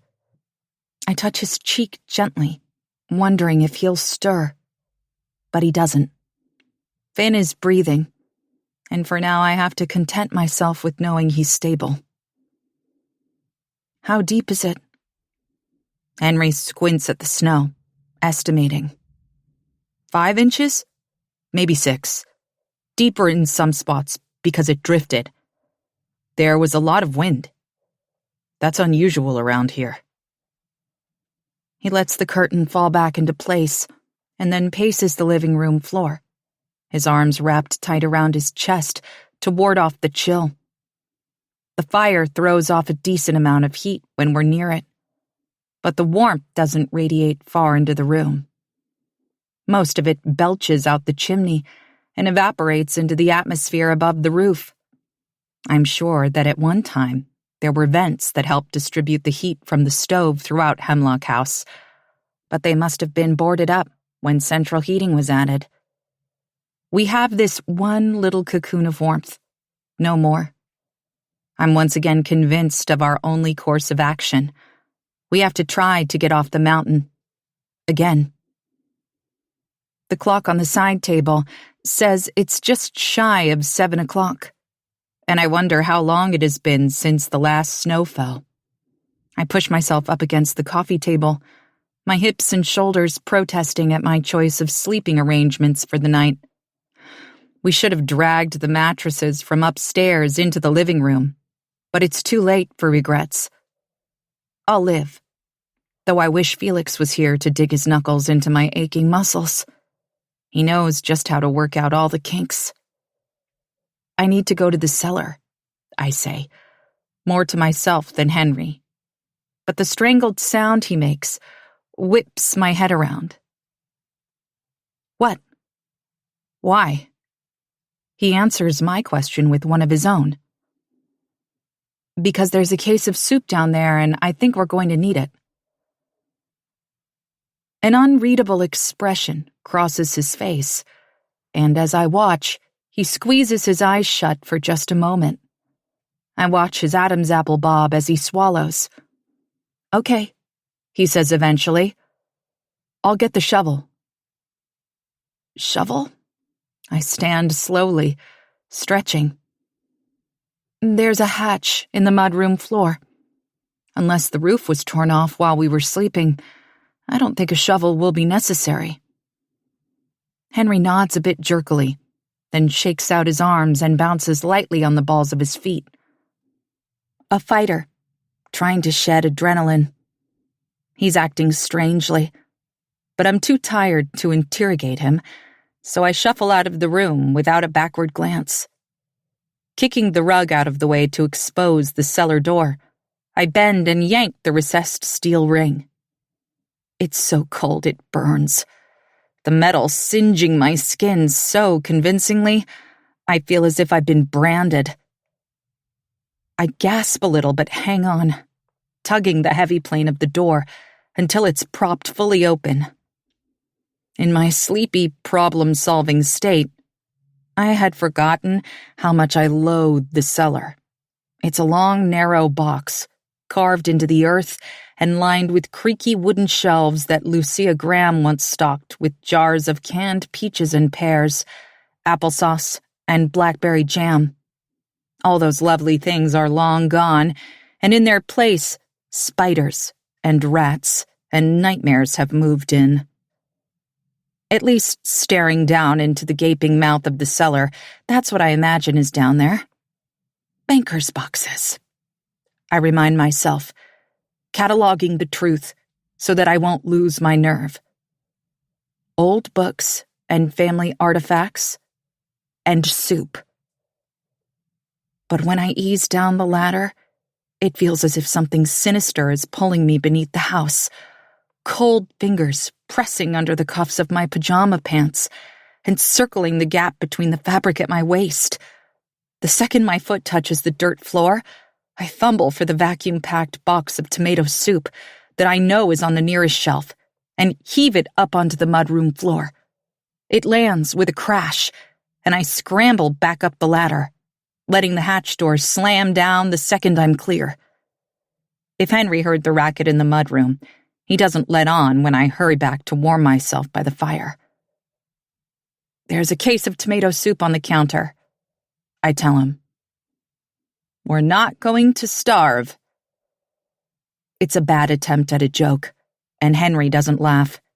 He hasn't moved since I left the room.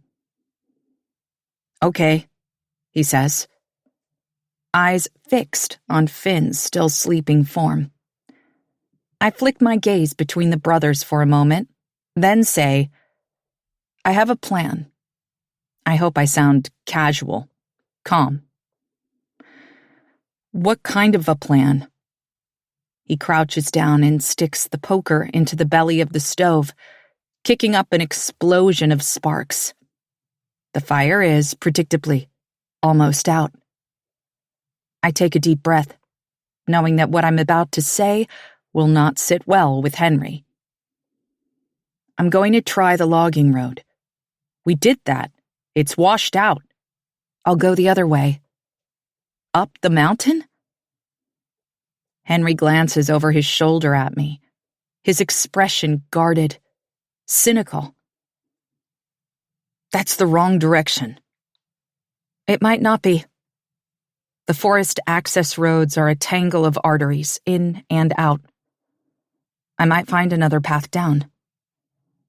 Henry sits back on his haunches, considering.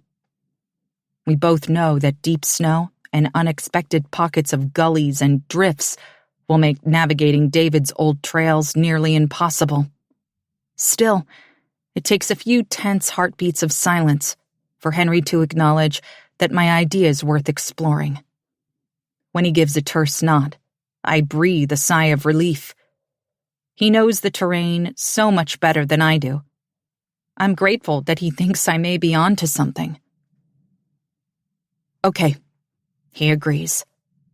"Let's give Finn another dose of medicine and get everyone bundled up."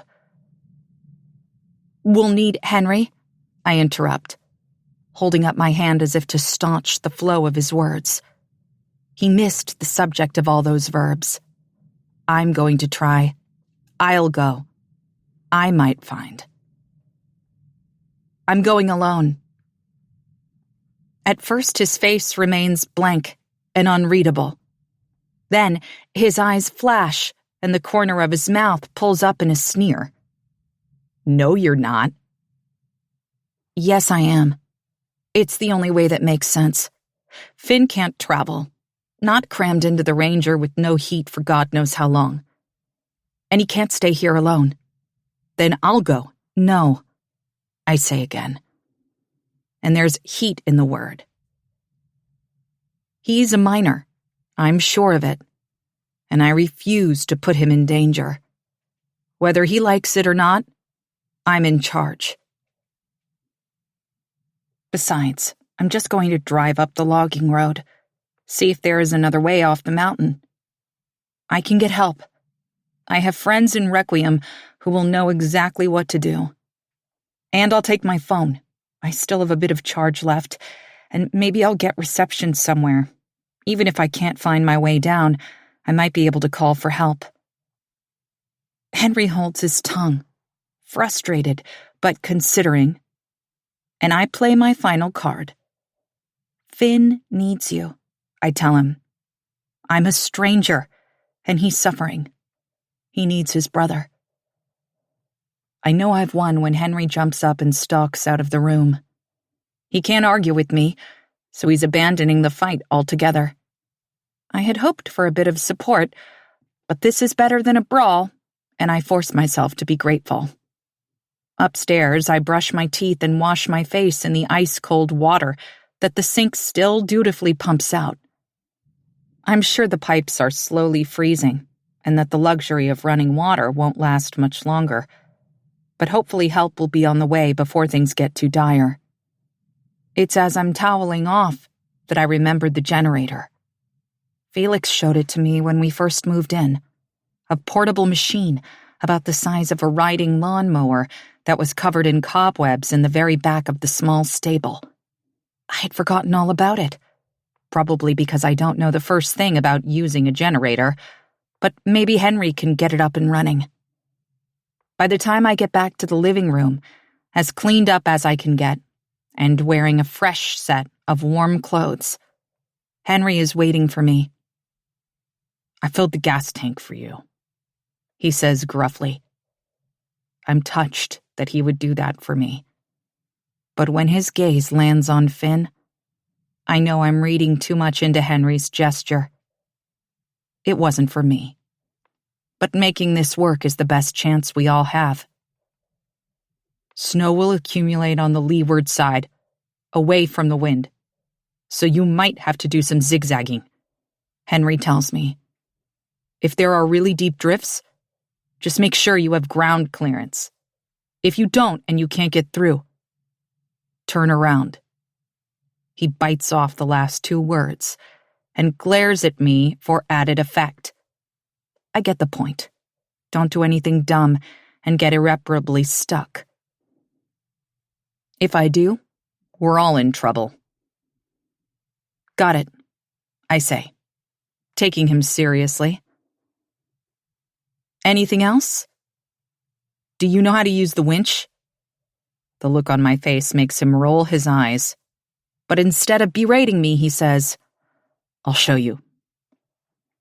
Before we head out, I crouch down by Finn and take his face in my hands. "I'm going to get you some help, buddy." His eyes don't so much as flicker, but his breathing is even, if a bit shallow. I brush a quick kiss against his forehead, not caring if Henry is watching or if my familiarity upsets him. Whether these boys are complete strangers or not, we've lived through something together, and I care about them. Them? Of course, Finn is easy to love. But as I probe my feelings, I realize that I do care about Henry, too. I want to see them both safe and well, and I'm going to make that happen. Henry has his marching orders for Finn. Ibuprofen every 4 hours, cough medicine every 6, and as much water as the boy will tolerate. And it's time for him to share his side-by-side expertise. The morning is ashen and still, low-hanging clouds crowding a pewter sky. The air feels like a pent-up breath, a brief pause before a heavy exhale. There's more coming, isn't there? It's a rhetorical question, but Henry answers anyway. Soon, he says. I stare at him openly as he tromps through the snow in Felix's boots, his eyes fixed upward. How do you know that? I ask. Can't you feel it? He lifts his arms, palms up. The air is so heavy, it's giving me a headache. I don't know the first thing about drops in barometric pressure and their effects on humans, but somehow I believe Henry when he says he can feel the weather. This strange boy who wondered at a UPS truck is so in tune with the natural world, he can tell me that more snow is coming without the aid of a meteorologist or a forecast. He's an enigma, to say the least. For the next 10 minutes, Henry gives me a tutorial on the winch, and then offers up as much advice as he can on plowing through deep drifts. Finally, he says, when it starts to snow, turn back, no matter where you are. You'll be able to follow the tracks home. But once the storm starts up again, he trails off, and I can hear the note of anxiety in his voice. I understand. If I get lost out there, he and Finn are completely stuck. And who knows what will happen if Finn doesn't get the care he needs.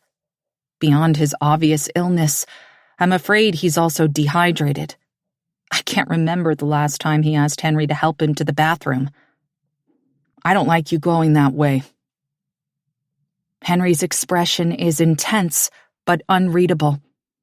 He opens his mouth as if he's about to say something else, but thinks better of it and snaps his jaw shut with a click. I watch as he wrestles with himself for a moment, then squeezes his eyes shut and says quickly, "Don't trust anyone you meet. Just find a way to requiem." I almost laugh. "There's no one up there," I assure him. "We're the only ones crazy enough to live out this far." But a needle of alarm pierces my chest all the same. I wonder again where Henry and Finn came from, what they know about this mountain and the ghosts that haunt it. "I'll be careful," I assure him, pasting a brave half-smile over my dread. "And hopefully I'll be back soon with help." I leave it vague because I don't know what help might look like. An ambulance can't make it to Hemlock House on unplowed roads, and I doubt a helicopter can fly in a blizzard. But somehow, someway, someone knows what to do. I just have to find them. I leave Henry with instructions on how to find the backup generator, and the relief that floods his eyes at the thought of having a task is briefly gratifying. "I'm on it," he says, his shoulders set in a solemn line.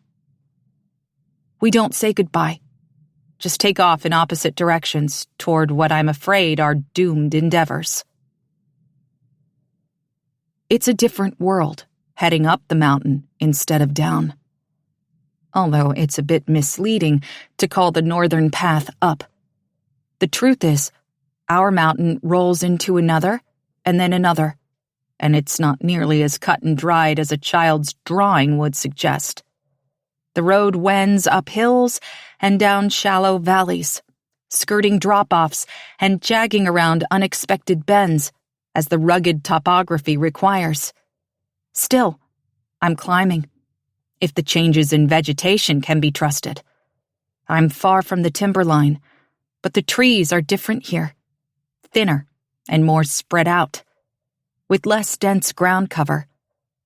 There's also more snow.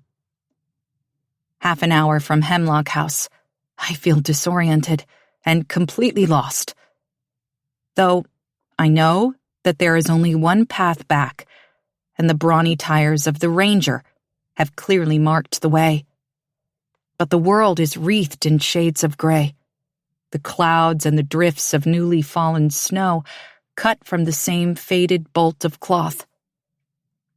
I could go mad out here, alone in the wide, wild world, and I long for the meager comfort of the stove and the boys. When the snow begins to fall, it's so light at first that I hardly notice it. The flakes are barely a whisper, feather fine, and a perfect match to the rest of the terrain. But it clings to the windshield, a stubborn reminder that this storm isn't over yet, even if we enjoyed a momentary reprieve.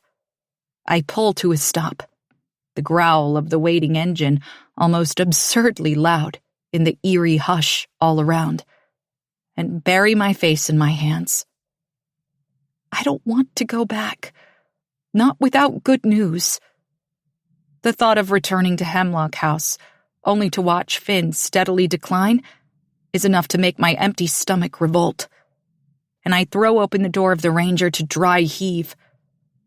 When the moment is past, I yank my phone out of my pocket and hold it up, yearning for even a single bar, just one.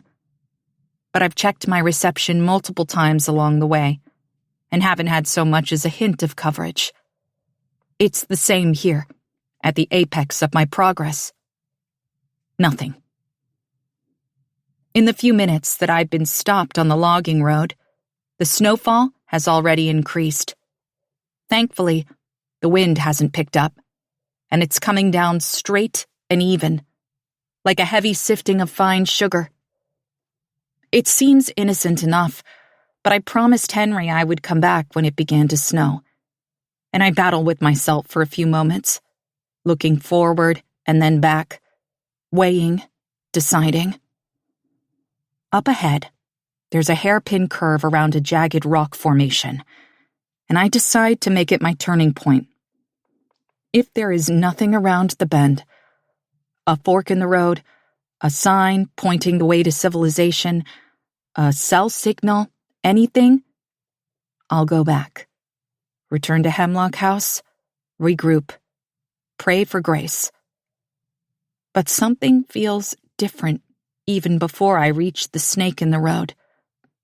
It's a gasp of recognition, a single heartbeat that thuds out of rhythm and makes every hair on my body stand up.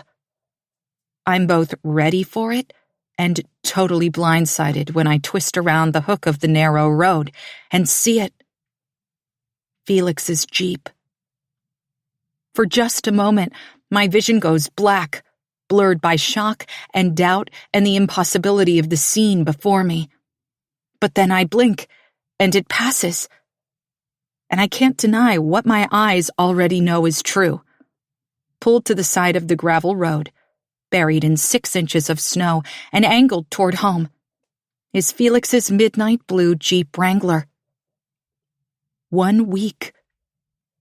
My husband has been gone for a week, and my blood runs cold and sluggish at the thought of him trying to make his way home to me.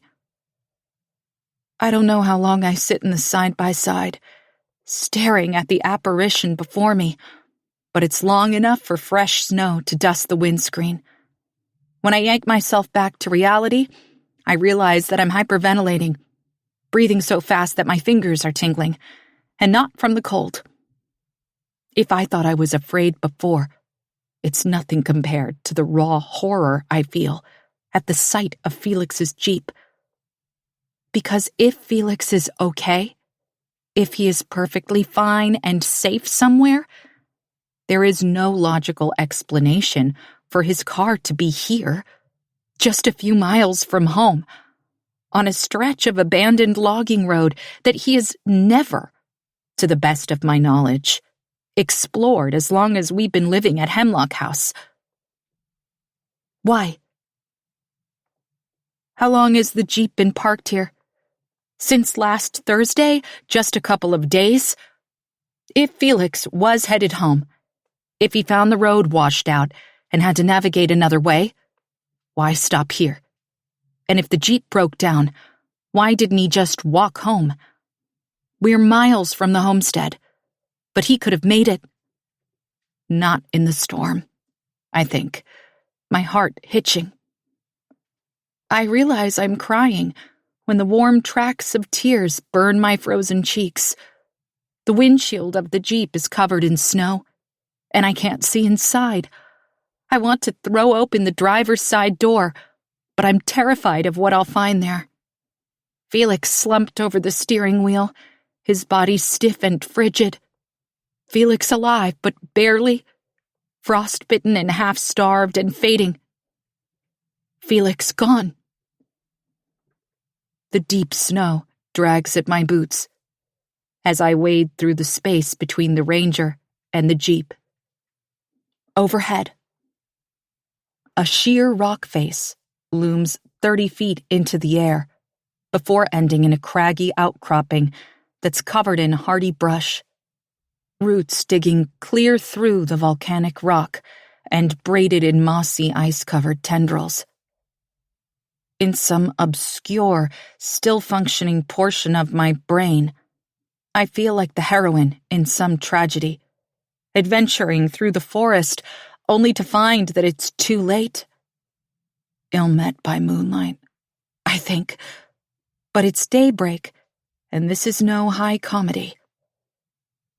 I never deserved happiness, and certainly not the extravagance of what I shared with Felix.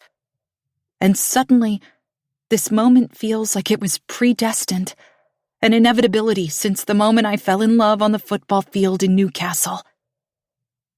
The driver's side of the Jeep is nearly flush with the rocky cliff face, so I hurry to the passenger side. Snow has drifted all along the vehicle, creating a deep crest of white against the doors. Henry put a small collapsible shovel in the back of the side-by-side for me, but I don't want to take the time to go back and get it, so I just start digging with my hands. Because I'm not careful, snow slips between the cuffs of my coat and my gloves, and in seconds it's packed into place and burning my wrists like fire. I'm a woman possessed, scooping and kicking and attacking the snow as if it alone is responsible for the agony of the last several days, and by the time I've cleared enough space to wedge open the front passenger door, I'm panting and spent. A wordless cry, a wish, a bone-deep supplication. Then I try the door. It's unlocked. The handle clicks.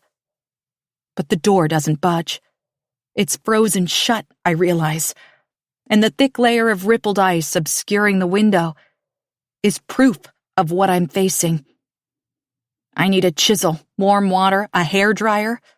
A dozen different tools would do, but I don't have access to any of them, so I yank the door instead.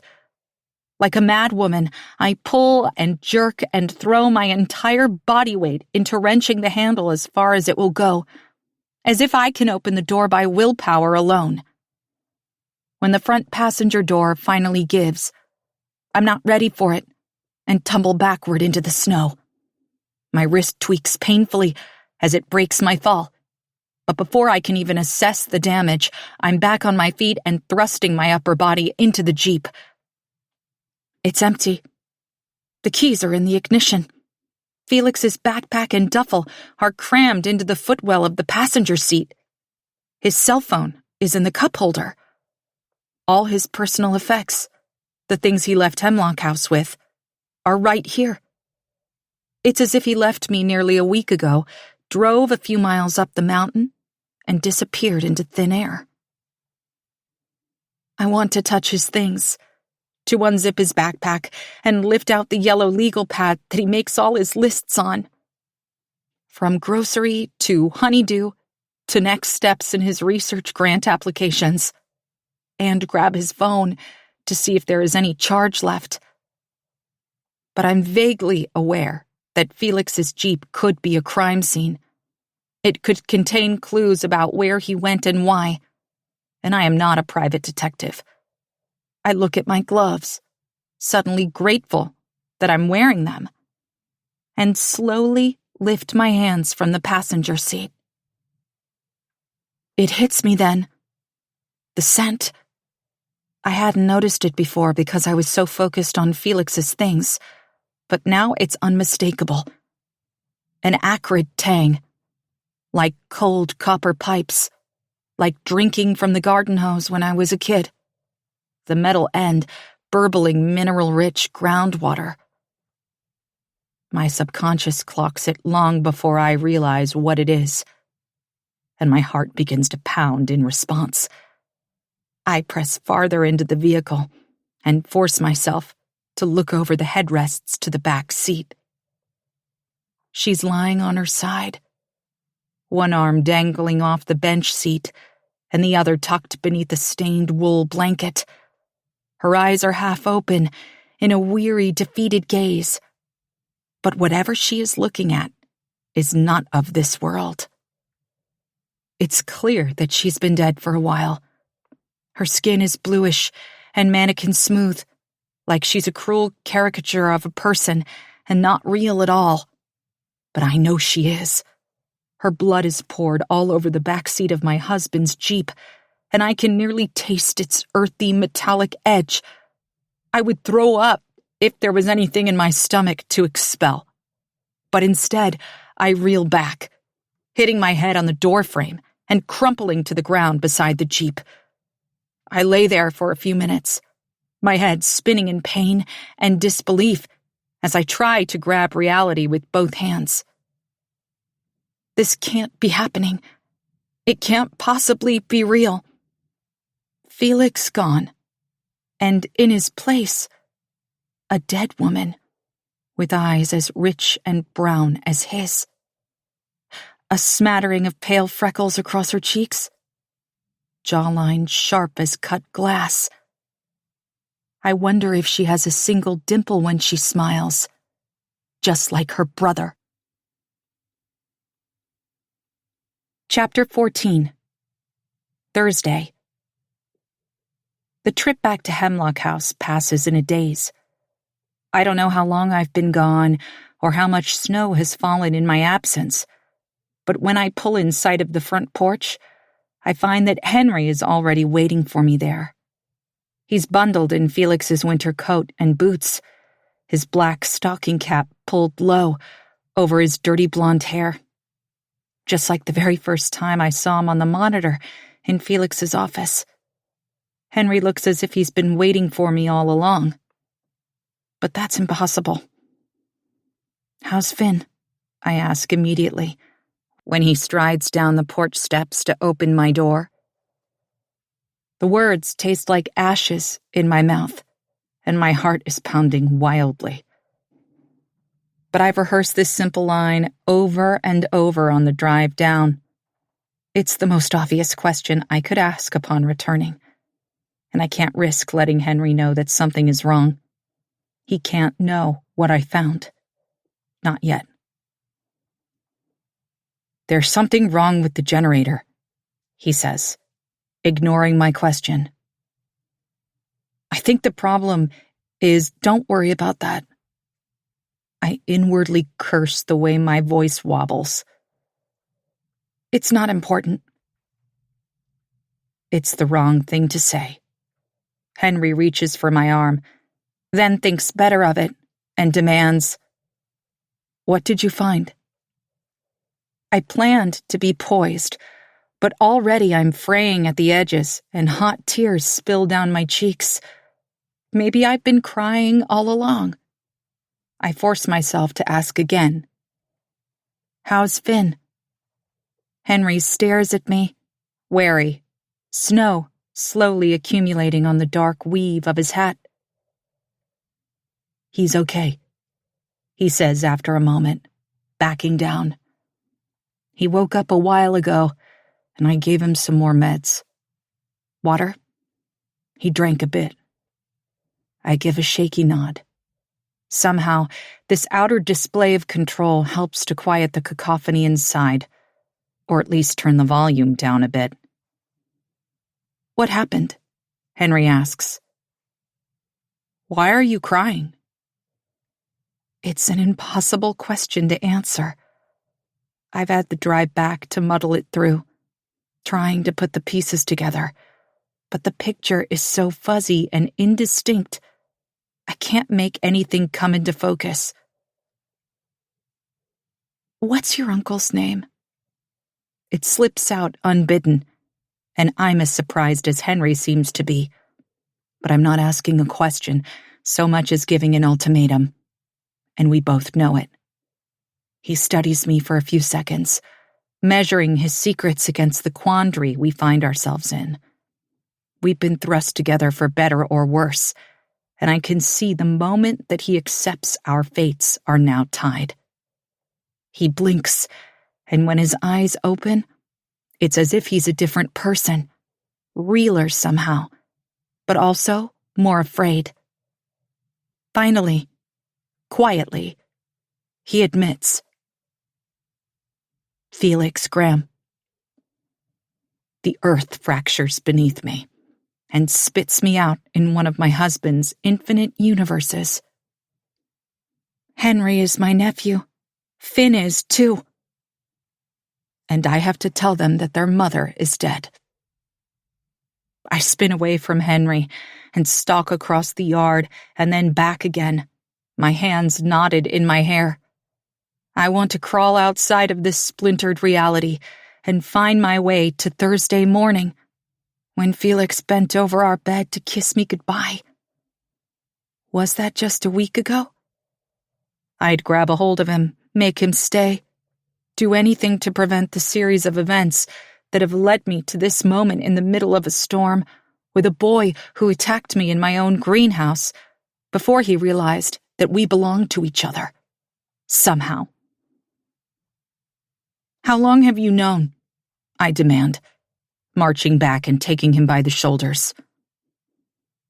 "Did you come here looking for him?" Henry doesn't shrug me off, and in a way that scares me more than if he would rage and fight back. I need that Henry right now. The fierce one. "I didn't know," he says. "Not at first, anyway. The picture, I guess, remembering the night that he studied the photograph in Felix's office. His strange reaction." He nods. "Why didn't you say anything? Why didn't you tell me when you figured it out?" Henry ducks his head, pulls the stocking cap over his eyes before thrusting it back. "She didn't say anything about you." She. Gabby. My mind twitches to her ruined body on the back seat of Felix's Jeep, and I swipe furiously at the tears freezing on my cheeks. "Oh my God." The words wisp out. A plea.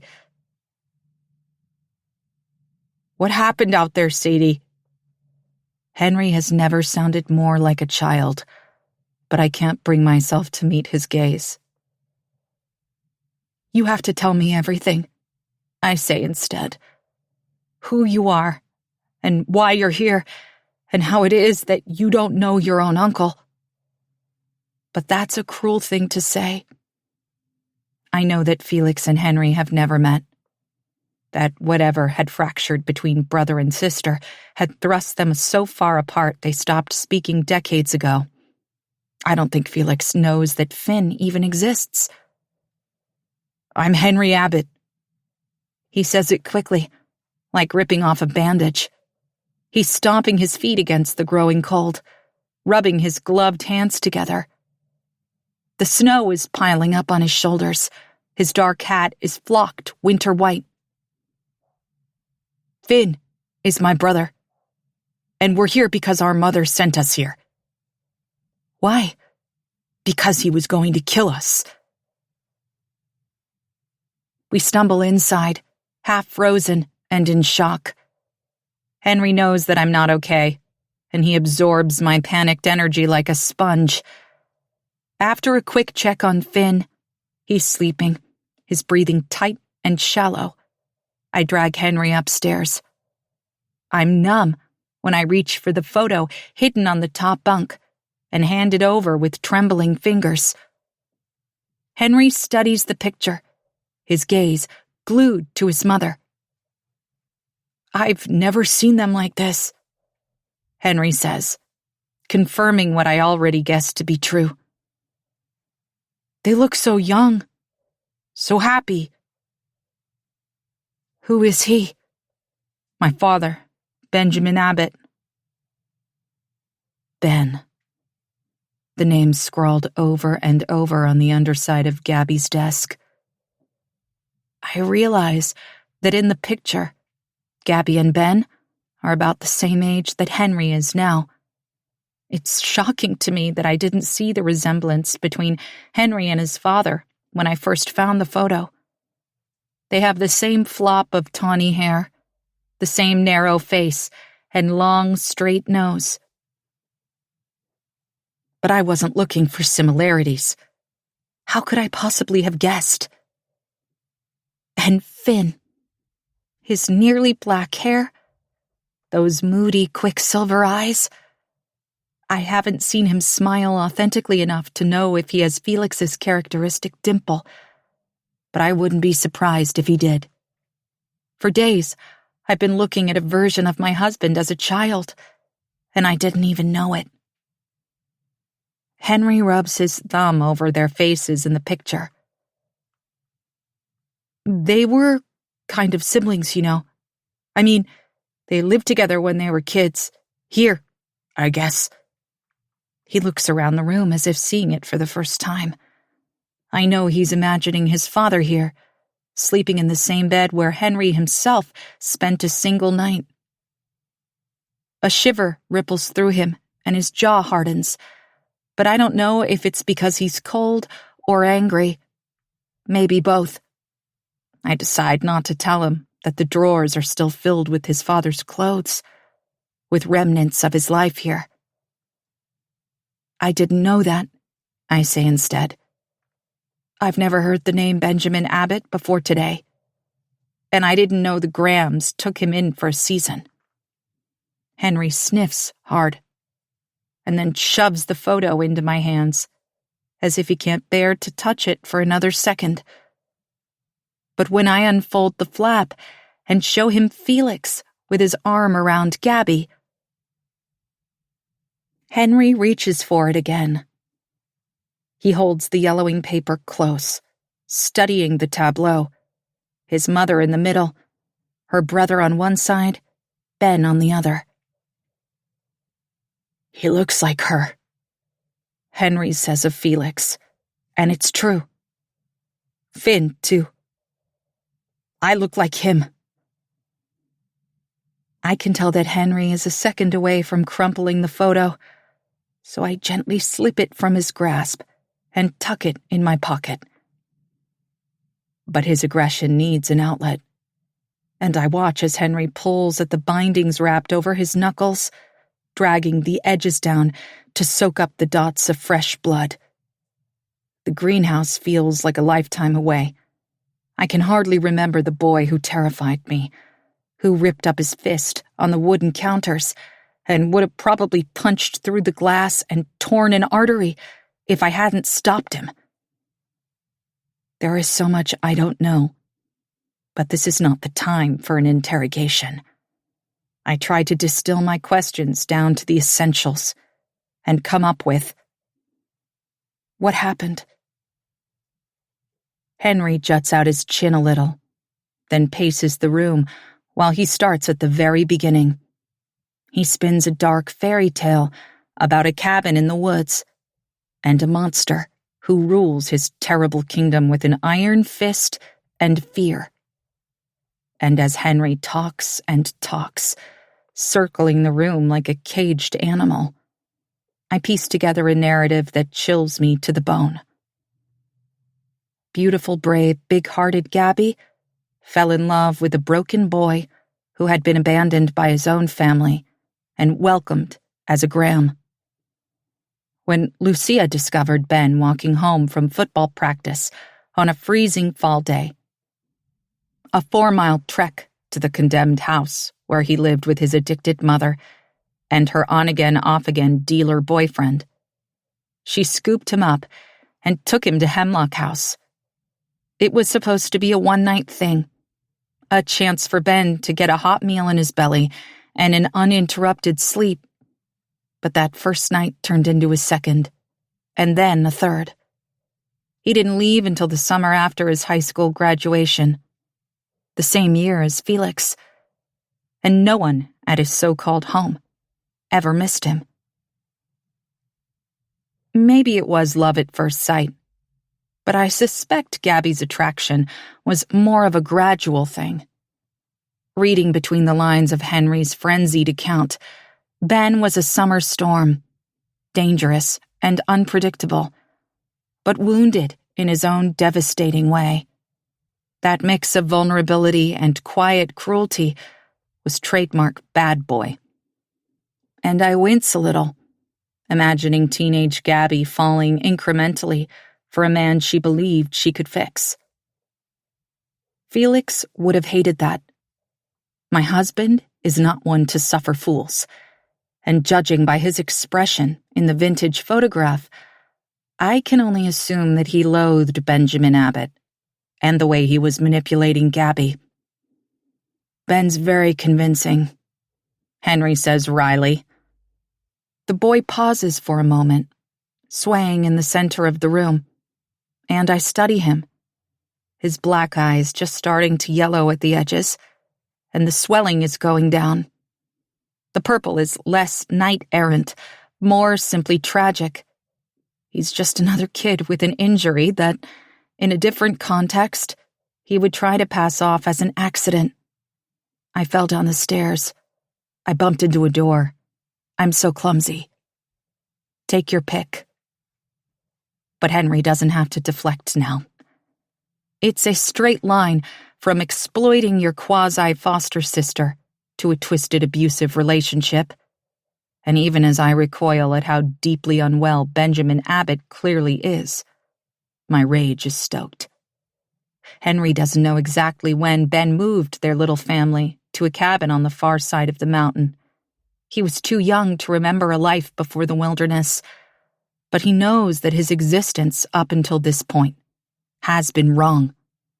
Homeschool in the cabin, a rainwater collection system for showers, dinners by candlelight, and always the threat of Ben's fists, of his collection of knives kept sharp on the whetstone and glinting from his belt, of the small armory that Ben oiled nightly so everything would be in perfect working condition for the day that he would have to take up arms against his own government. It never came, Henry says, glancing out the window at the ragged swirl of snow outside. What never came? The Civil War. I'm not sure how to respond. There isn't going to be a civil war, I tell him eventually. It's okay. Everything is okay. He nods, sighs. I chance a touch and lay my hand on his shoulder. Henry doesn't shrug it off. Why are you here?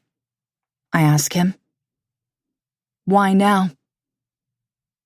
Escape, he says, a maniacal sheen in his eyes. We were going to get out. Did I tell you about the root cellar? About how Ben locked us down there when he went to Bellingham every month for supplies? My hand slips off Henry's shoulder, and I take an involuntary step back. Suddenly, his reaction to my quest for soup this morning makes perfect sense. I feel hot tears form behind my eyes as I remember how terrified I was to spend just a few seconds underground. I open my mouth, but no words come out. Mom got brave. She snuck a crowbar into the cellar. On Friday morning, when he left for the city, she slipped it out from behind a loose board in the shelving unit and told me to get to work. I picture Gabby, Henry, and Finn in a coffin-size room dug into the earth. Dirt floor, sagging walls. It's like something out of a horror movie, not real life. But the evidence of Ben's crimes is before me. Henry's haunted eyes, Finn's silence. Is that why he doesn't speak? Because he was imprisoned in the ground by the man who was supposed to love and protect him? Henry tells me about breaking out through the wooden hatch door, how he swung the crowbar at the boards and hacked away until the handle was revealed. Then, wedged the straight end through the steel padlock and used his body weight as leverage to snap the shank. They all shouted and laughed because they had heard Ben's truck drive away. And trips to the store always took hours, if not days. They had all the time in the world, and Gabby had a plan. There's a house at the edge of a border town, Gabby told her boys, with a tire swing and a little creek out back. How? Henry asked, suspicious. How do we have a house? How will we get there? But she smiled a secret smile and just said, an angel. Felix, I think, though I have no idea how. Did he know all along that Gabby was here? Is that why we came to Hemlock House? Or was it some sort of divine coincidence? A twist of fate that brought us to this moment where my nephew stands before me, fists clenching and unclenching as he recounts an impossible tale. But Ben never left. I guess. And Henry shudders in confirmation. Or he came back because he had forgotten something. He says, "We were making such a racket we didn't hear a thing. But when we'd all climbed out of the cellar, he was there." I touch a finger to my own eye, indicating Henry's shiner, and he nods. I'm guessing if I could lift his shirt, I'd find more bruises. A part of me wants to press him for details, but it doesn't really matter. There was violence. Gabby threw herself at her husband, stepping between her children and the man who would kill them, and told her boys to run. And because all the world's a stage and everyone has their exits and entrances, Henry and Finn ended up in the greenhouse, and Gabby is dead in the back seat of the Jeep. Felix was their getaway. It was just a matter of timing. All he had to do was wait and watch until Ben left for his planned supply run, then spirit Gabby and the boys away when they came hiking through the trees. Since he left Hemlock House on Thursday, and the attempted escape took place on Friday, he must have used the day between to attend to the details of Gabby's plan. If there was a house on a border town with a tire swing and a bubbling creek, I believe Felix was the person who set it up. I can picture my husband carefully crafting a new life for his sister and her sons. In my mind's eye, I see him grinning over the console at Gabby, one dimple puncturing his cheek. I pitch forward, and Henry catches me by the shoulders, preventing me from collapse.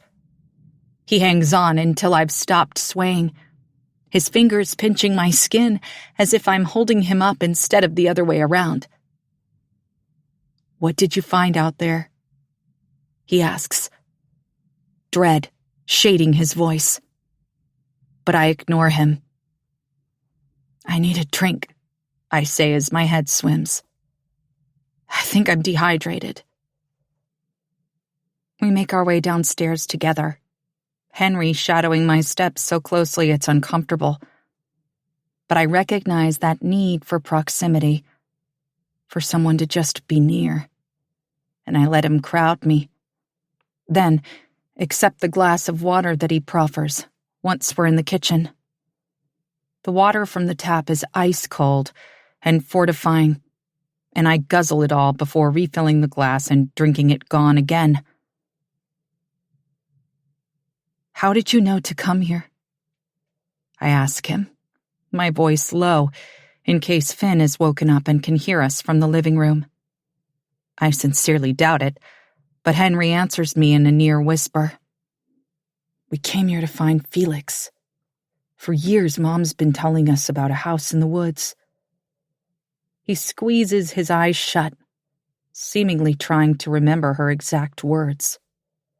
"Over the far ridge, at the place where the peaks seem to meet, and the sun pours into the valley like a cup of cream in the morning." Like cream, rich and sweet. I can hardly imagine Hemlock House as anything other than ghostly and echoing. But Gabby's instructions are nearly a poem.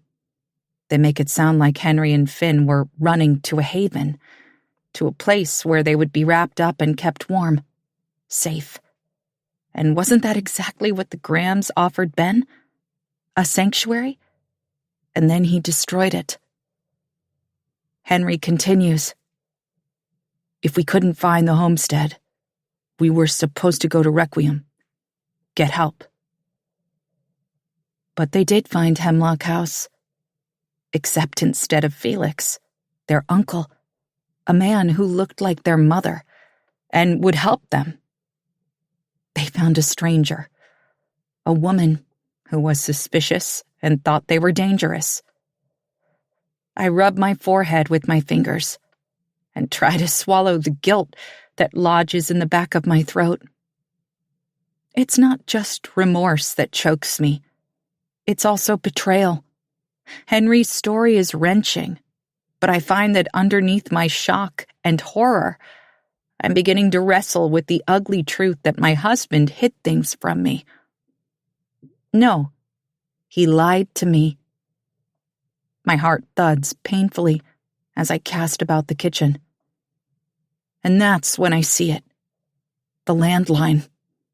I remember the phone calls with no one on the other end.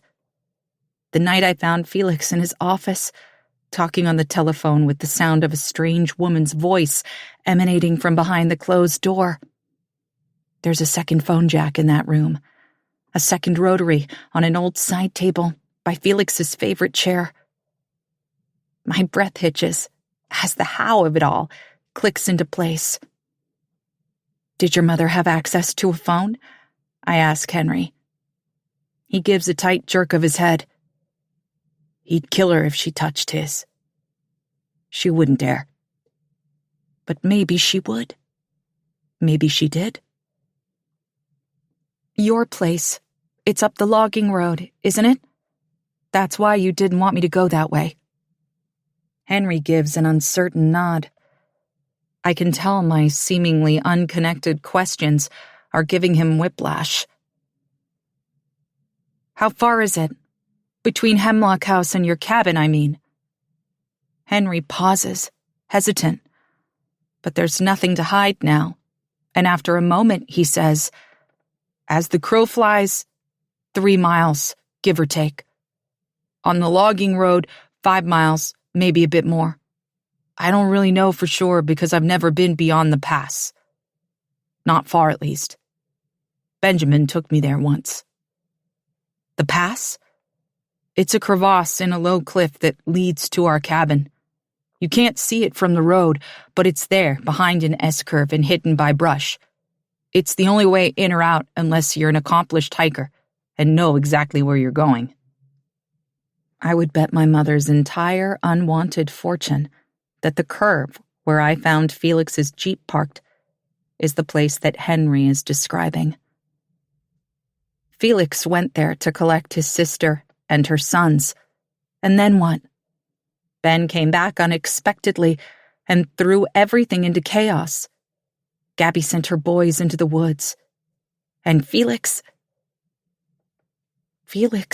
is a terrifying blank space. A question mark that torments me. I want to pound my fists into his chest and ask him why he did this, why he didn't feel like he could trust me with the truth. I would have helped. I am helping. We're all tangled up in this together, whether he wanted to let me in or not. I thought we were different. What are we going to do? Henry sounds like a little boy, and my heart splinters. She's back there, Sadie. She's there with him. And I just left her. His voice cracks, and I realize how close he is to a total breakdown. Don't say that, I say quickly. You did what you had to do. You kept Finn safe. Henry, you may have saved his life. He blinks at me, unseeing, and I watch as he wars with himself. Henry knows I'm right, but I can't begin to imagine what it cost him to leave Gabby and flee. Somehow, I will have to tell him that his mother is dead, that his uncle is missing, that we're still trapped at Hemlock House with no way out and no way to protect ourselves if Ben Abbott decides to come hunting for his sons. But all those vile words are stuck in my throat, cemented in with horror and unshed tears. Instead of trying to force them out and annihilating the world as Henry knows it, I just put out my arms. It's a bit of a surprise when Henry steps into them, but he is warm and solid against me. A messy, imperfect fit. When he buries his face in my shoulder, I put my hand to the back of his warm head and hold on tight. Chapter 15. Thursday.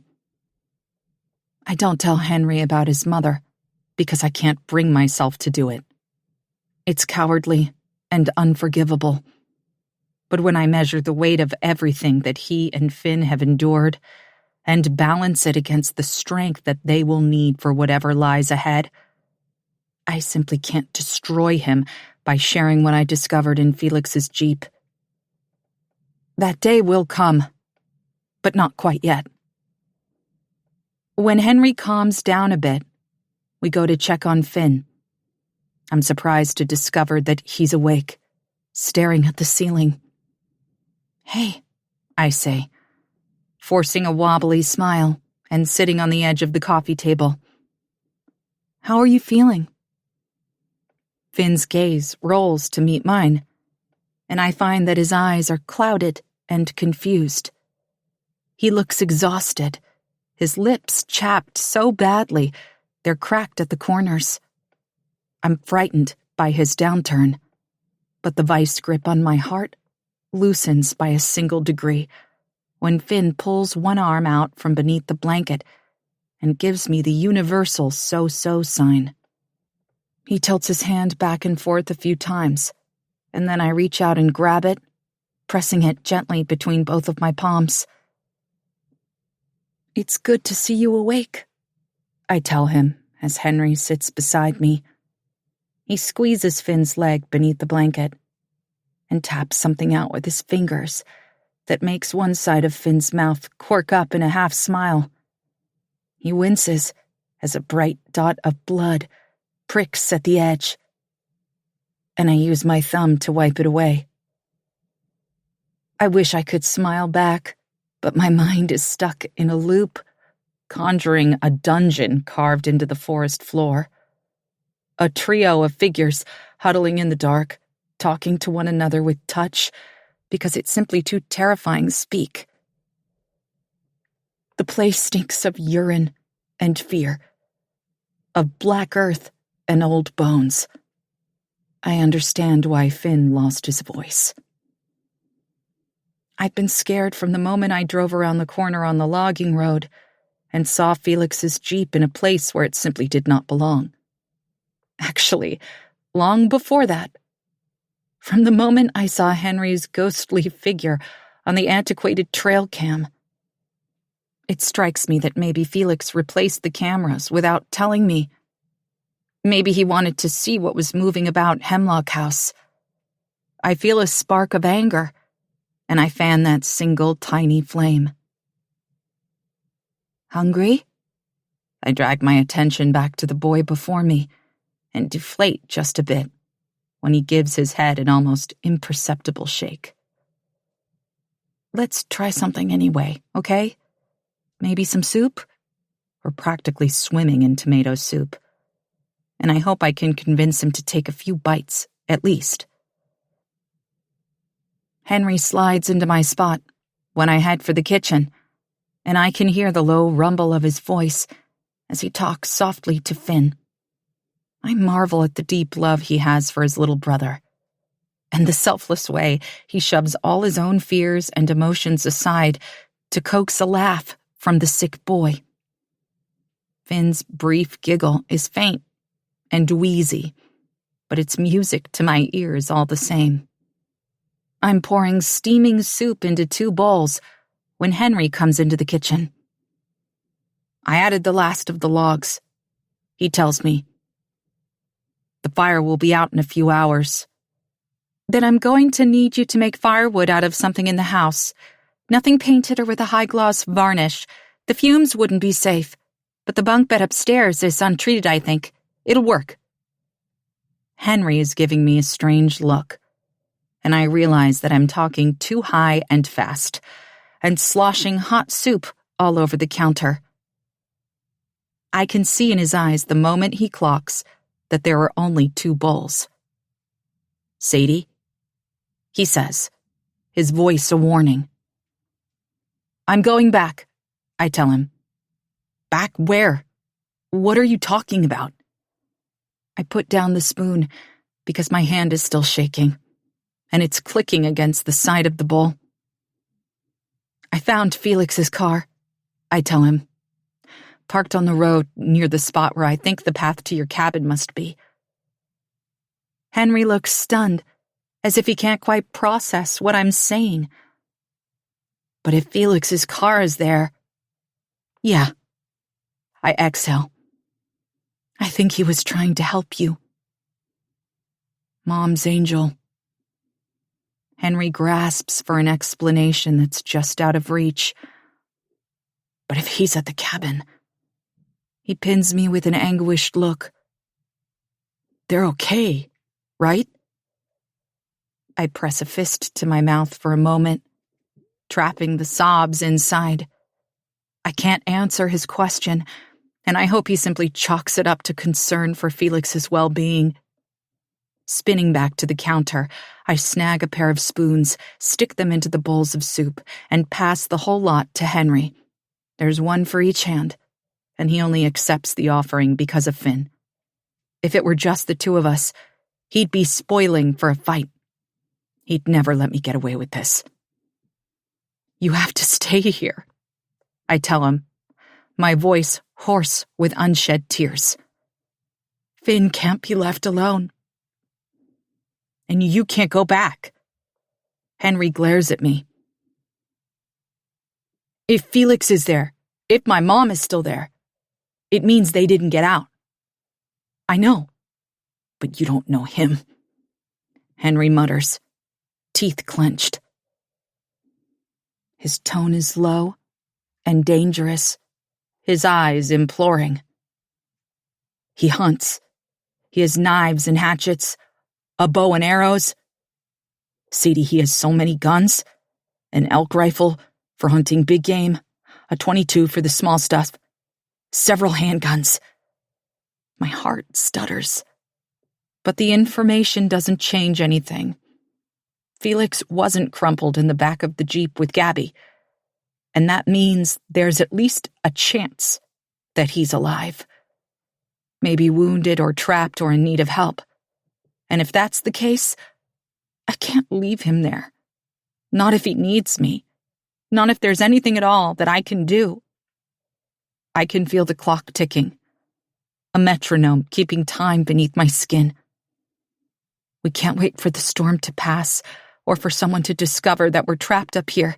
It'll be too late. I'm convinced of that.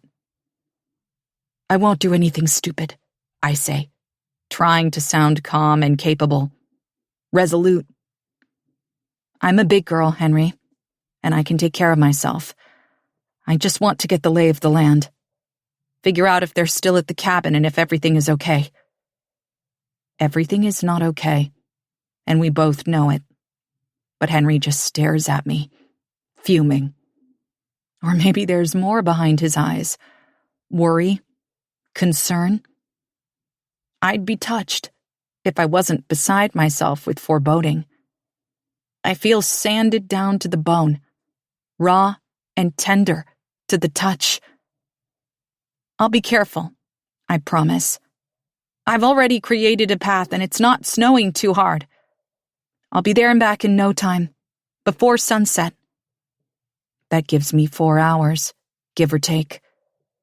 But to be honest, I can't see myself returning triumphant in the span of the afternoon. Everything beyond retracing my steps deeper into the forest is a nebulous black nothingness, as dark and unknowable as deepest space. I have no idea what I'm going to do, other than run blindly after my husband. Fine, Henry finally says, still clutching the bowls. Go. When he turns his back on me, I lay one hand on his shoulder. I need your help, Henry. I can make it back to Felix's Jeep, but after that, I don't know where I'm going. I can tell that he considers withholding this information from me in a misguided effort to make me stay. His shoulder is rock hard beneath my palm, his jaw tight. But even if he refuses to help, I'll still go. I'll find a way. Please? Henry shrugs me off. But he says, you'll know you've come to the right place when the ridge on the mountainside of the road looms over you. It looks like it might collapse. I nod, and think of the spot where Felix's jeep has been abandoned. There had been a cliff, but did it feel ominous? I'd been so focused on finding evidence of my husband that the rest of the world had disappeared. But it's got to be the same place. I'm sure of it. And how will I find the path? You can't see it unless you're up against the rock face. But when you're close, it looks like the cliff was dropped, and it cracked open. The split is just wide enough to fit the Ranger, but you won't get it through in this snow. You'll have to go the rest of the way on foot. On foot. I swallow hard. I'm not a confident hiker, and certainly not in these conditions, but I push down any misgivings and ask, "Where's the cabin?" Maybe 3/4 of a mile beyond that, due east. A mile at most. Henry seems resigned. You'll need to take the compass or you'll never find it. It's easy to get twisted around.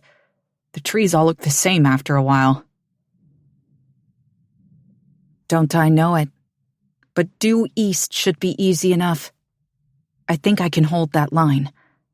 I'm grateful that Henry has given in so easily, and that I don't have to waste even more time arguing with him about the merits of this ill-advised rescue attempt.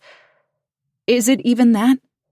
I can't imagine finding Felix in some desperate situation, throwing him over my shoulder, and hiking back out like some modern-day Shakespeare-quoting Wonder Woman. The thought almost coaxes the whisper of a smile to my lips. Thank you, I tell Henry seriously. But I stop short of assuring him that everything will be okay. I'm well aware that it may never be okay again. When it's time for me to leave, Henry is nowhere to be found. Finn hears me calling for his brother from the dining room and waves to get my attention. Jabbing a finger at the ceiling, he attempts to roll his eyes.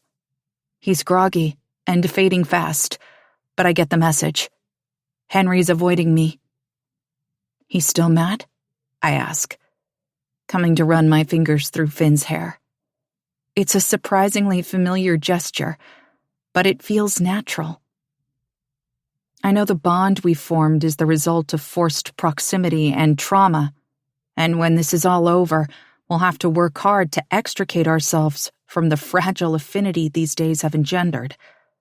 But the love I feel for him in this moment is fierce and real.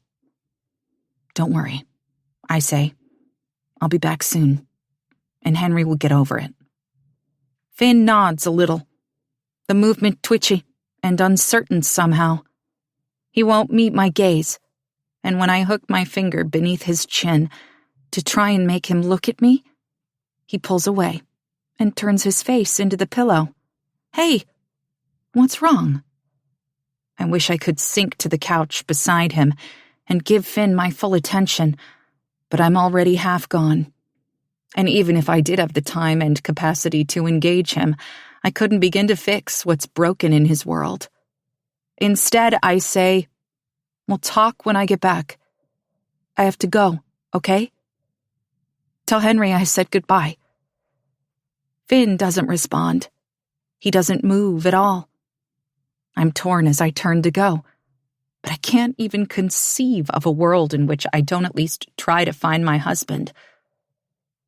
It'll be okay, I assure myself again, and sling the rucksack I've packed over one shoulder.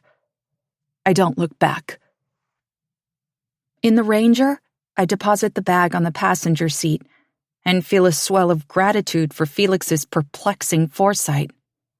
The baton and mace that he ordered are tucked inside, as is the stun gun, although I'm not convinced I'd dare to deploy it. It's not a taser, and from what I understand, I would have to be in very close proximity to use it. Close enough to touch. I have no intent of getting within arm's reach of Benjamin Abbott, or anyone else who might be lurking in the woods.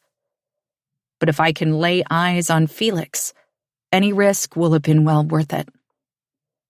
Of course, I understand that there is a very real possibility that Felix's fate has already been determined.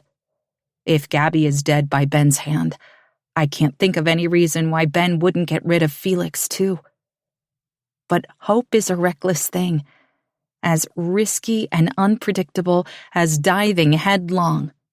And I've already flung myself over the edge. If there is any chance that my husband is alive, I'll do everything I can to bring him home. It snows steadily on the way back to the place where Felix's Jeep was abandoned, but I hardly notice it. The world is gray and quiet, the mountain a sweeping potter's field that harbors the dead. I can't help but wonder about the bodies buried in these woods. The indigenous tribes that called Washington home long before settlers came bearing guns and disease. The colonizers who knew nothing about the savage land. The miners who came during the Mount Baker gold rush to eagerly stake their claim. Surely this mountain is rife with hunters and hikers and homesteaders, peppered with tiny graveyards, like the one in a clearing near Hemlock House that I have never visited.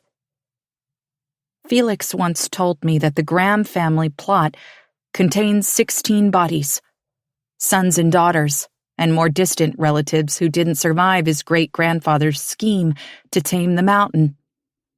Alistair Graham was lured to Washington in the late 1800s by the promise of cheap land, and stayed because he was as headstrong as the mules that plowed his gardens.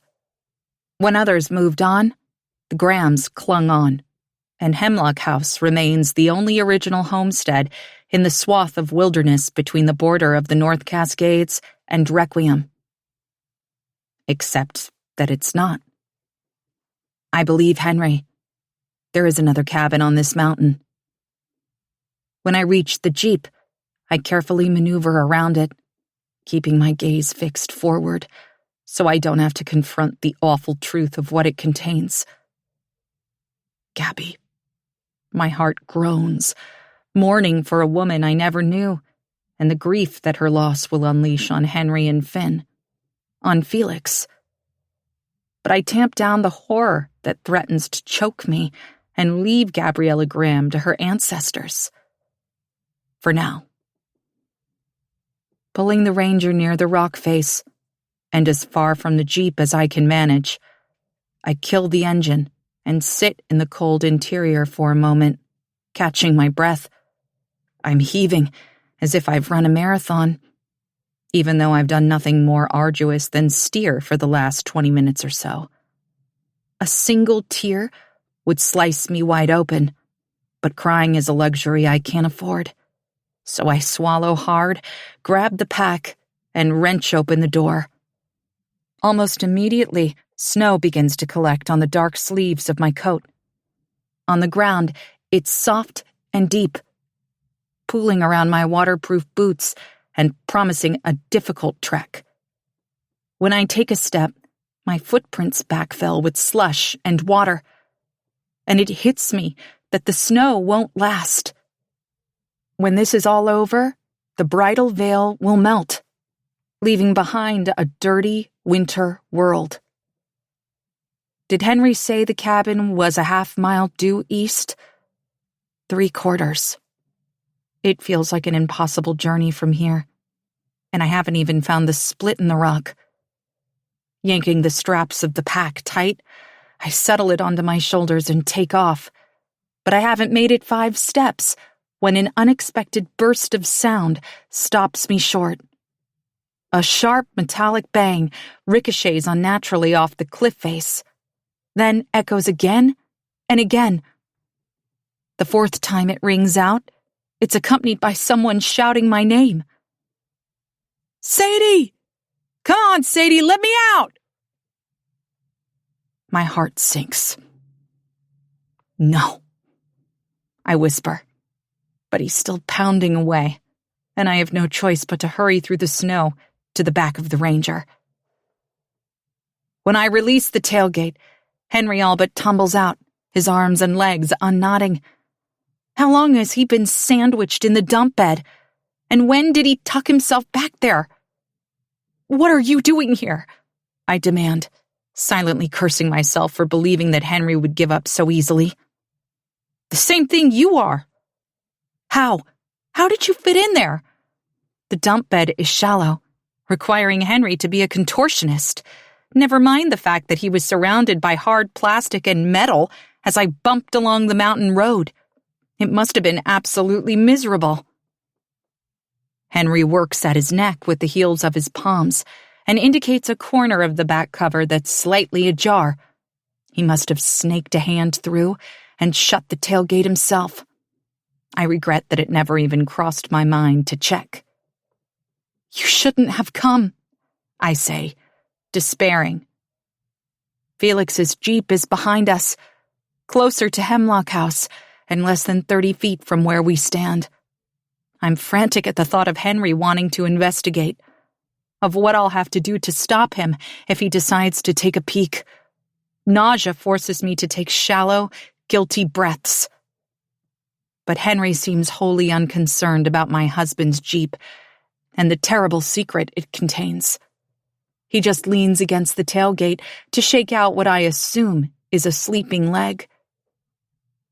You'll never find it without me. You said due east. I'm not completely helpless. I can handle a little hike. It's harder than you think. Rising to his full height so that he's looking down at me, he adds, and if you haven't noticed, we're in the middle of a storm. Just because you're too stubborn to admit it doesn't mean you don't need help. What about Finn? Henry's eyes harden, and I realize that I'm shouting. A cocktail of fear and fury is bubbling in my veins. But for once he doesn't engage. Instead, he turns away and sets off in the direction of the rock face, away from the Jeep. He'll be fine, Henry calls over his shoulder. I talked to him while you were upstairs. I promised we'd be back in no time. I jog after him, weak with relief and hating myself, but the slushy snow drags at my feet and slows me down. I'm still several paces behind when I call. And what if we're not? Henry pauses, and I can't tell if he's waiting for me or considering the question. Maybe both. But it's foolish to pretend that this ill-advised reconnaissance mission is safe or smart. And finally, Henry relents. He turns to face me. Look, we're doing this my way. I know Benjamin. I know the area. If you won't agree to my terms, I won't take you to the cabin. I bite the inside of my lip, considering. I'm the grown-up here, and I want to be the one to call the shots, but Henry has a point. Fine, I say crisply. Fine, he parrots, and takes off again. I scramble to keep up. There's an outbuilding maybe 50 yards from the cabin. You're going to stay there, and stay hidden. Henry shoots me a glare over his shoulder to make sure I've gotten the point. Stay there, stay hidden, I repeat. But there's heat behind my words. Unfortunately, he doesn't seem to notice. Pushing a frustrated exhale between my lips, I say, and if anything happens, you go straight back to Finn. Henry interrupts. Don't worry about me, I can take care of myself. I do worry about him, more than he could ever guess. But this sullen teenager has tied my hands. Maybe my sense of control was an illusion all along. And Henry has a point. We can't just abandon Finn to his own devices. Fine. I agree reluctantly. But you have to promise you won't do anything. Take a look around and get out. Henry doesn't respond. My hand shoots out and snags his sleeve, dragging him to a stop. Promise me, I demand, twisting him around to face me.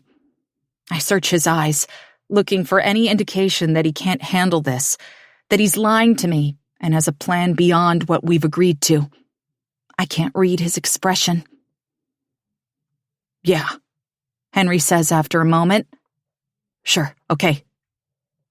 We can't fix this alone. You know that, right? we're just here to check everything out. To find Felix, my heart whispers. To find my mom, Henry says, and I die a little inside. I'm afraid he expects a response from me, but instead he yanks his arm away and takes off at a clip. He's not jogging, not exactly, but before I can take a single step after him, he tucks between a split in the smooth expanse of stone and disappears. I hurry to follow him into the shadowed cleft in the mountainside. All at once, the world falls away. The crevasse is a natural wonder, a small slot canyon that looks as if two pieces of a perfectly matched puzzle have been drawn slightly apart. The ground is patchy with snow, and although 30 feet above our heads, the top is open to the sky. Between the sheer rock walls, it's darker and stiller than I expected it would be. It's also smaller. I think Henry's wrong. I'm not sure the ranger could pass through here, because in places I can spread my arms and nearly touch both sides. And I wrestle in uncharacteristic claustrophobia as the canyon stretches on. Henry keeps vanishing around shadowed, silent corners, and although I know that he's only a bit ahead of me, I struggle to keep up, to keep him in my sight. At any other time, I would find this place extraordinary, a well-kept secret, a gateway to another world. But we're not here to sightsee.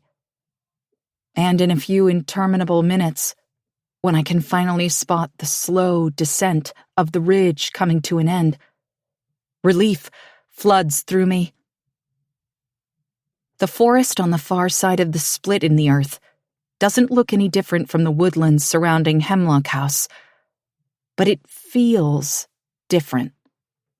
Colder, close somehow, thick with the stench of a seclusion so absolute it tastes like exile. Tall trees cut the afternoon into ribbons, and a fist grips my heart and squeezes hard. I hate this place, and though I know I'm probably just reacting to the stories that Henry told me, I feel like I'm walking on unholy ground. Here, I say, fumbling in my pocket to offer Henry the compass. But when I look up, the instrument nestled in the palm of my outstretched hand. He's already striding away. Henry ducks his head against the snow and takes long, purposeful steps. His feet know the way. He's going home. Before, Sunday, June 21st. Summer solstice. To Sadie, born and raised in the Midwest, June had always been synonymous with summer, with rising temps and sunny days, with her favorite strawberry ice cream and trips to Lake Michigan, where in the afternoon the sand was hot on the surface and cool underneath, damp and heavy when she dug in her toes. She had tan lines already, and a sprinkling of freckles across her sun-kissed cheeks. By mid-month, her hair was brightening to white gold. But June in the Cascades wasn't summer at all. It was cool and wet, wreathed with fog in the morning that sometimes never evaporated, but settled in low places, like steam skimmed from a pot of boiling witch's brew. Sadie was perpetually cold, unused to the way the damp air crept in between every seam and chilled her to the bone.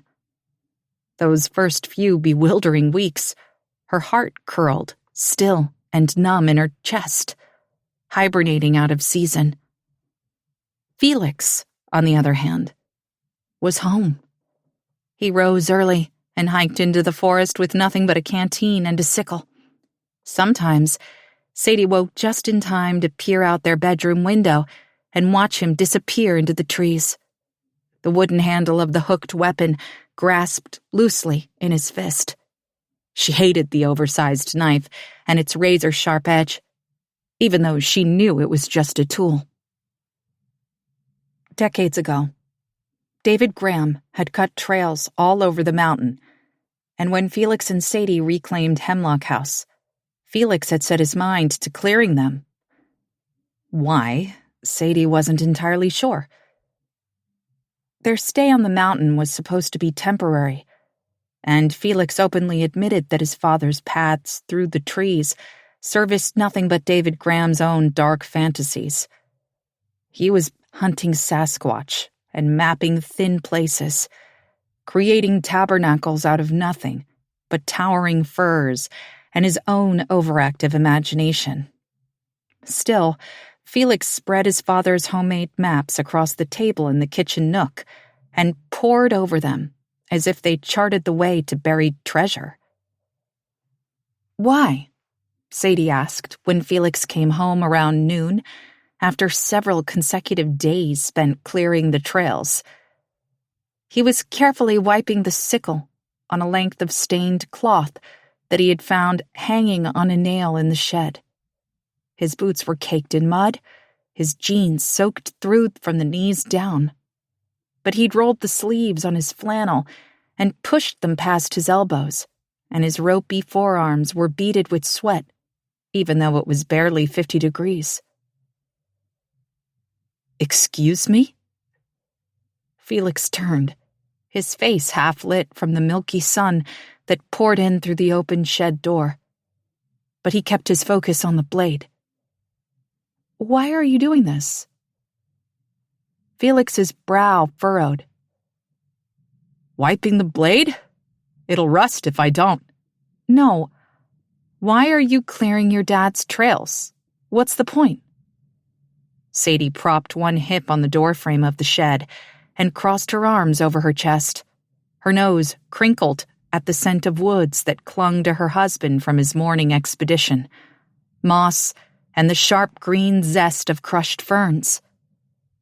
She had to admit, it was kind of sexy, this alter ego.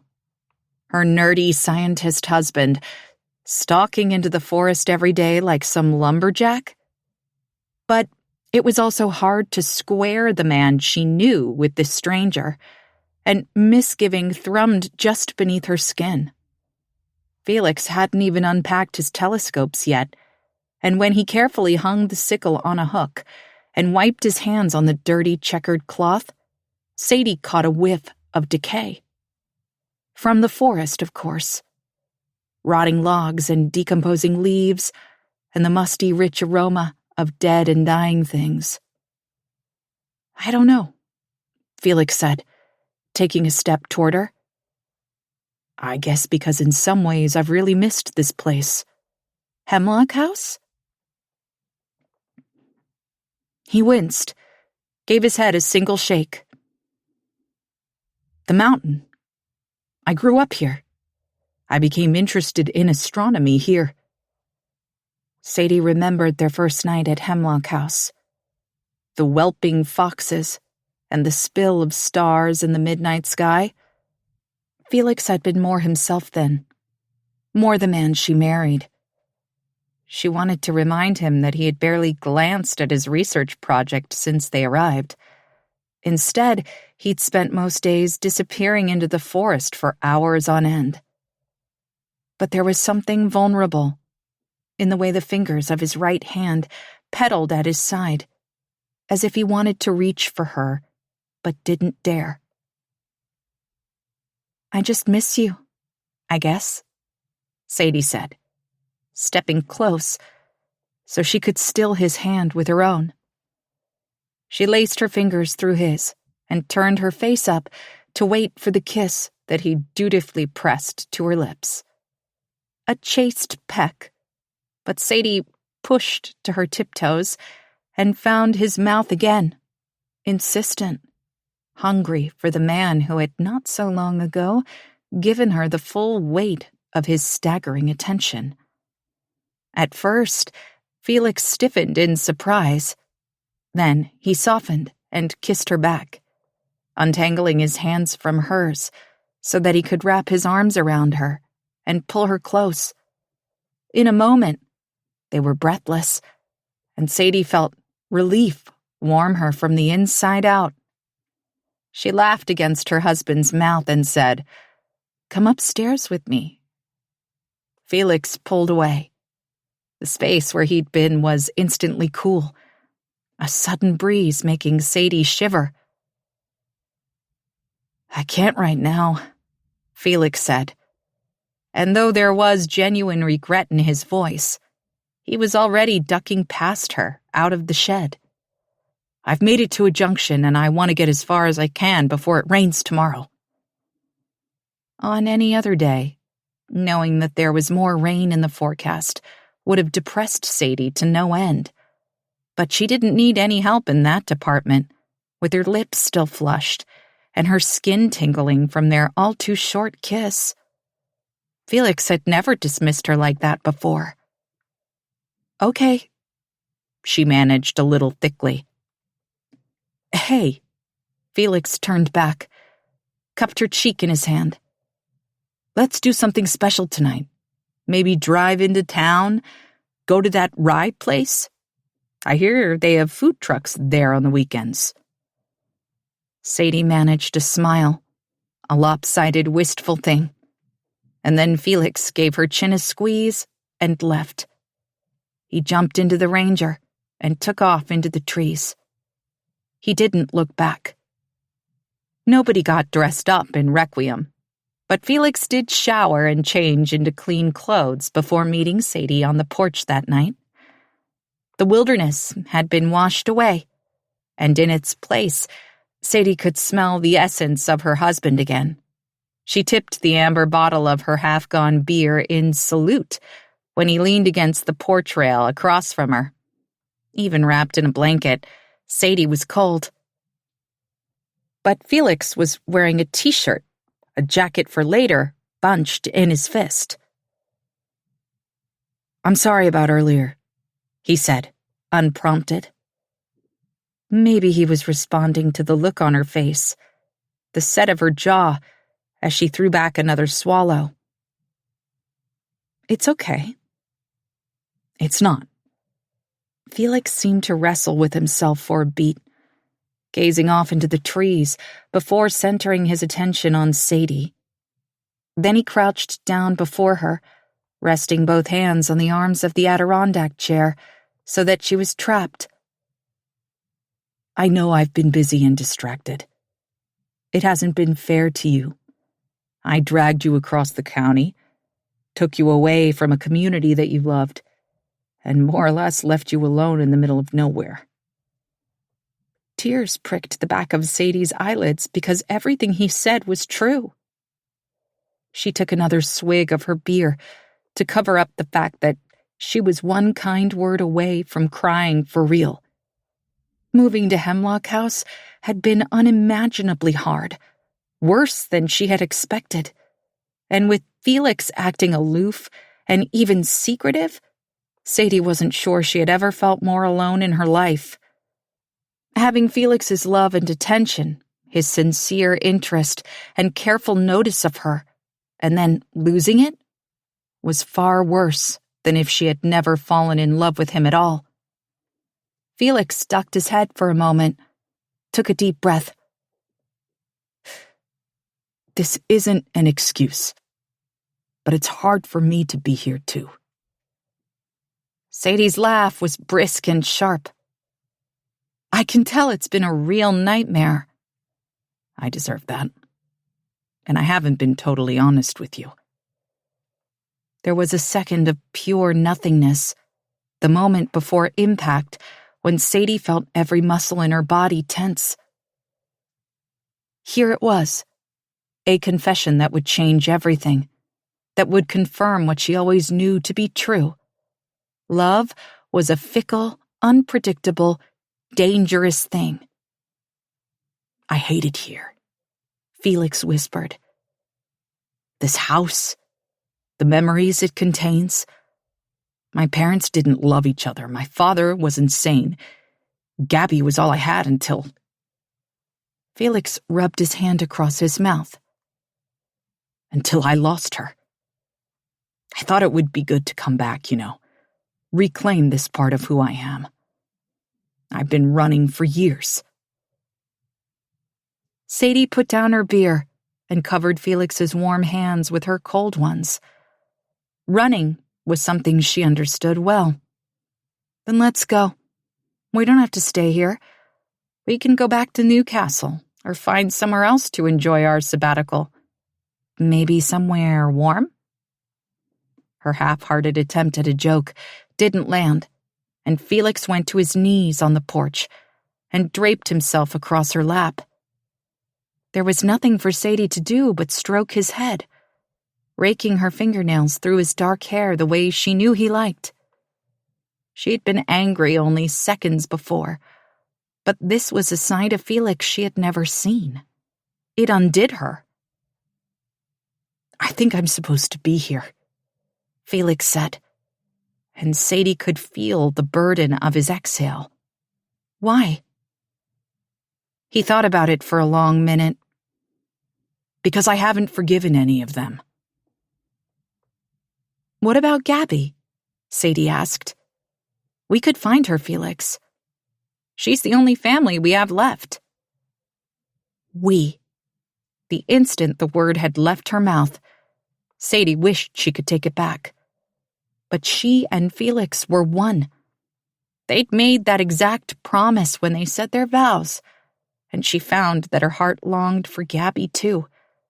It was illogical, maybe, but born from her own ache for family.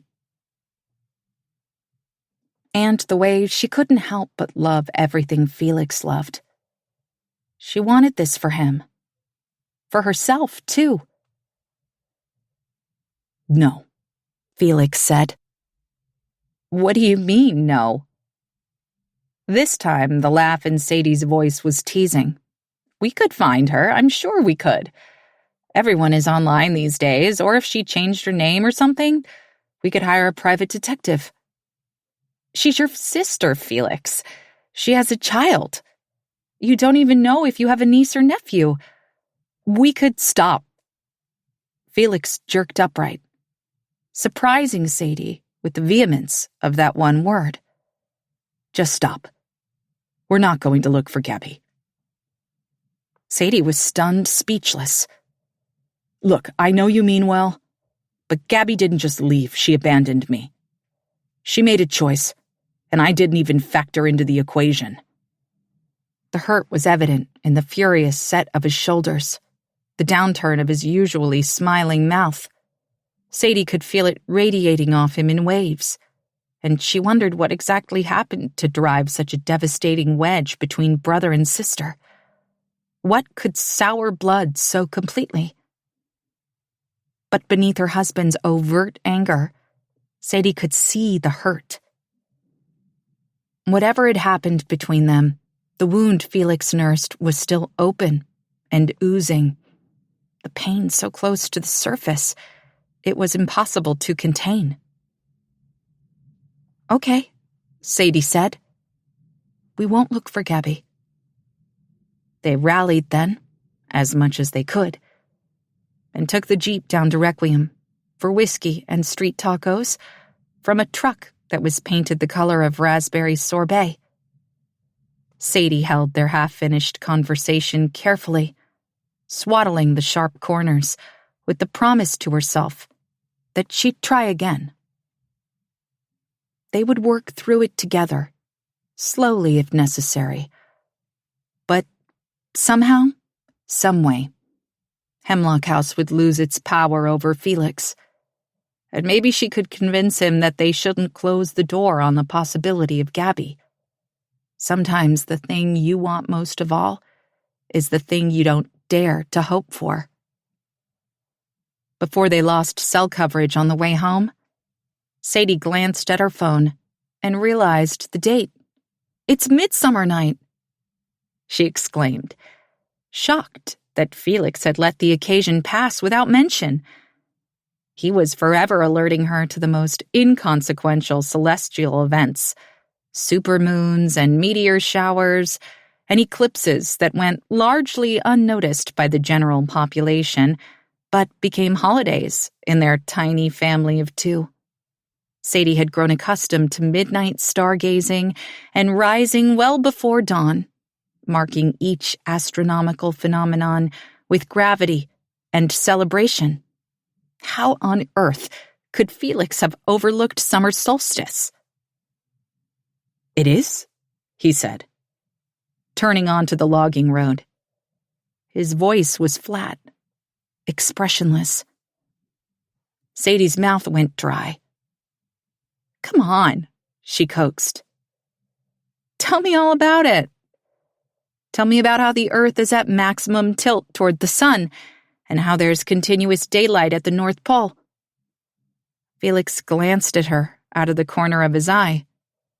"Sounds like you already know all about it." "But—" Sadie trailed off. There was nothing left for her to say. Felix didn't apologize, but he did reach for her. And when they pulled into the yard at Hemlock House, he stood with her in the twilight and pointed out some of the stars that she had come to know by heart. He tucked Sadie under his arm so that she could follow the line of his finger. But when she stepped away, she found that he wasn't watching the sky at all. Felix's gaze was trained on the edge of the forest. The trees, shoulder to shoulder like good soldiers, keeping safe the wild. Felix stared north as if he knew there was something hiding just out of sight, as if he was looking for something or someone. Chapter 16. Thursday. The path between the split in the rock and the place that Henry calls home is marked with deer antlers that have been nailed to the trees. After I first spot a fresh, bloodied skull topped with arching, jagged bone, my stomach twists so hard I stagger to a stop. Henry sees it. I know he does. But his pace never wavers, and I realize that these ghastly talismans are not a surprise to him. When we stumbled upon that deranged clearing on our doomed trip to Requiem, Henry knew exactly what he was looking at. Ben did this, I realize. He did it here, on this shadowed north side of the mountain, and he did it near Hemlock House. His profanity spans decades.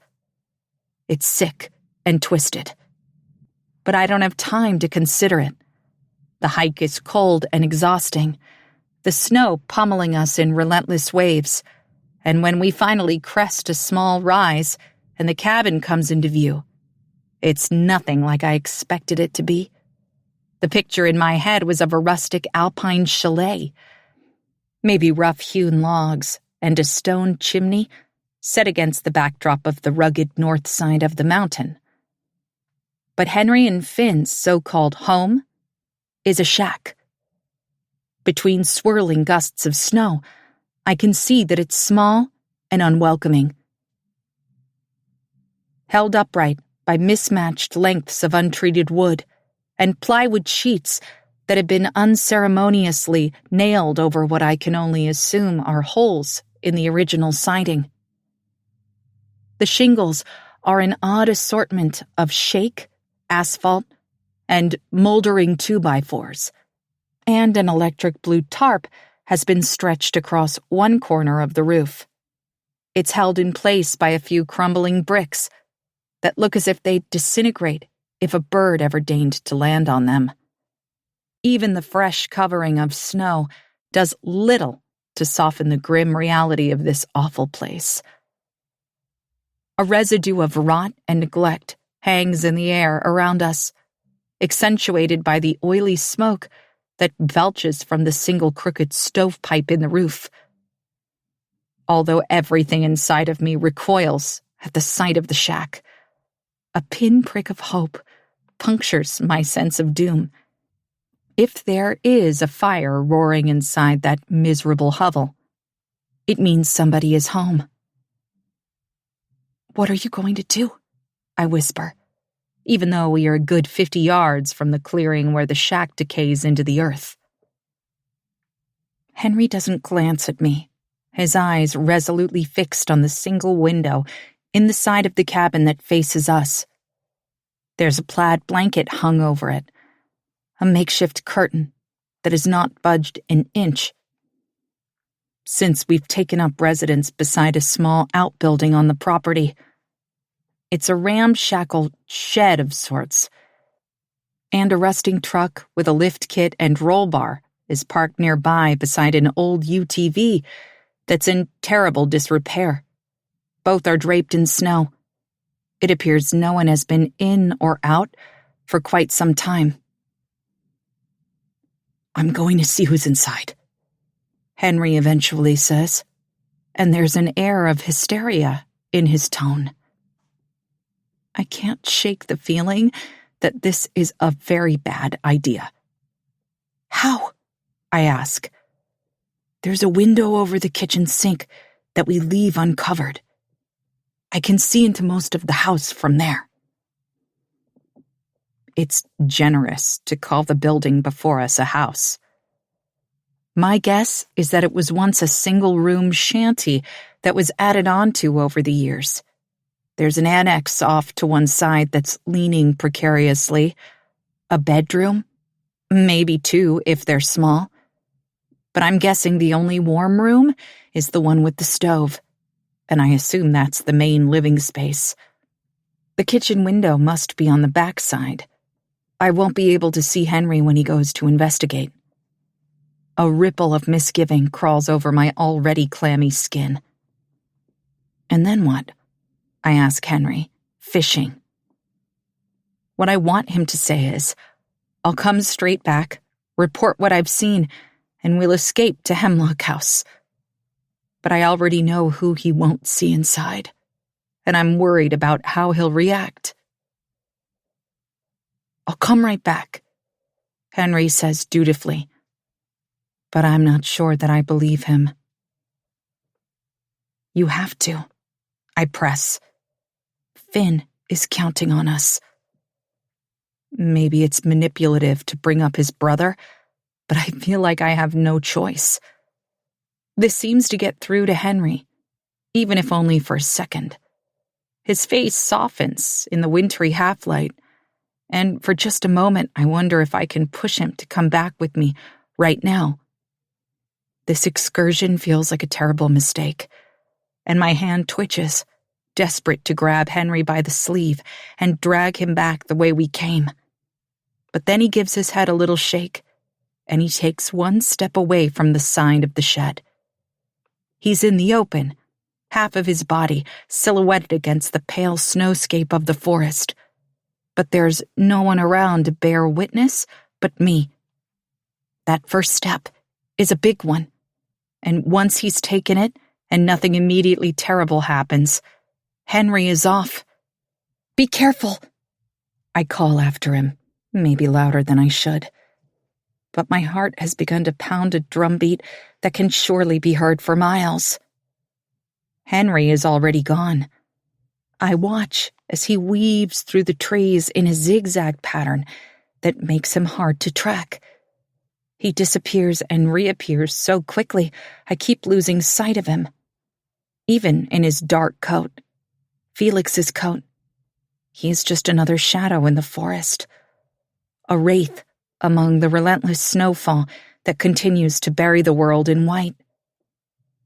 The half-mile or so from the slot canyon to the shack was hard going. We made slow progress as our feet began to freeze in spite of our sturdy boots. But watching Henry now, I realize that he set such a sedate pace for my benefit. It's obvious that he knows these woods as well as he knows his own body. Every tree, every tract of stinging nettle, every boulder and waterway and blackberry patch are accounted for. And in no time, he has vanished from my sight altogether. I send up a wordless prayer for Henry's safety, a groan that feels wrenched from the deepest part of my soul. I'd give anything to have a do-over, for the chance to wind back the clock and start this week from scratch. A week ago today, Felix left for his non-existent conference. And if I could have that morning back, I would wrap my arms around his neck and pull him into bed. I wouldn't let him leave without the love he promised me. And maybe if I would have pressed him, kissed the spot in the hollow of his neck that always makes him melt, or questioned why his eyes were so sad, he would have given in. Where would we be now if he had told me the truth? Would Gabby still be alive? Would Henry and Finn be safe?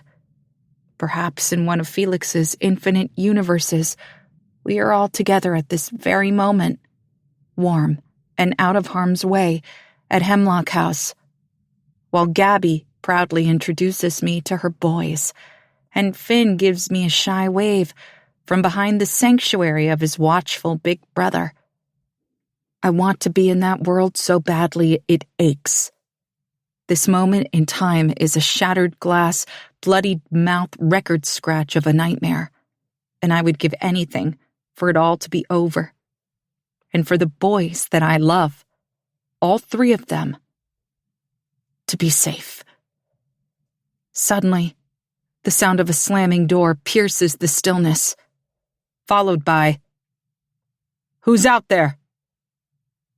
The man's voice is loud and distinct, commanding, the tone and tenor of someone who is well accustomed to being immediately obeyed. Even though I'm tucked against the far side of the shed, I freeze. It's Benjamin Abbott, it has to be. What did he hear? What happened to draw him out of the cabin? My heart flaps weakly in my chest, and my knees buckle beneath me. Where's Henry?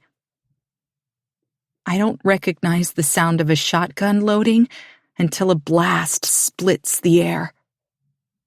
It shudders between the flakes of falling snow, a detonation that sends a strong, clear message. Run. I could slip back the way that I came, using the trees for cover the same way I saw Henry do just minutes ago. How long has he been gone? Time has lost all relevance out here, the interminable storm rendering minutes and hours meaningless. It's all the same gray nothingness, and I bite the damp fabric of my gloved hand to stop myself from screaming. Of course, I'm not going anywhere. Not with Henry out there. There's simply no way I'm abandoning him. Or Felix, if he is indeed in the shack, injured or imprisoned or otherwise incapable of coming home to me. Silence stretches for a second or two, and I force myself to exhale slowly, then inch forward just enough to peer around the corner of the shed. My blood is thumping so hard it momentarily blinds me, but then my vision clears, and I can see Benjamin Abbott standing in the snow, several feet in front of the cabin. His eyes are trained on the opposite side of the shed, to the corner where Henry disappeared into the forest. Ben is so focused that he doesn't see the paper-thin sliver of my face in his peripheral vision, and I don't dare to so much as blink in case the movement draws his gaze. He's leaner than I expected, and he looks so much older than he is. Wrinkled, sagging skin, wispy hair, black pools for eyes. His jeans are threadbare, and his Carhartt jacket has seen better days. I would pity him if I didn't know who he is. What he's done. I could almost feel sorry for the shriveled hull of a man before me if it wasn't for the shotgun held taut across his body, trained at the place where Henry and I stepped out of the trees. I don't know what to do. "If I find you, I'll kill you," Ben calls, mean and mocking. "You're trespassing on my property." I hear the distinctive, metallic snitch of the shotgun loading, and then the resounding boom of another blast. A nanosecond later, there's a crack as a slug hits the far corner of the shed. an explosion of debris. Dust and splinters and chunks of moldy wood erupts 20 feet from where I'm hiding and rains down on my head and shoulders. My cheek stings, and when I raise my hand to it, my glove comes away red. A scratch, nothing but a scratch. But all at once I know that Ben means it. He will kill me. For a few panicked seconds, I consider my options. I can wait where I am, but barely concealed behind the shed. I'm a sitting duck. I could step out with my hands up, but I don't know if Ben will instantly make good on his promise and shoot. I consider and discard trying to go after Henry or calling out his name, but every scenario seems utterly hopeless, and I find myself pressed tight to the shed, with hot tears dripping from my chin. What have we done? Why did we come here? Turning my face to the sky, I realize that the snow is letting up. The wind has died down, and the snowflakes that still drift around me are brittle shards that seem to fall out of spite and nothing more. For the first time in days, it's almost quiet. I shift my weight, and the packed snow beneath my boots groans. There will be no hiding now. "Show yourself!" Ben screams. My choices are gone. I take a shuddering breath and prepare myself to move out into the open. I manage a half step, just enough to peer around the corner and take terrified stock of the man with a gun trained on the place where he thinks I'll appear. Ben is still shifted slightly away from me, and I'm grateful for that one small mercy. But as I watch, my whole body tensed and waiting, there's sound and movement from the backside of the makeshift cabin. The forest goes still and silent as a crypt, as if somehow every particle, every atom of everything knows that this moment is singular. "Benjamin, don't!" Henry's voice is clear and powerful, ringing like a bell among the sanctuary of the trees.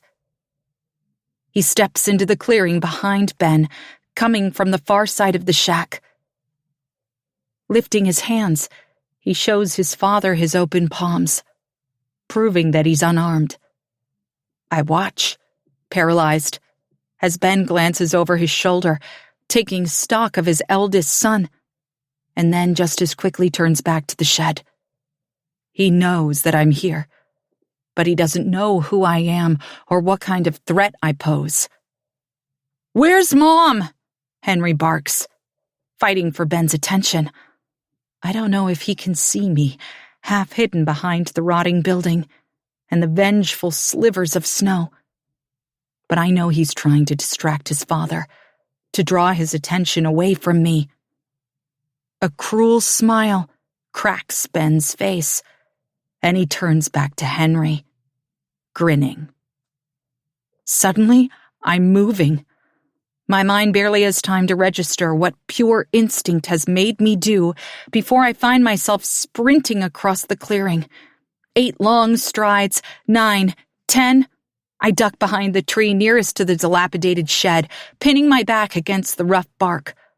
I'm breathless, my head spinning, but a quick glance around the wide trunk assures me that neither Ben nor Henry saw me move. The shotgun in Benjamin Abbott's hands commands the singular attention of his son, and Ben seems distracted by hate. My whole life feels condensed into these fleeting, horrific minutes. And the clock that has ticked beneath my skin ever since I realized Felix wasn't coming home picks up its relentless beat. Nothing else in all the world matters right now but the double-edged sword of this terrible truth. I believe my husband is in that wretched excuse for a home, and his nephew is in grave danger. I can't let anything happen to either of them. I carefully slide the rucksack from my shoulders, making sure to keep my silhouette well behind the refuge of the tree, and drop to my knees so I can dig through the contents. The stun gun and baton are both for close range, but the mace might be enough to disable Ben so that I can make use of them. For the first time in my life, I wish I could lay hands on something truly powerful. Fear and rage are a lethal combo, and I can feel them both frothing in my veins. I will tear into Ben with my bare hands if I must. An understanding that both startles and galvanizes me. I tuck the stun gun in my pocket, hold the mace in my left hand, the baton in my right. I give the cold rod a flick, and the full length of it snaps into place. A sound so small and quick, I don't worry about anyone hearing it. For just a second, I consider the so-called weapons at my disposal and feel a wave of panic. But before it can crest, I think of Felix, and without pausing to consider the consequences, I take off at a run. Sticking to the very edge of the small yard, I race along the perimeter of the encroaching forest, deep enough in the veil of trees and brush that I can't see the clearing, and Henry and Ben can't see me. The snow muffles my progress, creaking softly with each furious stride, but I pray it's subtle enough that the men don't notice. I'm going in the opposite direction that Henry struck out in less than half an hour before. Vaguely, I realize that his footprints and mine likely loop around the shack, circling the hovel, as if we have drawn a bullseye around the target of our search. Here, I think, and my heart echoes the cry, right here. I'm nearly even with Henry and Ben when I realize I don't really know what to do. I can't rush the house without alerting Ben to my presence. I can't sneak up behind them without putting Henry in the crosshairs. I'm alight with a jealous sort of reckless love and longing, but I'm not a fool. Crouching behind the cover of thick underbrush, almost directly behind Henry, I swallow a few ragged breaths and assess the situation. Ben's gun is trained on his son, and neither he nor Henry has moved. We are a jagged line of potential disaster.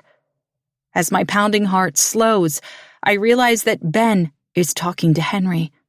His voice is too low for me to make out what he's saying, but he spills a steady stream of words that have a visible effect on Henry. First, the teenager's shoulders slump. Then, his head hangs low. His hands go limp and drop to his sides, and I half expect him to go to his knees in the snow. I can't stop myself. I rise and take a single step toward him, and then a raw, angular wail is ripped from his throat. It's rough and excruciating, and Henry throws back his head and cries, the sound of an animal in pain, dying. Everything happens all at once. Henry's keening turns into a howl, a wicked predatory sound that fills me with an ice-cold dread. He launches himself at his father, and Ben barely has time to load the shotgun before Henry is within arm's reach. My fingers go limp, dropping the pathetic, ineffectual weapons I planned to use just moments ago. Charging out into the clearing, I scream, "Henry!" He whips his head around, his eyes finding mine at the exact moment a third and final gunshot tears the day in half. The earth stutters and pauses in its rotation. I go rigid, my whole being focused on Henry as I wait, breathless, for the moment that he crumples to the ground. The last few days flash through my mind.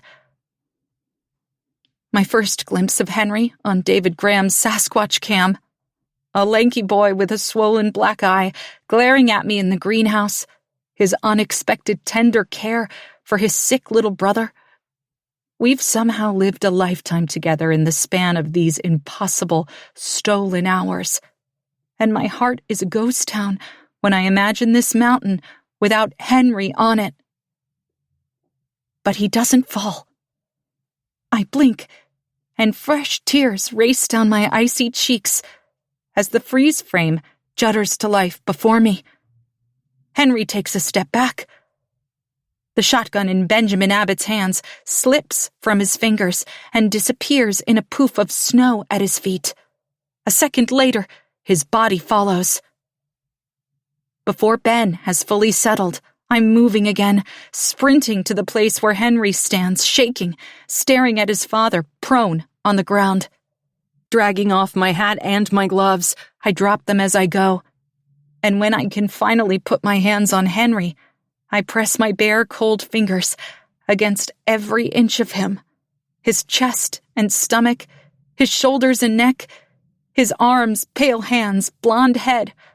I steel myself, ready for the ooze of warm blood that's pumping from some unseen wound. There's nothing. "This is Chief Colin Brand with the Whatcom Sheriff's Department," someone shouts from the direction of the shed. "Put your hands where we can see them."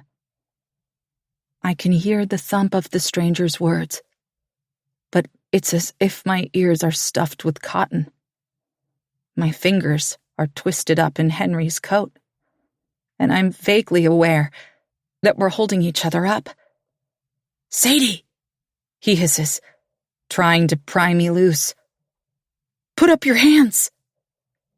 But I can't comply until he grasps one of my wrists and raises it high overhead, spinning us both to face the forest.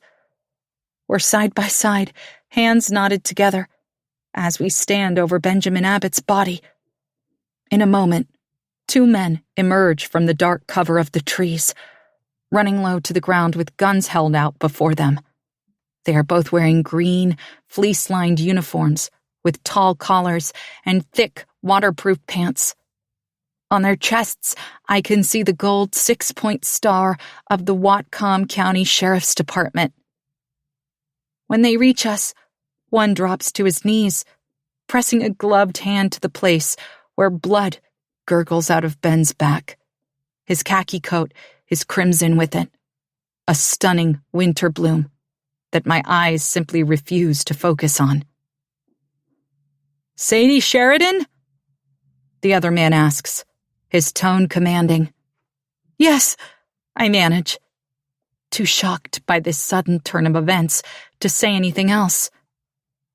He roughly pulls me away from Henry and pats me down, making sure I don't have a weapon. Yanking the stun gun from my pocket, he merely glances at it and then tucks it in one of the pockets of his jacket.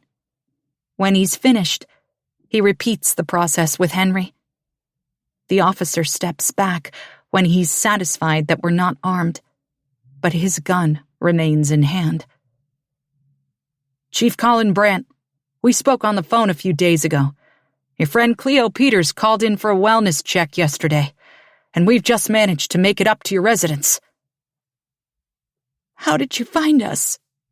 I croak. "The little boy told us. Your tracks were a dead giveaway, but he pointed us in the right direction." "Finn talked?" I gape. "He talked to you?" Chief Brandt ignores me, his eyes flicking to Henry. It's obvious that he's trying to make sense of the situation, but the man on his knees suddenly shouts, "We're losing him!" And then they are both on the ground beside Ben, packing his wound with snow.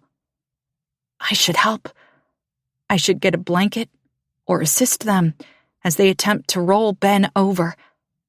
I know CPR, but Henry's eyes are unfocused, his legs unsteady, and I instinctively slip his arm over my shoulder and grab him around the waist so that I can help him to the warmth of the little, leaning shack.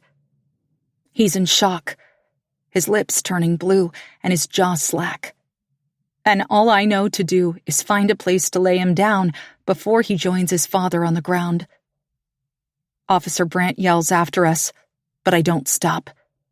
The cabin is dark and smells of cooking grease and unwashed bodies. It's too hot, too close, and I fumble frantically at the zipper of my coat, suddenly afraid that I'm going to pass out. I can't take care of Henry, of anyone, if I go to pieces. Sucking in the fetid air, I try to ground myself in the single room. Along the back wall, a propane stove, a few crooked door cabinets, a sink piled high with dirty dishes. Beside me, an old couch, a wooden rocking chair, a round table.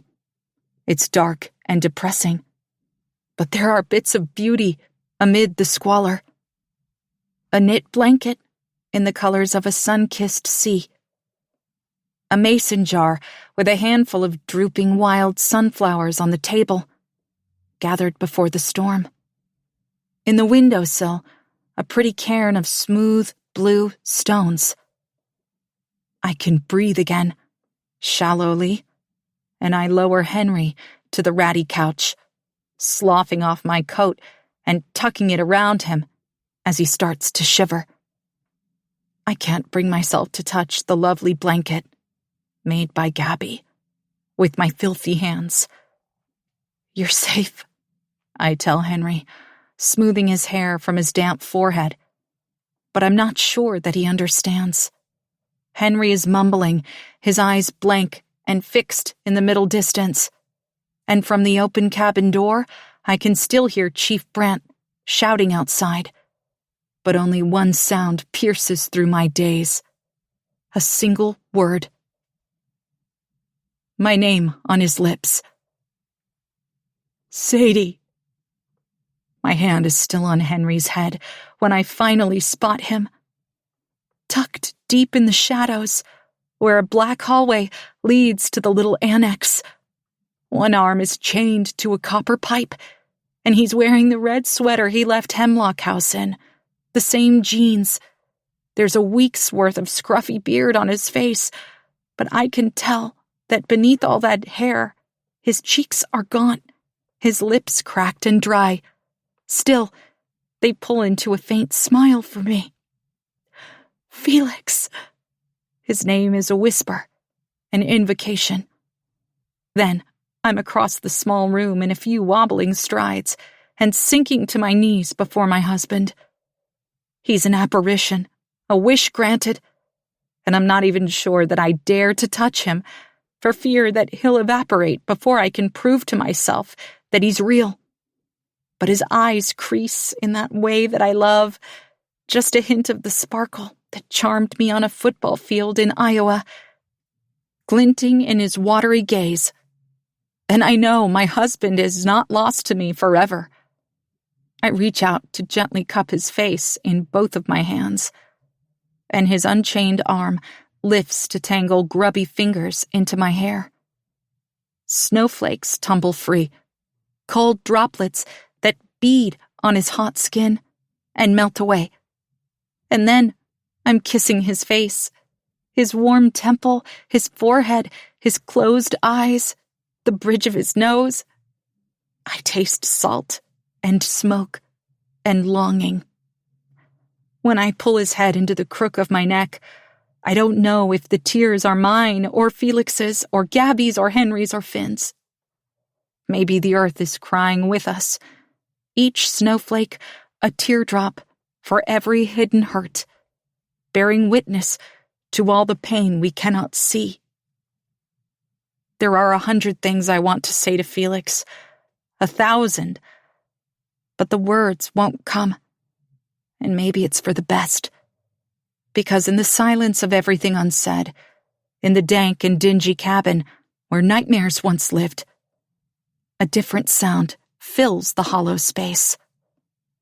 A baby begins to cry. Chapter 17. Friday. Felix holds a paper cup of peppermint tea in both hands and inhales the steam. His dark head bent over the rim, hair still damp from a long, hot shower. Might just be the most beautiful thing I've ever seen. I can't stop myself. I reach one finger and trail it across his skin, tracing the ridges of his knuckles. He looks up. Hey, you. Hey, yourself. I sink to the hospital bed beside him and kiss his shoulder through the clean sweatshirt I grabbed from Hemlock House.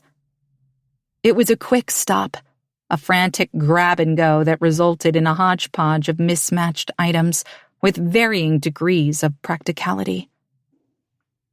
There are fresh clothes and a toothbrush, but for some reason I also snagged a book from his nightstand, a pair of plaid pajamas he's never once worn, and his favorite bottle of cologne. My mind lurched as I blindly threw stuff in an overnight bag, and then I went back for more, because Henry and Finn would need things too. Now, the overflowing duffel sits on a visitor's chair in Felix's hospital room, spilling all the trimmings of a second chance. It's an extravagance of riches. It took hours for help to arrive at the cabin in the woods, but it felt like mere minutes. When Chief Brant realized there was nothing more that could be done for Benjamin Abbott, he came inside the cabin to find Henry shaking on the couch and Felix still chained to the pipe.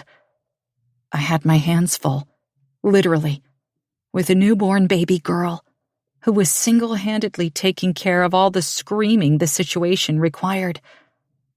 There was nothing for me to do but hold her and shush her, one hand methodically patting her back as I assured her over and over and over that everything was going to be okay. I couldn't decide if she was crying because she didn't believe me or because she did. The snow stopped completely around the same time the stars came out, and I stepped into a velvet night beneath a sweep of infinity so clear and bright it was dazzling. Felix had one arm draped around my shoulders, and it took all my strength to hold him up.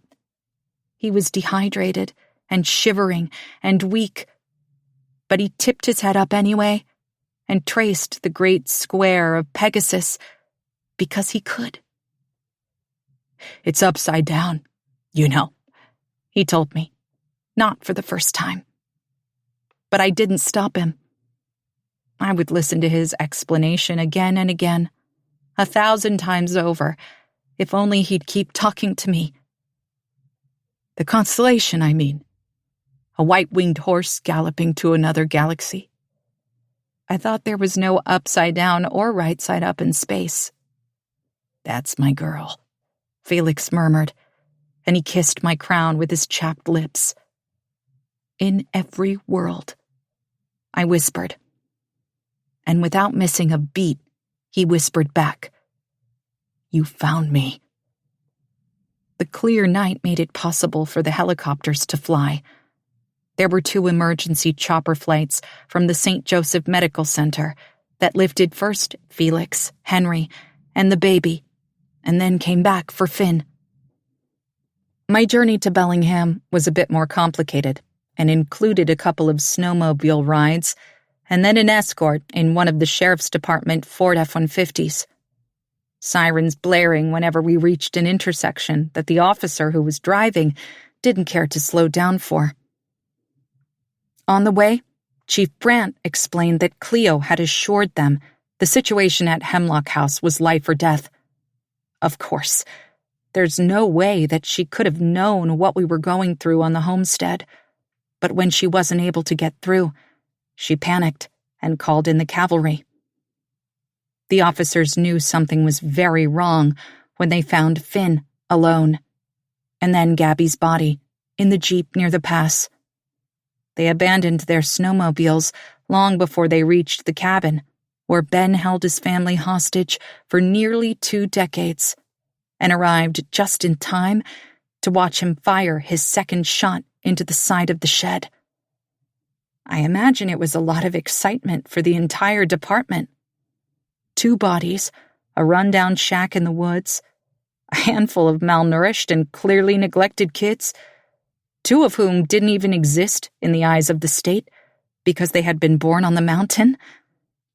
It was a smorgasbord of transgressions, a sordid tale that would no doubt keep a team of investigators busy for weeks, if not months, to come.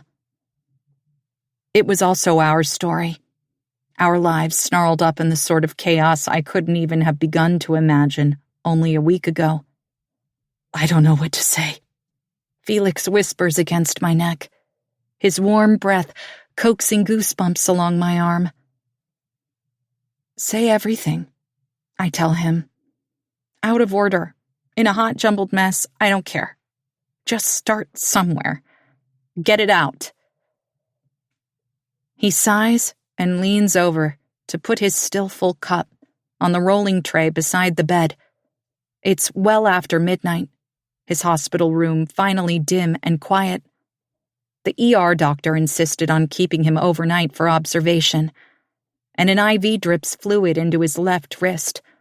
I'm grateful for it, even though I know in my bones that Felix's body is fine. It's his heart I'm worried about.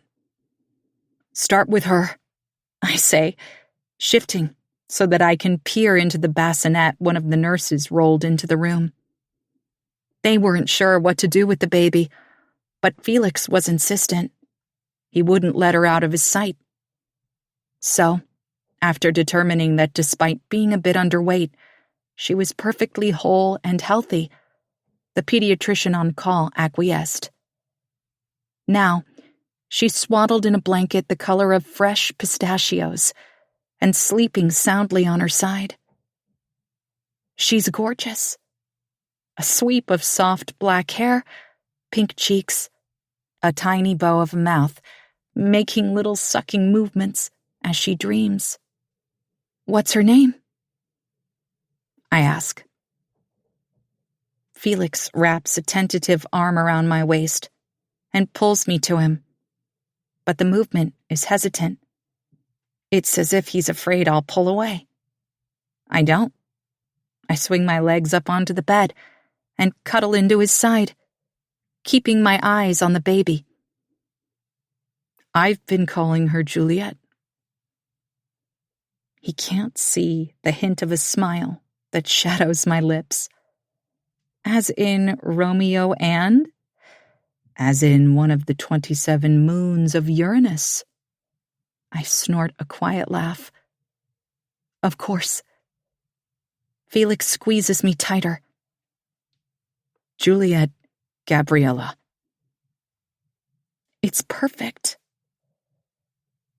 I've already guessed this part of the story, but I let Felix tell me anyway, about how Gabby wasn't due for a couple of weeks yet, how on the day that Felix allegedly left for the Planetary Sciences Symposium in San Diego, he really went to buy groceries and pay the first and last month's rent on the little apartment that he had found for his sister and nephews in Sumas. Gabby was supposed to be safely ensconced there long before Juliet was born.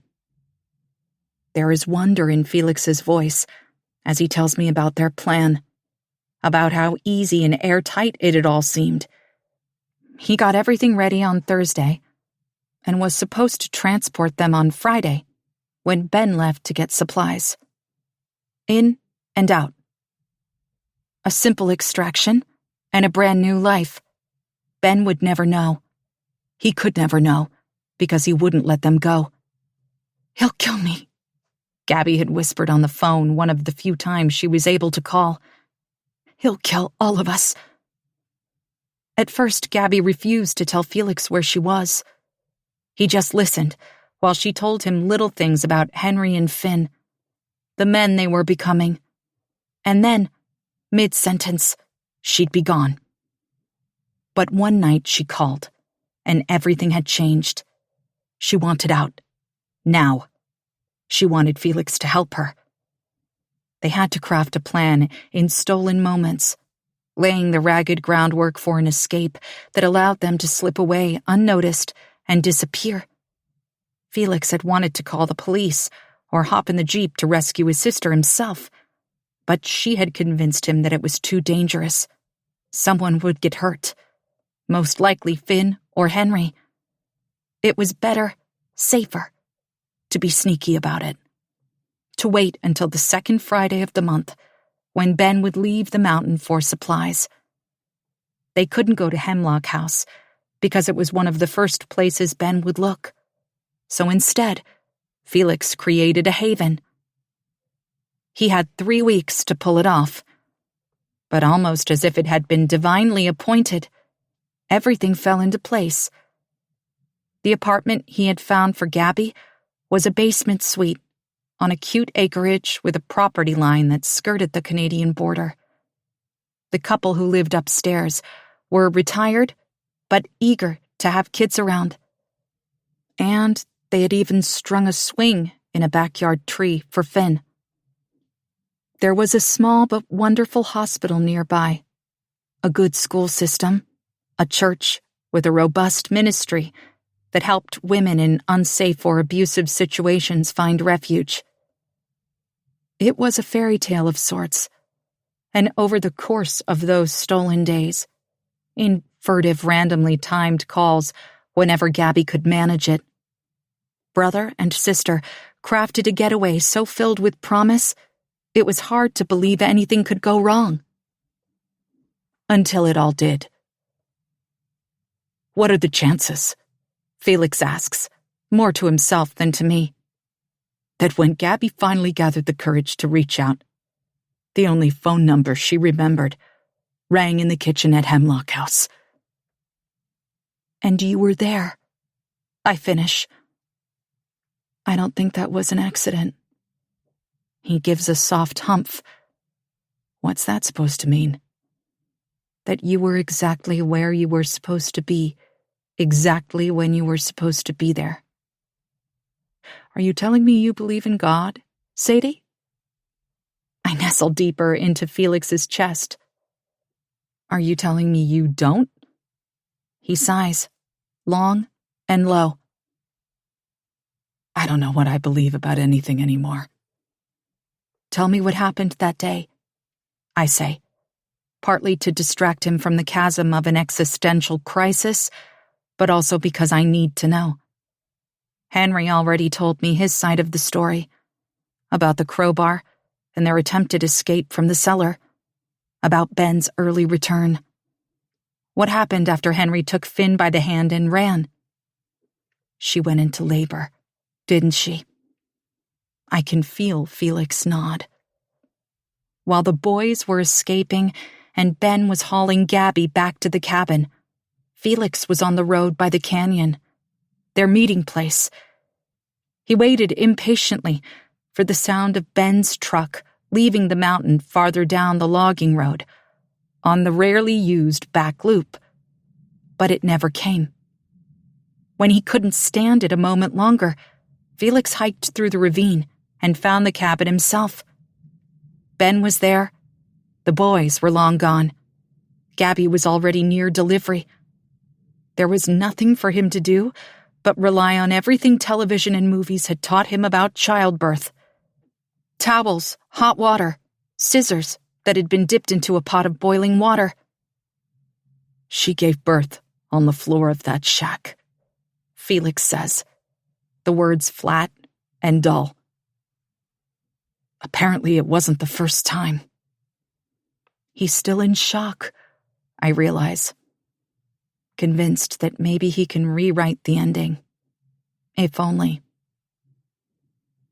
If only Ben would have listened, Felix says, unknowingly echoing my thoughts.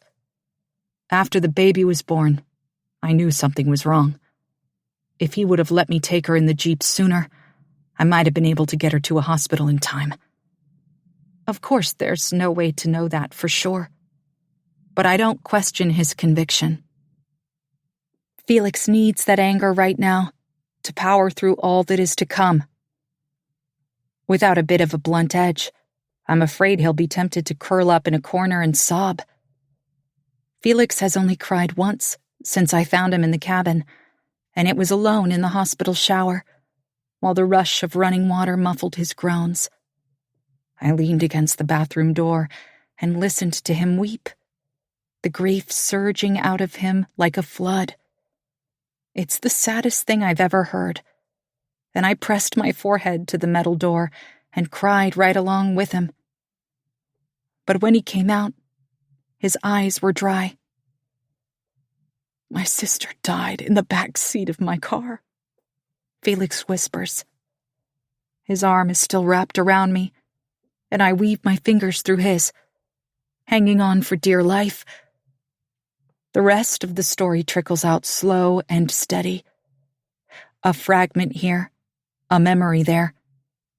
When Gabby's breathing became irregular, and her blood had soaked through every towel they could find, Ben finally agreed it was time to get help.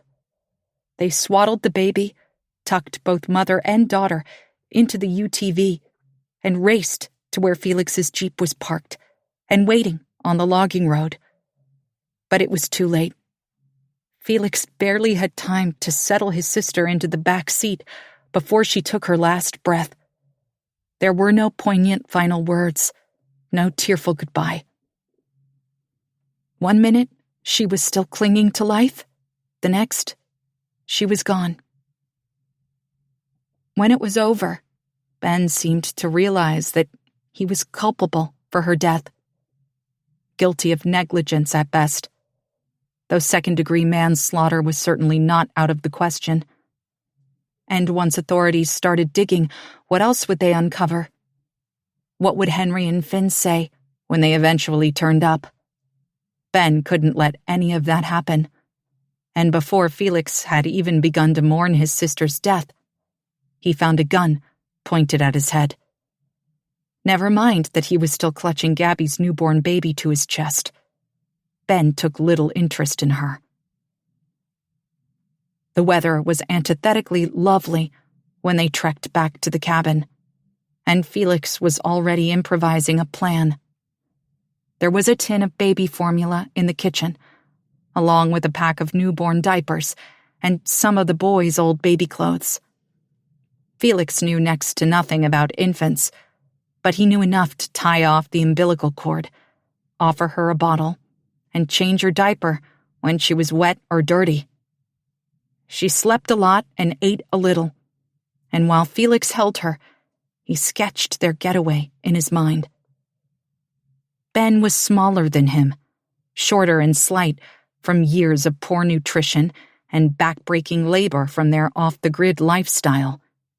Felix could easily overpower him, take the UTV, and run. But then it began to rain, and when the rain turned to snow, Ben took a bottle of homemade mash bourbon from beneath the pump sink in the kitchen. Before he began pouring out the 80-proof liquor, he padlocked Felix to a pipe with a length of rusty chain, and that was that. Ben didn't kill you, I say, and there's wonder in my voice. I don't think he dared. I was his older brother for a season. Besides, he needed me for Juliet. I run my fingertips gently over the white bandages around Felix's wrist, my touch a benediction for healing and wholeness. The ugly bruising isn't quite covered by the snug wrap, but the cuts are cleaned and covered, no stitches required.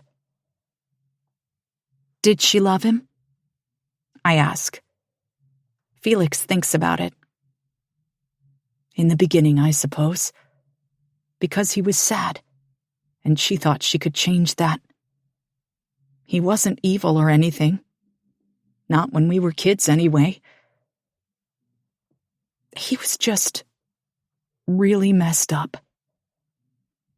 I know more of Ben's story now, of the abuse and addiction, the fractures in his psyche that were invisible, but that permeated every part of his being. I can't help but think about how some people grow strong in all their broken places, and others never mend. Their wounds seem to fester and rot, poisoning their blood, and everyone who gets close enough to touch. I can't decide if it's grace or dumb luck that our hurts have healed over. We're scarred, but somehow still whole. I just hope that this doesn't break us. You're a good man, Felix. Good and kind and tenacious. I roll over to face him and press my body against his, my head tucked beneath his chin, where I can feel his heartbeat. I just wish. You wish what? He prompts. And suddenly, I can't breathe. Here it is, a flood of emotion that blindsides me. All the pain and anger that I have shoved aside to embrace the joy and wonder of Felix's homecoming. I've spent most of my life feeling unworthy, unseen, alone. Loving my husband, and believing that he loved me in return, is probably the greatest risk I've ever taken. I can't talk about this right now. I manage, my voice husky with hurt. I try to push away, but Felix's arms tighten around me. I hid this all from you. He whispers against my hair, automatically recognizing the reason for my sudden distress. Sadie, I'm so sorry. They're just words, but Felix's sincerity is gutting, especially in the face of what he did to me. To us. Why? I demand, forcefully tugging out of his embrace and sitting on the very edge of the bed. I'm over him, my body angled away, arms crossed tight against my chest in a defensive posture that makes me feel like a kid again, as if my arms can somehow protect my splintered heart. I wish that I could bury my questions and ignore my doubt, but Felix betrayed me in a way that just a week ago I would have bet my life he'd never even consider. Why? I demand again. I never told you about Ben because I was ashamed. Felix's head dips, and then he looks up, forces himself to hold my gaze. He moved in my junior year of high school and ruined our family. He ruined my life. There's heat in his words, and I listen as he tries to explain the upheaval that Ben brought into the Graham home. They were hanging on by a tendril before he arrived, but the traumatized boy inflicted his own brand of trouble that turned Hemlock House into a tinderbox. It split us apart. He was messed up, dangerous. But Mom defended Ben, trying to love him back to health and wholeness. And I guess Gabby ended up doing the same. I didn't realize that she was falling for him until it was too late. Felix's voice cracks. And then I just left. I abandoned them all the first chance I got. There's real grief in his words, mingled with shame. I trace circles on his thigh, but I can't bring myself to look at him. I lost my family because of Benjamin Abbott, Felix says. 20 years ago, and then all over again. I want to comfort him, but it's not that simple. That doesn't explain why you kept it from me when we moved to Hemlock House. I wanted to keep you safe. Felix grabs my hand, stilling the feather-like movement of my finger. To keep you far away from all of this. You saw who Ben was, what he could do without a second thought. I didn't want you anywhere near him, and I didn't want him to know that you even existed. I'm not a child, I remind him. I could have helped. I did help. I know. You lied to me. I make myself admit the truth, say those awful words out loud. But in the space between us, they lose a bit of their power. We're not perfect. We never claimed to be. And though I'll have to find a way to forgive my husband for what he did, and how he almost lost everything because of it, I can't help but wonder if I would do the same thing if the roles were reversed. What would I do to protect the man I love? Lie? Steal? Make impossible life-changing choices that could never be undone? Would I wish for a gun? My finger trembling on the trigger that would remake the world? Yes. I'm sorry, Felix says again. I'll keep saying it until... Stop. I pick at a snag on the blanket covering Felix's legs and study my husband. He's propped on the pillows, dark circles beneath his sad brown eyes. He seems thin to me, and he looks exhausted. His whole countenance heavy with anguish and regret. But there's a spark there. He stares back at me, ready to fight for us if it comes to that. My husband is still fierce and defiant, hopeful. Our story isn't over yet. You did the best you could, I tell him, holding all my hurt and his reasons why in the same splintered space. You did everything you could to save Gabby and her kids. Henry and Finn and Juliet are okay because of you. But I think I can forgive you, I interrupt him. If you can promise no more secrets, no more lies. Felix has the audacity to snort. Never again, he says, sliding his hand across the blanket and wrapping his pinky around mine. I swear. You and me, come what may. Felix gives me a wry smile. Doubt thou the stars are fire, doubt that the sun doth move. Are you quoting Hamlet to me, Dr. Graham? Shush, he says, squeezing his eyes shut, trying to remember. Something about a liar. But never doubt I love. I finish for him. Yeah. Felix's eyes go soft. That's the one. My husband takes my face in his hands and pulls me down, pressing his lips to mine so gently I moan.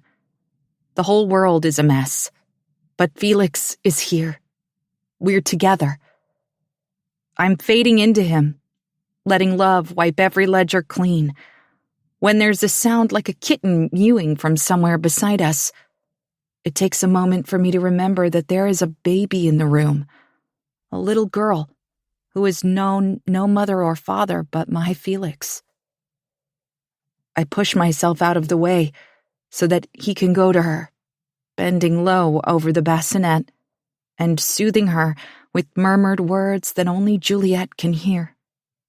When he lifts her into his arms, Felix is the perfect mix of tough and tender, mess and miracle, and I fall in love with him all over again.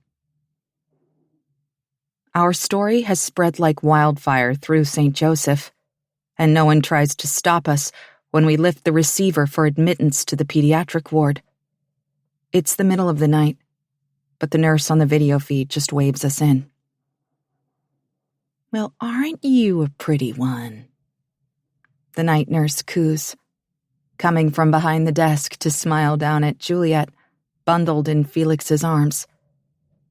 She's wearing a cheerful set of scrubs with cartoon dogs printed all over them, and her name tag says Kayla. Stroking the shell of the baby's tiny curled hand, she asks, "How's she doing?" "She's good," I say, answering for Felix.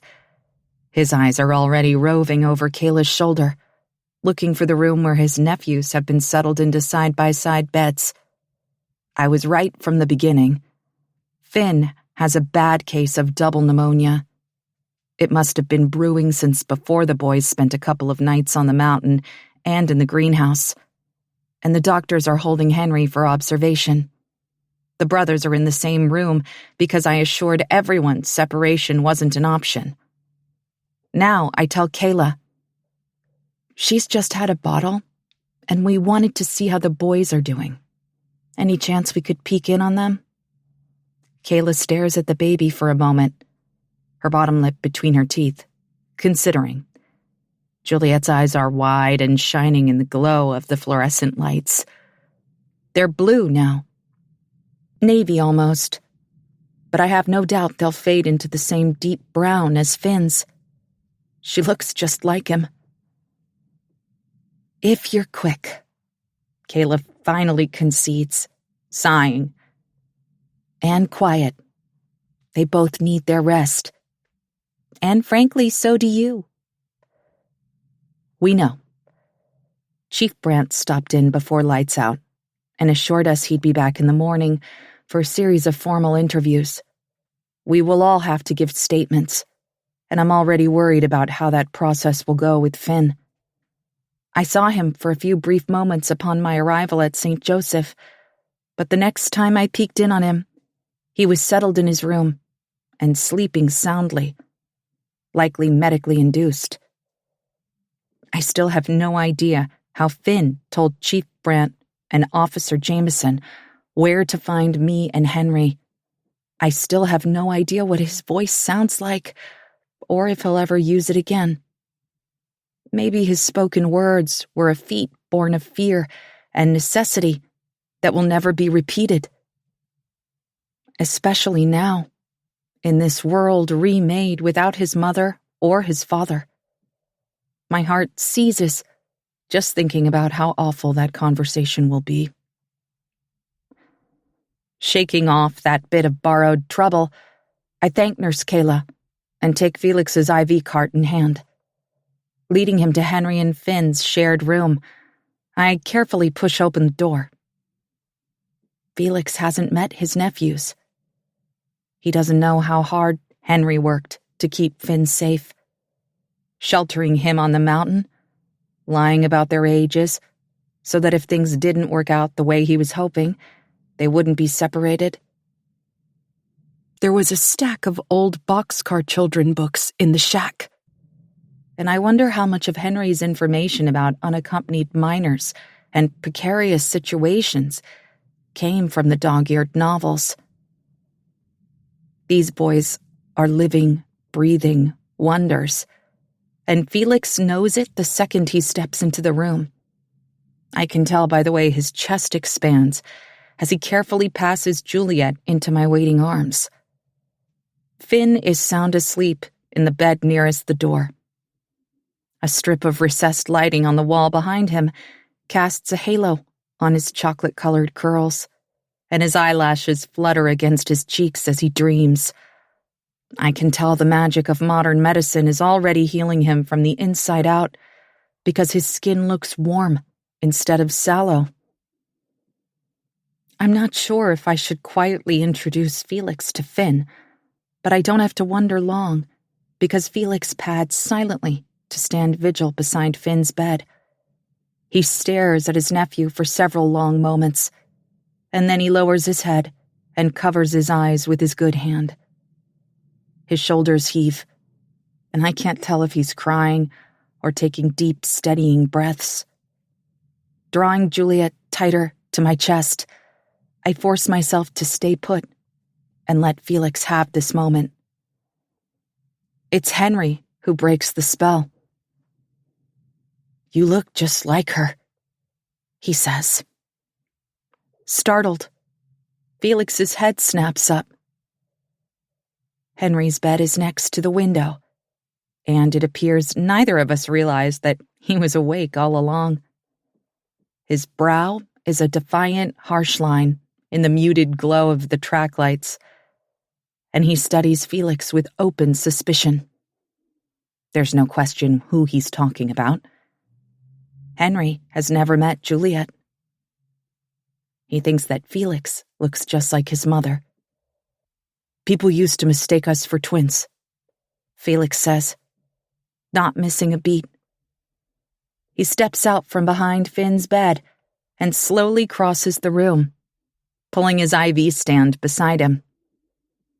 It's a visual reminder that they're in the same boat, and I'm suddenly grateful that, for his first meeting with Henry, Felix is pale and wearing pajama pants. It levels the playing field somehow. "When we were kids," Felix continues, "did you know that there's only 11 months between us?" Henry gives a barely perceptible shake of his head. "We were about the same size for a couple years in elementary school. You know, before I hit my growth spurt." Felix waves one hand at his 6'2" frame and lifts a shoulder, as if to say, that didn't last long. I was taller than her, too, Henry says. The use of the past tense guts me. Of course he knows that Gabby is gone.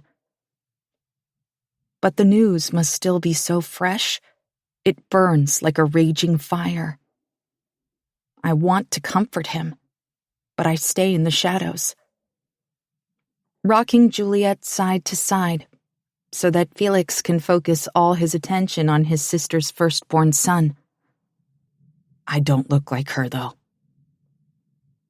There's raw sorrow in Henry's voice, as if he thinks that resembling Ben is a blight on his character. Felix grunts his disagreement. Yes, you do. You don't have the same hair color or eyes, but you're a Graham through and through. It's in the cheekbones, the high forehead. I'd have known you in a sea of strangers. Henry blinks hard, and then passes a hand over his face, as if he can erase the raw emotion on display there. So what? He says almost angrily. Are you like my dad now? Felix is silent for a moment. Is that what you want? I'll be 18 in the spring. I don't need a dad. The rest is left unspoken, but it lingers in the room. Henry doesn't need or want another dad or a mom or a family. He's not ready for a guardian or father figure to try to erase the horror that was his biological dad. Ben was a train wreck of trauma and dysfunction and suffering. No, thank you. Never again. But I know Henry knew love, that there is no way he could be the man that he is without experiencing the love that Gabby so clearly poured out on her sons. Henry is in agony now, but it'll get better, bit by bit, day by day. And maybe someday I'll be able to share with him what I saw in the snow outside the rotting shack where he grew up. In the moment that Ben cocked the gun and raised it, he faltered. He saw Henry's face, and the barrel of the shotgun dipped toward the ground. I know that Benjamin Abbott had a chance to kill his son, and he couldn't do it. He may have threatened it, and in a different time or place he might have followed through.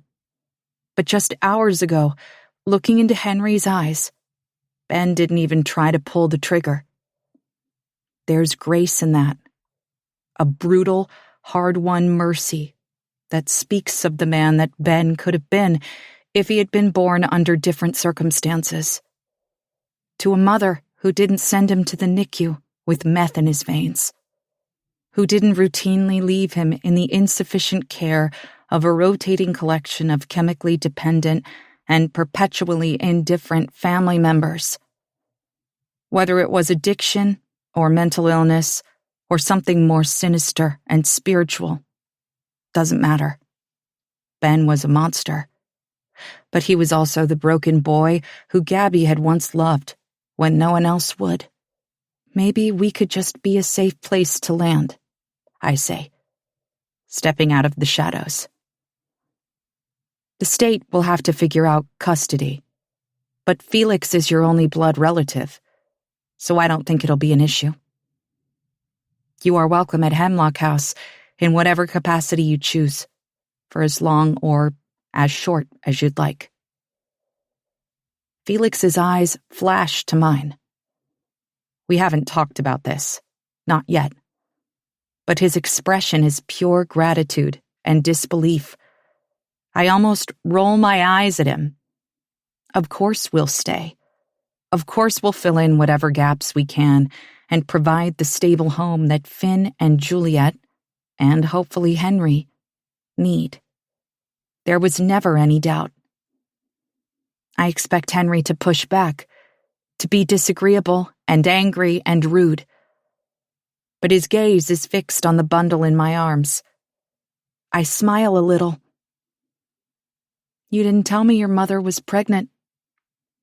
He shakes his head as if to clear it. She wasn't due until November. It didn't seem important. Would you like to meet your baby sister? Henry only pretends to wrestle with himself for a moment. Then he puts out his hands for her, and I close the space between us. Juliet has worked both arms free from the blanket, and her little fists are opening and closing, reaching for something that's not there. When she's settled into the crook of Henry's arm, he holds one finger in front of her. And Juliet grasps it, as if she was waiting for her brother all along. What's her name? Henry asks. I've been calling her Juliet.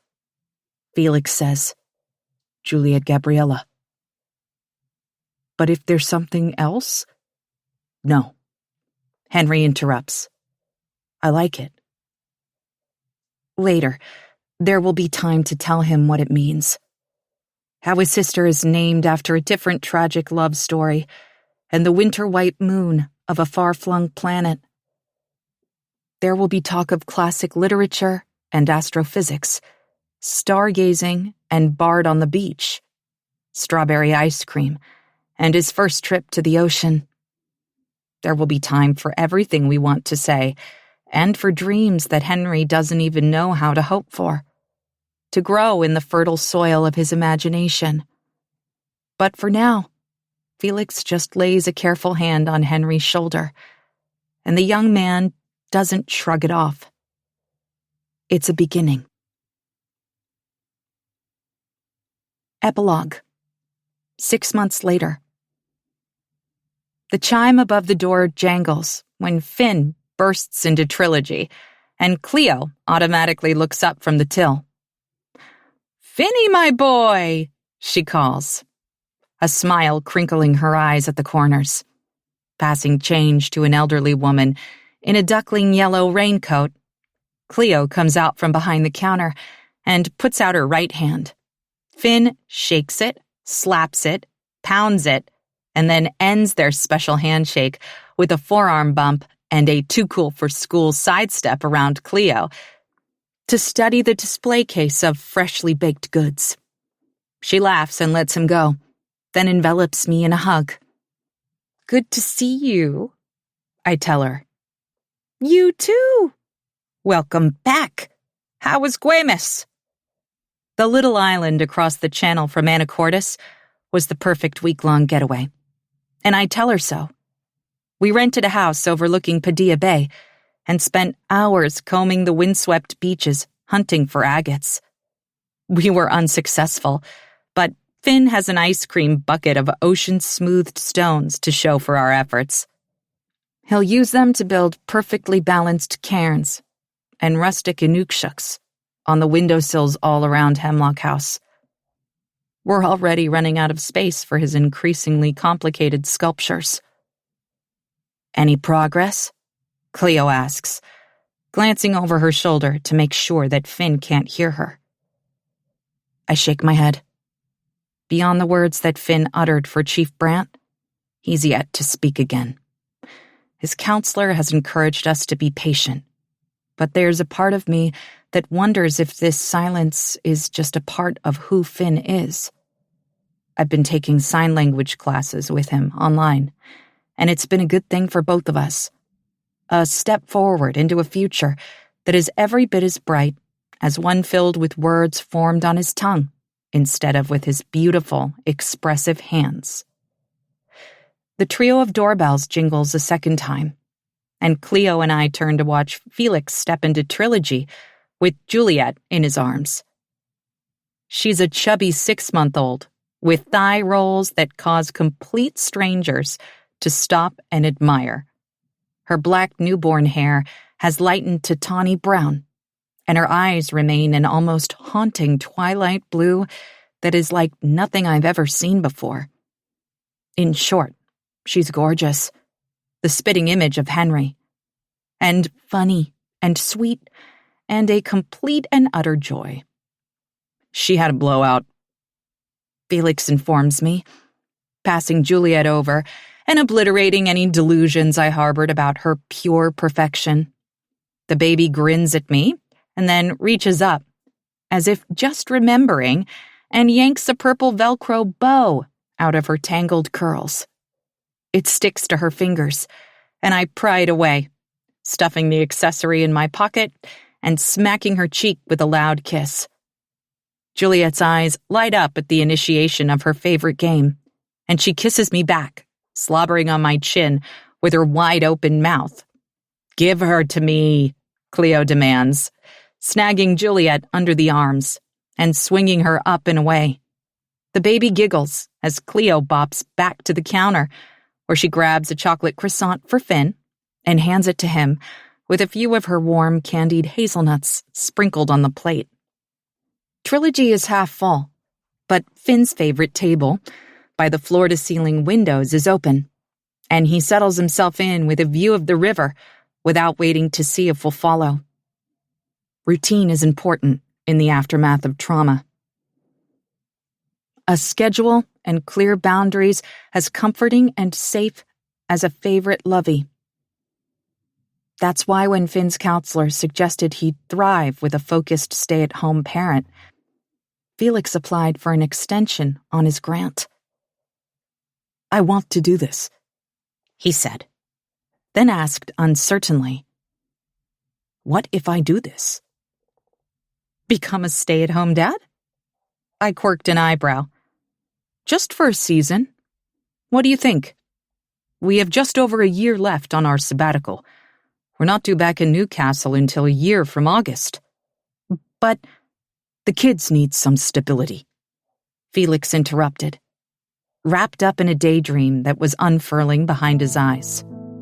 "Besides, you're teaching all those online classes and you have a novel to finish, then edits, and a book launch.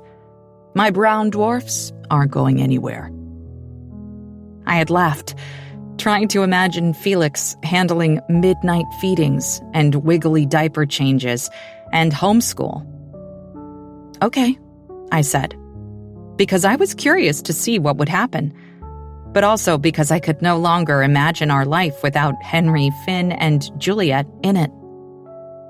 Neither of us knew the first thing about being parents, but Felix accepted the challenge with gravity and resolve. He watched YouTube videos and joined an online dads group.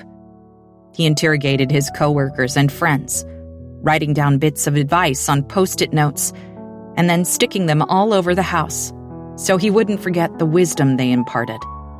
Consistency is key. Sleep when the baby sleeps. 8 hugs a day for maintenance. 12 for growth. But for all his seriousness, for all the books he reads and parenting best practices he tries to follow, Felix is a natural. He's Juliet's person. Period. The one she reaches for, her forever first choice. Maybe it's because he cared for her in those awful days after Gabby died. But I think it has more to do with the fact that she knows down to her DNA that he loves her unconditionally.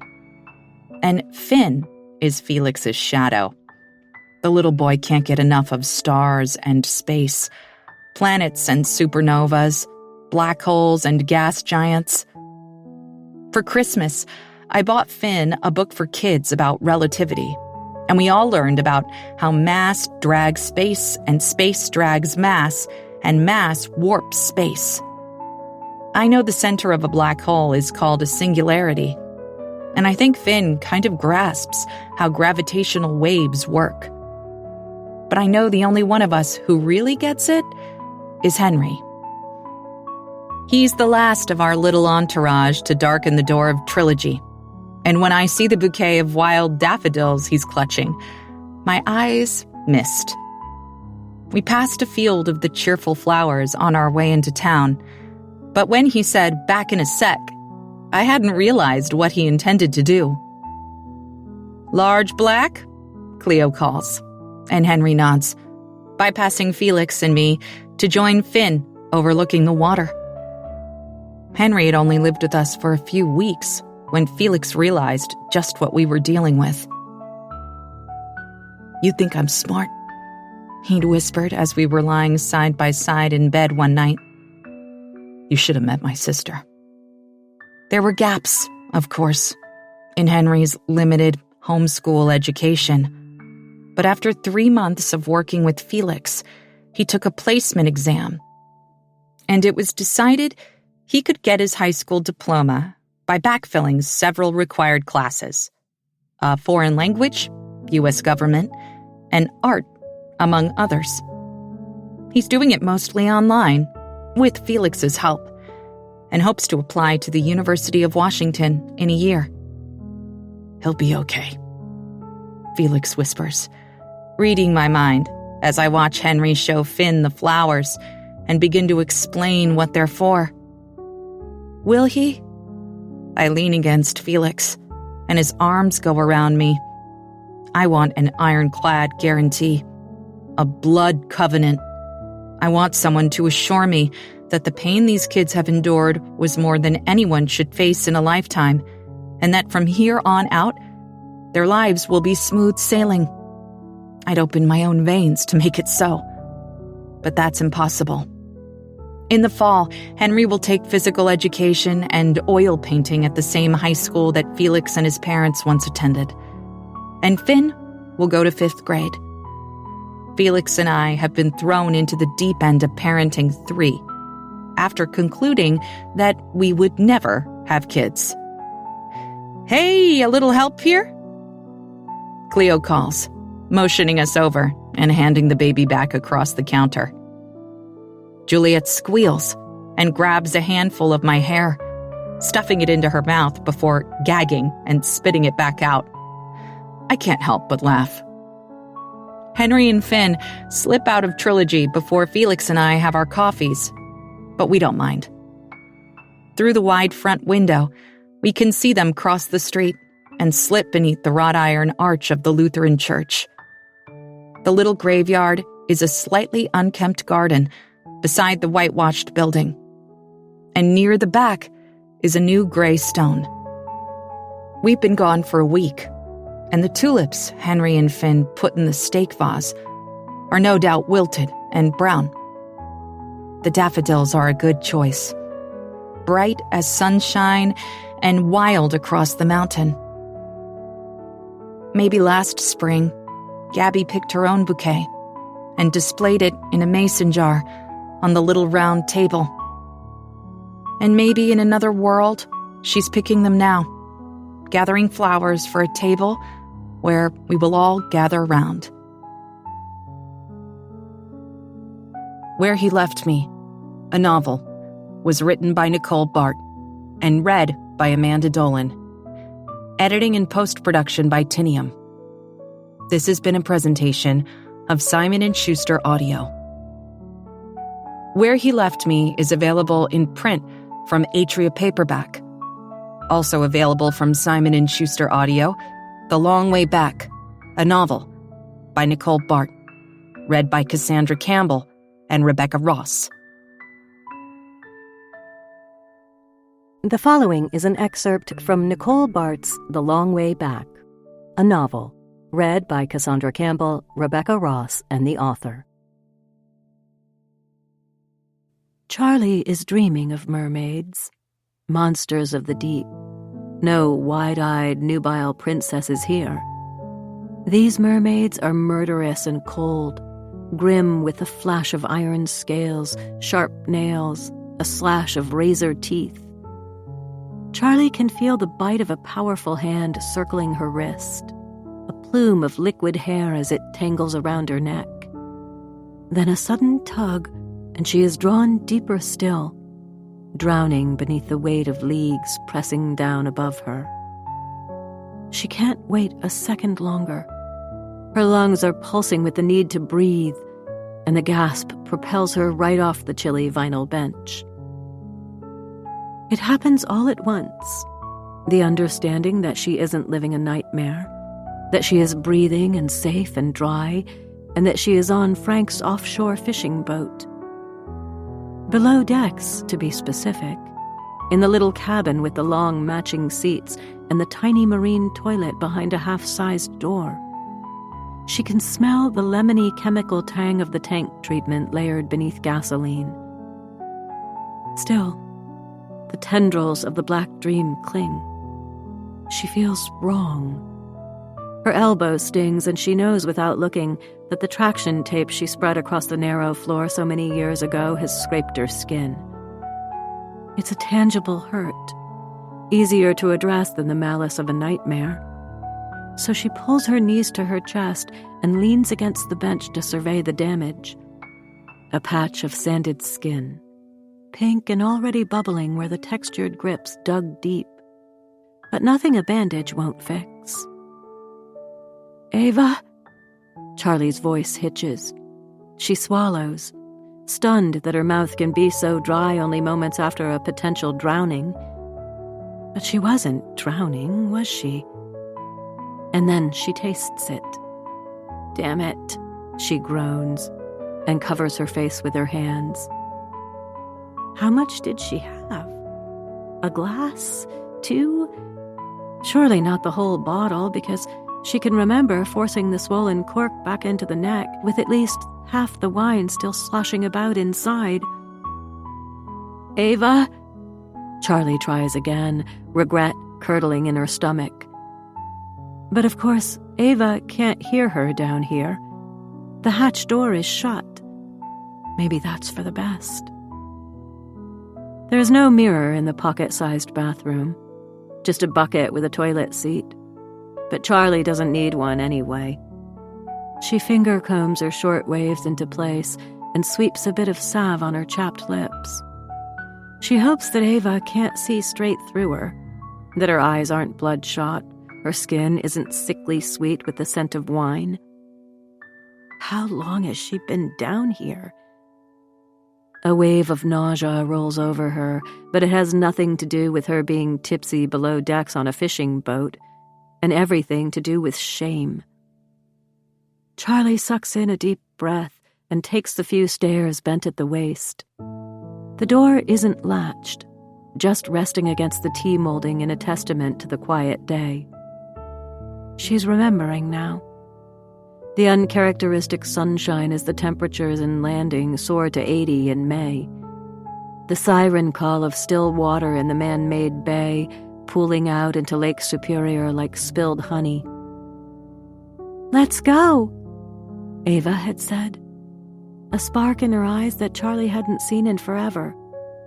"Come on, take the boat out with me. Just the 2 of us." She hadn't even paused to think. It was Ava's idea. How could Charlie say no? The last few weeks had been exhausting, filled with drama and disagreements, and Charlie leapt at the opportunity for some, hopefully, fight-free time with her daughter. They slapped together ham sandwiches and snagged a half-eaten bag of baby carrots from the fridge. A couple of Frank's famous peanut butter cookies rounded out their impromptu picnic. They forgot sunscreen, towels, and live bait.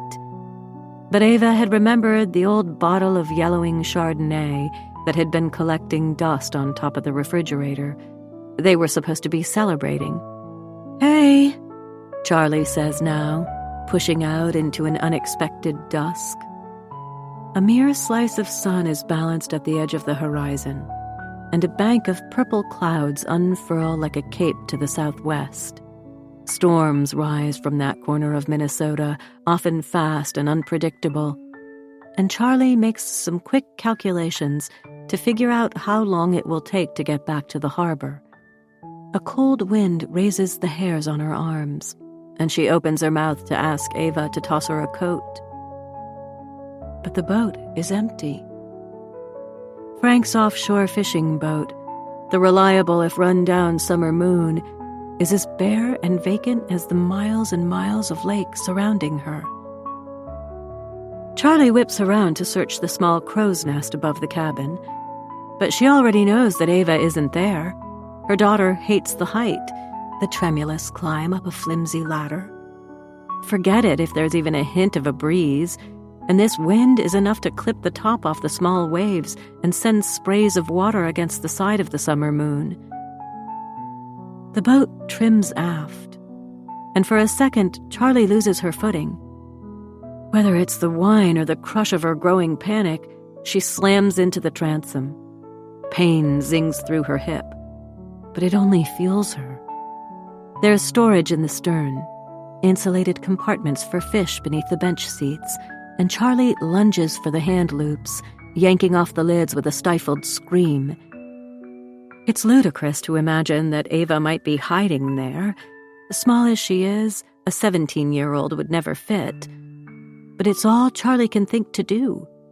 Then she scours the inboard engine mount, crawls on her hands and knees to the helm, and touches every switch and dial as if there are clues hidden on the impassive faces of the summer moon's tachometer and water temperature gauges. Nothing. Ava! Charlie screams her name, the syllables fracturing apart as she scrambles port side and looks over. Gray water in a slow churn, white bubbles simmering across the surface. Starboard is the same. No life jacket, no flash of color, no telltale ripple. Ava! Ava! Evangeline! She realizes she's been shouting the entire time, her daughter's name a howl ripped from her throat. It feels bloody and raw, but Charlie keeps yelling, Ava! The wind swallows each word, until it's as if she never called at all. It's hopeless. Charlie can feel that in every single bone, and it aches so much that she crumples to the deck. But just as quickly she gives up. She galvanizes. She can just make out Split Rock Lighthouse along the southernmost edge of the western shore. They're only a few miles out, but the sky is turning dark and threatening. Charlie's cell phone is in a waterproof compartment near the boat wheel, and she dives for it, scrabbling at the marine radio with her other hand. She's two-fisting it, managing 911 on her cell with her left hand, only 2 wavering bars of service, while tapping channel 16 with her right. Mayday! Mayday! Mayday! She shouts into both, her voice breaking. There's a protocol she's supposed to follow, a series of words and information to provide, but she can't remember any of that right now. Help us! Charlie cries. We're on the summer moon, and Ava, she's gone. The boats come en masse, seemingly from every direction, their lights flickering over the growing swells. But by the time the first response boat is close enough to hail the summer moon over the intercom, Charlie is past the point of answering. She's crouched on the floor of the fishing boat, still clutching her cell phone in one hand and the radio in the other. The dispatcher is shouting that help has arrived, but Charlie can't acknowledge her or move. Later, she won't remember the firefighter Carrie or the treacherous few steps from the summer moon to the recovery platform of the Coast Guard responder. She won't recall the cramped survivor's compartment where she was wrapped in a mylar blanket and handed a cup of coffee sweetened with 3 sugar packets. It'll help, an EMT told her. But she choked on her first sip and couldn't face another. Charlie won't remember that Ted and Paula Shepard were the first people on the scene, or that they hedged the summer moon like a warden keeping safe a wounded charge. But when they pull into Stone Harbor, and Charlie can see the familiar aquamarine boathouse beyond the 3 short rows of docks, she comes to as if she had fainted dead away and is suddenly stunningly conscious. Against the EMT's wishes, she goes to stand on the deck, arms curled tight against her body beneath the mylar. Even in the growing dusk, she can see they're all there. Sue and Edith, the Russells, Weston all by himself because Thea gets her hair done on Saturdays, and Frank, standing at the end of the summer moon's empty boat slip, a wooden chest with flaking green paint behind his bowed knees. When he sees her, he wavers, swaying as if the waves have somehow crested the breakwater and are slamming against the mooring poles. Charlie can feel everything inside of her turn liquid at the sight of her foster father. They never made it official. Frank and Hattie were just granted temporary custody when her mother died. But temporary turned into the 3 years between Rosie's death and Charlie's 18th birthday. Frank Morrow is the closest thing to a father Charlie's ever known. She can't decide if she wants to throw herself into his arms or throw herself over the side of the boat and sink to the bottom of the bay. She ran away nearly 20 years ago and broke Frank's heart. If he loses Ava, his unofficial granddaughter, now, it will be his absolute undoing. Frank looks fragile from a distance, shoulders slumped, hair a scant tuft of white, hips so narrow his belt can nearly wrap twice around his waist. But Charlie's heart doesn't have room to contain his fear and grief, too. She turns away, but not before she sees him collapse. Thank God for the chest where they store extra life jackets, buoys, marine odds and ends. He lands on it, hard, and buries his face in his hands. He can't be sure of anything. Not yet. None of them can. And yet, Charlie knows that even the sight of her without her shadow, without Ava at her elbow, toothy smile flashing, an arm held high in greeting, is unnerving enough to fill them all with dread. The world is nothing at all without Ava in it. Instagram post number 2. Just a couple of girls completely floored, get it, that y'all liked our waterfall post. We're new to Instagram. Are we doing it right? Image contents. 2 pairs of feet standing toe-to-toe on cracked concrete. 1 pair of feet are in wide-strapped sandals with toenails painted red, orange, yellow, green, and blue in color wheel order.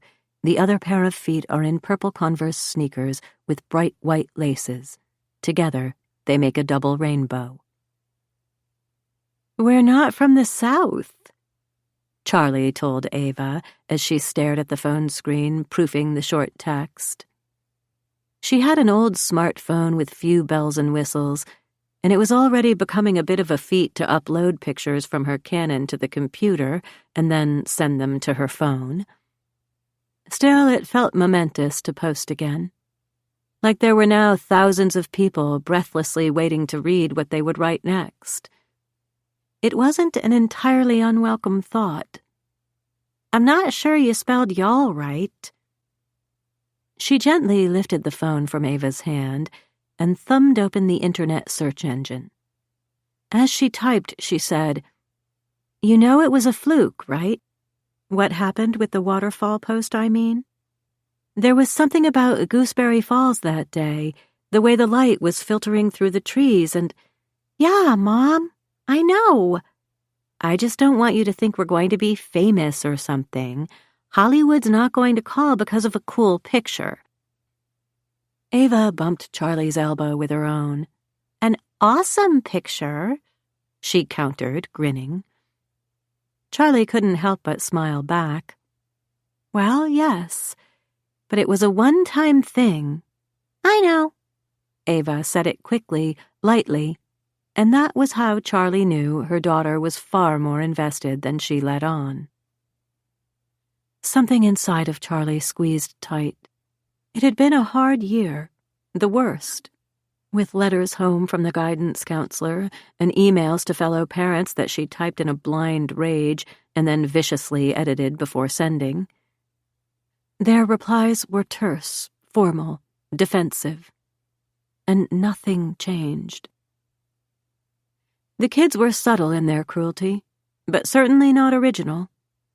A handful of mini candy bars left on Ava's desk when she got up to sharpen her pencil. A stifled cough that sounded a lot like Tubby. In the lunchroom, girls shuffled and slid, making sure that there was never room at their table for Ava. as if the invisible disease that made Evangeline Sutton untouchable at Lincoln Park Middle School was somehow catching. To Charlie, Ava was ample in the most perfect way, soft-cheeked and rounded in the belly like a well-fed kitten.